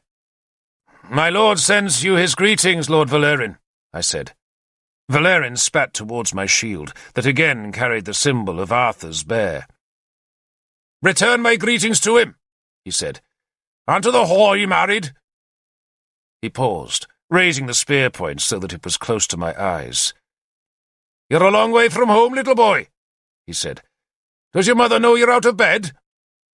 "My mother," I answered, "is readying a cauldron for your bones, Lord Valerian. We have need of glue, and the bones of sheep we hear make the best." He seemed pleased that I knew him, mistaking my recognition for fame, and not realizing that I had been one of the guards who had come to Caersus with Arthur so many years before. He raised his spear point clear of my face and stared at my men. "Not many of you," he said, "but many of us. Would you like to surrender now?" "There are many of you," I said, "but my men are starved for battle, so we'll welcome a large helping of enemies." A leader was expected to be good at these ritual insults before battle, and I always rather enjoyed them. Arthur was never good at such exchanges, for even at the last moment before the killing began, he was still trying to make his enemies like him. Valerian half-turned his horse. "Your name?" he asked before riding away. "Lord Derfel Cadern," I said proudly. And I thought I saw, or maybe I hoped I saw, a flicker of recognition before he kicked his heels back to drive his horse north. If Arthur did not come, I thought, then we were all dead men. But by the time I rejoined my spearmen beside the barricade, I found Kiluk, who once again rode with Arthur, waiting for me. His big horse was noisily cropping the grass nearby. "We're not far away, Derfel," he reassured me. "And when those vermin attack, you're to run away. Understand? Make them chase you. That'll scatter them. And when you see us coming, get out of the way." He grasped my hand, then enfolded me in a bear hug. "This is better than talking peace, eh?" he said, then walked back to his horse and heaved himself up into its saddle.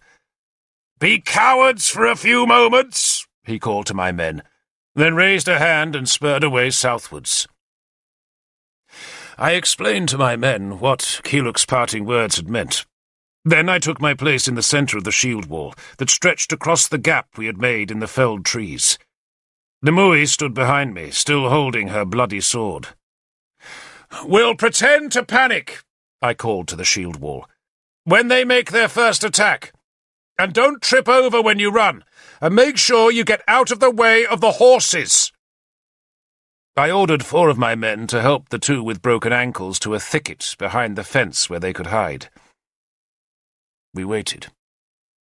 I glanced behind once, but could not see Arthur's men, who I presumed were hidden where the road entered a patch of trees a quarter-mile to the south.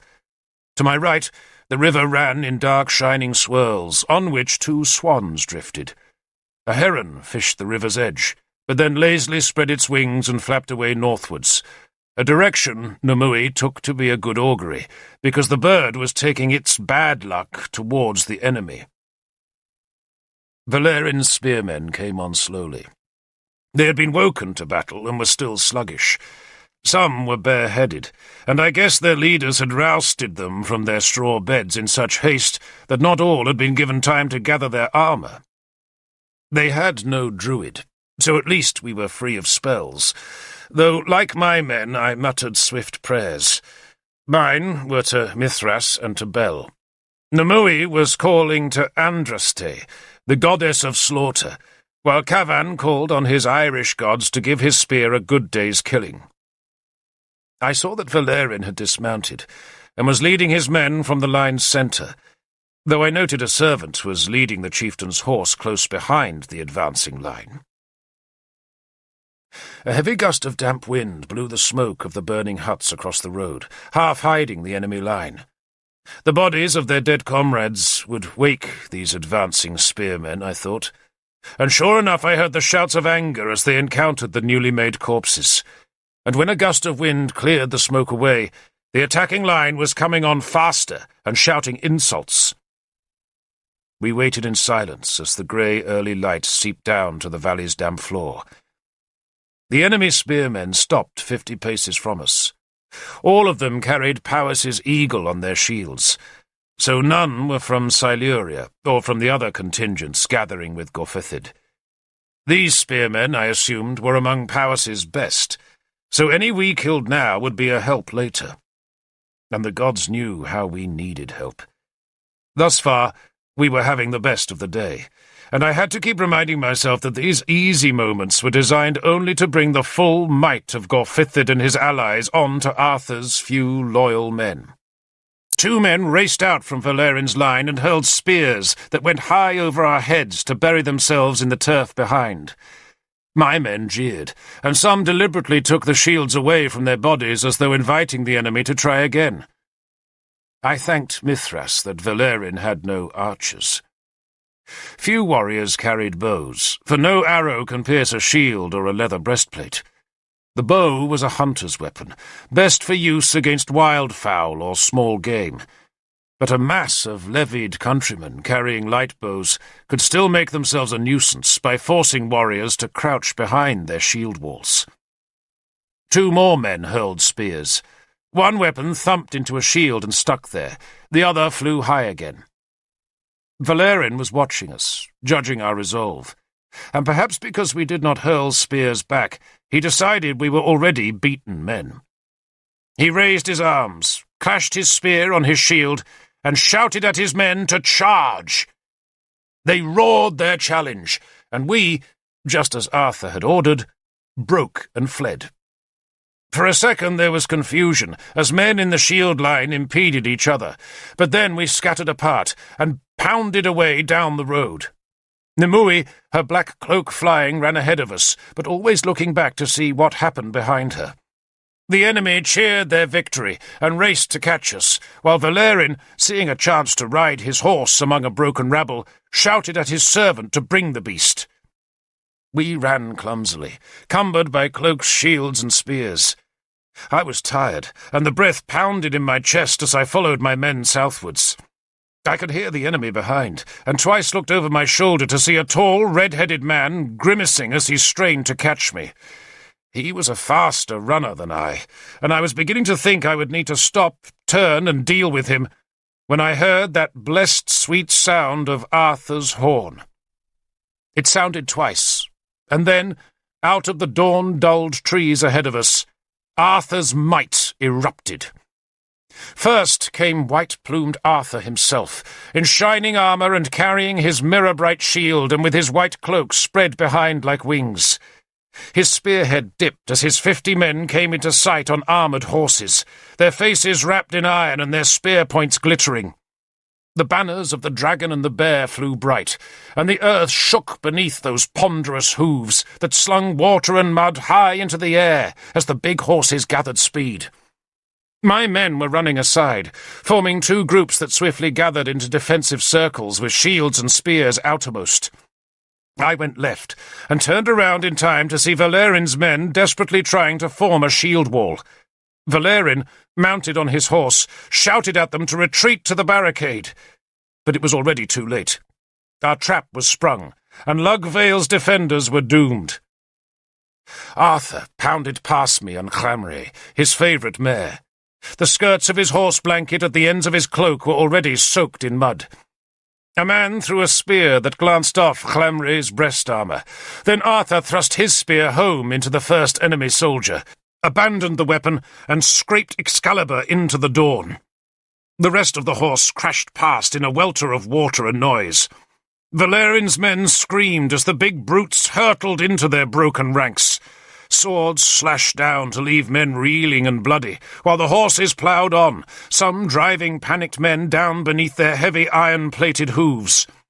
Broken spearmen had no defence against horses, and these warriors of Powys had no chance to form even the smallest shield walls. They could only run, and Valerin, seeing there was no salvation, turned his light horse and galloped northwards. Some of his men followed, but any man on foot was doomed to be ridden down by the horses. Others turned aside and ran for the river or the hill, and those we hunted down in spear bands. A few threw down spears and shields and raised their arms, and those we let live. But any man who offered resistance was surrounded like a boar trapped in a thicket and speared to death. Arthur's horse had disappeared into the vale, leaving behind a horrid trail of men with heads cut to the brain by sword blows. Other enemies were limping and falling, and Nimue, seeing the destruction, screeched in triumph. We took close to 50 prisoners. At least as many others were dead or dying. A few escaped up the hill we had come down in the grey light, and some had drowned trying to cross the lug. But the rest were bleeding, staggering, vomiting, and defeated. Sagramore's men, 150 prime spearmen, marched into sight as we finished rounding up the last of Valerin's survivors. "We can't spare men to guard prisoners," Sagramore greeted me. "I know." "Then kill them," he ordered me, and Nimue echoed her approval. "No," I insisted. Sagramore was my commander for the rest of this day, and I did not enjoy disagreeing with him.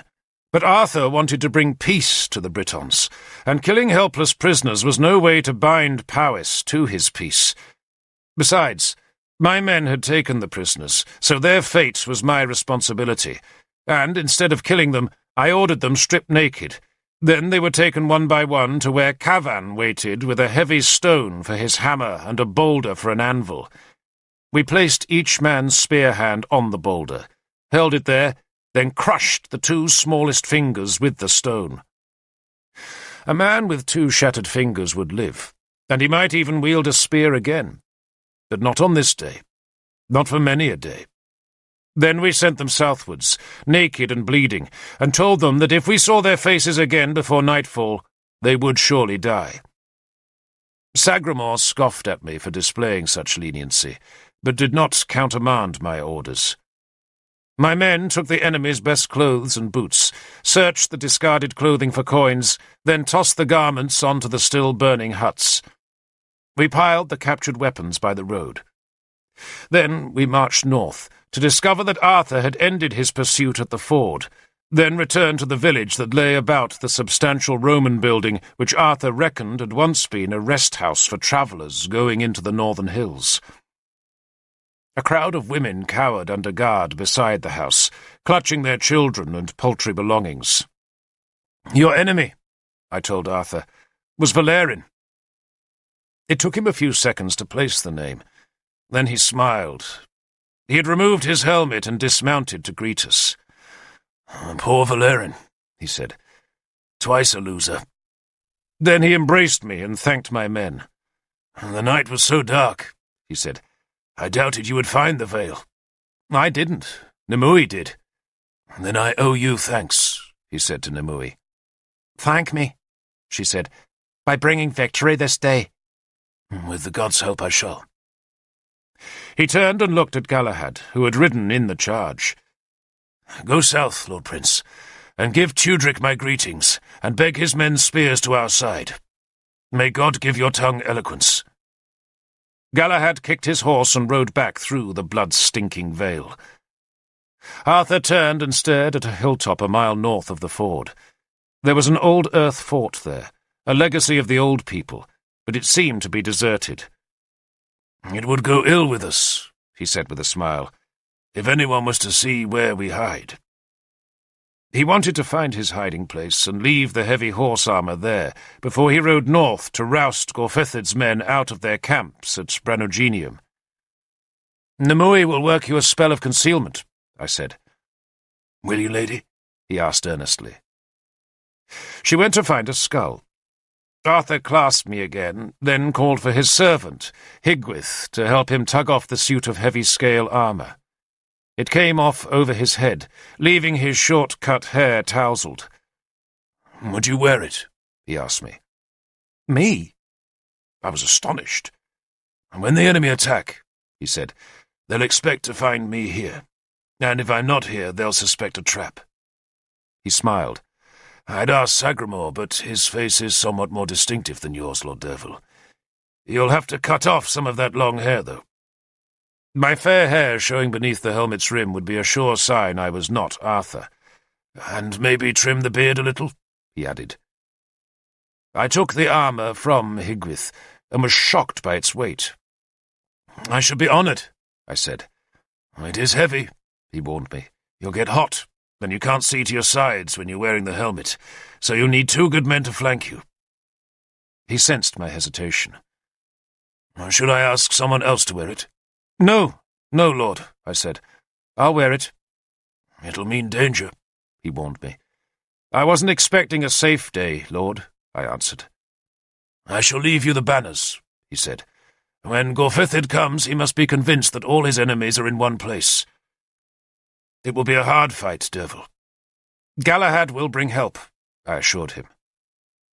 He took my breastplate and shield, gave me his own brighter shield and white cloak, then turned and grasped Clamray's bridle.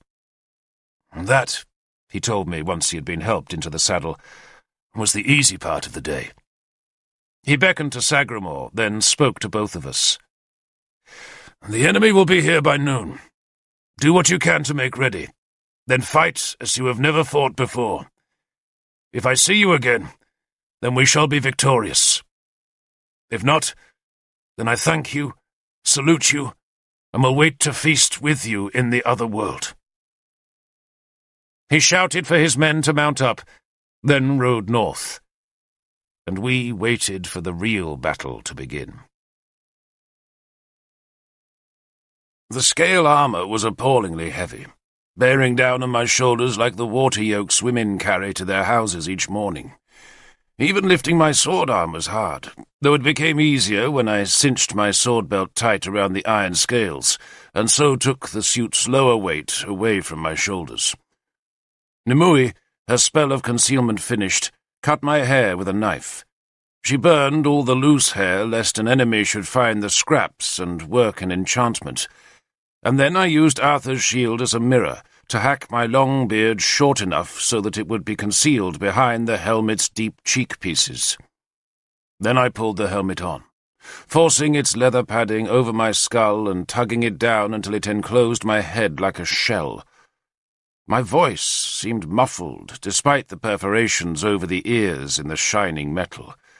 I hefted the heavy shield, let Nimue fasten the mud-spattered white cloak around my shoulders. Then I tried to get used to the armour's awkward weight.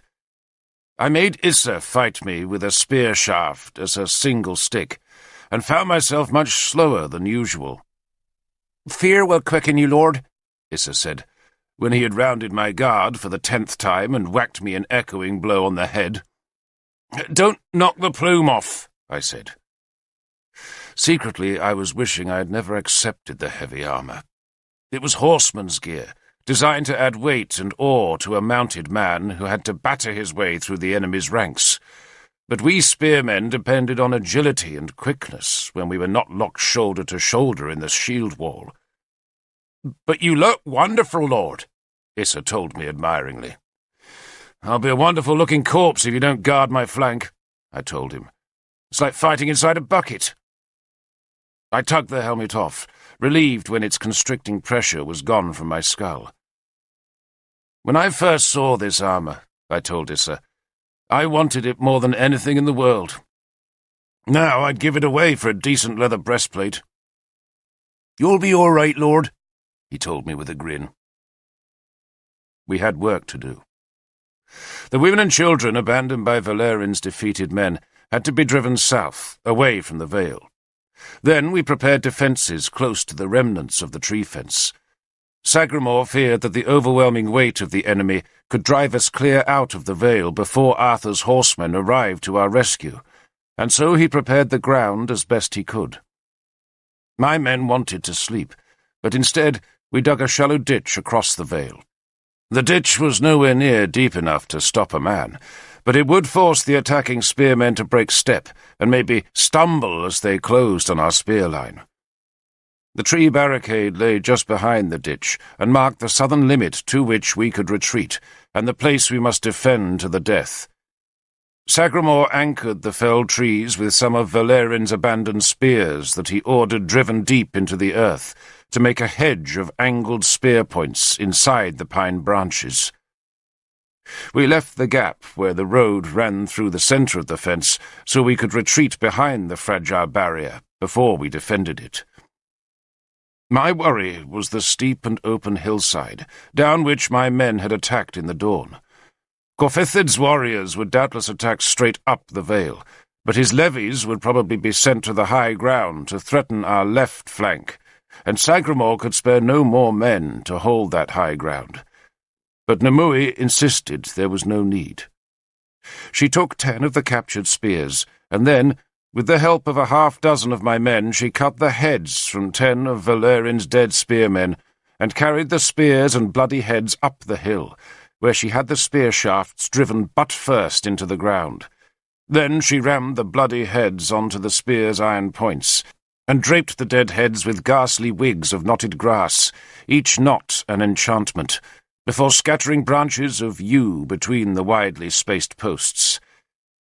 She had made a ghost fence, a line of human scarecrows imbued with charms and spells that no man would dare pass without a druid's help. Sagramore wanted her to make another such fence on the ground north of the ford, but Nimue refused.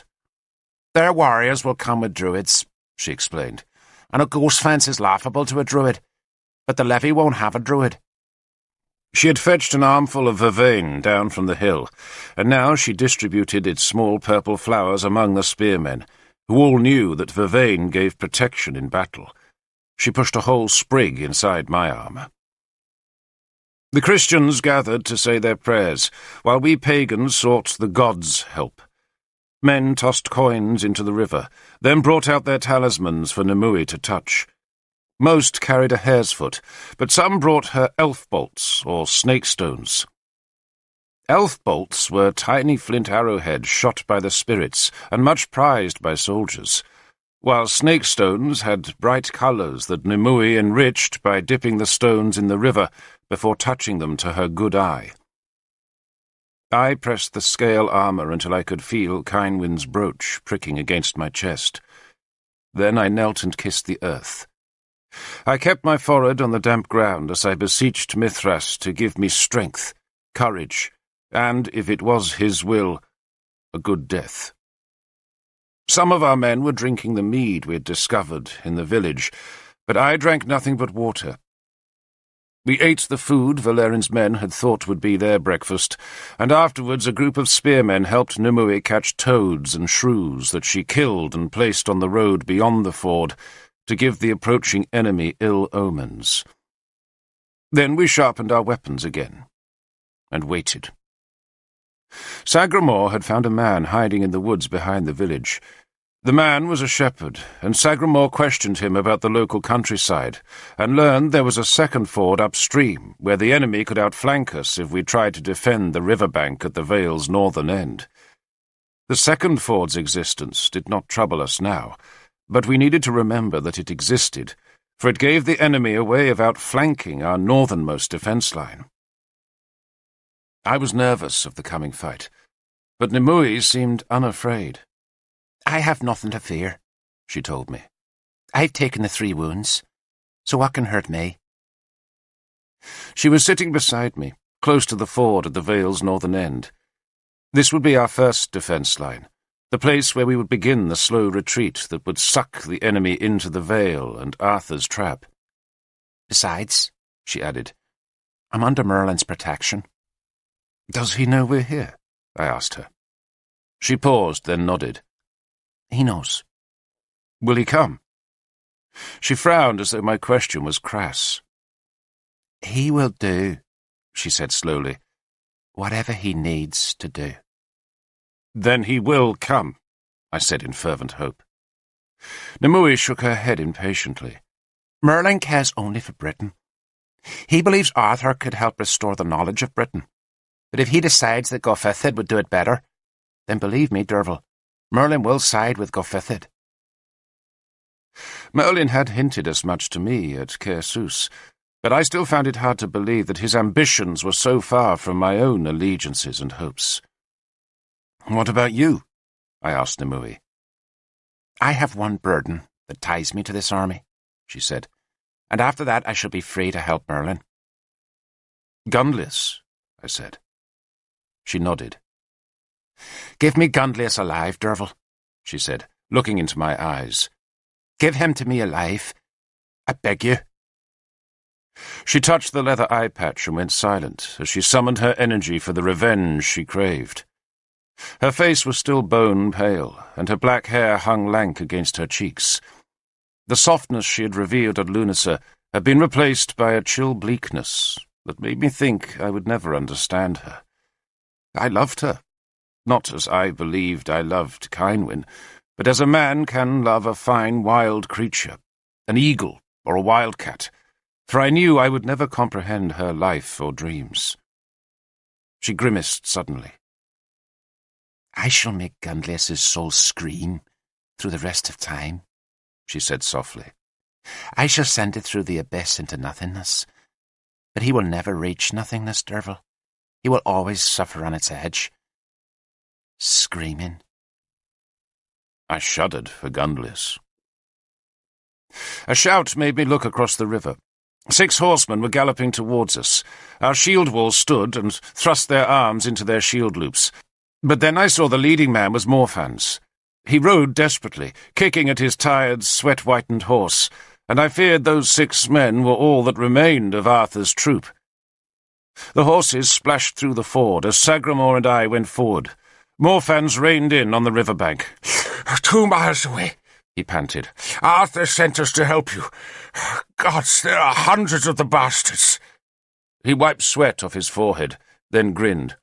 "There's plunder enough for 1,000 of us." He slid heavily from his horse, and I saw he was carrying the silver horn, and guessed he would use it to summon Arthur when the moment was right. "Where is Arthur?"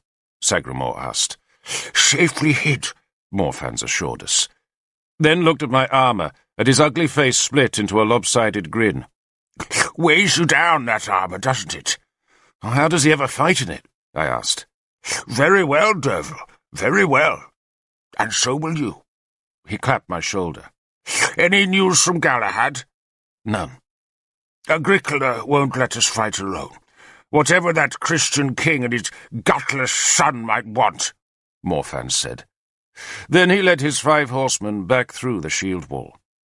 "Give us a few minutes to rest the horses," he called. Sagramor pulled his helmet over his head. The Numidian wore a coat of mail, a black cloak and tall boots. His iron helmet was painted black with pitch and rose to a sharp point that gave it an exotic appearance. Usually he fought on horseback, but he showed no regret at being an infantryman this day. Nor did he display any nervousness as he prowled, long-legged, up and down our shield wall and growled encouragement to his men. I pulled Arthur's stifling helmet over my head and buckled its strap under my chin. Then, arrayed as my lord, I also walked along the line of spears and warned my men that the fight would be hard, but victory certain, so long as our shield wall held. It was a perilously thin wall, in some places just 3 men deep, but those in the wall were all good men. One of them stepped out of the line as I approached the place where Sagramor's spearmen bordered mine. "Remember me, Lord?" he called.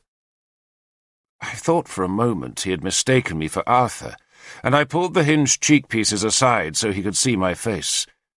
Then at last I recognized him. It was Griffith, Owain's captain, and the man who had tried to kill me at Lindinnis before Nimue intervened to save my life. "Griffith ap Annan," I greeted him. "There's bad blood between us, Lord," he said, and fell to his knees. "Forgive me." I pulled him to his feet and embraced him. His beard had gone grey, but he was still the same long-boned, sad-faced man I remembered.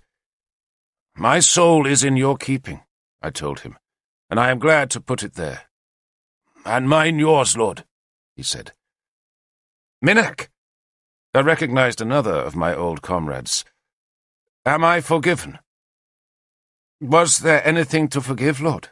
he asked, embarrassed at the question. "There was nothing to forgive," I promised him. "No oath was broken. I swear it."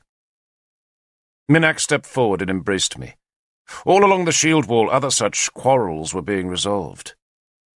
"How have you been?" I asked Griffith. "Fighting hard, Lord, mostly against Cerdic Saxons. Today will be easy compared with those bastards. Except for one thing." He hesitated. "Well?" I prompted him. "Will she give us back our souls, Lord?" Griffith asked, glancing at Nimue. He was remembering the awful curse she had laid on him and his men. "Of course she will," I said, and summoned Nimue, who touched Griffith's forehead, and the foreheads of all the other surviving men who had threatened my life on that distant day in Lindinnis. Thus was her curse lifted, and they thanked her by kissing her hand. I embraced Griffith again, then raised my voice so that all my men could hear me. "Today," I said, "we shall give the bards enough songs to sing for 1,000 years.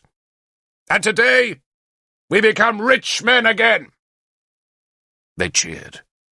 The emotion in that shield line was so rich that some men wept for happiness. I know now that there is no joy like the joy of serving Christ Jesus. But how I do miss the company of warriors. There were no barriers between us that morning. Nothing but a great swelling love for each other as we waited for the enemy. We were brothers. We were invincible. And even the laconic Sagramor had tears in his eyes.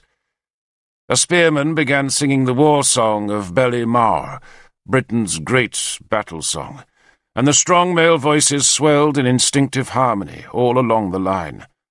Other men danced across their swords, capering awkwardly in their leather armour as they made the intricate steps either side of the blade.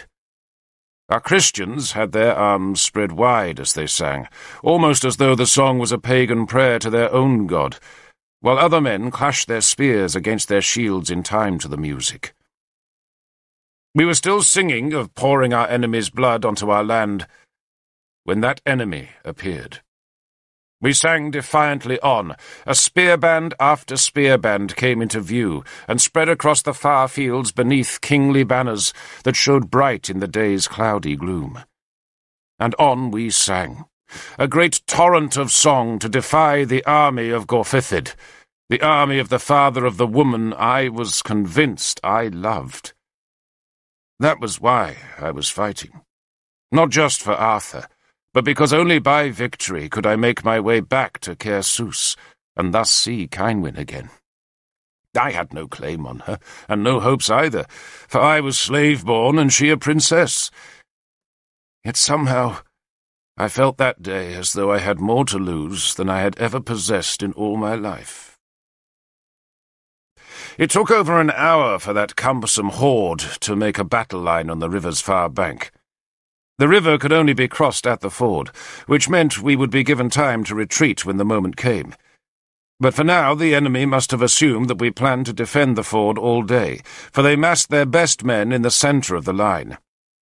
Gorfithid himself was there, his eagle banner stained by its dye that had run in the rain, so that the flag looked as though it had already been dipped in our blood. Arthur's banners, the Black Bear and the Red Dragon, flew at our line's centre, where I stood facing the ford. Sagramor stood beside me, counting the enemy banners. Gundlius's fox was there, and the red horse of Elmet, and several others we did not recognize. 600 men, Sagramor guessed. And more still coming, I added. Like as not. He spat towards the ford. And they'll have seen that Tudric's bull is missing. He gave one of his rare smiles. It'll be a fight worth remembering, Lord Derfel. I'm glad to share it with you, Lord, I said fervently. And so I was. There was no warrior greater than Sagramor, no man more feared by his enemies. Even Arthur's presence did not raise the same dread as the Numidian's impassive face and ghastly sword. It was a curved sword, of strange foreign make, and Sagramor wielded it with a terrible quickness. I once asked Sagramor why he had first sworn loyalty to Arthur. Because when I had nothing, he explained curtly, Arthur gave me everything. Our spearmen at last stopped singing, as 2 druids advanced from Gorfithid's army. We only had Nimue to counter their enchantments, and she now waded through the ford to meet the advancing men who were both hopping down the road with one arm raised and one eye closed. The druids were Eorth, Gorfithid's wizard, and Tanabers in his long robe embroidered with moons and hares. The 2 men exchanged kisses with Nimue, talked with her for a short while, and then she returned to our side of the ford. They wanted us to surrender, she said scornfully, and I invited them to do the same. Good, Sagramor growled. Eorwith hopped awkwardly to the ford's farther side. "The gods bring you greeting," he shouted at us, though none of us answered. I had closed my cheek-pieces so that I could not be recognized. Tanabers was hopping up the river, using his staff to keep his balance. Eorwith raised his own staff level above his head to show that he wished to speak further. "My king, the King of Powys and High King of Britain, King Gorfithid ap Cadel, ap Brichan, ap Leganis, ap Cole, ap Belimar, will spare your bold souls a journey to the other world. All you need do, brave warriors, is give us Arthur." He levelled the staff at me, and Nimue immediately hissed a protective prayer and tossed 2 handfuls of soil into the air. I said nothing, and silence was my refusal. Eorwith whirled the staff and spat 3 times towards us. Then he began hopping down the river's bank to add his curses to Tanaber's spells. King Gorfithid, accompanied by his son Kinoglas and his ally Gundlius, had ridden halfway to the river to watch their druids working. And work they did. They cursed our lives by the day and our souls by night. They gave our blood to the worms, our flesh to the beasts, and our bones to agony. They cursed our women, our children, our fields, and our livestock. Nimue countered the charms, but still our men shivered. The Christians called out that there was nothing to fear, but even they were making the sign of the cross as the curses flew across the river on wings of darkness. The druids cursed for a whole hour, and left us shaking. Nimue walked the shield line, touching spearheads and assuring men that the curses had not worked. But our men were nervous of the gods' anger as the enemy spear line at last advanced. "Shields up!" Sagramor shouted harshly. "Spears up!" The enemy halted 50 paces from the river, while 1 man alone advanced on foot. It was Valerian, the chief whom we had driven from the vale in the dawn, and who now advanced to the ford's northern edge with shield and spear. He had suffered defeat in the dawn, and his pride had forced him to this moment when he could retrieve his reputation. "Arthur!" he shouted at me. "You married a whore!" "Keep silent, Derfel," Sagramor warned me. "A whore!" Valerian shouted. "She was used when she came to me. You want the list of her lovers? An hour, Arthur, would not be time enough to give that list. And who's she whoring with now, while you're waiting to die? You think she's waiting for you? I know that whore. She's tangling her legs with a man or two." He spread his arms and jerked his hips obscenely, and my spearmen jeered back. But Valerian ignored their shouted insults. "A whore!" he called. "A rancid, used-up whore! You'd fight for your whore, Arthur? Or have you lost your belly for fighting? Defend your whore, you worm!" He walked through the ford that came up to his thighs and stopped on our bank, his cloak dripping, just a dozen paces away from me. He stared into the dark shadow of my helmet's eye-hole. "A whore, Arthur," he repeated. "Your wife is a whore." He spat. He was bareheaded and had woven sprigs of protective mistletoe into his long black hair. He had a breastplate, but no other body armour, while his shield was painted with Gorfithid's spread-winged eagle. He laughed at me, then raised his voice to call to all our men. "Your leader won't fight for his whore, so why should you fight for him?" Sagramore growled at me to ignore the taunts, but Valerian's defiance was unsettling our men, whose souls were already chilled by the druid's curses. I waited for Valerian to call Guinevere a whore one more time, and when he did, I hurled my spear at him. It was a clumsy throw, made awkward by the scale armour's constriction, and the spear tumbled past him to splash into the river. "A whore!" he shouted, and ran at me with his war spear levelled as I scraped Halbane out of her scabbard. I stepped towards him, and had time to take just 2 paces before he thrust the spear at me with a great shout of rage. I dropped to one knee, and raised the polished shield at an angle so that the spear point was deflected over my head. I could see Valerian's feet, and hear his roar of rage as I stabbed Halbane under my shield's edge.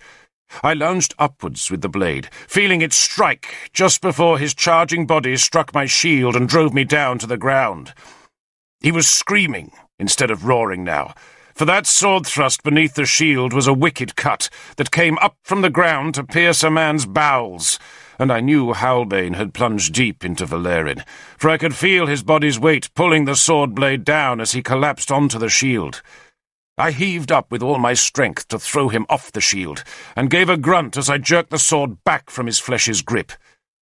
Blood spilt foul beside his spear that had fallen to the ground, where he now lay bleeding and twitching in awful pain. Even so, he tried to draw his sword as I clambered to my feet and put my boot onto his chest. His face was going yellow.